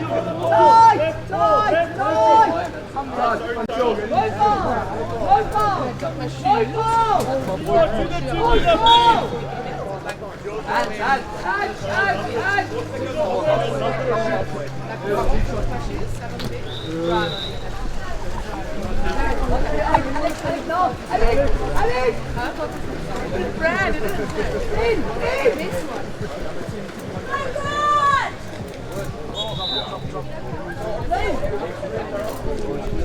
Finish!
Left side! Walk on, go to the wing, Andrew!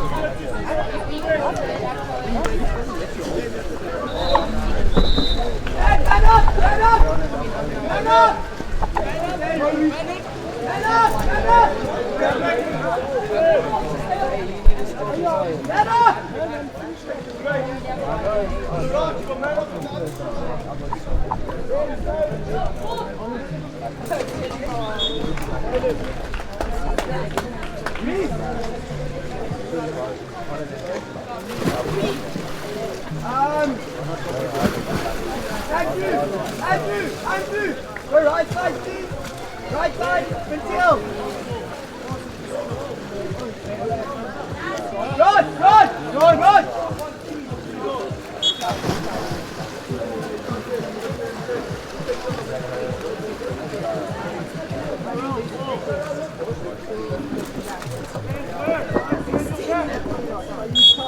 Hey Josh, I'm gonna leave my bag here for you.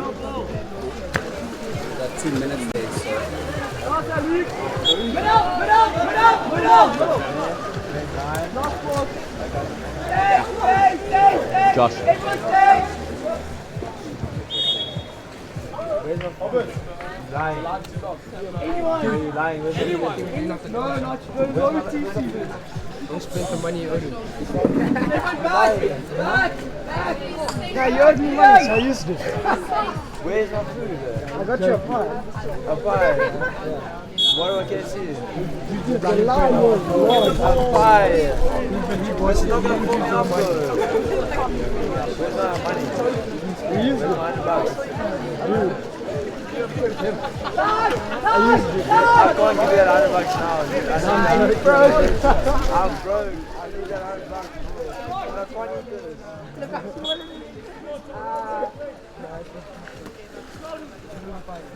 I didn't even have lunch or anything.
Yeah, this looks gonna have a shocking list, chat.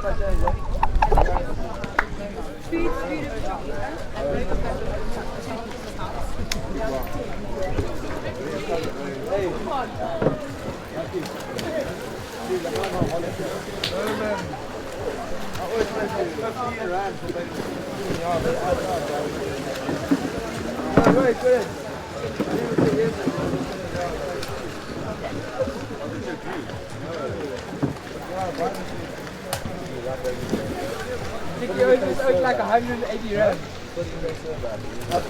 Famous. Hey, Bucky. I've got the money in coins. I'll be just in coins. No, you broke one.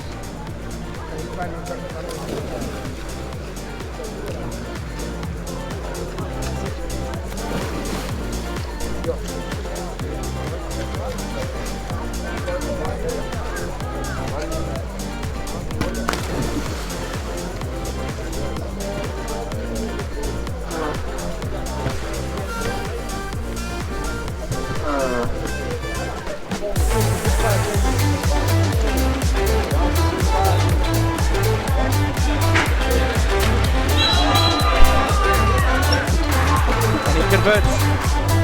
That's it, top left.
Where the hell were you?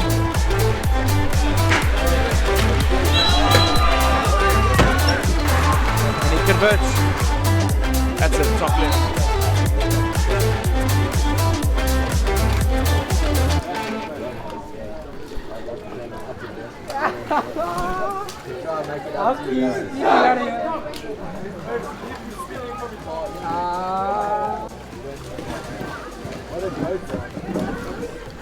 You missed the bet because you missed the bet.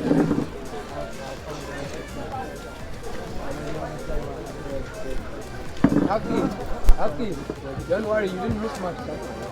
Son. Another 24. How much?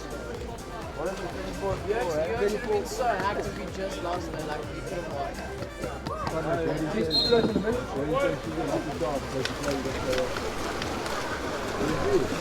Hey, Hafla, just throw it to the village. One, first one, good. Hey, Caden!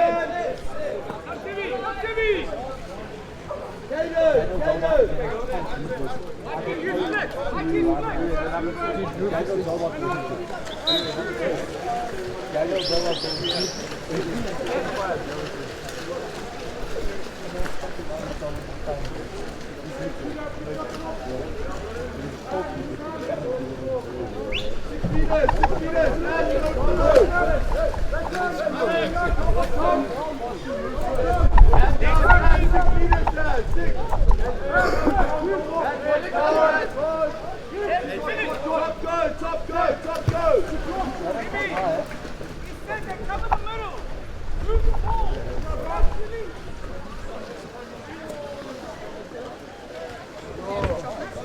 What can't I do, Connor? And then you want like a sweet? And then the 2 like a sweet. Connor, what can't I do?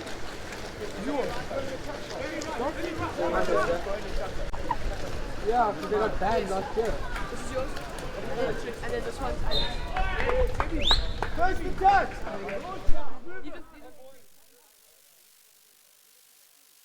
You got it for free. Yeah. Oh. Chamberlain, you know he's playing it.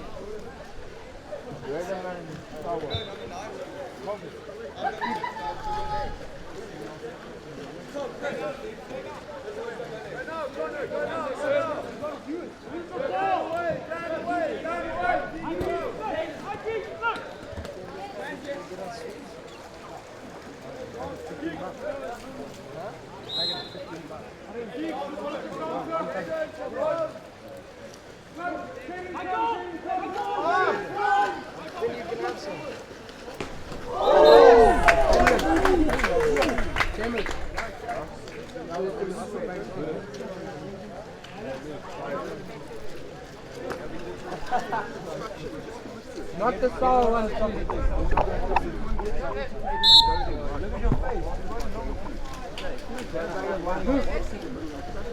Luke, did you get one packet of fish?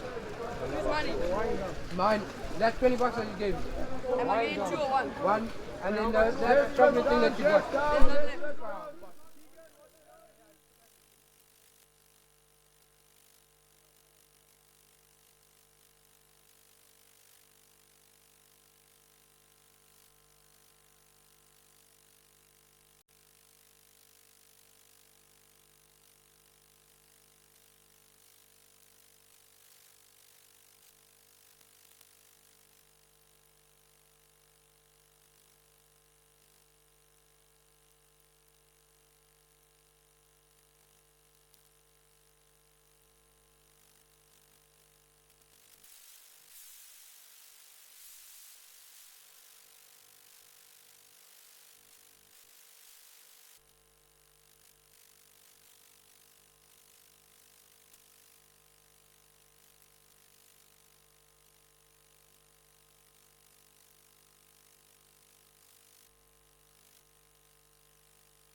Alright, that guy.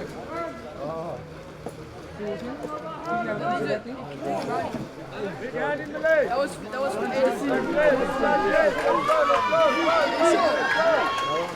Hey, Robert, this one. It's Barney. Yeah, same in the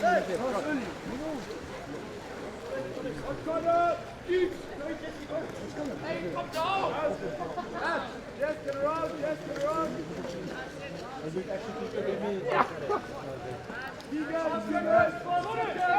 Shoot! Shoot!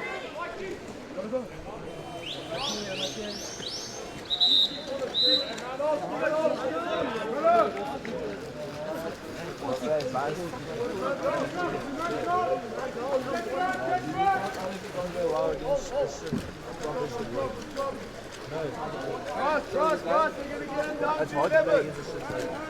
Cross coming down.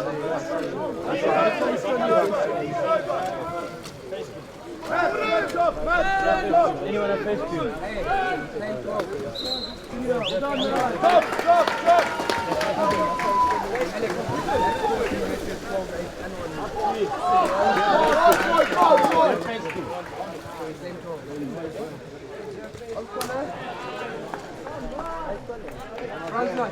Hey, fuck you. What? Run!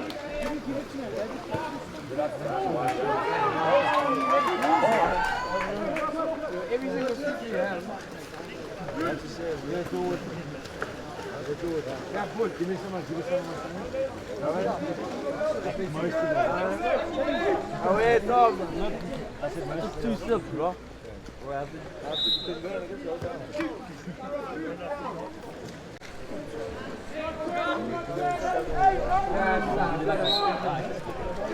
Give me some color. Give me some color. Give me some color. You're done. You're going to school of it. What no? I didn't even play for this one. You're going to have to cool about. Hey, I didn't even play for this one. You're going to cool about. Better go, let's come back. Give me shit. No, you made that bet. There. I'll give you a chip. Simon, you don't want to talk about bets, eh? Break me a piece of that. You can't really talk about bets because how many people do you owe money to? Oh, 100. One person. One bet. Yeah, and what is going to become dead and going to become bro. Yes.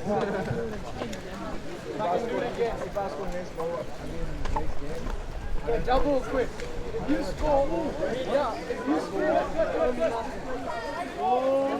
if he scores, then it's 200. If he scores low, you give him 200. That's a third of my whole family. Cross, get out there, There, why give me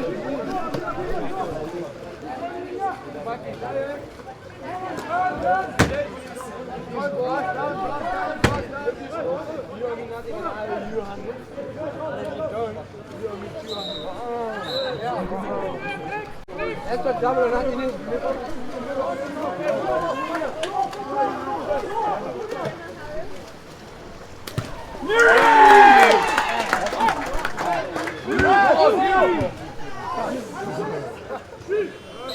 Yes, Janurary!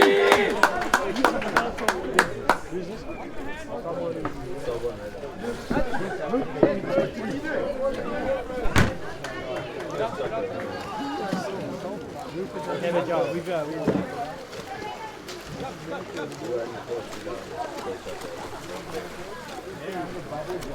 so the first goal was Bishop's. Hey, isn't this Mayfield dancing on the... No, not the red. Oh, that's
Jess, come support. Jess, come support.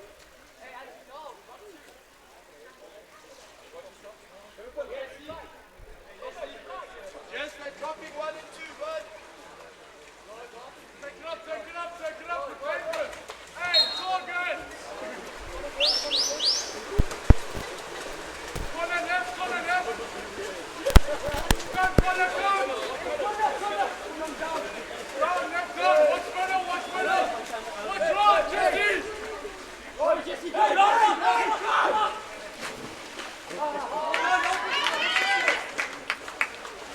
Hey, shoot us. Come, boys, come, boys, come.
Running left, running left.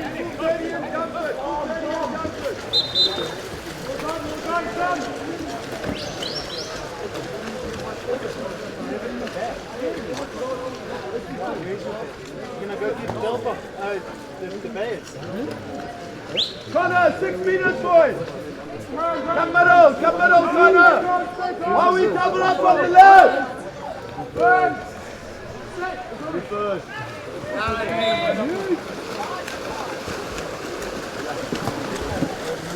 Top left, slowly, top left.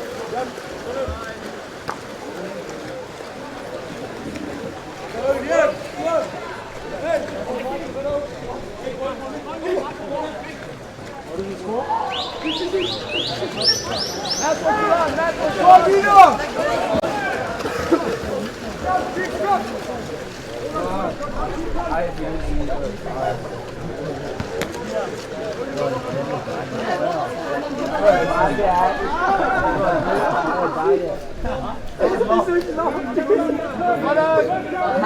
Logan, wait. Matt, come down, Matt, go.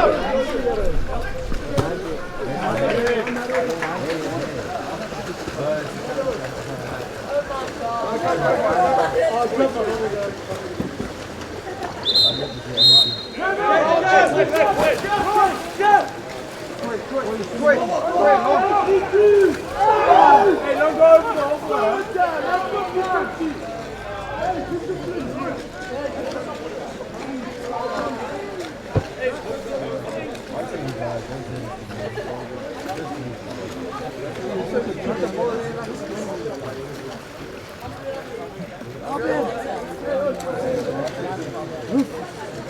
Over to the draw.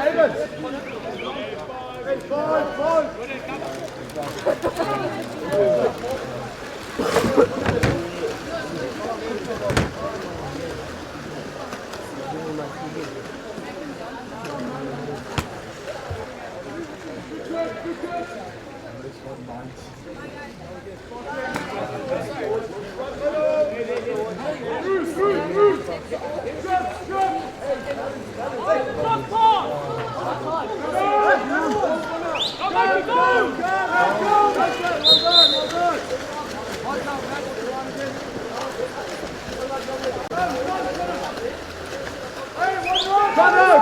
Connor!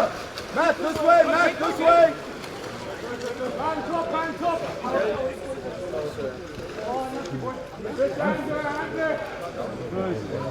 Hey, Steve, stay down! He's a shooter! 4 minutes! 4! Get out, Jake!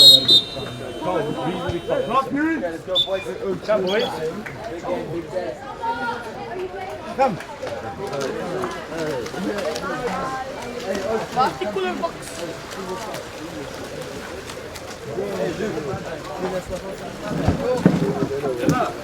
Yeah, if we don't, I'll quit straight.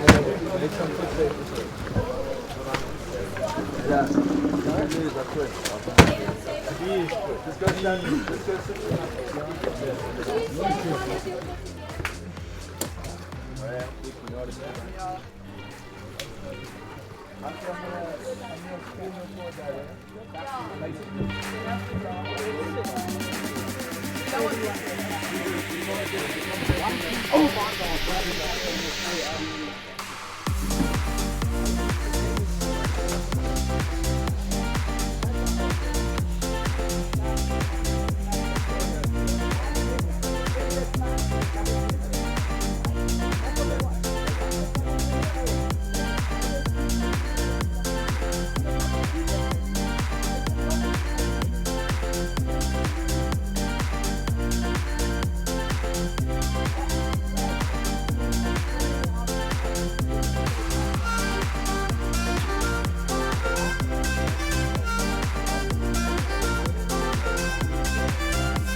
Take it up, man on!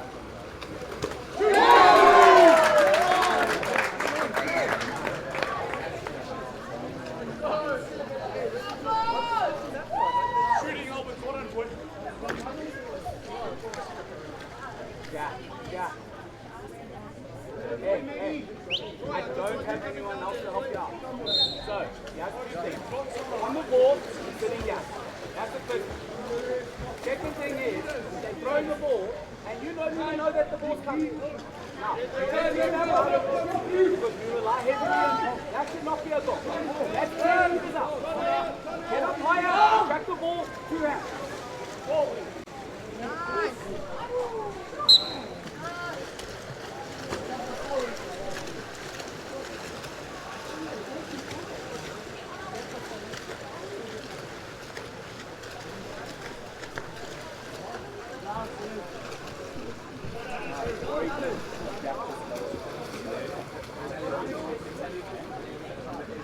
Go inside.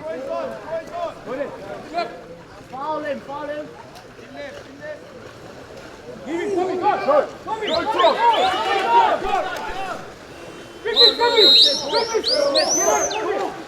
Come, hey!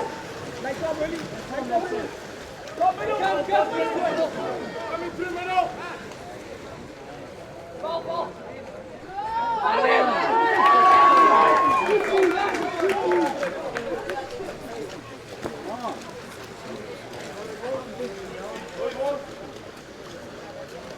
Get back, Troy. Just throw the ball in goal. Press, Alex. Man on. Open up. Press in. Hey, give me go. Go. Nice corner.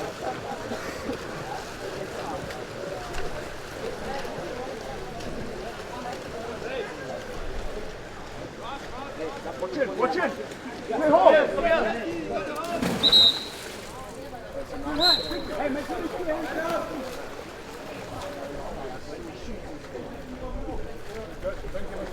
I'm the post. Please.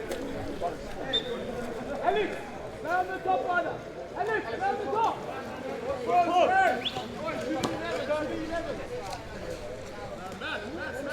Hands down.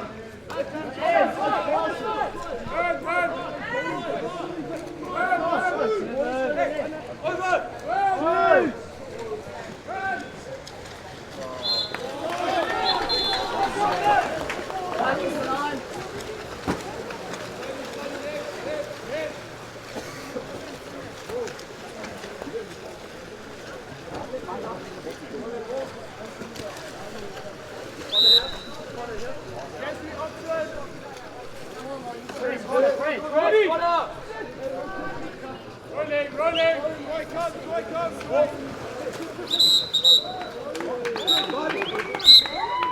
Man up. Who's that?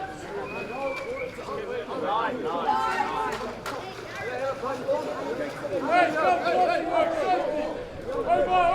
Over.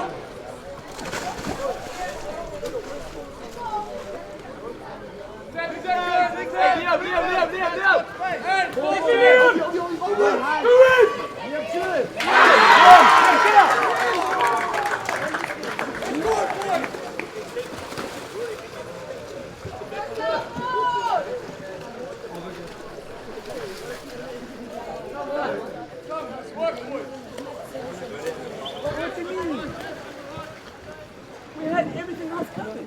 We only had to cover one man here.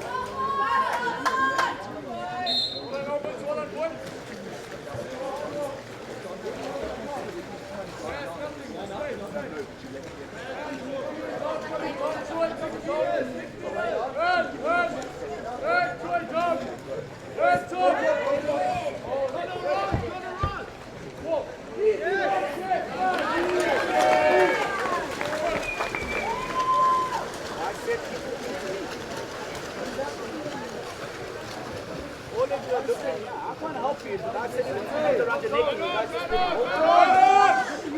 Hey, wake up! Kimmy! Hey, come! Alex! Come!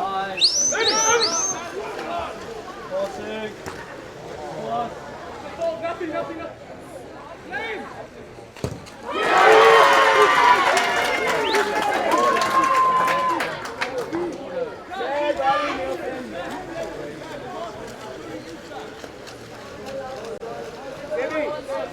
Eddie! Open up! Jake, stay! Troy!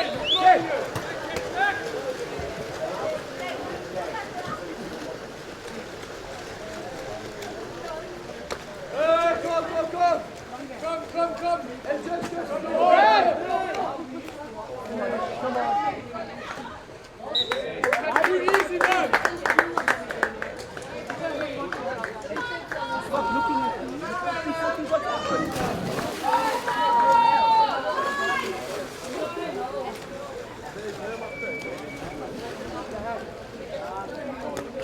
Stay!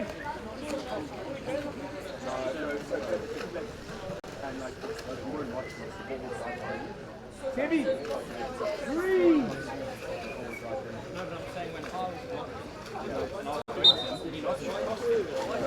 Come boys, keep it up! Mikey!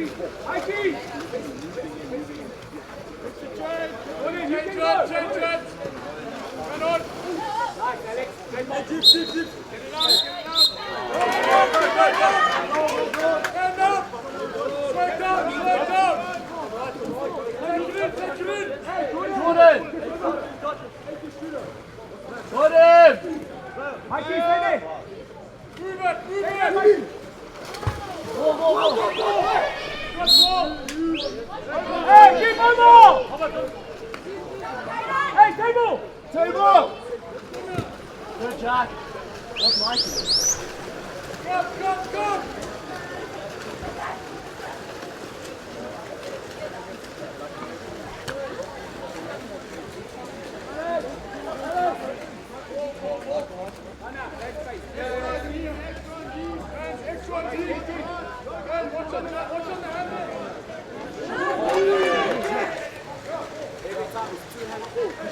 Walk it there. Wait for him to pull. 10-second release, please.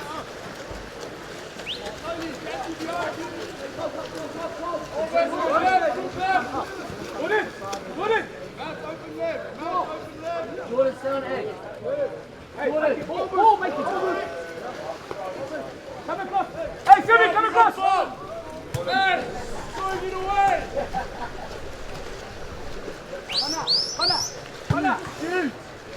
Shoot!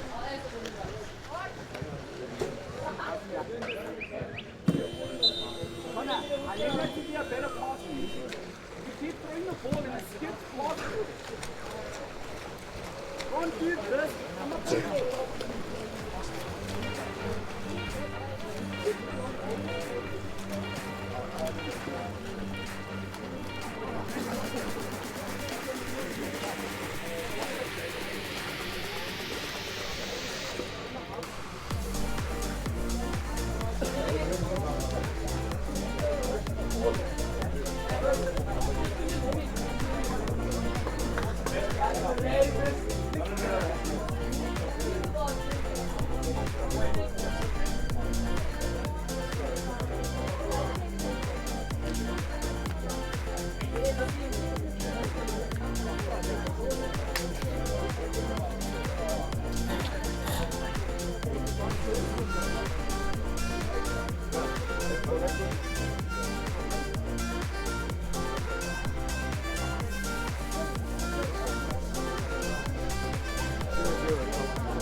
Come in.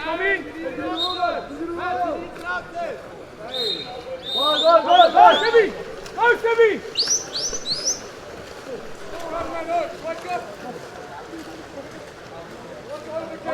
Follow now.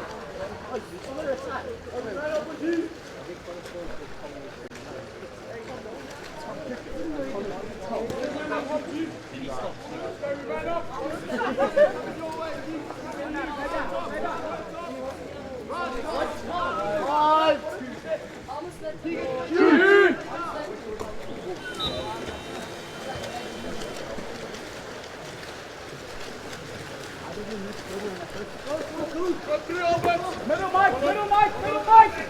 Mike, go! Mikey behind you. Hey, press 8. Goodie. Mike, tight. One in. Tight. Hands. Go. Mikey, go. Nice, Kelly.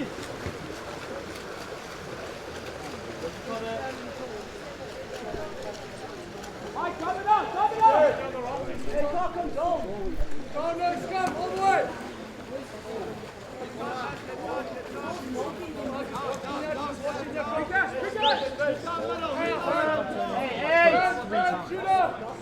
That makes you strong. Shoot!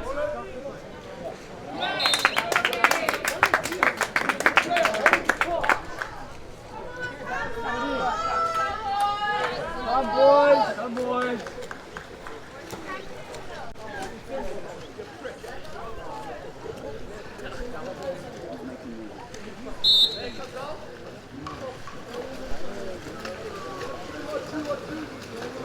Michael, Casey. Go, boys, go! 1, 2. Show your hands, Alex. Go through, shut down. You stay down, Sid. Jimmy, you stay down. Yeah, Alex. Over. Go, go!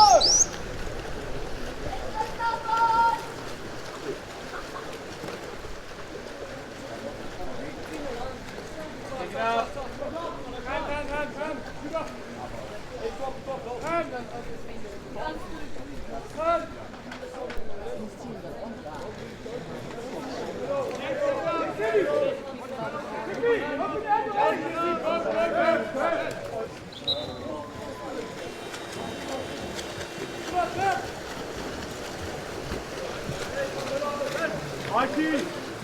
Mikey, stay middle. Mikey, stay middle. Switch it. Kick me, Alex. Watch this. Watch this. Hey, guys, move it. Alex. Come. Alex.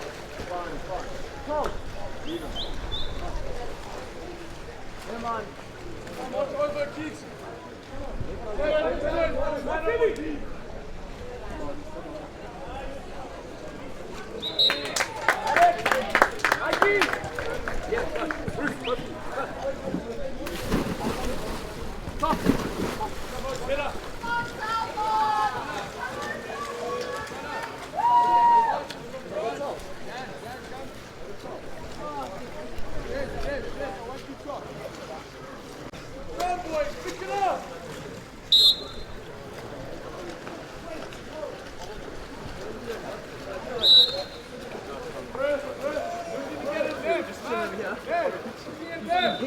Run it down!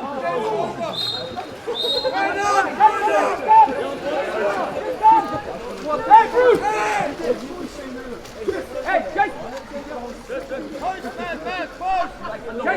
Jake! Hey, use all! Quick!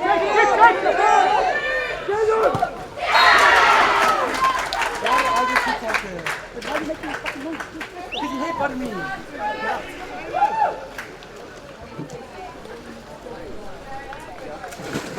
That's why I'm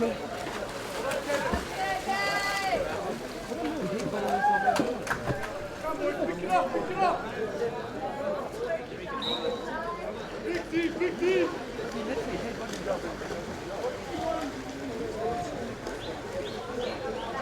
Gentlemen.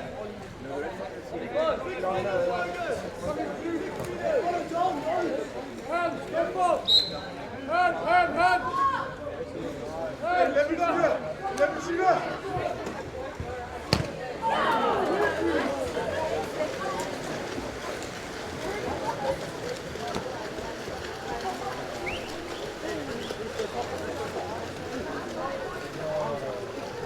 Go then, you better be the house. Watch the shot down.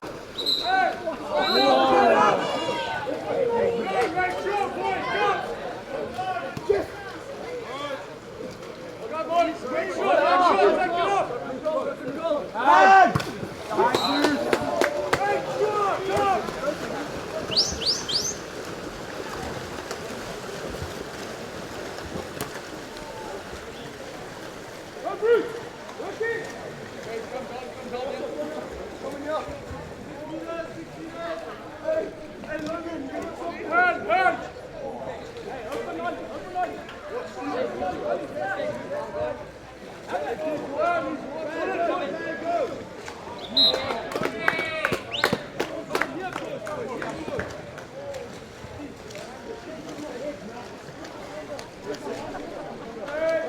Guys, have to man up the bench.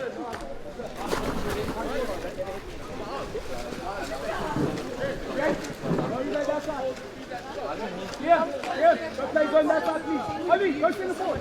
Yeah, I felt like such a big, I just couldn't Tom.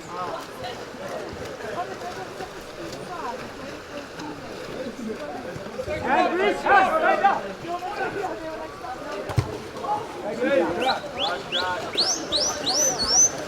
All steady, Sid.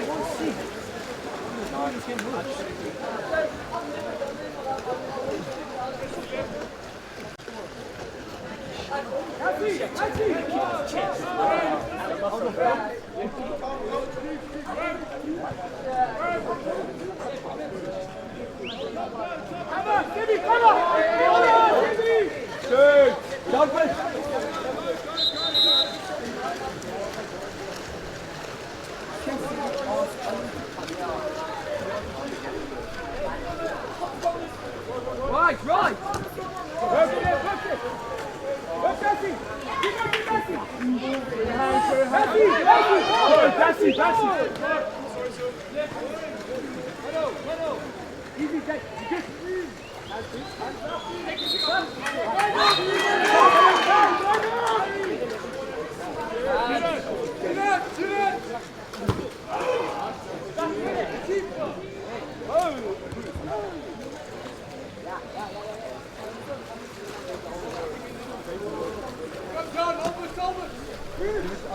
Give it up to goal. Up to goal.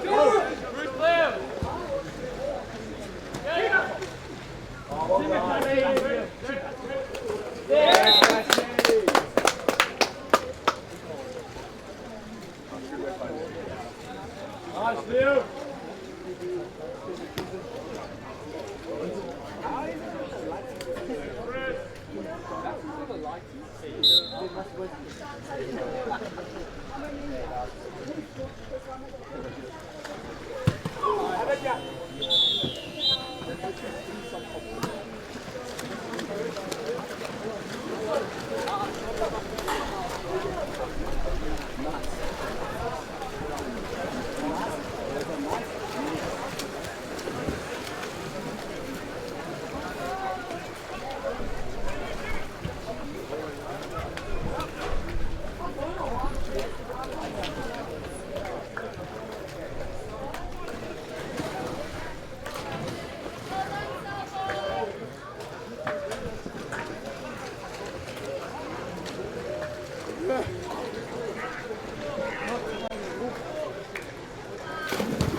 Converts. That's it, top left.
to the top left.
Come back, come back.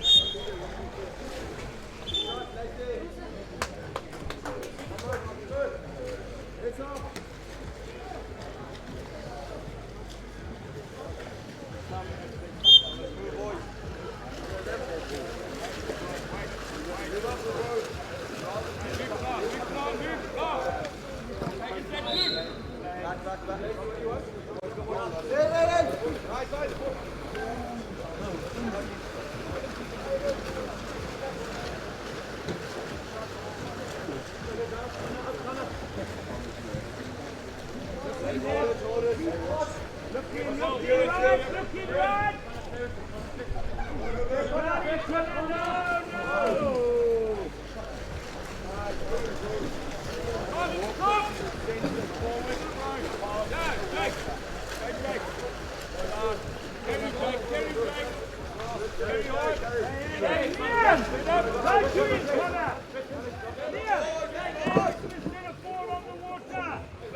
Yeah.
come up to look at the goal. Take it up there.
What's the middle, Jake?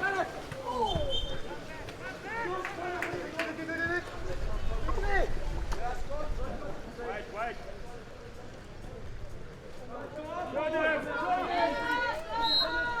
Good. Bernard! You play yourself! What's you? Come, get up! Even it's good! Drop LeBron! Okay, Luke, that's red. LeBron, drop! Nice, Keegan! What's your goal? Scotty, go! Walk it! Have a look! In the hole! On the water!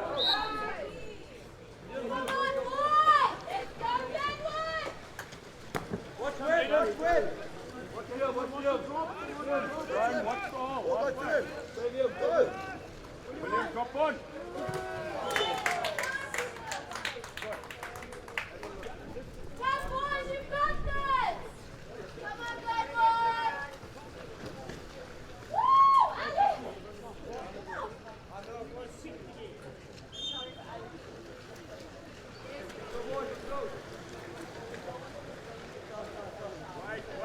Wait. Jake, no. Connor, where are you going? Hey, let's go. Good.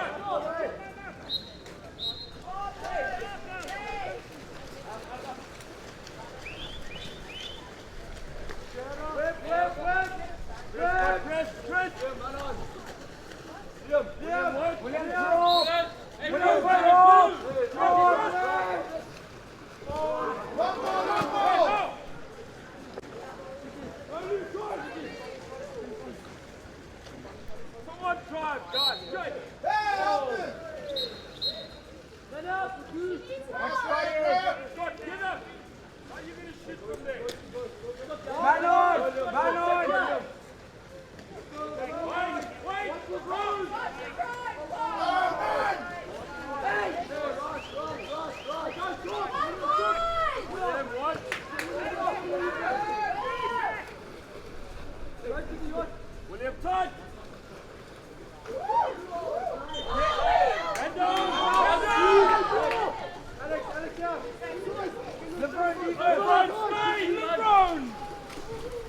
LeBron, you never leave a home, man.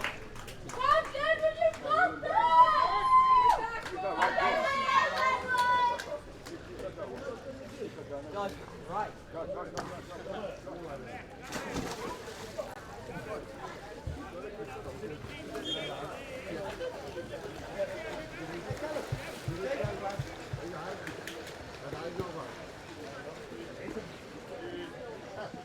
Wider you go. Wider you go. Stop right. And now in. Now in.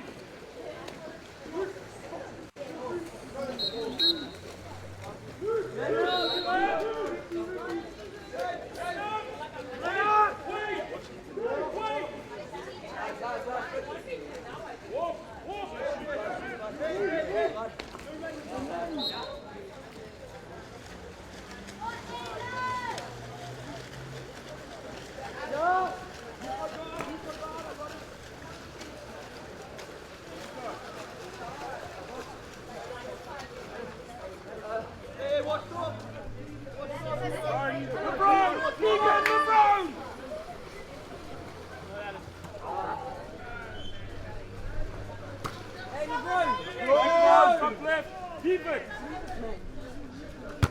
Why are you playing?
Keegan!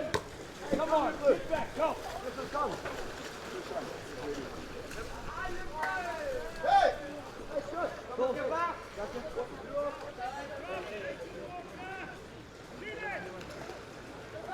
Press him! Hey, you go, come! Come on!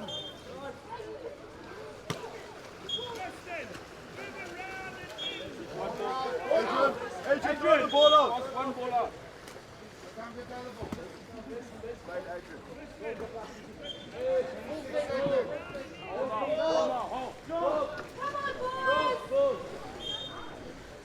What's your good? You go in the middle.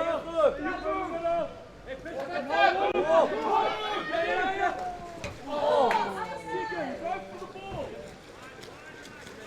Hey, drop! Drop! Hey, drop! Hey, go top!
Take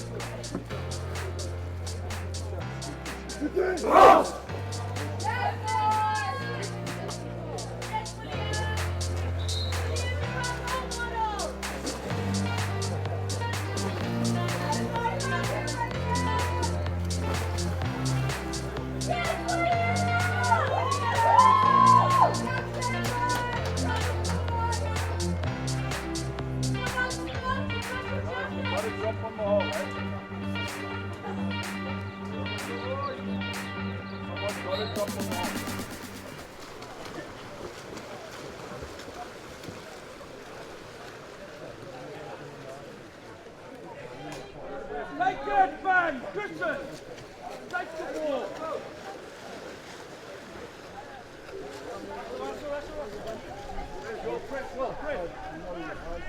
On the hole, Christian! On the hole! Drop on the hole.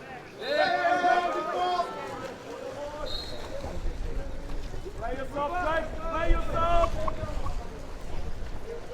Top right! Top right! Why did you stop when you got front corner? No,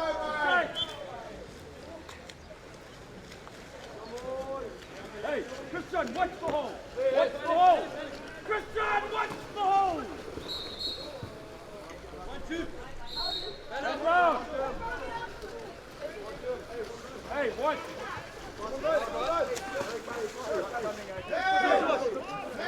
Go! Christian, go! Come, come, come, come! Go!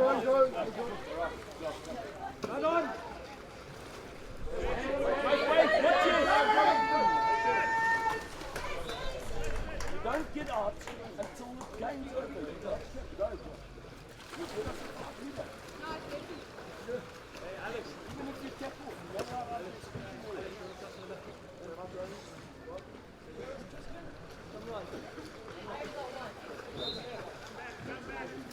Come here.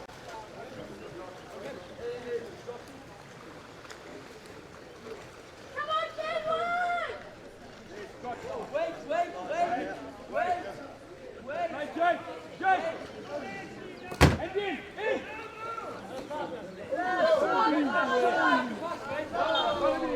Let's go!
William, drop off!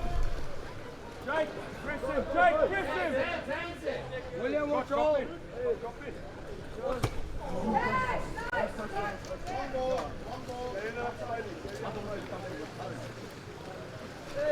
Jake, get up!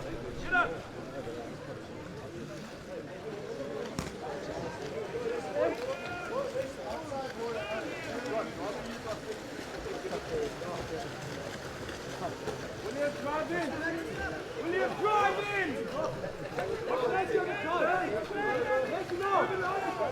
Josh, start some fix, he's shot! Well done! Get him out of the game! Play yourself! William, pull up! William, forward! Go, Josh!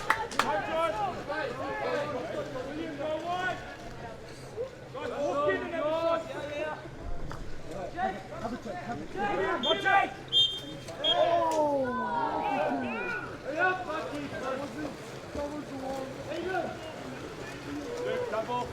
Come on, Josh. Come on, Fisty, take him, boy. Josh, go across. Go across. They have no structure, guys. They have no structure. Fisty, take him, boy. Take him. Scott, take him. Josh, Josh.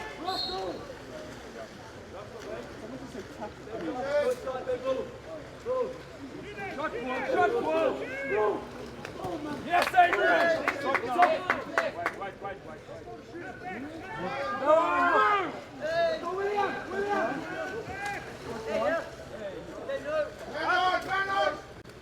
Again.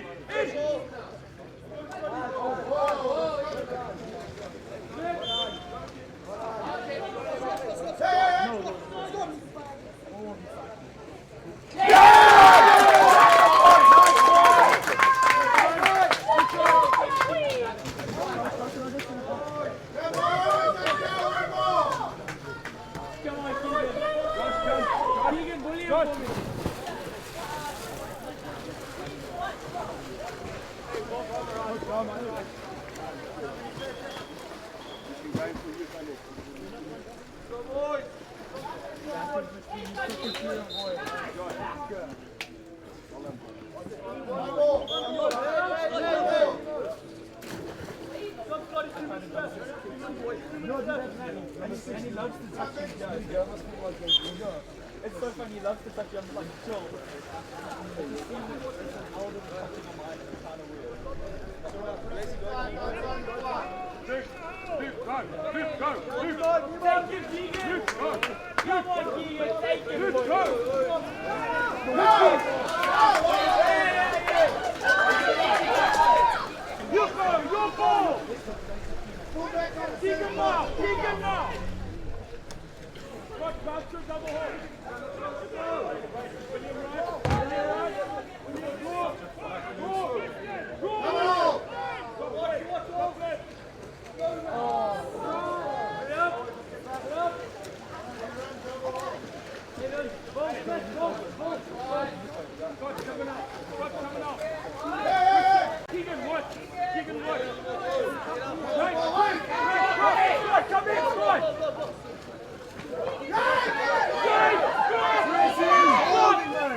converts. That's it, top left.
Welcome to the St Andrews College Shield Water Polo Tournament here in Grahamstown. We've had a frenetic day of water polo, some very good matches. Up next is HILTON College versus the South African College, or commonly known as SACS, from Cape Town. This is our second last day of the game of the day. Our last game following this fixture will be Bishops versus Grey High.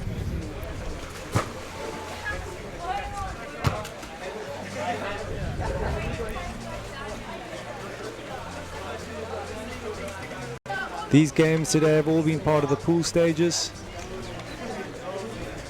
Two pools, Pool A and B, jockeying for the top 4 places. Those 4 teams will go head-to-head against the teams from Pool B in the knockout stages taking place tomorrow afternoon. HILTON, as you can see, on second place in this pool. SACS in 4th place, although the same points difference, goal difference is separating them. So this is a vital match in the pool stages. Here's some results from today. Last match, a really exciting one, 10 goals all, Glenwood House versus Kingswood College. Redham, or rather Selborne pushing Redham all the way. Very close in the end, that 8-5 score difference flattering Redham.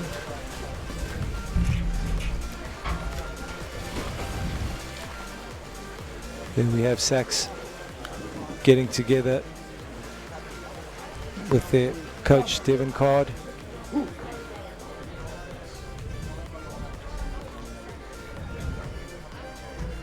SACS probably not having the best tournament in their books.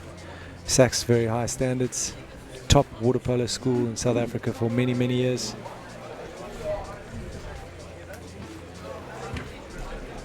Andrew Duncan, the HILTON first team coach, helps us out on commentary.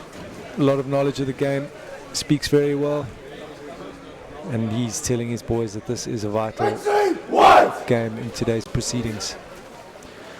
HILTON, whose last game was an absolutely exciting fixture. They really did come together. Some of their players, Christo van Lochrenberg and TJ Hubert, having absolute stormers. I'm sure they're going to follow on that form that they've been showing today. Thanks to St Andrews for having us here. Thanks to all the referees taking part. It's a big sacrifice.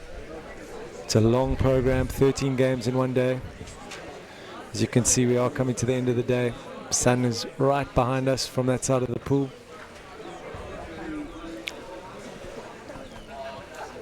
Boys having a bit of fun on the bench. Probably a bit of nervous energy.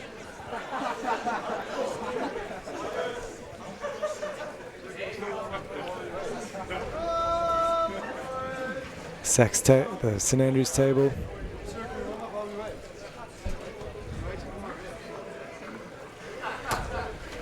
Easy to get Sachs and St Andrews confused as they've got the same abbreviation.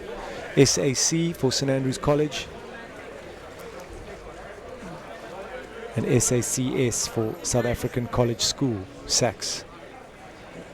Hilton, also a college from KZN. Very well respected private school. And Sachs, a very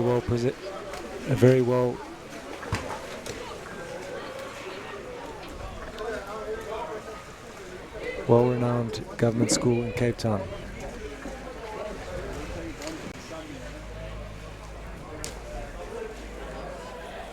Lots of national players coming from Sachs. Sachs also having their own tournament in Cape Town in September.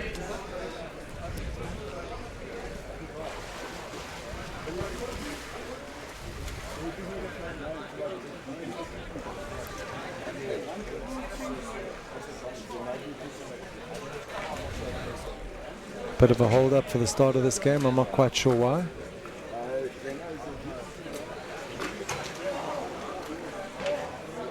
We're waiting for the ref on this side of the pool. Right. Everyone seems to be in position and ready to get this game underway.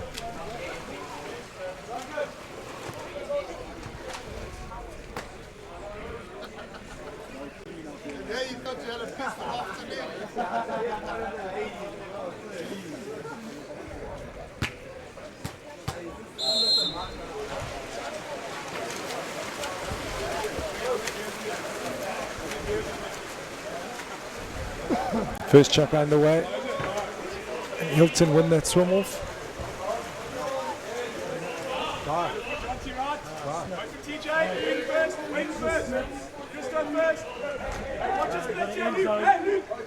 Don't sit in the end zone.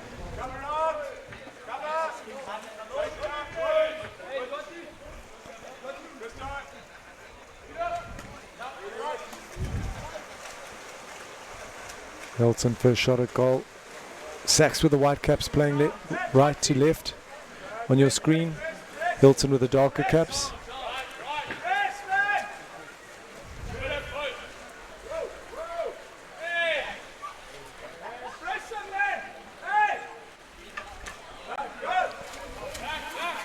Quite difficult to see the different cap colors in the dying light here on this day 2 of the Shield.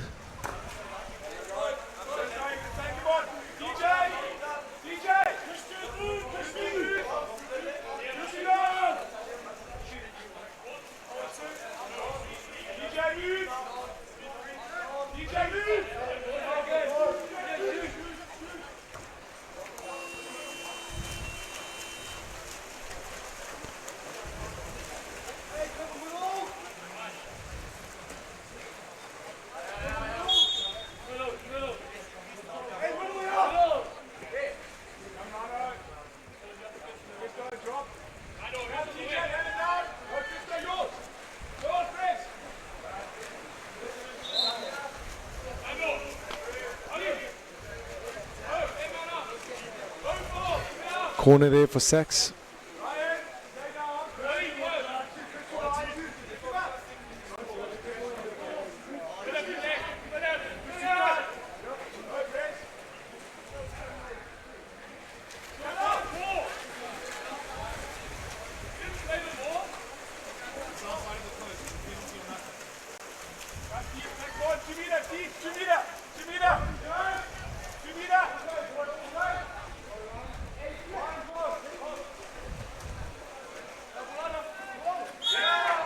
Hilton creating good space for themselves. The number 2 scoring. Hilton drawing first blood.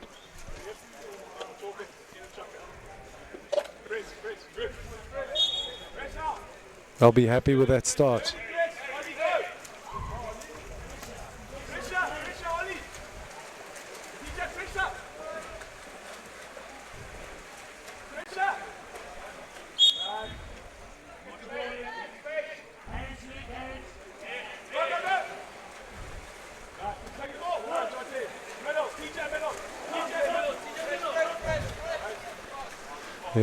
TJ Hubert, we spoke about him earlier.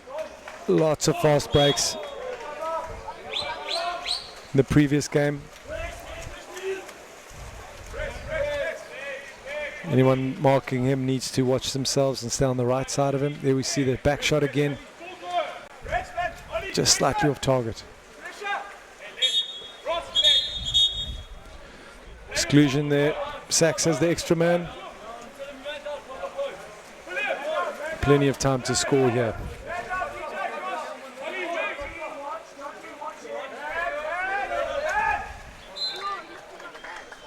And Sachs strike back with the goal there.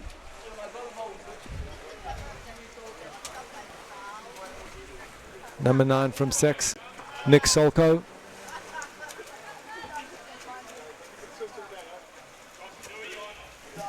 Leveling scores for his team.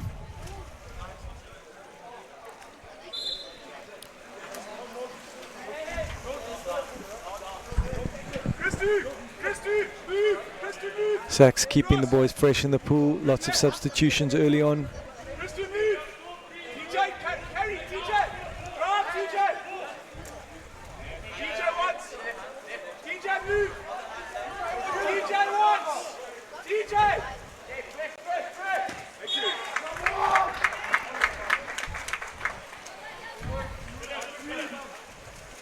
Coach Andrew Duncan called it. TJ wants. Good pass over to him, and he's on the board. 2-1 Hilton.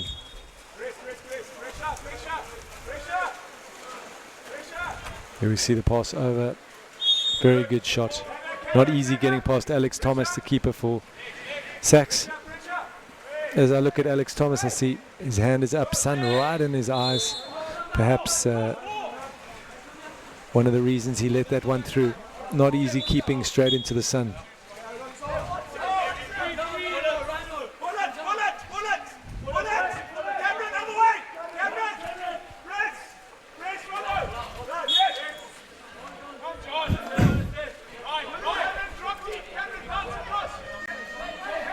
Score 2-1 to Hilton. Our scoreboard says 2-1 Sachs. The other way around. Hilton are in fact in the lead.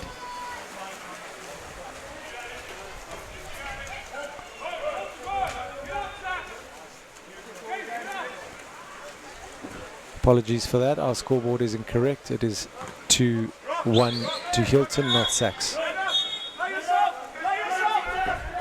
And there goes TJ Hubert again. This time he looks like he's going to score again.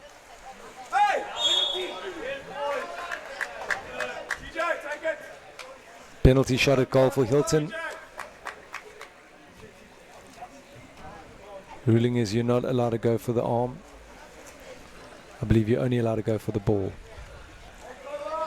But TJ is taking his own penalty here. You see the sun directly in Alex Thomas's eyes. Not going to be an easy one to save. Possibly a bounce shot off the water would be a good option here.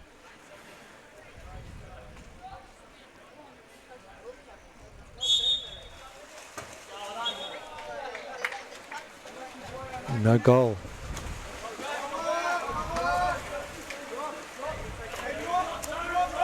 See the replay of that.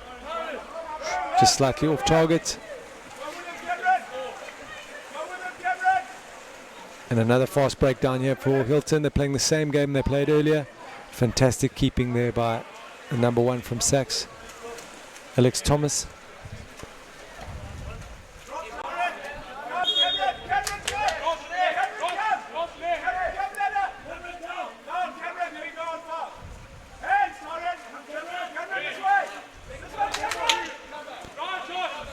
Nothing on there for Joshua Lane. Too many blockers.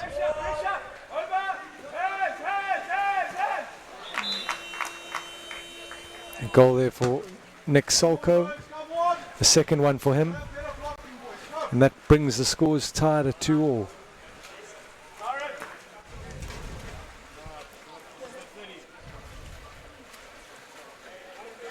There's the goal scorer on screen. Here we see it.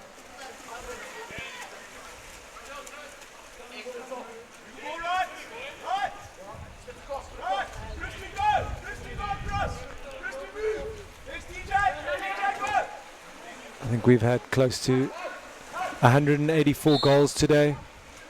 I know before the last game we were on 160, so that was 10 all, brings it to 180, and now it's 2 apiece, so that's 184 goals.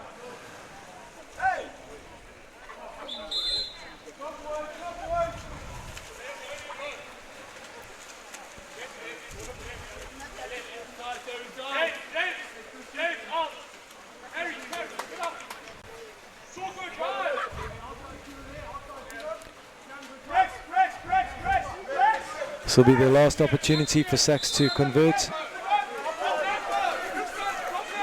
5 seconds on the clock. It's going to be tough for Hilton to score. Here we have it, the buzzer's gone. A very competitive first quarter.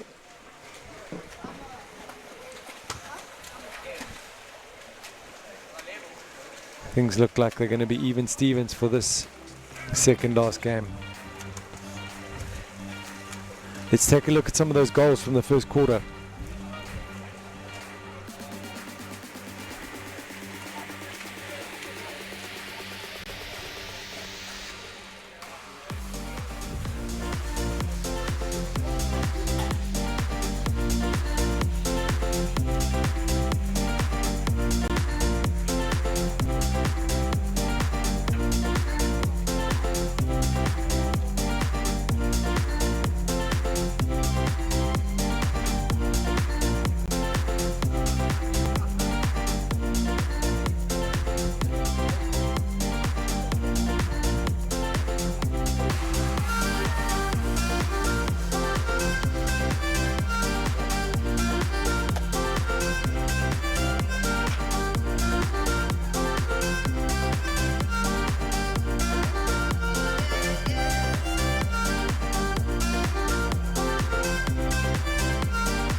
So tell us where you're watching from.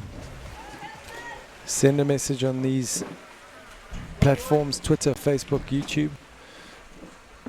Ask us a question and we'll pop it up on screen.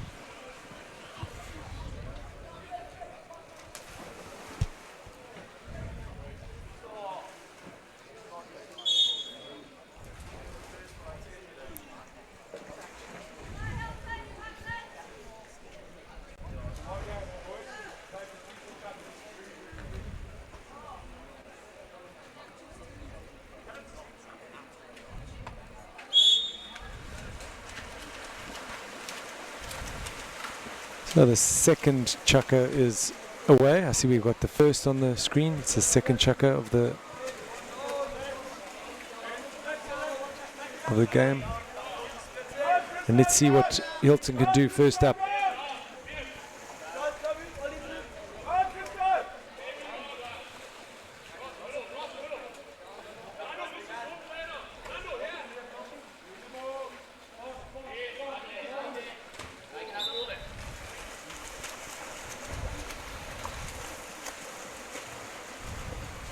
Some water polo fans in the stands.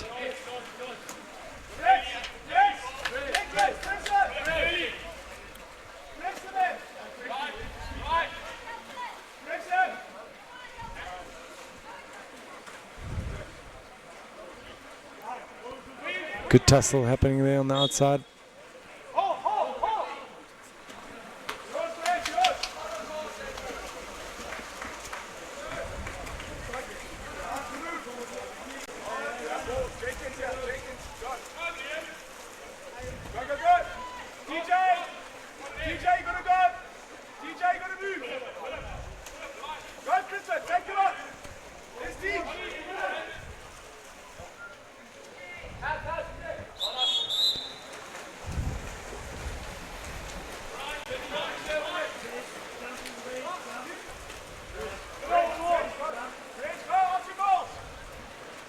Nick Rightford on the right.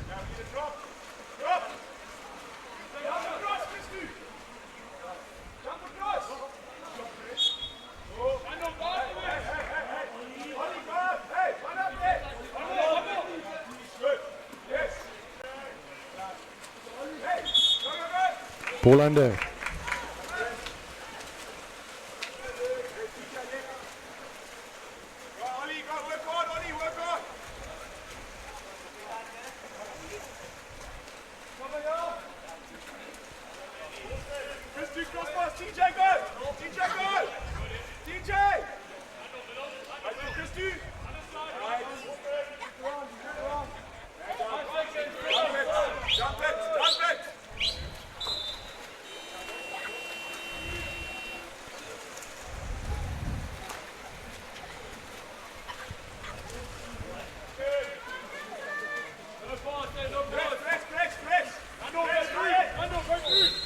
Philip Janurary on the left here, the number 3.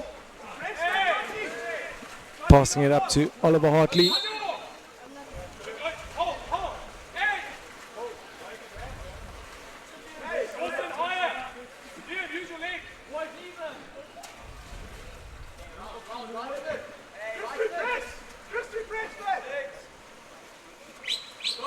Hilton not letting Sachs in.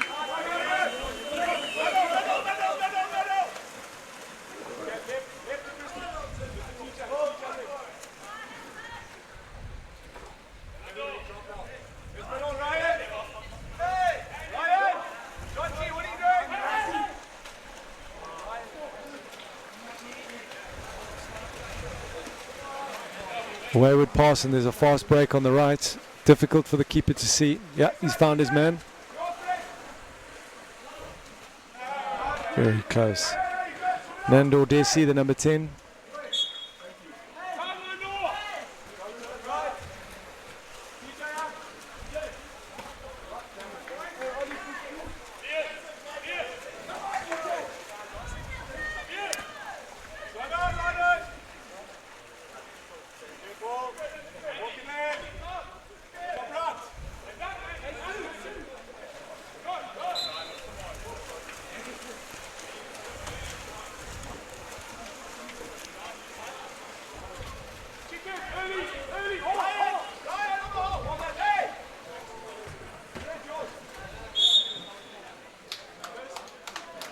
Liam Dawson, the whole man, doing well for his team, earning the penalty shot,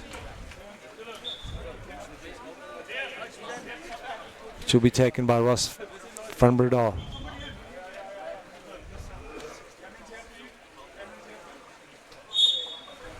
Ross lines it up and makes no mistake. 3-2. Sachs take the lead.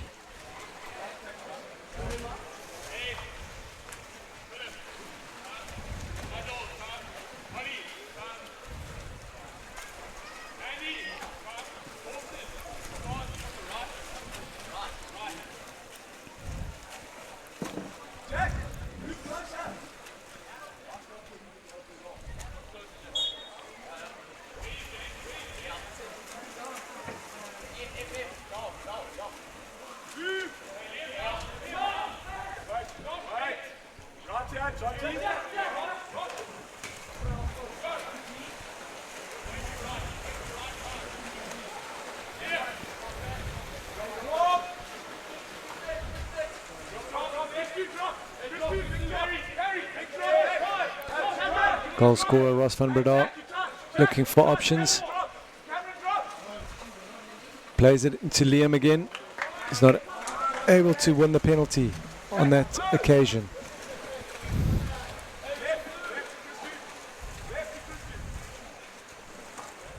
Christu van Lochrenberg on the left. Had a good tournament so far.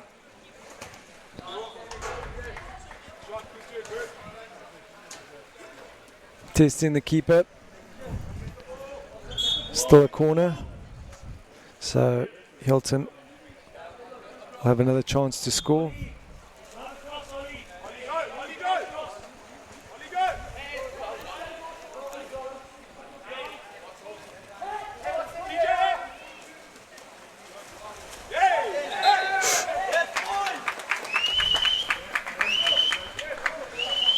Ooh, an own goal by Sachs. Unfortunate for them. Keeper just knocked it back, and so that'll be a goal for Hilton. 3-all. 3-all to Hilton.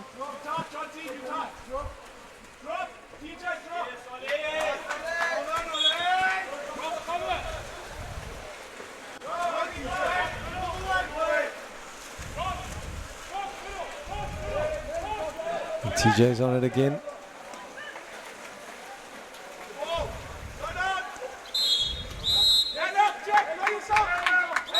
Exclusion. Hilton have a man up. A quick 1-2.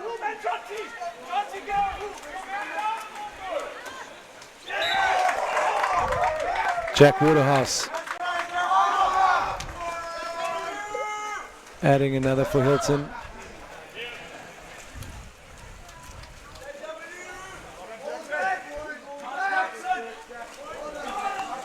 Quick glance behind him just to see how much time he had. He saw the player approaching.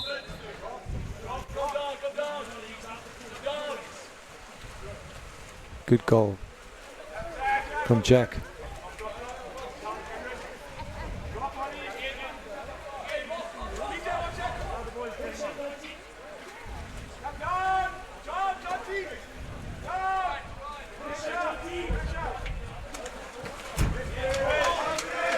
Both sides of the pool, one in complete darkness and the other side in complete sunshine.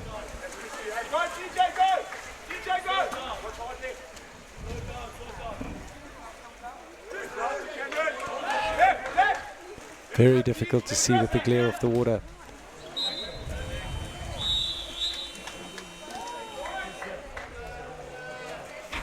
So Alex will be happy he's going to the other side of the pool.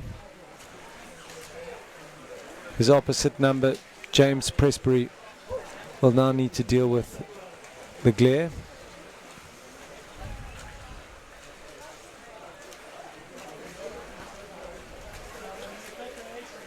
Half time, Hilton College 4, Sachs 3.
Right, ref calling the teams together.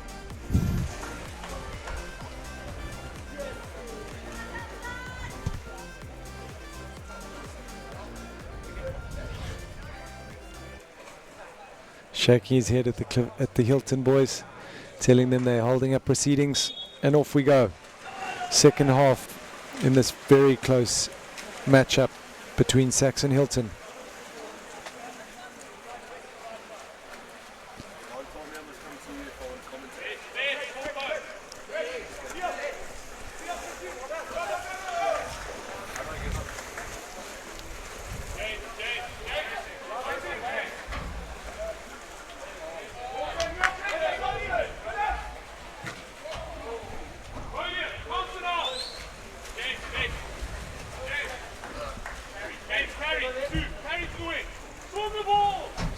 James Davis on the right here for Sax.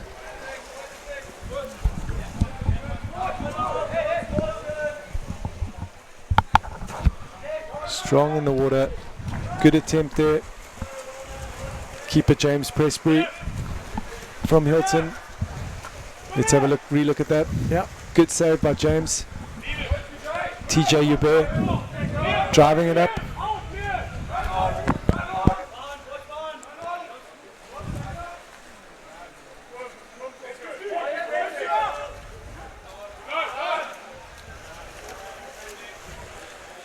Very well played there by Nick Solkoy.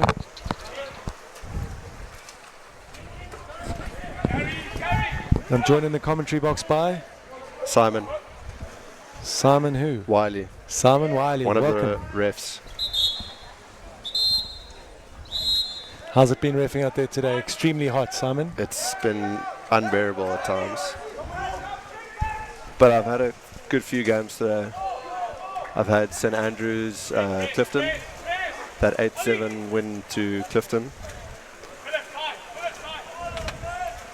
That was an exciting game. Gets quite intense with the whole crowd here. Yeah, the crowd definitely comes out for St Andrews, rooting for their home side, as well as the girls, the DSG girls coming on the other side. A lot of pressure for you as a referee. You learn over the years to block it out and just get on with it.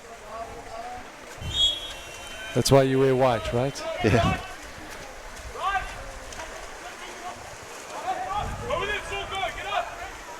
I've actually played against most of these Sax boys. I went to Rondebosch,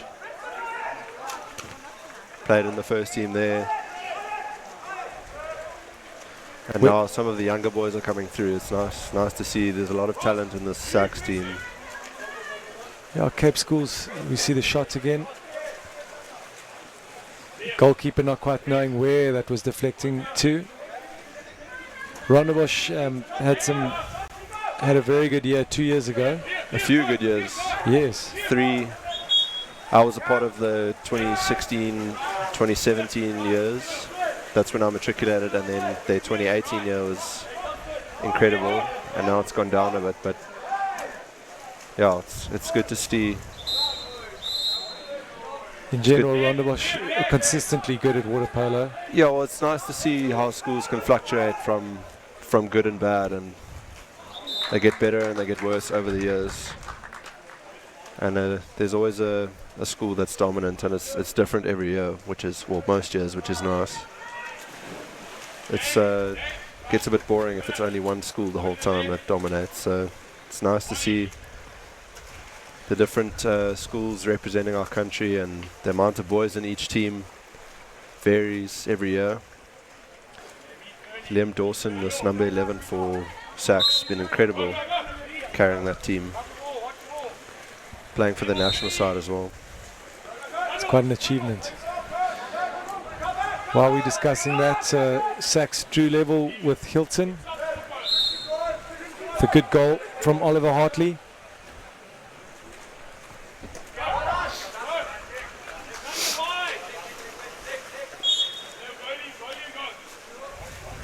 Both teams pushing each other to the limits here.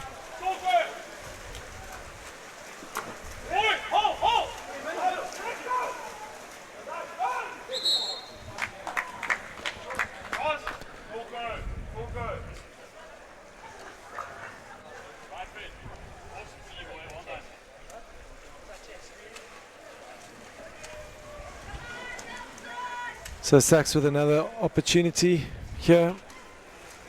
Ross van Breda, who slotted the last penalty, does it again. It's 5-4 to Sachs.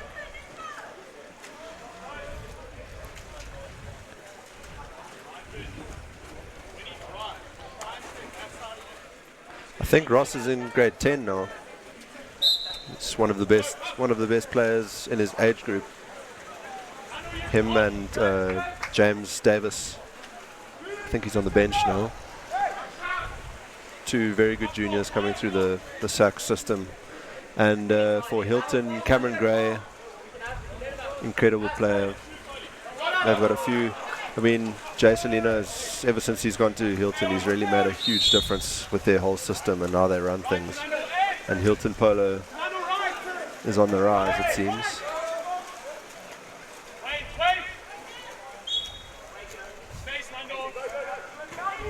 Two very good coaches we've got on display here. You can see it in the structure with both teams as they attack, setting up very nicely. I think if Hilton can get a win here, they'll be very happy with their day. Started strong with a big win over Glenwood House. Another good win over Kingswood. And right here, it's neck and neck. Definitely going to have to pull something out the bag to beat this very strong Sachs side. There we go. Your Dawson. Good shots. Liam Dawson. Does what he does best. Slots it in the corner. Sachs now have a 2-goal cushion. Just under 2 minutes to go in the third.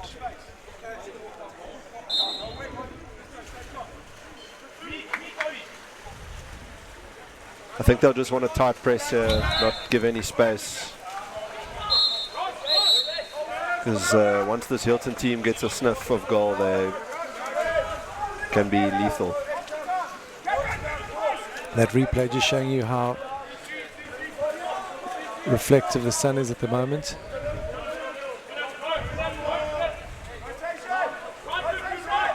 Hilton using their man up.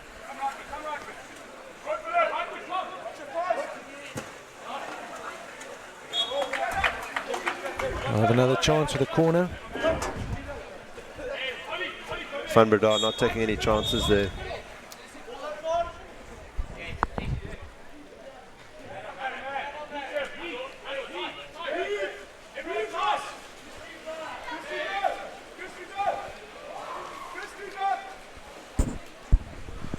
Any reason Rondebosch is not at this tournament? I suppose we discussed there's so many tournaments happening around the country. You do have to pick the ones you want to be part of. You do have to prioritize, and the government schools, Sachs, Rondebosch, they all have to choose, especially because, I mean, the funding sometimes isn't there for some of the boys. They have to be supported. Their schools don't support them as much as they would like, obviously, and it is hard to go on more than 2 tours a year.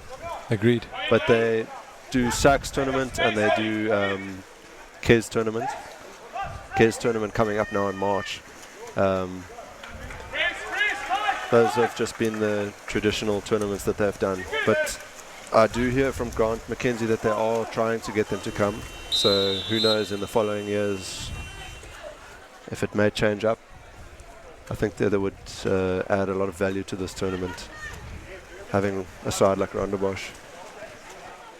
Just going into the break as we enter the fourth chukka, last chukka of this game. Sachs leading 4-6, 6-4. It's going to be difficult for Hilton to come back here. It's going to take strength. Had a long day in the sun. Boys are going to be tired, arms are going to be tired, shoulders are going to get sore.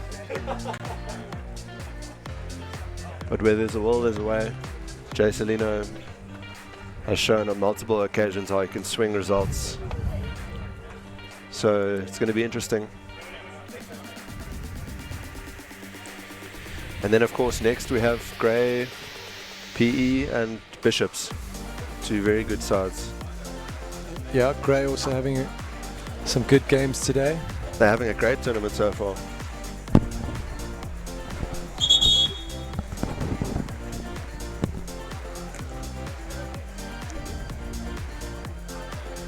Are you involved in any of the coaching structures, or is it purely...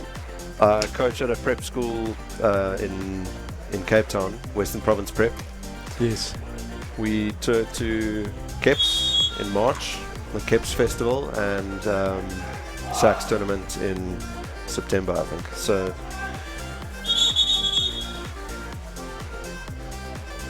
exciting times.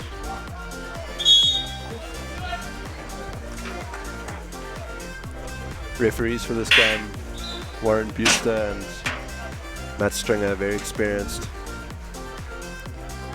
Warren Buster in camera at the moment.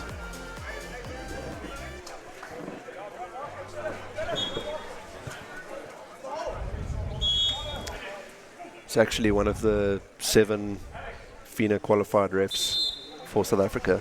Sits on the list. And an unorthodox change of goalkeepers there last minute for Sax. Matthew Hayes coming in to sit in the cage for the last chucker. Don't know if that's the best idea, a change of goalkeepers, 2 goals up.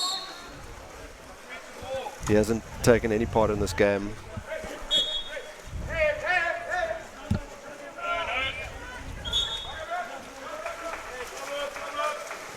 What is the call there? I think he was inside the 2. Yeah. Stringer having a few words with the coach there.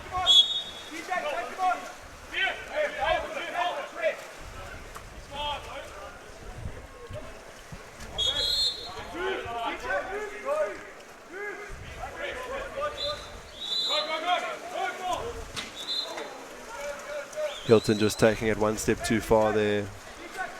Reversal comes. Now Sax can attack. Looks promising, there's lots of movement up front. But now it's just crowded. Inside the 2 meter. Liam Dawson arguing with Matt Stringer.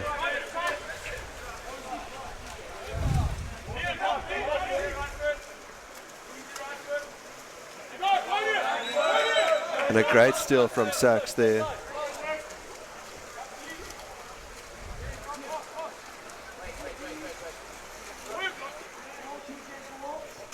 Nick Rightford tussling with TJ Hubert.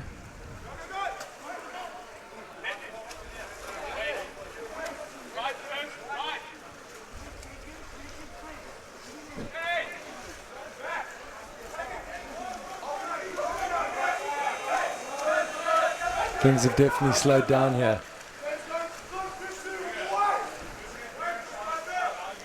Yeah, a lot of play in the middle of the pool and not a lot of play on the ends near the goals. A lot of silly errors coming from both teams. Ball unders, steals. 2 meters. Just lazy stuff that the coaches will want to eliminate going into bigger games. If these 2 teams make it into the latter stages. Here's an opportunity for Oliver Hartley. He's doing well. Still got the ball. Just shaves the front of the goal.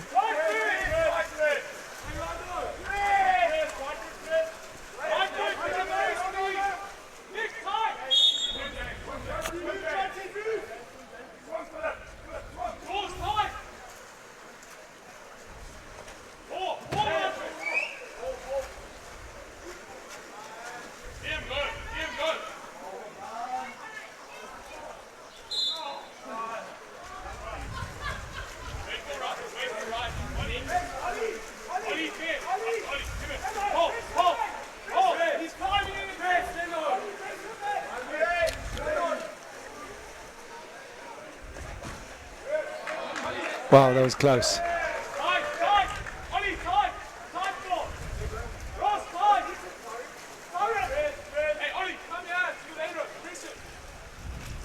Lots of action in the front there with Liam Dawson, and very unlucky not to score that. Clock ticking down.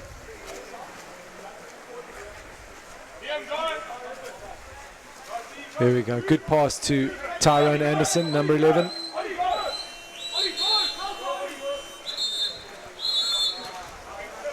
An exclusion coming now. Sacks have a man up. They're going to want to extend their lead now to just ensure that they have maximum chance of pulling this win off.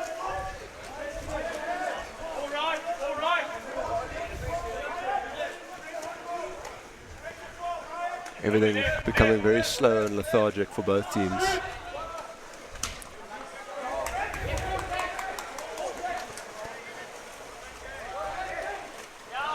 And the goal comes, James Davis, number 8 for Sachs, just battling out with the keeper and slotting it in between two open goalposts. Very quick off the rebound there. And contesting for the ball with James Presbury. Here we see it again. Keeper's way out of position. Couldn't defend that at all. So Sachs looking like the victors in this game. Dean Hubert supporting Go Hilton. Thank you, Dean.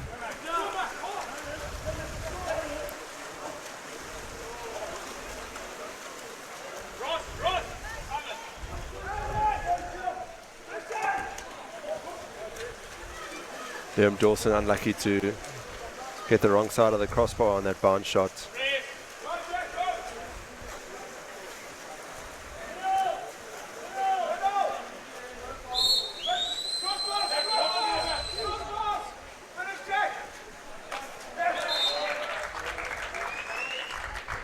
Jack Waterhouse, lovely goal from him. Celebrating that goal.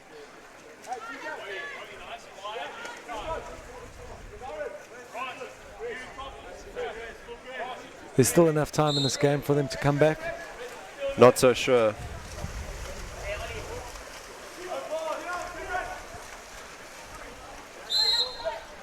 If they can, it would be amazing. Here we go. They've got the ball now. I think Sachs are still hurting from their 9-0 defeat to Bishops. They're working hard for every goal now.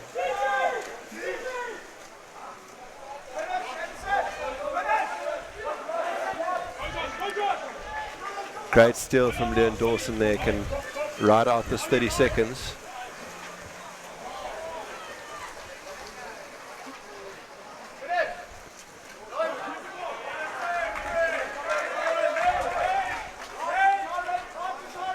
Clock ticking down to 40 seconds left of the game. If Hilton can score quickly now, there's still a chance to draw. No. Good save. Coming back to that Sachs 9-0 defeat. Baffling. Such good defense from Bishops. The strategy paid off. Sachs have a big boy up front in Liam Dawson, and a double drop completely shut Sachs down. So well done to the coach of Bishops for implementing that. But I mean, you have 4 chuckers to adapt to a strategy, and if you can't do that, well, it was shocking. But good to see they've come back and they've won a few games today. The full-time whistle just coming there, 5-7. So Sachs taking a victory against Hilton. Yeah, that'll be interesting for the standings to see where they sit. But if I'm guessing correctly, I think Sachs will now move into second spot in this pool. Hilton will go into 4th position. And St Andrews, no, St Andrews not in this pool. I'll have to take a look at the log. Bishops coming into the pool area now, just ahead of their clash against Grey. This should be a big one. It's going to be physical. Grey have some big boys on that side.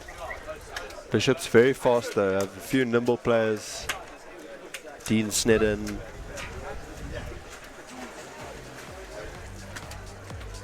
Well, there you have it. Final score 7-5 to Sachs. Hilton can hold their heads high. They played a good game and definitely were in it all the way to the end. But unfortunately, didn't have the final few goals to overcome Sachs. Well done to Sachs. Played a solid game and it was exciting to watch. Join us for the next one. Grey High versus Bishops.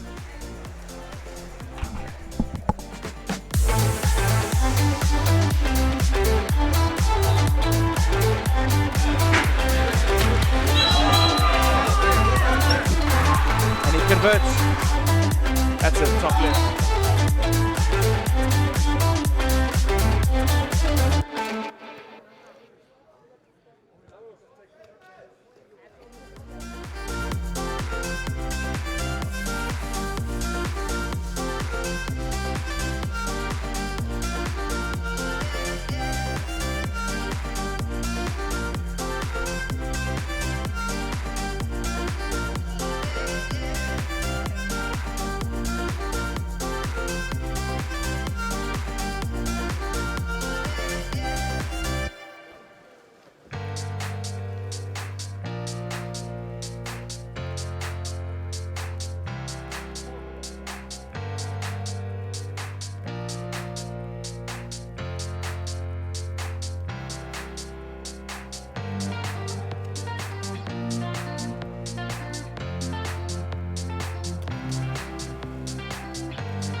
Converts. That's it, top left.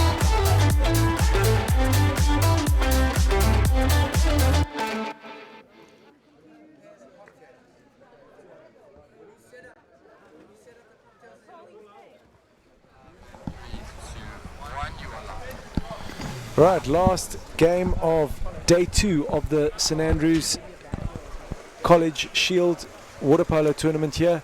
Bishops, who are looking to be the favourites for this tournament, up against Grey High, who've had an exciting day. They're playing some really good attacking water polo.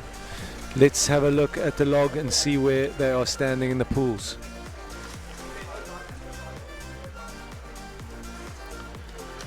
There, as we can see, Sachs coming into second place after their win against Hilton, and Grey are going to need to do something to pull ahead of Hilton. A very tough pool, it might be said. Yep. I'm not sure it's as tough as the other pool, but there's a few big boys in this pool and physical games. Hard for a team like Bishops with so many juniors when you're playing against Grey, who are mainly senior rugby playing team. It's going to be physical, it's going to be tough. It's been a long day. And we just had the Bishops team sheet up there. Speaking of big players, the Grey side, as he said, a lot of big rugby players in it.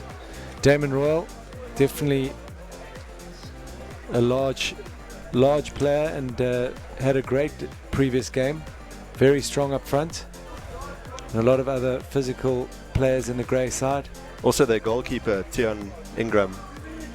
He's been brilliant in the cage for them today, from what I've seen. Completely agree with you.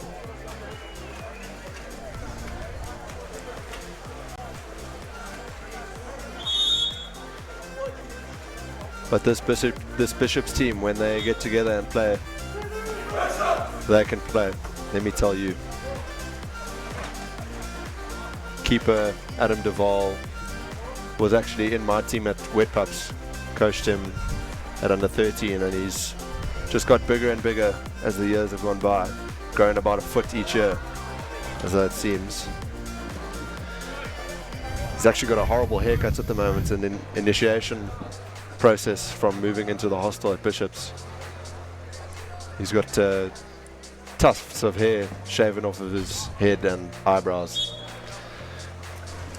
I'm sure his dad, Ed Duval, also an ex-Bishop's boy, wouldn't be too worried about that. Great, so we're underway. First quarter, and let's see what Gray can put together here on the first attack. Exclusion coming early.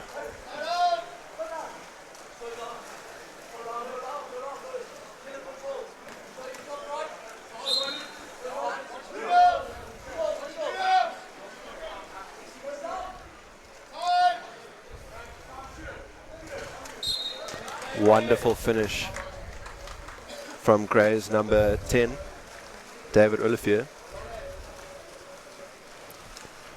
What a way to start the game. Yeah, man up move, successful off the wing, drawing that extra man, passing into the spaces.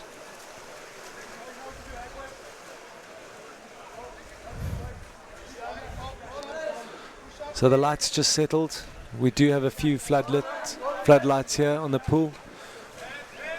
Although I wouldn't say it's going to light up the sky, but it definitely is helping the light. Luckily, this is the last game, because I don't think it would be efficient enough going into the night. Gray coming up on a first wave attack now.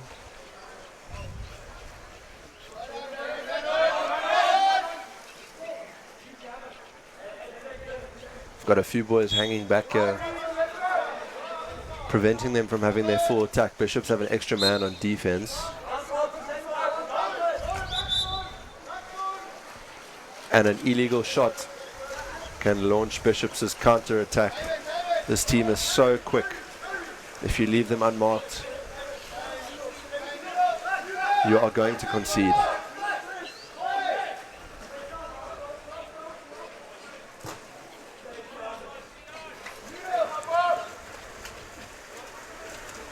Sam Hansen with a brilliant shot, but as I was saying, Tian Ingram in goals for Gray is a unit, and you're going to have to do a lot better to beat him.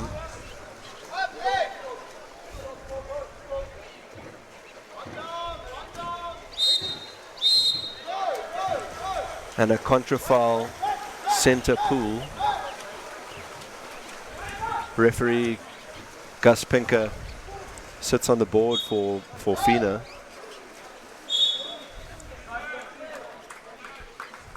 And a penalty foul is committed right in front of the Grey goals. It's the man who scored the first goal. He's now given away a penalty, and Mikey Ford will have the opportunity, and he buries it bottom right. And just like that, we won all. Yeah, Mikey Ford doesn't miss many and scored plenty in this tournament already. Big boy. Captain for Bishops, if I'm not mistaken.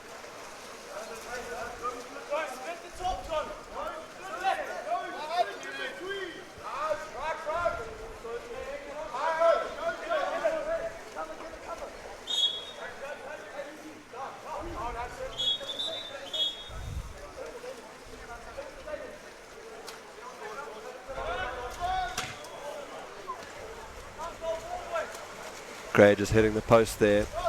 The bounce coming in Bishop's favour. Mikey Ford with the ball now. A long shot. Saved.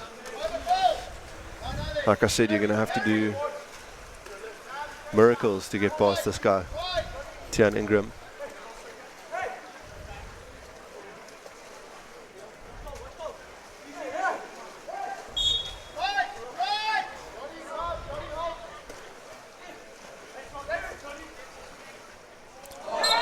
Oh my days. What a lob. And that's David Oliver again. Or rather, Olivier. Scored 2. He's given away a penalty, but that lob, wow. beat Adam Duvall.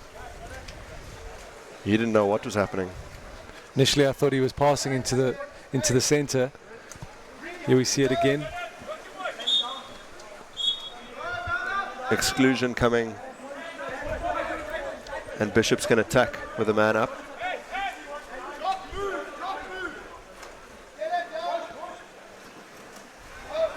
Ooh, that one very marginal.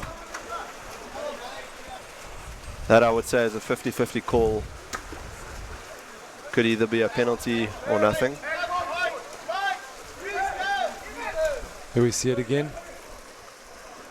Lob ball.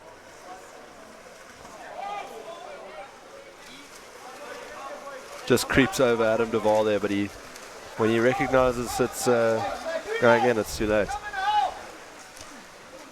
And you can't argue about the lights anymore because it's gone over. Mikey Ford getting the exclusion right in front of goals.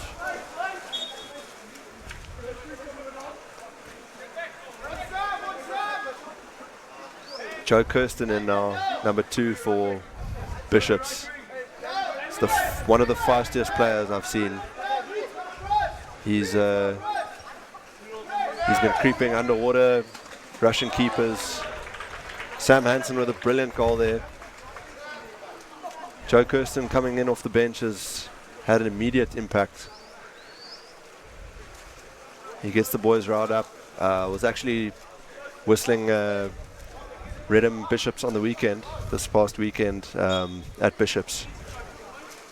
And he was on fire. I think he scored about 4 or 5 goals. And they actually beat Redham 11-7. And Bishops are supposedly one of the best in the country at the moment. So it was a great victory for them. Redham no slouches. So for them to win that game, definitely making a statement. Both teams in different pools that could definitely draw up against each other in the final or even the semi-finals. What a spectacle that would be to watch that. Who are your final picks? For me, I think Clifton are looking good.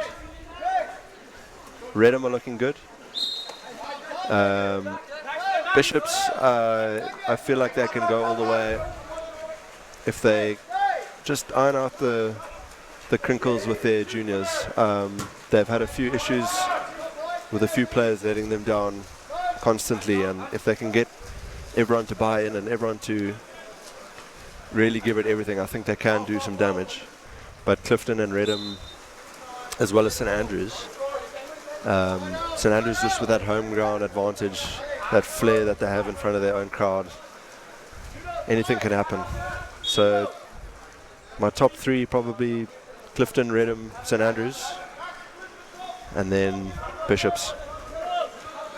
St Andrews with a few injuries. We commentated with Ben Jevon earlier. He says he's put out his shoulder, so maybe St Andrews struggling a little bit with depth. As well as a suspension. That brutality incident earlier today.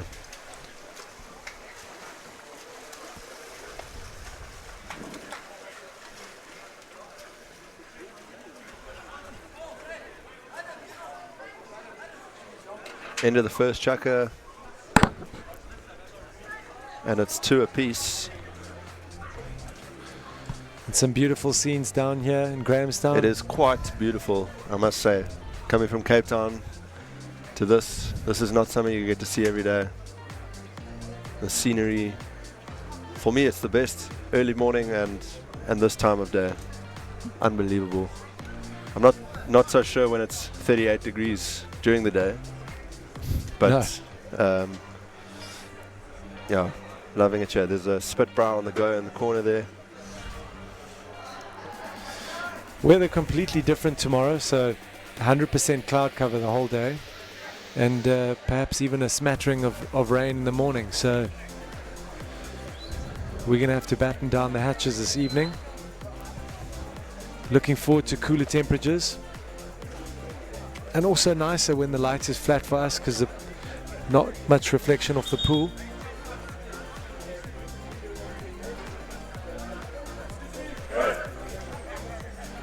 The parents up in the clubhouse there having a beer, watching their kids play. Wonderful facility, this St Andrews College.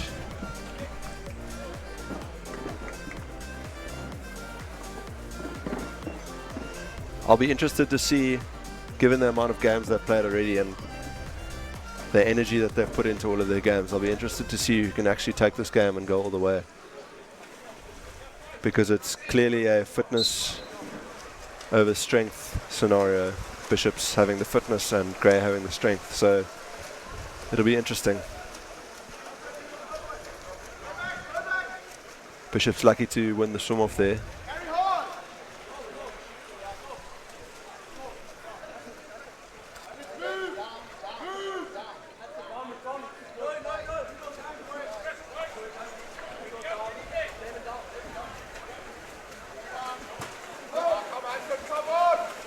Sam Hansen with a shot blocked there. He's got quite a spectacular shot on him.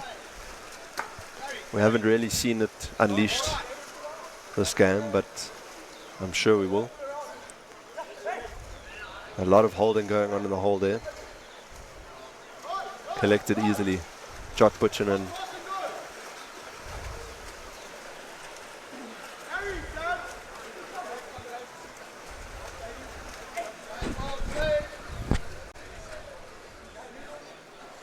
Matt Stringer got 2 in a row. Clearly on the graveyard shift here at St Andrews.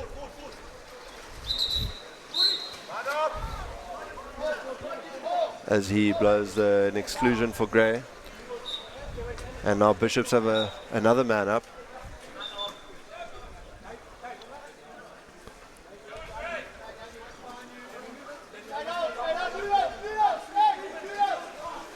Grey defending quite deep.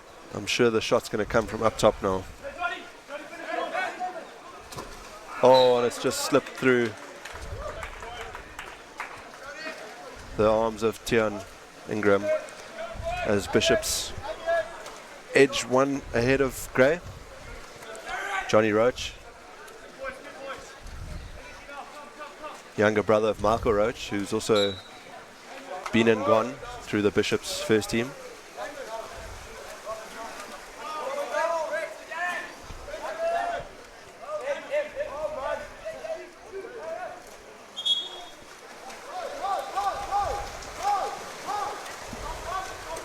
A lot of brothers that have played in this Bishop side. Oh, wonderful Fantastic counter. Joe Kirsten. Electric pace from Joe Kirsten. He is really one of the fastest players in Western Province at the moment. He's at the top of his game. Some sublime ball skills there. Pinpoint passing and fantastic receiving from Joe. Can feel the tempo has gone up 1 or 2 notches already, right from the off of the second chucker. Exclusion coming. Oh, Joe Kirsten excluded, playing with fire, playing with the ball after the exclusion come.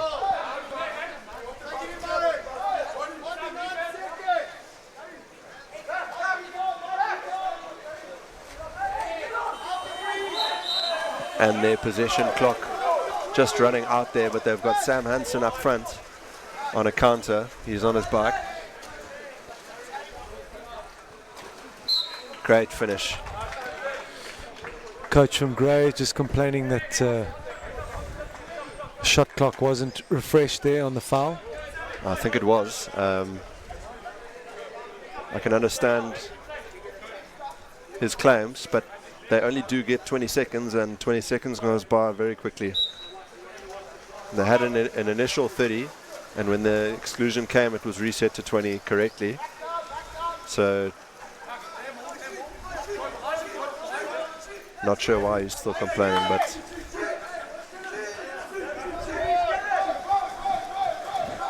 and a ball under on Grey's attack. Now Mikey Ford is up front.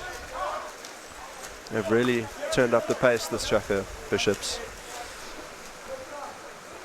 Oh, what a shot. Sam Hansen, that shot I was telling you about. unbelievable pace on that shot. Close corner. Scored a couple today as Sam Hansen. As I was saying, the brother situation at Bishops, we've got Brett Snedden in coach, Dean Snedden on the bench, and Ryan Snedden, who's just finished last year, matric. So the three brothers, I actually know them quite well, Brett Snedden.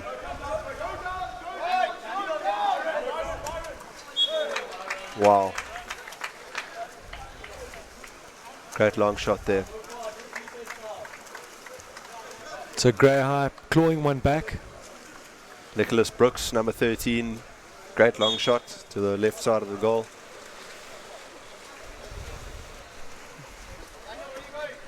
I'm quite amazed with what Brett's done with this Bishops team.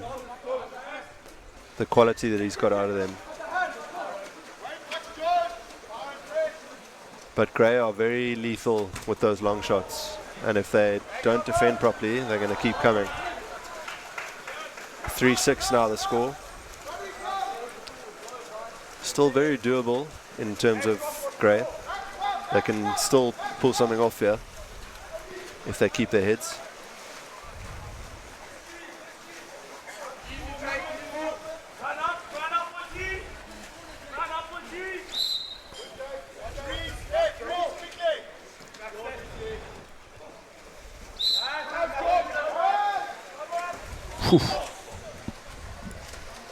A lot of power in that shot.